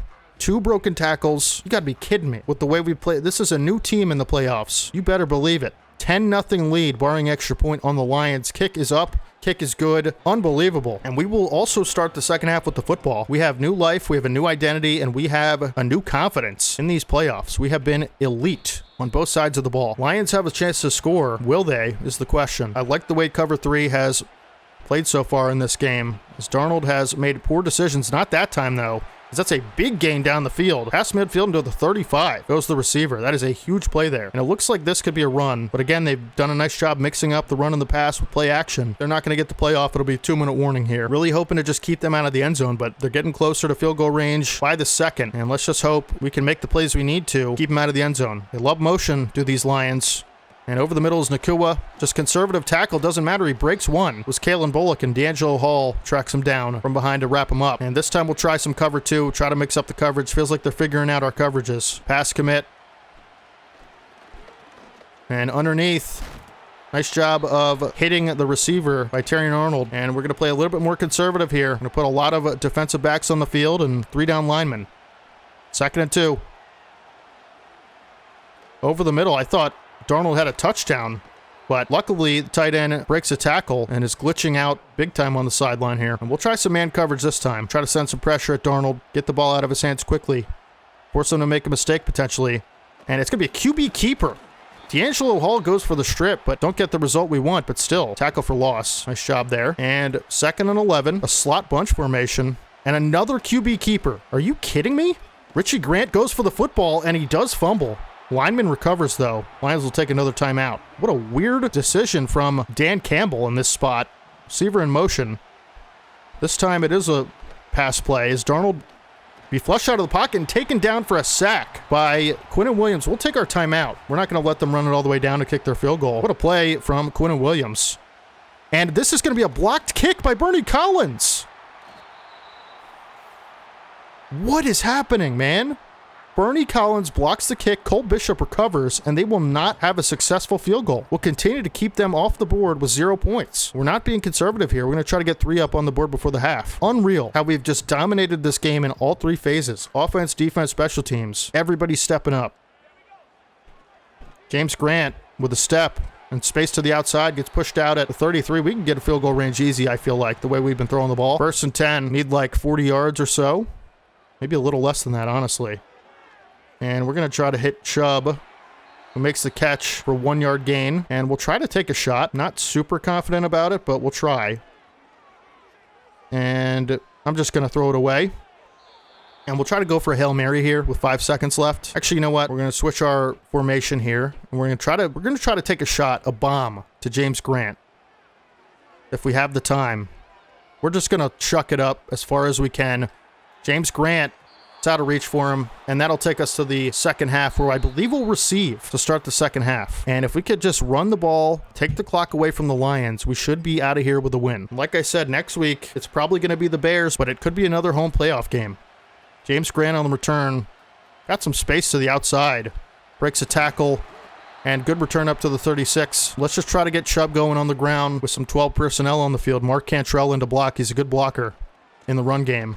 Good seal there from Cantrell, and Chubb with a 5-yard pickup. We'll continue to try to run the ball, take the clock away. 7 would be nice on this drive. It would really do a lot for our lead and really make this game a lot more difficult for the Lions. And we're trying RPO here. We're going to have Leggett. Can he make a man miss? He can, and pick up the first down. That's a huge juke move from Leggett. That's why I felt comfortable throwing it, because I know he's got the ability to make people miss in space. And we'll continue to try to run the ball. 1st and 10. We have space to the outside with Chubb. Picks up 3, but tick, tick, tick, you know. And as long as we're moving it, we're going to keep trying it. But this time I'm going to go play action. Bowers, oh my goodness. That should have been picked. It really should have been. That was cover 2. I thought it was cover 3 or something else. Got lucky there. And 3rd and 7 here. Mark Cantrell on the field. Love to convert this. Cantrell is open. And gets the ball over the line to gain for the first down with the outstretched arms and makes a tough catch in the process. That is a huge play from Mark Cantrell. He's so good. He's like already an 80 overall. As Chubb can't get much to the outside, but we'll pick up 2. And I like the idea of keeping Cantrell on the field here. And we're going to try to do that. We're going to go with a play action look for Nick Chubb and slide to the left. And it's a fumble recovered in stride by a Lions defender. And it's going to be a touchdown for the Lions.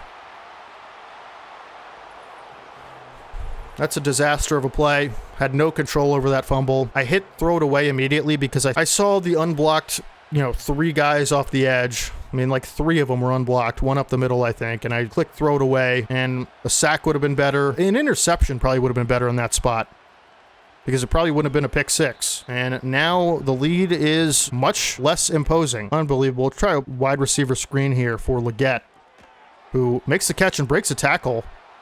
But it'll be like a 3-yard loss. Unfortunate. I like 5 wide against this team. I don't think their corners are very good. We're going to try to capitalize on that here.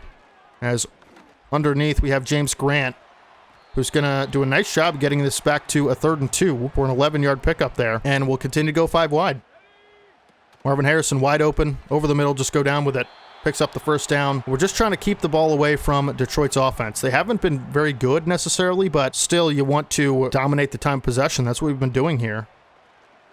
And we're going to try to roll out. Nothing's really open. I'm going to throw it away. And we'll try a run here on 2nd and 10 with Trey Benson. See if we can get him going in space. This is a good 2nd down runner on 2nd and longs because he has more big play potential, I'd say, than Chubb with that speed, and he's going to have a first down. That's what I'm talking about. You can get him to the outside, to the 2nd level. It's almost guaranteed first down yardage on a 2nd and 10, and we're going to give him another carry here. It's just not great between the tackles just yet, but jukes a man there and fights forward for 5. Brought down by C.J. Mosley. Nice job by Benson. Going to continue to try to throw the football on the Lions here. And Bowers wide open on the sideline. Great contested catch for a big first down. That is huge. Nick Chubb's going to get a carry, but that is a massive catch and play by Brock Bowers to set us up inside the red zone as Chubb has space going downhill inside the 5-yard line. He's going to get the ball again. Can Chubb fight his way for a touchdown here? He certainly looks like he's going to be able to, but can't. We'll go hurry up. It's going to end the 3rd quarter. I don't even think, have the Lions touched the ball in this quarter offensively? I don't think so. I like it. Nick Chubb, get us into the end zone. Get us home here, buddy. Chubb walks in untouched for a touchdown, and we re-extend our lead to 2 possessions. Huge. They're going to need a touchdown and a field goal if they want to tie this football game. And they're only going to have 1 quarter to do it. And the way we're running the ball, it's just a lot of confidence that gives me because you can really keep the offense off the field for the Lions when you can run the ball effectively. And that's what we've been able to do so far. We've been managing this game well. And other than that unforced fumble error, we've just been playing lights out football on every phase of the game. Block, kick, defensive domination, sacks, turnovers, and offensively we've been taking care of business. 1st and 10 for the Lions. They love this fullback formation. They love running the ball here. And it's going to be a nice job by Trayvon Walker to bring down that back. And, of course, we've just been so good against the run all year, except against the Cowboys in the last week of the season. That's really, a handful of other games is really the only time we struggled. There was one game, I can't remember who it was, but we could not stop a particular running back. And we're going to try to strip the football free of Disley, but it is a completion for a first down for the Lions. If they score a touchdown here, it actually puts a lot of pressure on us. We're going to go man coverage here. We'll be responsible for guarding the tight end on a whip route. Can't force the ball incomplete, but it is a nice job in space and coverage on a tight end from Zach Gatson. We'll try a blitz, although I don't love Kalen Bullock guarding Puka Nacua here. I will be honest. 2nd and 4. And that's exactly the matchup Darnold elects to throw to as Puka Nacua has a catch for a first down. Try some 3-down lineman stuff. 1st and 10. Nacua. Make sure we guard him as Richie Grant tries to force the football out, and nobody's trying to tackle this guy. They're all just standing around. What are we doing? Nate Wiggins brings down the receiver, finally, and it'll be 1st and 10 at the 33, and we'll try to send pressure here. Good coverage on Puka Nacua. Keep it short, and good tackle by Terry Arnold. Of course, we know Nacua is a threat in space with the football in his hands. Like Xavier Leggett times 10, as this is a run up the middle for Josh Jacobs, one of the best running backs in the league, and it's going to be a 3rd and 1 here. Taking a lot of time are the Lions. And Darnold looking to get out of the pocket and sacked by Drew Sanders. They should take a field goal. I don't know what they're doing here. Really bad play call. Really dumb play call. And that's going to be an interception for Tariq Woolen, and that should do it. That should pretty well do it. If they had just taken their points and tried to get a stop, they'd have a chance to win this game right now. Bad play calling by Dan Campbell in multiple situations today. Tariq Woolen makes the play. That's why we brought him here, to be that lockdown CB1 who has great ball skills and coverage, and that's what happened there. Underthrown by Darnold. Woolen has the reach to be able to pick that off from a mile away, and that's what he did. And we're gonna take this to the 2-minute warning. We're gonna get another run play off and try to take a timeout away from the Lions, and then we'll try to throw on 3rd down. But Chubb can't get much. It'll be 3rd and 8, and Lions will take a timeout as one of their players goes down with an injury. It's Webb Jr., the backup safety, filling in for the starter. 3rd and 8. There's going to be pressure here. And we're going to try to just throw it away. Didn't love the options, and I'd rather just punt rather than do something stupid. So backspin punt for Stonehouse. That's okay that we didn't get that 1st down. It doesn't really mean much because they have 2 timeouts. And he touched it. Oh my goodness, he touched it and we almost got it. Holy cow. Special teams has been elite today. So the Lions, and the reason I'm saying it's okay that we didn't convert there is because the Lions, realistically, they haven't been able to move the ball very well today, for one. They have 2 timeouts. They have 1 minute and 37 to score a touchdown, get an onside kick, and score 3. They're not going to be able to kick it to us because of the lack of timeouts. And that ball was nearly intercepted by Zach Gatson and D'Angelo Hall on separate areas of the field. Really could have been either one of them, but it is incomplete. Great job by Hall in coverage. And that's going to be maybe a touchdown. Great touchdown saver by Cole Bishop. Lions will take their 2nd timeout. Now they're really going to need an onside kick. But that is an electric tackle from Cole Bishop. That guy is hard to tackle in that situation. And that was my responsibility. Yep, this is going to be a touchdown. Nope. Kalen Bullock makes another touchdown-saving tackle. We're going to send a blitz at Darnold. And he's looking towards the end zone. He's got his man. Will Dissly scores, but they're going to need an onside kick anyway. So it was never really that serious what happens on that drive, because this is really where the game will be defined, this onside kick. Here we go. Xavier Legette, don't fail us. And he catches it, and that's going to do it. We can take 3 knees, and that's what we're going to do. 1 knee will take the timeout. Another knee will facilitate the last play of the game, and then the last play of the game will be another knee, and that will run out the clock. We are going to be advancing to the NFC Championship for the 2nd year in a row, only this time we did it with winning 7 games in the regular season. The season was a disaster, but we look like a different team in these playoffs. We just do. No different here today, and we potentially could have a home playoff game. Last time we played the Bears in Chicago, and it was a snow bowl, and I don't think we're ever going to be able to beat the Bears. I'm going to be honest with you, as we're going to win final score 17-14 against the Lions. Let's go. We're going to walk into either Chicago or at the link against Arizona, as Caleb Williams had a great day today. He really did. Made some awesome throws, especially that one to Harrison on the run under pressure. A touchdown, no picks, no turnovers for the offense today. Actually, no, that's not true. They had a fumble 6. That's right. Okay, never mind. That was a CPU bailing the Lions out, to be honest. Marvin Harrison, awesome day. 5 for 97 and a touchdown. I'll tell you what, the rushing game wasn't elite today. 14 for 50 for Nick Chubb,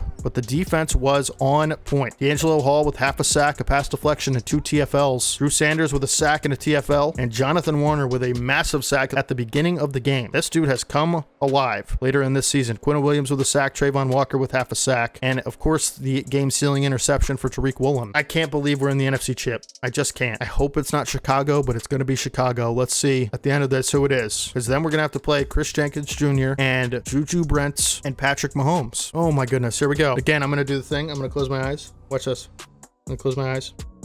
I don't know who it is yet. We got good results last time. Please, please help me out here.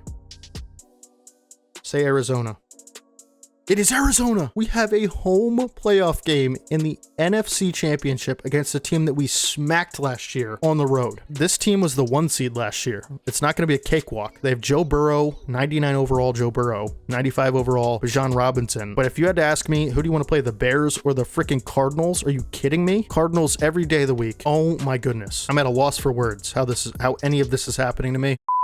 YouTube, if you made it this far in the video, you are a brave soul and I love you and thank you for sticking around for this very unlikely playoff run. Of course, we are in the NFC Championship and we will have home field advantage against the 10-7 Cardinals. How crazy is it that we live in a world where the Cardinals went 10-7 and are the 7 seed? We won 7 games, went 7-10, and we are the 4 seed. We have a chance today to make it to the Super Bowl. We'll either be playing the Ravens or the Dolphins, and thank goodness for the Dolphins. They upset the Bills. We had 2 7 seed, 1 seed matchups, and both 7 seeds won. I could not be more thrilled to be able to play in this game today. We beat the Cardinals last year. First thing we're going to do is look at their roster. We know they have Joe Burrow. We know they have a lot of pieces. There's a reason this team is here. There's a reason last year they were the 1 seed. 99 overall, run and gun X factor Joe Burrow with 83 speed and 88 throw power. This is going to be a challenge. Bijan Robinson, 96 overall superstar running back. Receiver room isn't perfect, but Rashid Shaheed is the guy to watch out for. 96 speed, 82 overall. Chris Godwin, of course, a very crafty veteran receiver, will pose a threat as well. Jalen McMillan is the 3rd receiver. They have superstar 87 overall Dalton Schultz. Teron Armstead, who actually lost his superstar in the offseason, but still an 87 overall left tackle. Matt Hennessy, Aaron Brewer, Will Fries, and Braden Smith. This is a good but not great offensive line. On the defensive line, Leonard Williams, superstar Jeffrey Simmons, 92 overall. Michael Pierce is the defensive tackle. On the edge, they have Arnold Ebiketie. Up the middle, they have Zaire Franklin, as well as Dexter Green, superstar middle linebacker, rookie. And Dexter Green, I'm not exactly sure. This guy's 91 speed? Where was this guy in the draft? Don't remember him. And Demarion Overshown as well off the edge, but the cornerback room is really good. Devon Witherspoon, Roger McCreary, and Trey Brown, as well as superstar Javon Bullard, 87 overall, and Cameron Curl. This is going to be a test, the biggest one we faced all season, no doubt. And before we jump into the game, we have obviously our weekly strategy to do, but we also have a defensive coordinator text message exchange. And Aaron Ward believes that their tight end, Dalton Schultz, will cause a problem. Matched up against Eric Kendricks, that's not going to be the matchup at all, but okay. Team meeting room. Big week for us. As you know, we're facing the Cardinals in the playoffs this week. Not just the playoffs, the NFC chip. How did we get here? Quinn Williams says in film study this morning, we talked about Dalton Schultz. What's our plan to deal with that? I mean, Eric Kendricks isn't going to be in the game, so all of this is worthless. I'm just going to skip it. Weekly strategy against Joe Burrow. We want to eliminate the deep ball. That's what we've been doing, and it's worked to perfection. We also want to be able to run inside on Jeffrey Simmons and this group of hungry defensive linemen. And for our weekly strategy, we'll continue to do the same thing. Get 1 interception, allow 24 or less points. If we can do all these things, we win the game. 300 yards and 15 first downs. I am nervous. We just have to be smart with the football, can't make stupid decisions, can't turn it over, and we should be fine. As we'll see if we have some upgrades before the game. We do not. Let's hop in to the conference championship for a chance to go to the 2nd straight Super Bowl in a row, this time on the back of 7 wins, which I still can't believe. I really don't want this to be the last game of the season, but this is a tough matchup as Joe Burrow looks like a grandpa with that haircut, and Lincoln Financial Field is rocking. Cardinals rocking the all-whites. Of course, last year, like I said, we had to play them in their stadium as Cook will kick off to James Grant to start the game,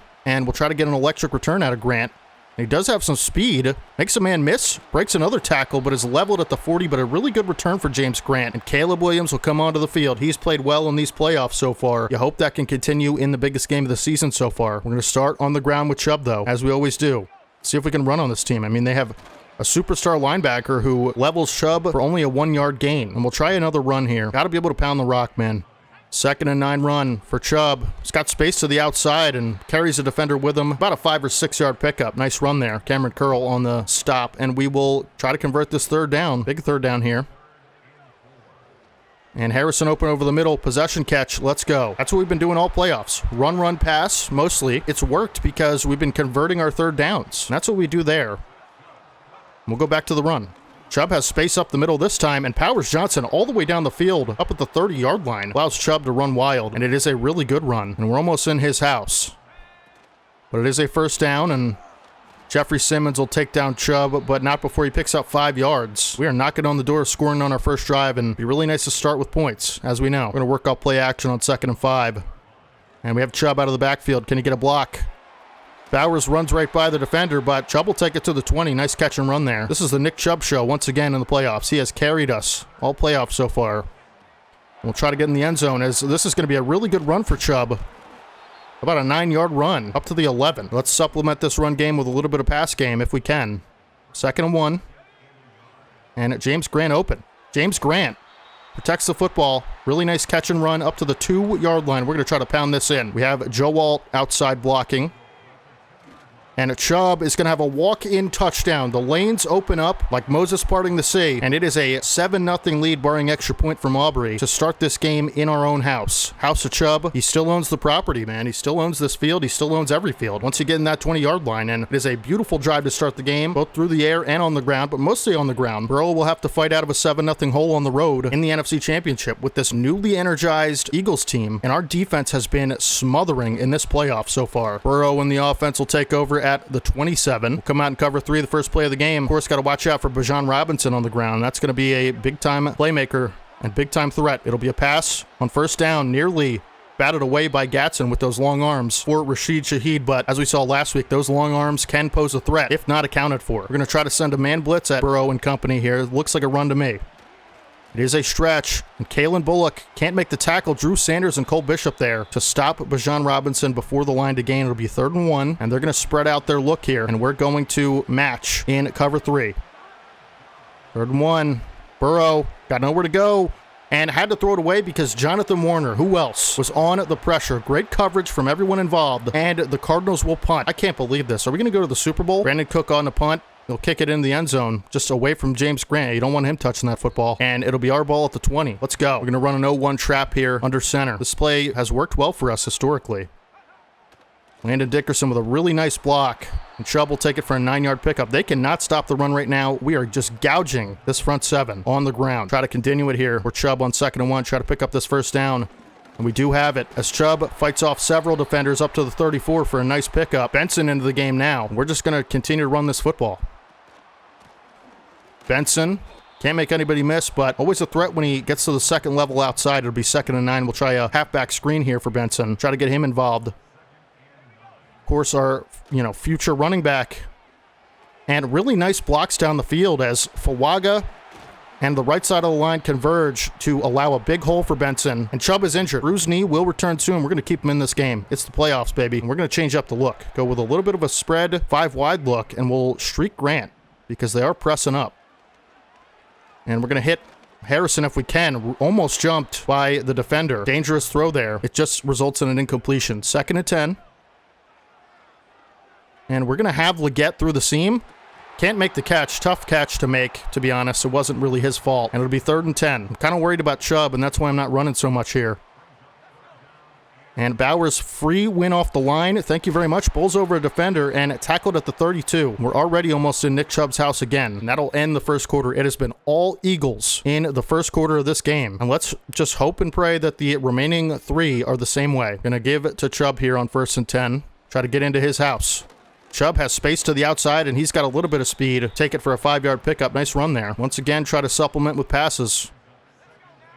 And Chubb out of the backfield open. He might have a touchdown. Good block from James Grant. Chubb's got speed. Stiff-arming his way for the touchdown. Let's go. It'll be 14-0 Eagles. Unreal. Nick Chubb has been the star of the show all playoffs. And we kind of wrote him off at the beginning of the season. We got a 1-year contract extension. Let's hope he retains his X factor. But for now, all we know is he is the playmaker on this team that is carrying us potentially to the Super Bowl. We're going to have a 14-0 lead here. The Cardinals are in trouble in Philadelphia. 9 plays, 80 yards. 2 touchdown drives to start the game. Jonathan Gannon, former Eagles D coordinator, can't believe it. Similar story to what happened in the Super Bowl in 2022. His defense could not stop a nosebleed. Same thing here. How about the offense stepping up? Can the defense retain their momentum as Dalton Schultz will be injured? That's a big injury for the Cardinals. They need him. Because of that, we're going to feel a little bit more comfortable in man coverage. 1st and 10 here. It'll be a run to Bijan Robinson. Cole Bishop there to make the stop, and he's been so good at that all season. Another man coverage look for us with a single high safety. It'll be a play action. Burrow looking, throwing, and finding a tight end for a 9-yard pickup, and this will make it a 3rd and 1. And we'll see if we can't send a blitz and try to get some pressure if it is a throw. But if it's a run, I feel confident in our front 7. And it is a run. D'Angelo Hall and Zach Gatson, along with Trayvon Walker, converge on the ball carrier, Bijan Robinson. It'll be a loss of 2, and they will punt again. If we could put up points here, man, I don't know about you, but I'd feel pretty good. We're going to let this bounce away. Into the end zone. Touchback. How easy has it been in these playoffs? We run the ball, we're smart, and it's just been easy sledding. Probably won't remain that way. Again, this team is where they are for a reason. Last year, the 1 seed, this season, and in the NFC Championship. But it's our job to rain on their parade, as it'll be man coverage here, and Bowers has a free win.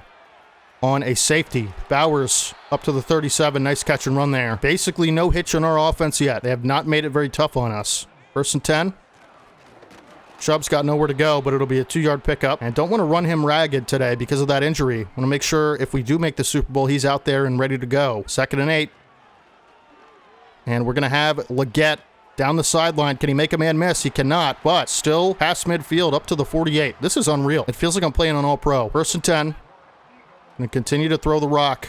Mark Cantrell into the game, and that is nearly intercepted. Devon Witherspoon coverage. Close call. Try a run for Benson here. And Bowers with good blocks for Benson, and he's got speed up to the 36. Good run for Benson. The line is blocking to perfection today. I have no complaints. 1st and 10. Marvin Harrison open. Good lob pass, and Harrison's got speed to the outside. Harrison tackled by 3 defenders, but not before he gets to the 13, and we're in the house of Chubb once again. It'll take us to the 2-minute warning. We're going to continue to try to run the ball and take the clock away from the Cardinals here. We're in the house of Chubb for a reason. And Chubb breaks a tackle on Jeffrey Simmons, but we'll get stopped for a 2-yard pickup. And we'll try to throw here on 2nd and 8. And nothing really open here. I'm going to throw it away. I saw Marvin Harrison over the middle. Didn't want to risk throwing an interception. And I feel as though at this spot, throwing it away was the good call because we can always take 3 and extend our lead to 17, which will make it 3 possessions. Don't want to make a mistake here. And we'll do the same thing here. Throw it away. No one's open. Good coverage in the red zone for the Cardinals that time, but we'll still get 3 out of it. 28-yard chip shot for Aubrey. Wind in his face. This should be easy peasy. Lemon squeezy. 17-0 lead for the Eagles. All we're going to do is play clock control in the second half. Of course, try to get a stop on this drive. I don't want them scoring 7 or even 3 before the half, as they will receive it to start the second half, which will definitely make it more interesting if they can score here. So, want to try to keep them out of the end zone as best we can, and just off the scoreboard in general. We'll come out in zone coverage on 1st and 10, and let's see what Burrow has, if anything at all. That pass is intercepted by Tariq Woolen. Are you kidding me? Tariq Woolen jumped the route. He has dangerous speed. I thought that even could have been a pick 6 there. And just so you guys know, I'm not doing anything weird. Again, I always do this, but we're on all Madden competitive, as you can see. This is not a trick or anything like that. I don't know why it's been so easy, but it has. 1st and 10. We're going to try to score again. I mean, certainly going to have a chance to, as we're going to try to scramble with Williams and just get out of bounds. It'll be a 3-yard gain. But last drive, you know, it was a little bit more difficult to throw the ball, so we'll see if that continues here. And we're going to throw that for Bowers over the middle. Nice job to catch it, and we'll call a timeout. 3rd and inches. Even 3 would add to our lead, so not particularly worried about getting 3 in this spot. And it's man coverage. Chubb wide open out of the backfield. He might have a touchdown. Nick Chubb carries a defender towards the pylon, but good touchdown-saving tackle by the defender. It'd be 1st and goal at the 1, and I wonder where we're going with this thing. It'll go to Chubb, and Chubb can't find much space. 2nd and goal at the 2. We're going to have to throw this thing in my opinion. See if we can do it. 2nd and goal. And Bowers has a touchdown. Great throw on the run under pressure from Caleb Williams. I thought I'd take a risk that time, and it ended up paying off. 24-0 to start this game. You couldn't have wrote a better script for this season. Same thing as last year, but, you know, obviously a lot different this time around. Regular season being a total disaster. Barely snuck into the playoffs, and here we are with a chance to go to the Super Bowl. This is Super Bowl 2024 all over again. There's still a lot of football to be played. There's still a lot of mistakes that we can make, potentially. Hopefully not, but it is possible. Burrow throwing a pick last drive really hurt this team. Is he going to make a similar mistake here? We hope so. Burrow pressured. It was a screen call for Bijan Robinson. Nothing doing. Trayvon Walker on the pressure. And they're just trying to get easy completions, but it's not working. 2nd and 10. Zone coverage is giving him fits. Dalton Schultz back into the game as Bijan Robinson will get hit by Gatson and make it 3rd and 2. 30 seconds left. I mean, they still have plenty of time. We just hope we can continue our defensive dominance here. That's what we're going to try to do. 3rd and 2. And underneath, complete to Chris Godwin, but Cardinals will call timeout. And a very spread look here for the Cardinals. Underneath for Robinson. Bishop there, and they have no timeouts left. It'll be 2nd and 1 at the 49. They need to get in field goal range. Definitely possible, but they need to get something out of bounds because of the Excel clock, of course. And Burrow looking to throw. He just throws it away wisely as he was going to be sacked. Several Eagles there on the pass rush. We'll just try to play over top, keep him out of the end zone if nothing at all.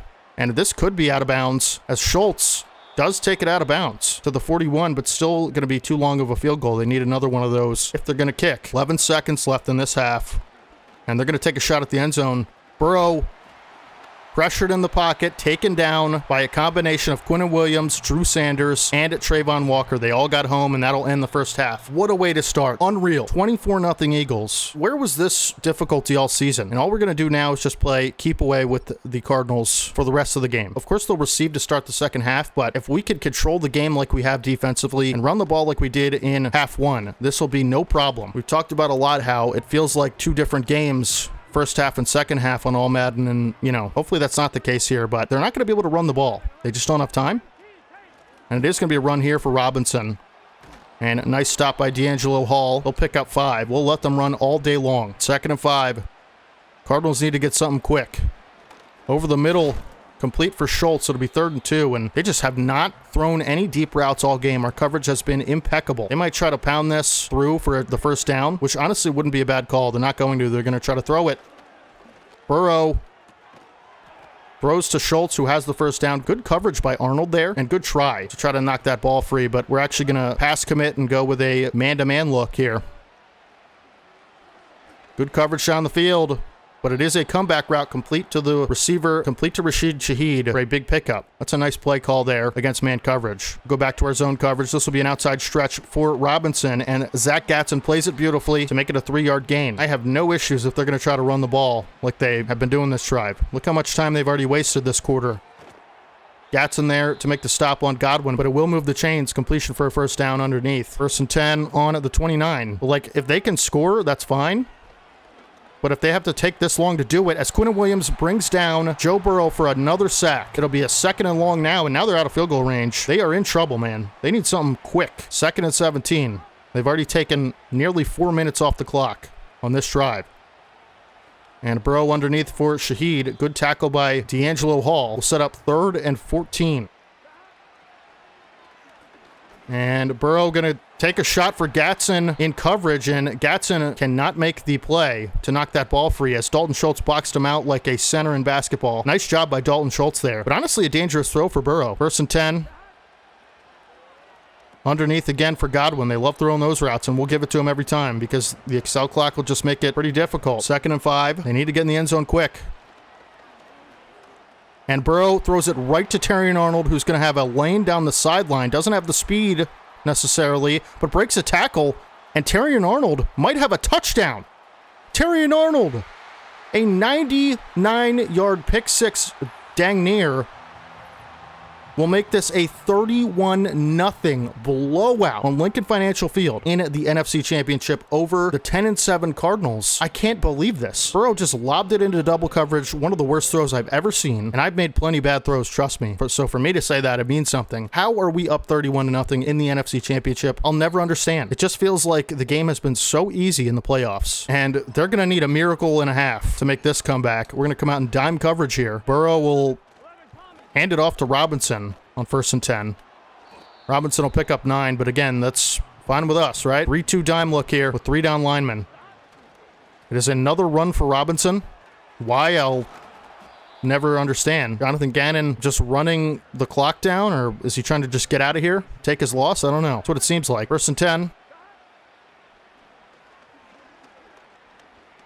Nothing open.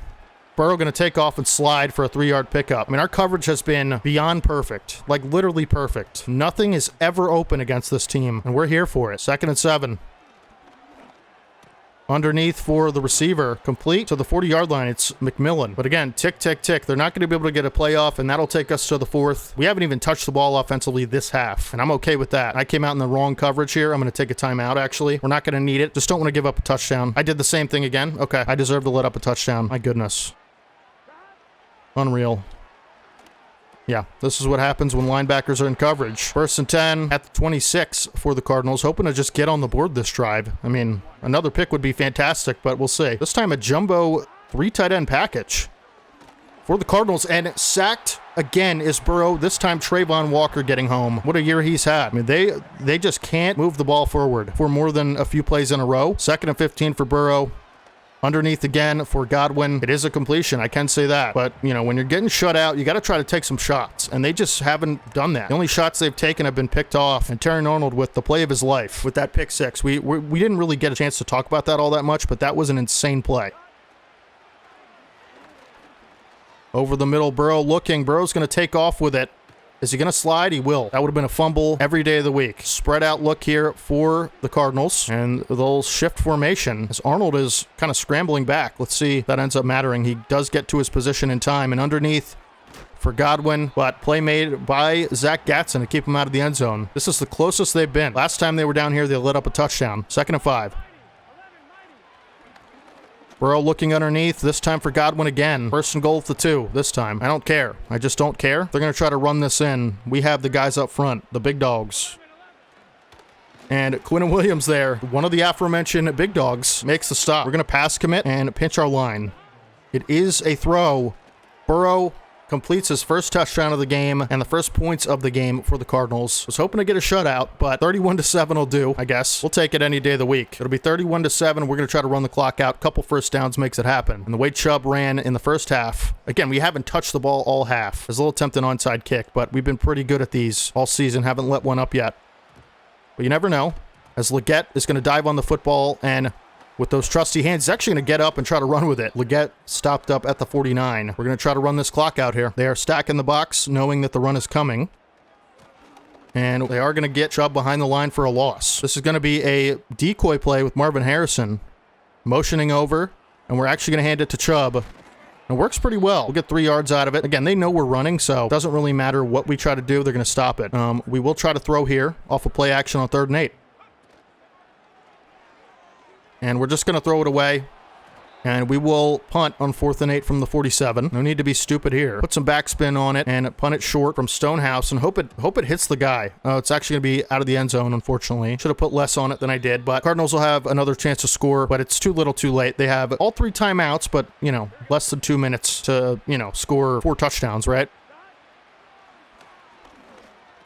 Another underneath throw for Godwin is going to pick up 4. It's basically might as well be 0, right? Those 4-yard gains, because you just wasted 30 seconds doing it. So, and they're just letting this clock run. What are they doing? They're just going to get out of here and take their loss, I guess. Burrow looking to throw and completes it to, and he's fist pumping at that first down completion. Is that a meme or something? Am I missing something? You're down 1,000 points, dude. Cardinals going to take their first time out. I guess they're just going to try to score more points. I don't know. Underneath again for Godwin, this time broken up by Arnold. Nice play by Arnold, who's had an impeccable game. Everybody in the secondary has. They deserve all the trophies in the world for this performance. Underneath again, we'll put them at the 40-yard line, and they'll take their second timeout with a minute left. What a snooze fest this game has become, huh? Of course, we know the result already, and it's a good one. And tackled inbounds is Shaheed. Didn't even try to get out of bounds there. And that'll waste another 20 seconds or so. 1st and 10. Burrow will throw. And he's going to take a shot in the end zone. Nate Wiggins there picks it off. The 3rd interception of the day. Nate Wiggins going to be tackled in the end zone. And that will do it. Nate Wiggins continues his incredible season with big playmaking ability, and he's going to do the Kamehameha wave. You'll love to see it. Celebrating with the boys in green. Burrow, you know, I honestly can't understand why they didn't do that more, but they decided not to. And actually, I'm not going to run a play here. We're going to take a knee and run out the clock. I don't want anyone getting injured. We're going to the Super Bowl for the 2nd season in a row. Who would have thought this was even possible? As Caleb Williams going to knee, and they're not even going to take a timeout, and this will end the game. 2nd straight chance at a Lombardi Trophy. Of course, last season, making it happen. Will we be able to do so this time? We'll be taking on either the Dolphins or the Ravens, and the Eagles, once again, in very decisive fashion, to say the least, are NFC champions. Gannon can't believe it. Caleb Williams high-fiving his teammates, and he played a really good game of football today, but the defense was the star, allowing 7 total points, and they were garbage time points anyway. Nick Chubb dominated early, put us up big. Tariq Woolen with a pick. Terry Arnold with that amazing pick 6. Look how tired he is. What a just dominant performance all the way around from offense and defense. And Caleb Williams with a near perfect game of football. He is like Jalen Hurts. Like, no, I shouldn't say that. He's like Joe Flacco in the 2012 run. Like, he's just not elite and not even necessarily that great all season. He makes a lot of stupid throws. He's like Jameis Winston in the regular season, but into the playoffs, he turns into Nick Foles, right? 133.3 rating, 12 12 for 18 with 167 and 2 touchdowns. No turnovers today, no picks. Nick Chubb was dominant on the ground. The stats might not reflect it, but he sure was. Chris Godwin having 7 catches for 0 yards. Might as well be. Brock Bowers with 4 for 43 and a touchdown. Nick Chubb with that big receiving touchdown out of the backfield. 3 for 55 and a score. Marvin Harrison didn't need to do much lifting at all today. And James Grant and Xavier Legette with a catch each. Terry Arnold with a 97-yard touchdown return off of a pick 6. Had a pass deflection, 8 total tackles as well. He is so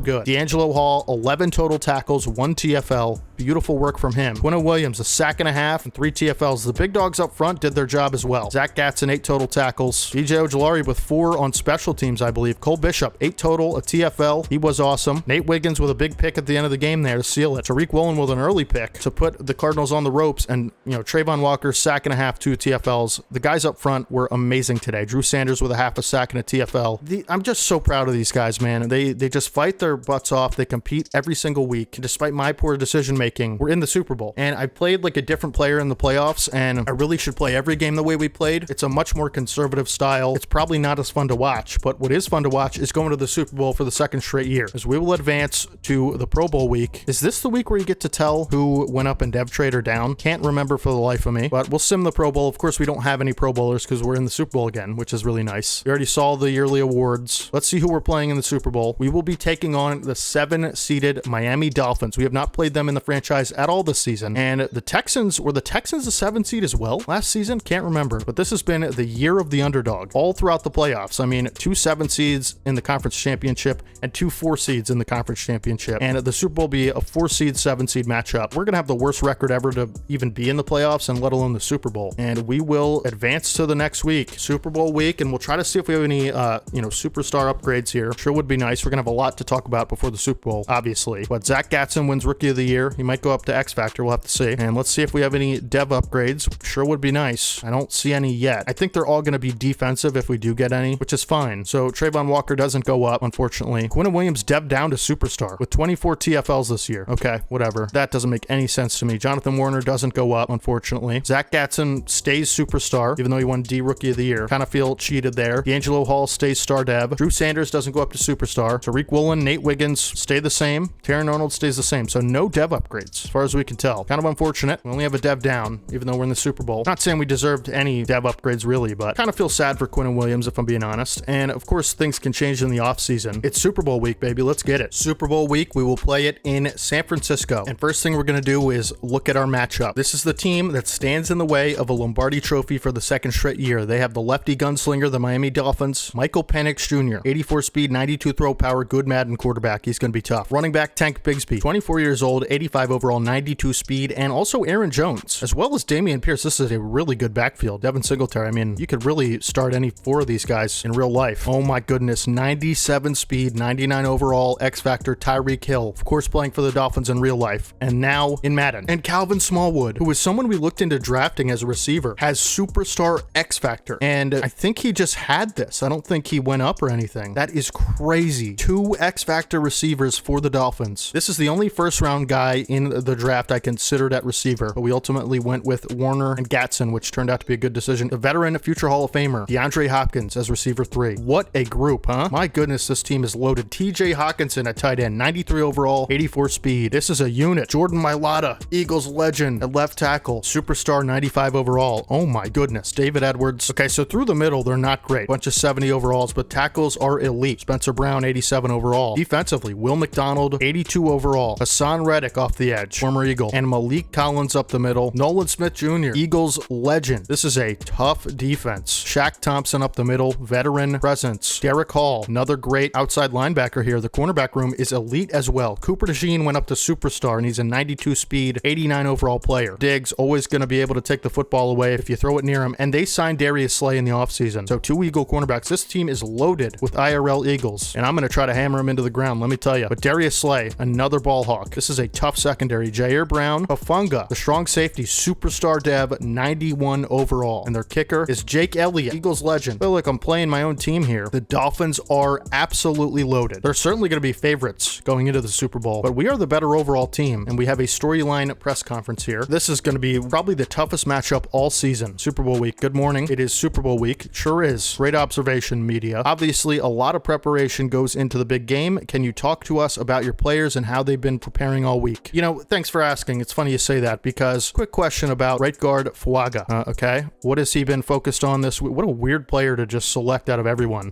He's been focused on pass blocking because he's not good at it necessarily, and they're going to be sending a lot of heat with those athletic linebackers in Nolan Smith and guys like Hassan Reddick. Your lineman has worked with his position coach of pass blocking, and it's increased by 1. Okay, I mean, not necessarily moving the needle here, are we? So we do have some upgrades for the big game. It'll be Zach Gatson, who won Defensive Rookie of the Year, of course, only gets 1 upgrade out of that somehow. We will continue to go pass coverage. 2 upgrades away from another ability, plus 4 man, plus 1 zone. Beautiful. What he really needs, honestly, is run stopper. We just can't do that right now. We'll go into our weekly strategy. And this is the only player I've ever seen with a beanie in his picture, which is awesome. Tank Bigsby with a beanie in his Madden picture. That's pretty sick, honestly. And against the Michael Penix-led Dolphins, we're just going to try to defend the deep pass. Has worked for us all season. And against the front 7, and you can see Nolan Smith there, Eagles legend, we're going to try to run it inside with our bruising running back Nick Chubb as we'll go through our game plan. If we can get 1 pick off Penix, that would be amazing. We'll try to allow less than 24 points, try to gain 300 offensive yards, and we'll try to get 15 first downs. And hopefully we get some upgrades before the game because we're going to need them against this matchup. No upgrades. What we're going to do is go into San Francisco and win us our 2nd piece of hardware in 2 straight years. Let's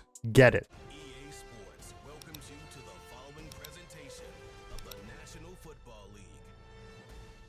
Those unauthorized to distribute NFL video without the express written consent of the National Football League will be punished. As we can see, Michael Penix and Tariq Hill, who we haven't seen a receiver like him all franchise, really. Trying to think. The only other comparable one is James Grant, who's on our team, of course. We will be in a Levi's Stadium. Really nice place to play. Beautiful stadium here in San Fran. And here come the Eagles. Here come the Dolphins. Of course, they're wearing their teal and orange. Great jerseys. Some of the best jerseys in sports, in my opinion. I always love the Dolphins unis. Super Bowl time, folks. Who wants it more? I think it's us. Battle tested. We've been here before. To be honest with you, we don't deserve to be here. We don't even deserve to be in the playoffs, but we have been given lemons, and we're going to try to make lemonade. Both teams at full strength as far as I'm concerned, injury-wise, as Aubrey will kick it away, and we will defend on the first possession of the Super Bowl. As here comes Penix and Tariq Hill. Try to make their presence felt early, and we're always going to have to make sure we have some help on Hill all game. 1st and 10. Again, my nerves are going crazy right now. Like, I just can't. I'm so happy we're here, and I'm trying to hold it together as Penix has Hawkinson out in the flat. Nice hit from Kalen Bullock there, but it's hard to kind of like contain your feelings when you see this field, you see the Super Bowl logo on the field, and just kind of understand the moment. I'm trying to take it in, but also give you guys good entertainment and commentary with the same level of seriousness we've had all season. Good hit from Gatson on Bigsby out of the backfield. It'll be a new set of downs for Miami as they've gone with these short throws, and it's worked pretty well. We're going to try to send a blitz. And blocked up nicely. Penix over the middle. Ill-advised throw. Tariq Woolen picks it off already. Our defense is making plays. Tariq Woolen, I mean, he'll never have an easier pick than that. Right in his hands. And we'll be set up at the 44-yard line. Michael Penix was flushed out of the pocket, had all day to throw, and that's the throw he came up with. We got to capitalize on this drive with points, and Chubb, no room to run there. It's Shaq Thompson all over it, the veteran linebacker. Longtime Carolina Panther. Set up 2nd and 11. Try to get the pass game going. We have Benson out of the backfield, who's got room to run after the catch. Will make it 3rd and 3. Much more manageable for us. And we got to settle in here and move the ball. 3rd and 3 from midfield. Who's going to make a play? It is James Grant, who's just going to go down with it. Didn't want to risk a dropped football scenario. We'll hand it to Benson to hopefully get to the outside and make a big play with his legs. As he does have blocks to the outside as Benson, spin move, picks up a 9-yard run. Beautiful run there from Benson. And now we'll give it to Chubb to try to extend our drive and move the chains on this 2nd and 1 here. Good blocks. And Chubb will take it for a nice little 2-yard pickup. Set up a new set of downs for your Eagles. Like I said, I say this all year. You know, really good teams get 3 on these points off turnover drives. Great teams get 7. That could be the difference in this game as Chubb has a beautiful run for about 15 or so yards. Up to the 14, and we're in his house. But he says, you know what, Trey Benson? This is my house, and you're a guest, but go crazy, kid. You know, like, you earned it. And Benson throws a banger of a party in Chubb's house, and unfortunately it does not end in a good result, as Chubb will reclaim his territory, and he's got potentially a 1st down run. He does. Up to the 1-yard line. Chubb is not going to be denied this game. He understands the moment. He was the Super Bowl MVP last year, and he's looking to make the same kind of impact today. Chubb up the middle.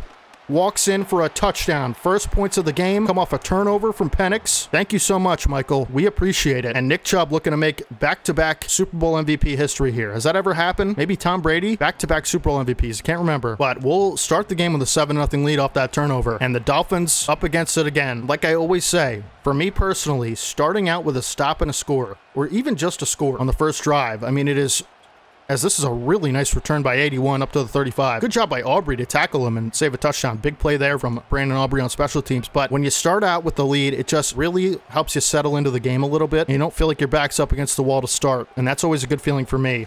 As it's going to be a fumble.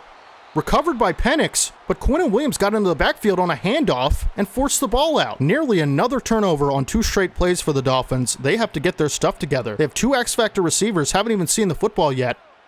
And now it'll be a 2nd and long. And they're a false start from the Dolphins. I'm struggling to speak. Pardon my commentary. Pardon my broken English here. 66 just, gets a little antsy there. And that'll be 2nd and 24 for the Dolphins. Unbelievable.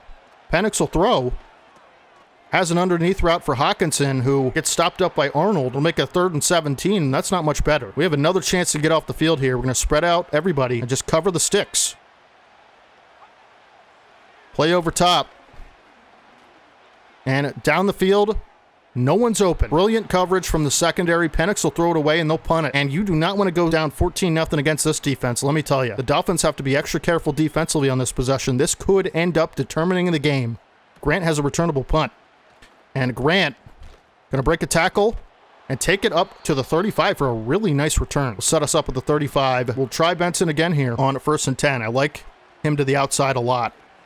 And he's going to have a 2-yard pickup. Hasn't ran super well today. And we will go back to the pass game on 2nd and 8.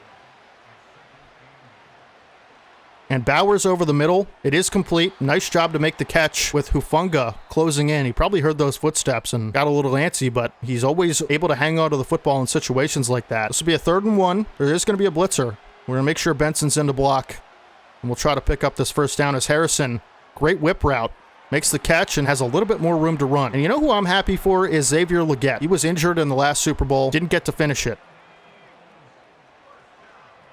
Benson open over the middle. Can't get the throw off. Good pressure up front from the Dolphins. It'll be 2nd and 10 at the 49. We'll continue to try to throw. I like the way our pass game has looked so far. Haven't had to lean on it too much, but it's been pretty nice. And this will be man coverage. And we're going to try Bowers down the field. He might have a touchdown. Bowers can't break a tackle from Hufanga. Great tackler, of course, but in coverage, it was no match for Bowers. Great route, great ball from Williams. And we'll continue to throw the football. 1st and 10. And we're going to have... No, it's picked off. I thought Legette was going to keep running underneath. He didn't. First pick in quite a long time as Shaq Thompson read that all the way and covered it up nicely. I thought Legette was going to continue to run that little, breaking in route, but he ran up the field and that was the route. I'm stupid. It was my fault. And broken up by Zach Gatson. Of course, with that short route KO ability, that's what that was. Hopefully our defense can stand tall once again. We'll try some man coverage here on 2nd and 10. And it'll be a play action. And down the field, Wiggins can't force the football. It's a big play for the Dolphins. That is Calvin Smallwood, the X-Factor rookie receiver in his first season making the Super Bowl. Pretty nice feeling, I would imagine. This is going to be it's going to be a pass. Penix looking to scramble. Just going to throw it away. Heard the footsteps of Gatson and got a little bit scared, as we all would. Throws that football away wisely. It's a bunch slot look. Actually, no. They're going to spread out their receivers here. 2nd and 10. And Penix looking underneath for Hawkinson. Has him. Good run from Hawkinson after the catch. Gatson too slow in coverage. And it'll be a 1st down for the Dolphins. Got to keep him out of the end zone. Someone make a play. Can't believe I threw a pick. But I'm sure you guys can, as you've watched me all season. Solid run there for Bigsby. It'll set up 2nd and 4. Need our defense to stand up. Somebody get to him. Bishop. Big hit on Hawkinson, but it will be a new set of downs for the Dolphins. And, we're not exactly dominating this game right now defensively on this drive. It'll be 7-7, despite how much it has felt like we're dominating, as out to the flat for the running back goes Penix. Good job to make the stop. I believe it was Cole Bishop. But it feels like we've been dominating, and we kind of were, but this could be a tie ball game in just a couple plays. As Zach Gatson can't save a 1st down, it'll be a great run to the right side from Tank Bigsby, and it'll be 1st and 10. Stretch run to the outside. Nice play from Woolen to get there. Couldn't wrap him up, but Gatson and Bishop have his back. And it'll be another 2nd and long for the Dolphins, who've done really well this drive to set themselves up to maybe score a touchdown, as Smallwood will go in motion. It'll be play action. And Penix going to take off. He's going to have a walk-in scramble touchdown. Michael Penix using those legs to tie this football game. Unreal. How momentum could shift in this league. It is truly astounding. And I'm just noticing this now. The whole crowd is Dolphins fans, so that's fun. 10 plays, 83 yards. Tie football game, folks. And this will be the 2-minute warning here. Benson's going to return this. Can he make something happen? Benson, stiff-arming, but popped by a linebacker at the 24. The 2-minute drill activated. Can't make the same mistake we did last possession. 1st and 10 for the Eagles here. And Williams going to try to take off. And he's going to be sacked. Thought I saw a lane to run. It closed up quickly. Not going to call timeout. Minute 30, 2nd and 11. And Bowers wide open on the sideline here. Nice catch and run. He'll just walk out of bounds at the 47. Great job there. And even a field goal would do numbers for us here. Wonders, I should say. Numbers too, I guess. 3 numbers. And we're going to throw this football away. Harrison was wide open over the middle, but by the time I saw it, it would have been intercepted. 2nd and 10. Can never go wrong with a good quick slant formation. And it is man coverage. We're going to try to get that out for Leggett. Shaq Thompson closed in quickly, and if they win, he's going to be the MVP. What a game he's had. It's going to be a blitz off the left side. Should leave someone open here. And we'll try Leggett on the sideline. The ball is... Leggett just didn't win on the route. It's going to be another interception, and the Dolphins will have a really good field position to potentially take the lead going into the half. Can't believe it. We should receive to start the second half, but... as that ball is nearly picked off by D'Angelo Hall. Hit him right in the face. Didn't put his hands up. My goodness. Leggett just didn't win on that route, and I took a chance thinking he would. So it's on me, but you cannot throw 2 picks to start the first half of the Super Bowl, and it'll be 3rd and 7. We're going to call timeout, try to get the ball back, and be aggressive. But we need to get off the field here. That's where it starts. 3rd and 7. Dolphins looking to strike again offensively, and I'll tell you what. It's going to be a first down, but Penix had a touchdown on the right side of the field on a corner route. Couldn't tell you who it was, but I think it was number 8. He was DeAndre Hopkins wide open. Would have been a touchdown. And intercepted Kalen Bullock. He had a pick in the Super Bowl last year, I believe. It's going to be a pick 6 for Kalen Bullock. Outruns Penix to the end zone. Touchdown, Eagles. Defense stepping up when we needed it most. Have we heard that before? Kalen Bullock this time, who I don't think had a pick all season, by the way. And he had a couple in the playoffs last year, of course. I believe in the Super Bowl, one of them. A pick 6. Ball severely underthrown for Tank Bigsby on a wheel route. Kalen Bullock makes him pay. Let's go. He's been picked on in coverage all season, and that time he got tired of it. This is going to be a 14-7 game, and now we have a chance to go into the half with a lead. Throwing 2 interceptions this half. The Dolphins have just made more mistakes than us. As crazy as that sounds. It's usually us making more mistakes, but we're kind of reverting a little bit offensively to our regular season selves. Can't continue that in the second half, but unreal play from Kalen Bullock. What a hero so far in this game, and we'll spread out our team as this is going to be a empty formation. A receiver in the backfield. Underneath for DeAndre Hopkins. Miami will call timeout. 35 seconds left. 2nd and 8. Somebody make another play, please. Our defense is so good, man. Just so unreal. And over the middle, incomplete for Hawkinson. Dangerous throw there. If I had just ran with that all the way, I kind of hesitated a little bit. Would have been a pick 6. Penix throwing the ball dangerously this half. Putting the ball in harm's way several times. It has not bore fruit for the Dolphins, and you'd like to think that would continue as he's going to take off.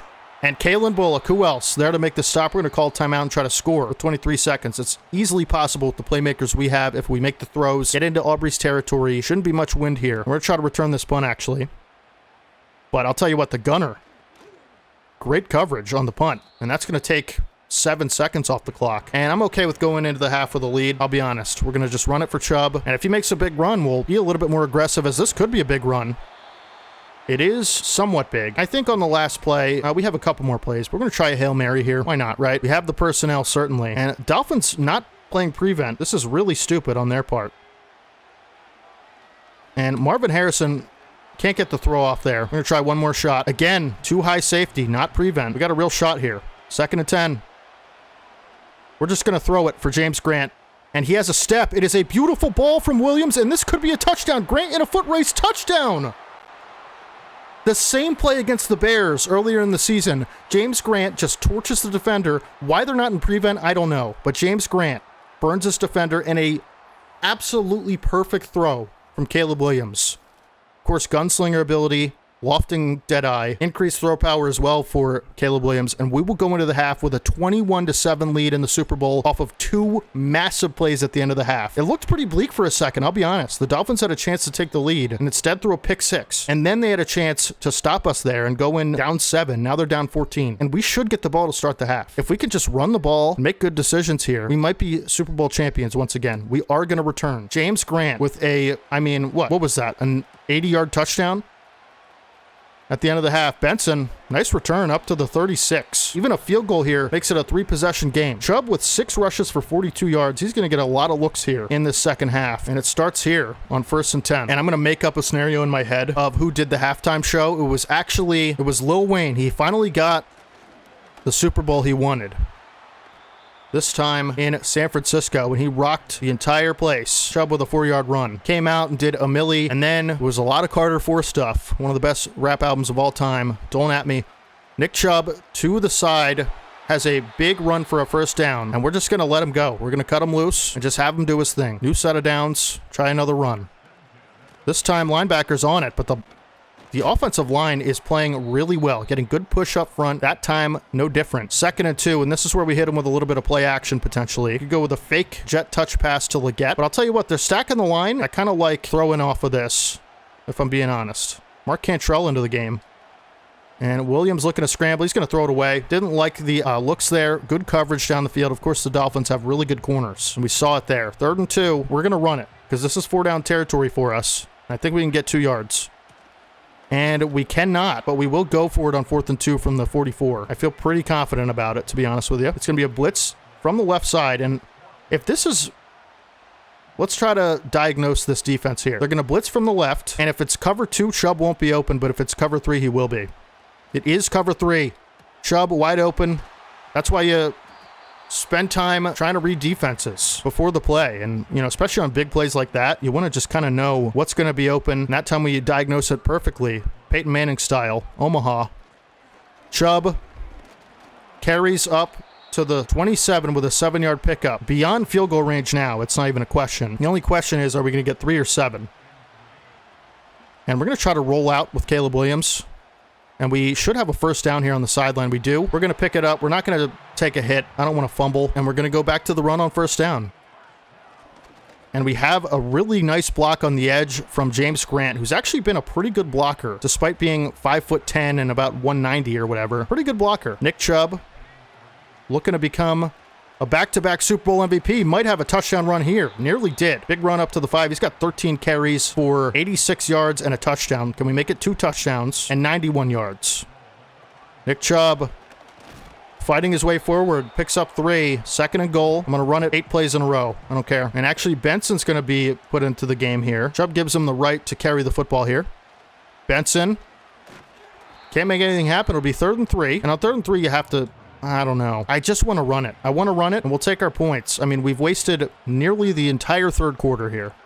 As Chubb is going to truck no one and fight into the end zone for a walk-in touchdown. 2nd touchdown of the day. I want him to become a back-to-back Super Bowl MVP. We'll see what happens, but he certainly deserves it. Just like last year, carrying us through the playoffs when we need it most. 28-7 is your score at the moment. Are the Dolphins going to be able to surmount a comeback here? Probably not. With the way our defense is played, again, they haven't touched the football in the second half yet, so can't really determine much, but I don't think Tariq Hill has caught a pass today, and that's saying something. For us to be nearly in the 4th quarter, Calvin Smallwood has had a couple looks. We've just done such a nice job on this receiver core.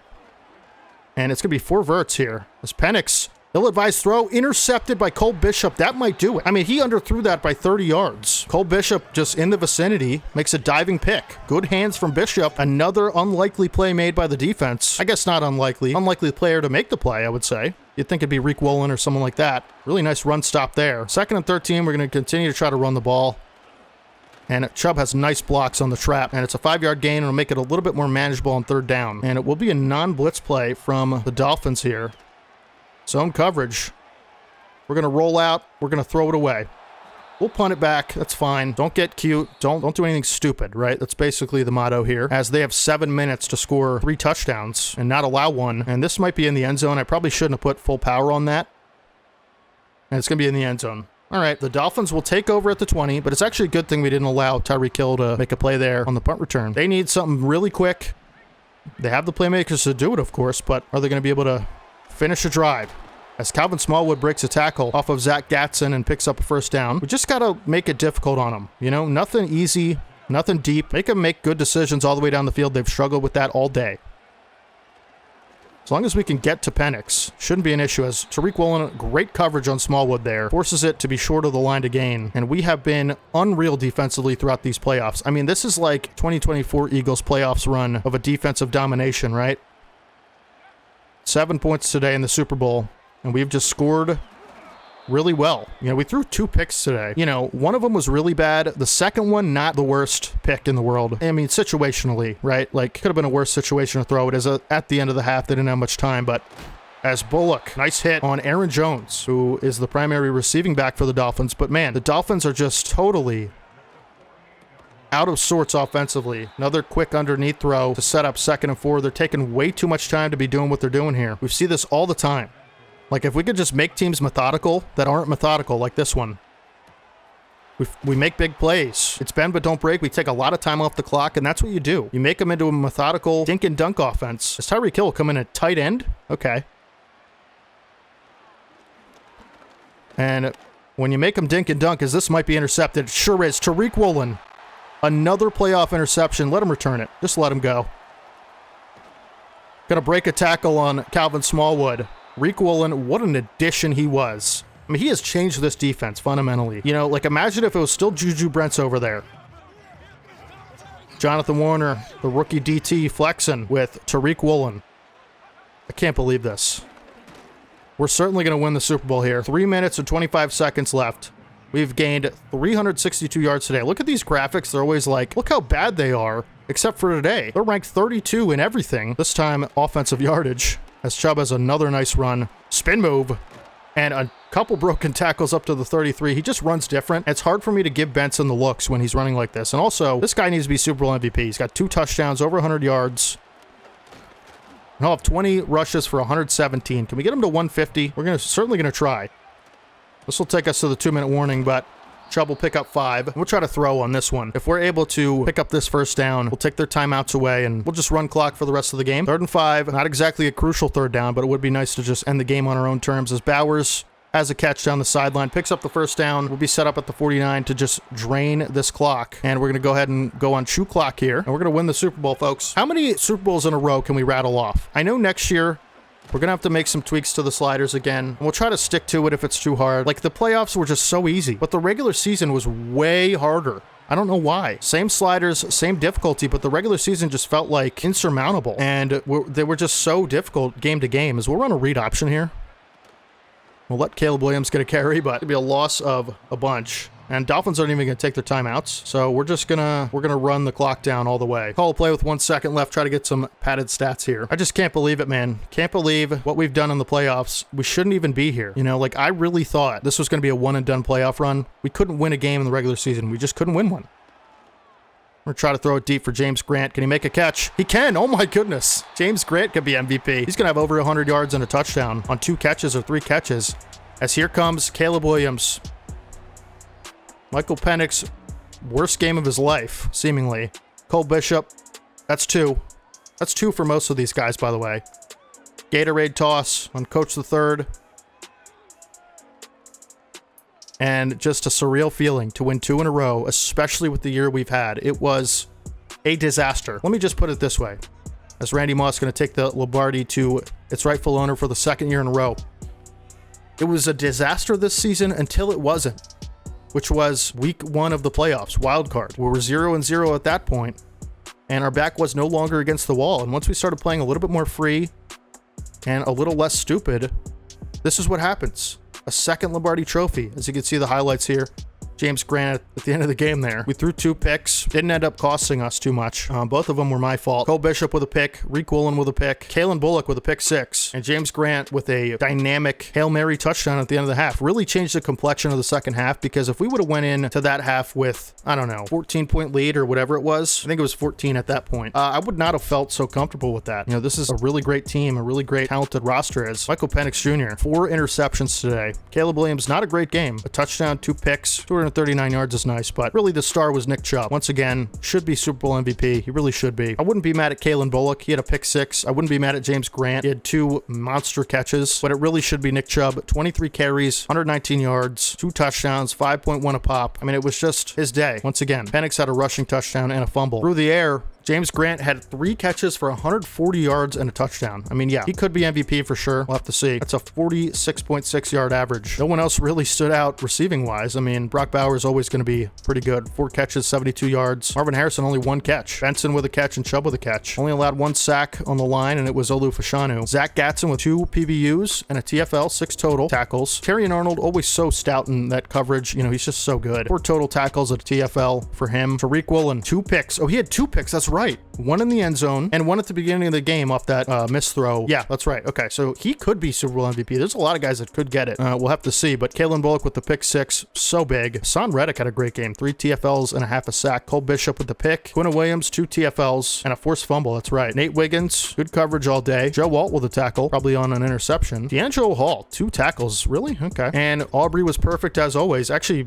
didn't even attempt a field goal today. And that's it. We won the Super Bowl for the 2nd straight year. And instead of an offseason preview this time, to end the video, I'm just going to do like an outro and kind of a, you know, nice eulogy for the season, I guess, as season 2 is now over. Again, it's really hard to believe the result that we had. It just doesn't compute to me as we get our contract extended. Okay. And we'll advance to the off season here. Of course, if you guys aren't familiar, the off season will be in a separate video. That'll come out in a few days after you're watching this. But it'll be its own thing, like an hour video or so. We'll do everything in the off season, but I want to see who won Super Bowl MVP first. Nick Chubb. Nick Chubb, Super Bowl MVP for the 2nd straight year. This will guarantee his place in the Hall of Fame, you would imagine. And he is getting up there in age, but I'll tell you what, dude has had himself a career. And I want to see if we lost any abilities or gained any abilities. Caleb Williams keeps his X factor. Nice. Okay, so Nick Chubb regressed to star dev after winning his 2nd straight Super Bowl MVP and having an 11 touchdown season. Okay, that's fair, I guess. 87 speed, he's down to 78 agility. I mean, so Trey Benson keeps a superstar and he'll be the guy next season. But if it comes to the time in the playoffs that we need a big goal line touchdown, if we get inside the 20, you know who we're handing the ball to, man. I think Trey Benson will have to be the starter next year without Nick Chubb's X factor abilities, and he's going to be under contract this season, but Benson will be the guy, especially, I didn't think he'd keep his superstar, but he did. Harrison keeps his X factor. James Grant dev down. James Grant devs down after a phenomenal rookie season in 13 games. Somehow devs down. We could try to get him back up to superstar, I guess, but that's just so lame to me. Bowers keeps his X factor. I can't believe James Grant lost his superstar after that Super Bowl he had. The game just doesn't know what they're doing. Nobody else goes up. Like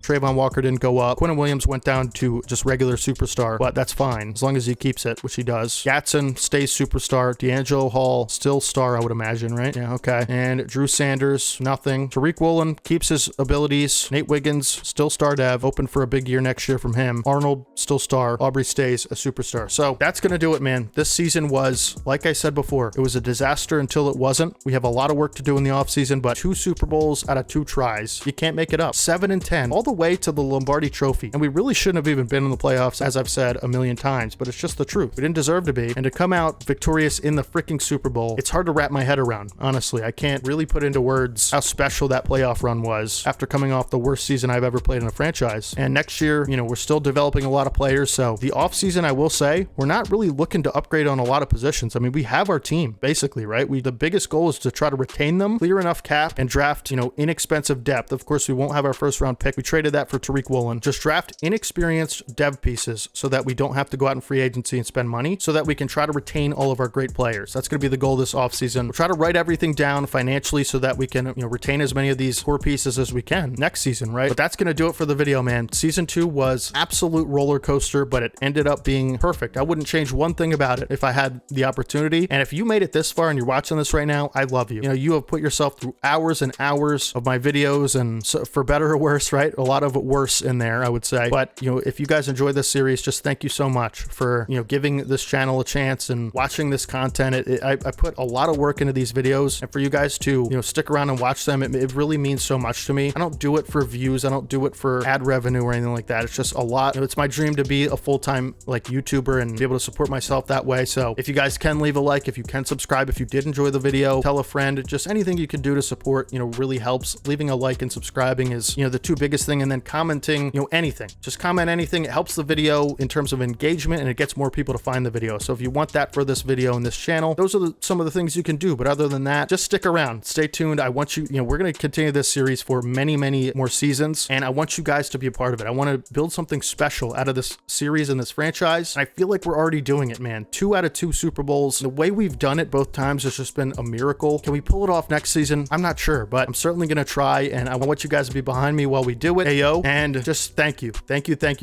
I've gotten so much good feedback, you know, of the people that have commented so far in the series, and it really has made my day. It has made this franchise a lot more fun when you guys engage with it. So just let me know anything down in the comments. You know, I just want to hear from you guys. I love communicating with you guys and to talk to like-minded people who enjoy this series. And if you have any feedback, you know, positive, negative, critical, let me know. I want to make this series as best I can. I can't do that without your guys' feedback, right? So if you have any, you know, constructive criticism, I would really love to hear it genuinely down in the comments. And Eagles season 2 is a wrap. You know, we're going to have the off season out as fast as I can get it out, probably within a few days of you watching this video. And then season 3, I'll start working on it immediately after that. You know, I just also want you guys to understand why it takes so long to make these videos. Not only is it nearly 20 hours of recording per season, but then I'm editing those 20 hours down into like, you know, anywhere from 7 to 11 hours. So it takes, you know, at least a couple weeks to do each season. The off season videos take a day or two. So just stay tuned, you know, make sure you have notifications turned on, make sure you are staying up to date with the channel and stuff like that. I'll try to remind everybody when it comes out, but hopefully you guys have enjoyed season 2 as much as I did. Super Bowl champs, baby, 2 years in a row. I will catch you guys in the off-season video. Hopefully you have a fantastic rest of your day today. Thank you so much for watching. I love you so much. And without your support, you know, the people that have reached out and stuff like that, it means the world to me. So thank you. Other than that, I'll catch you guys in the next one. This is your boy DeHave, and as always,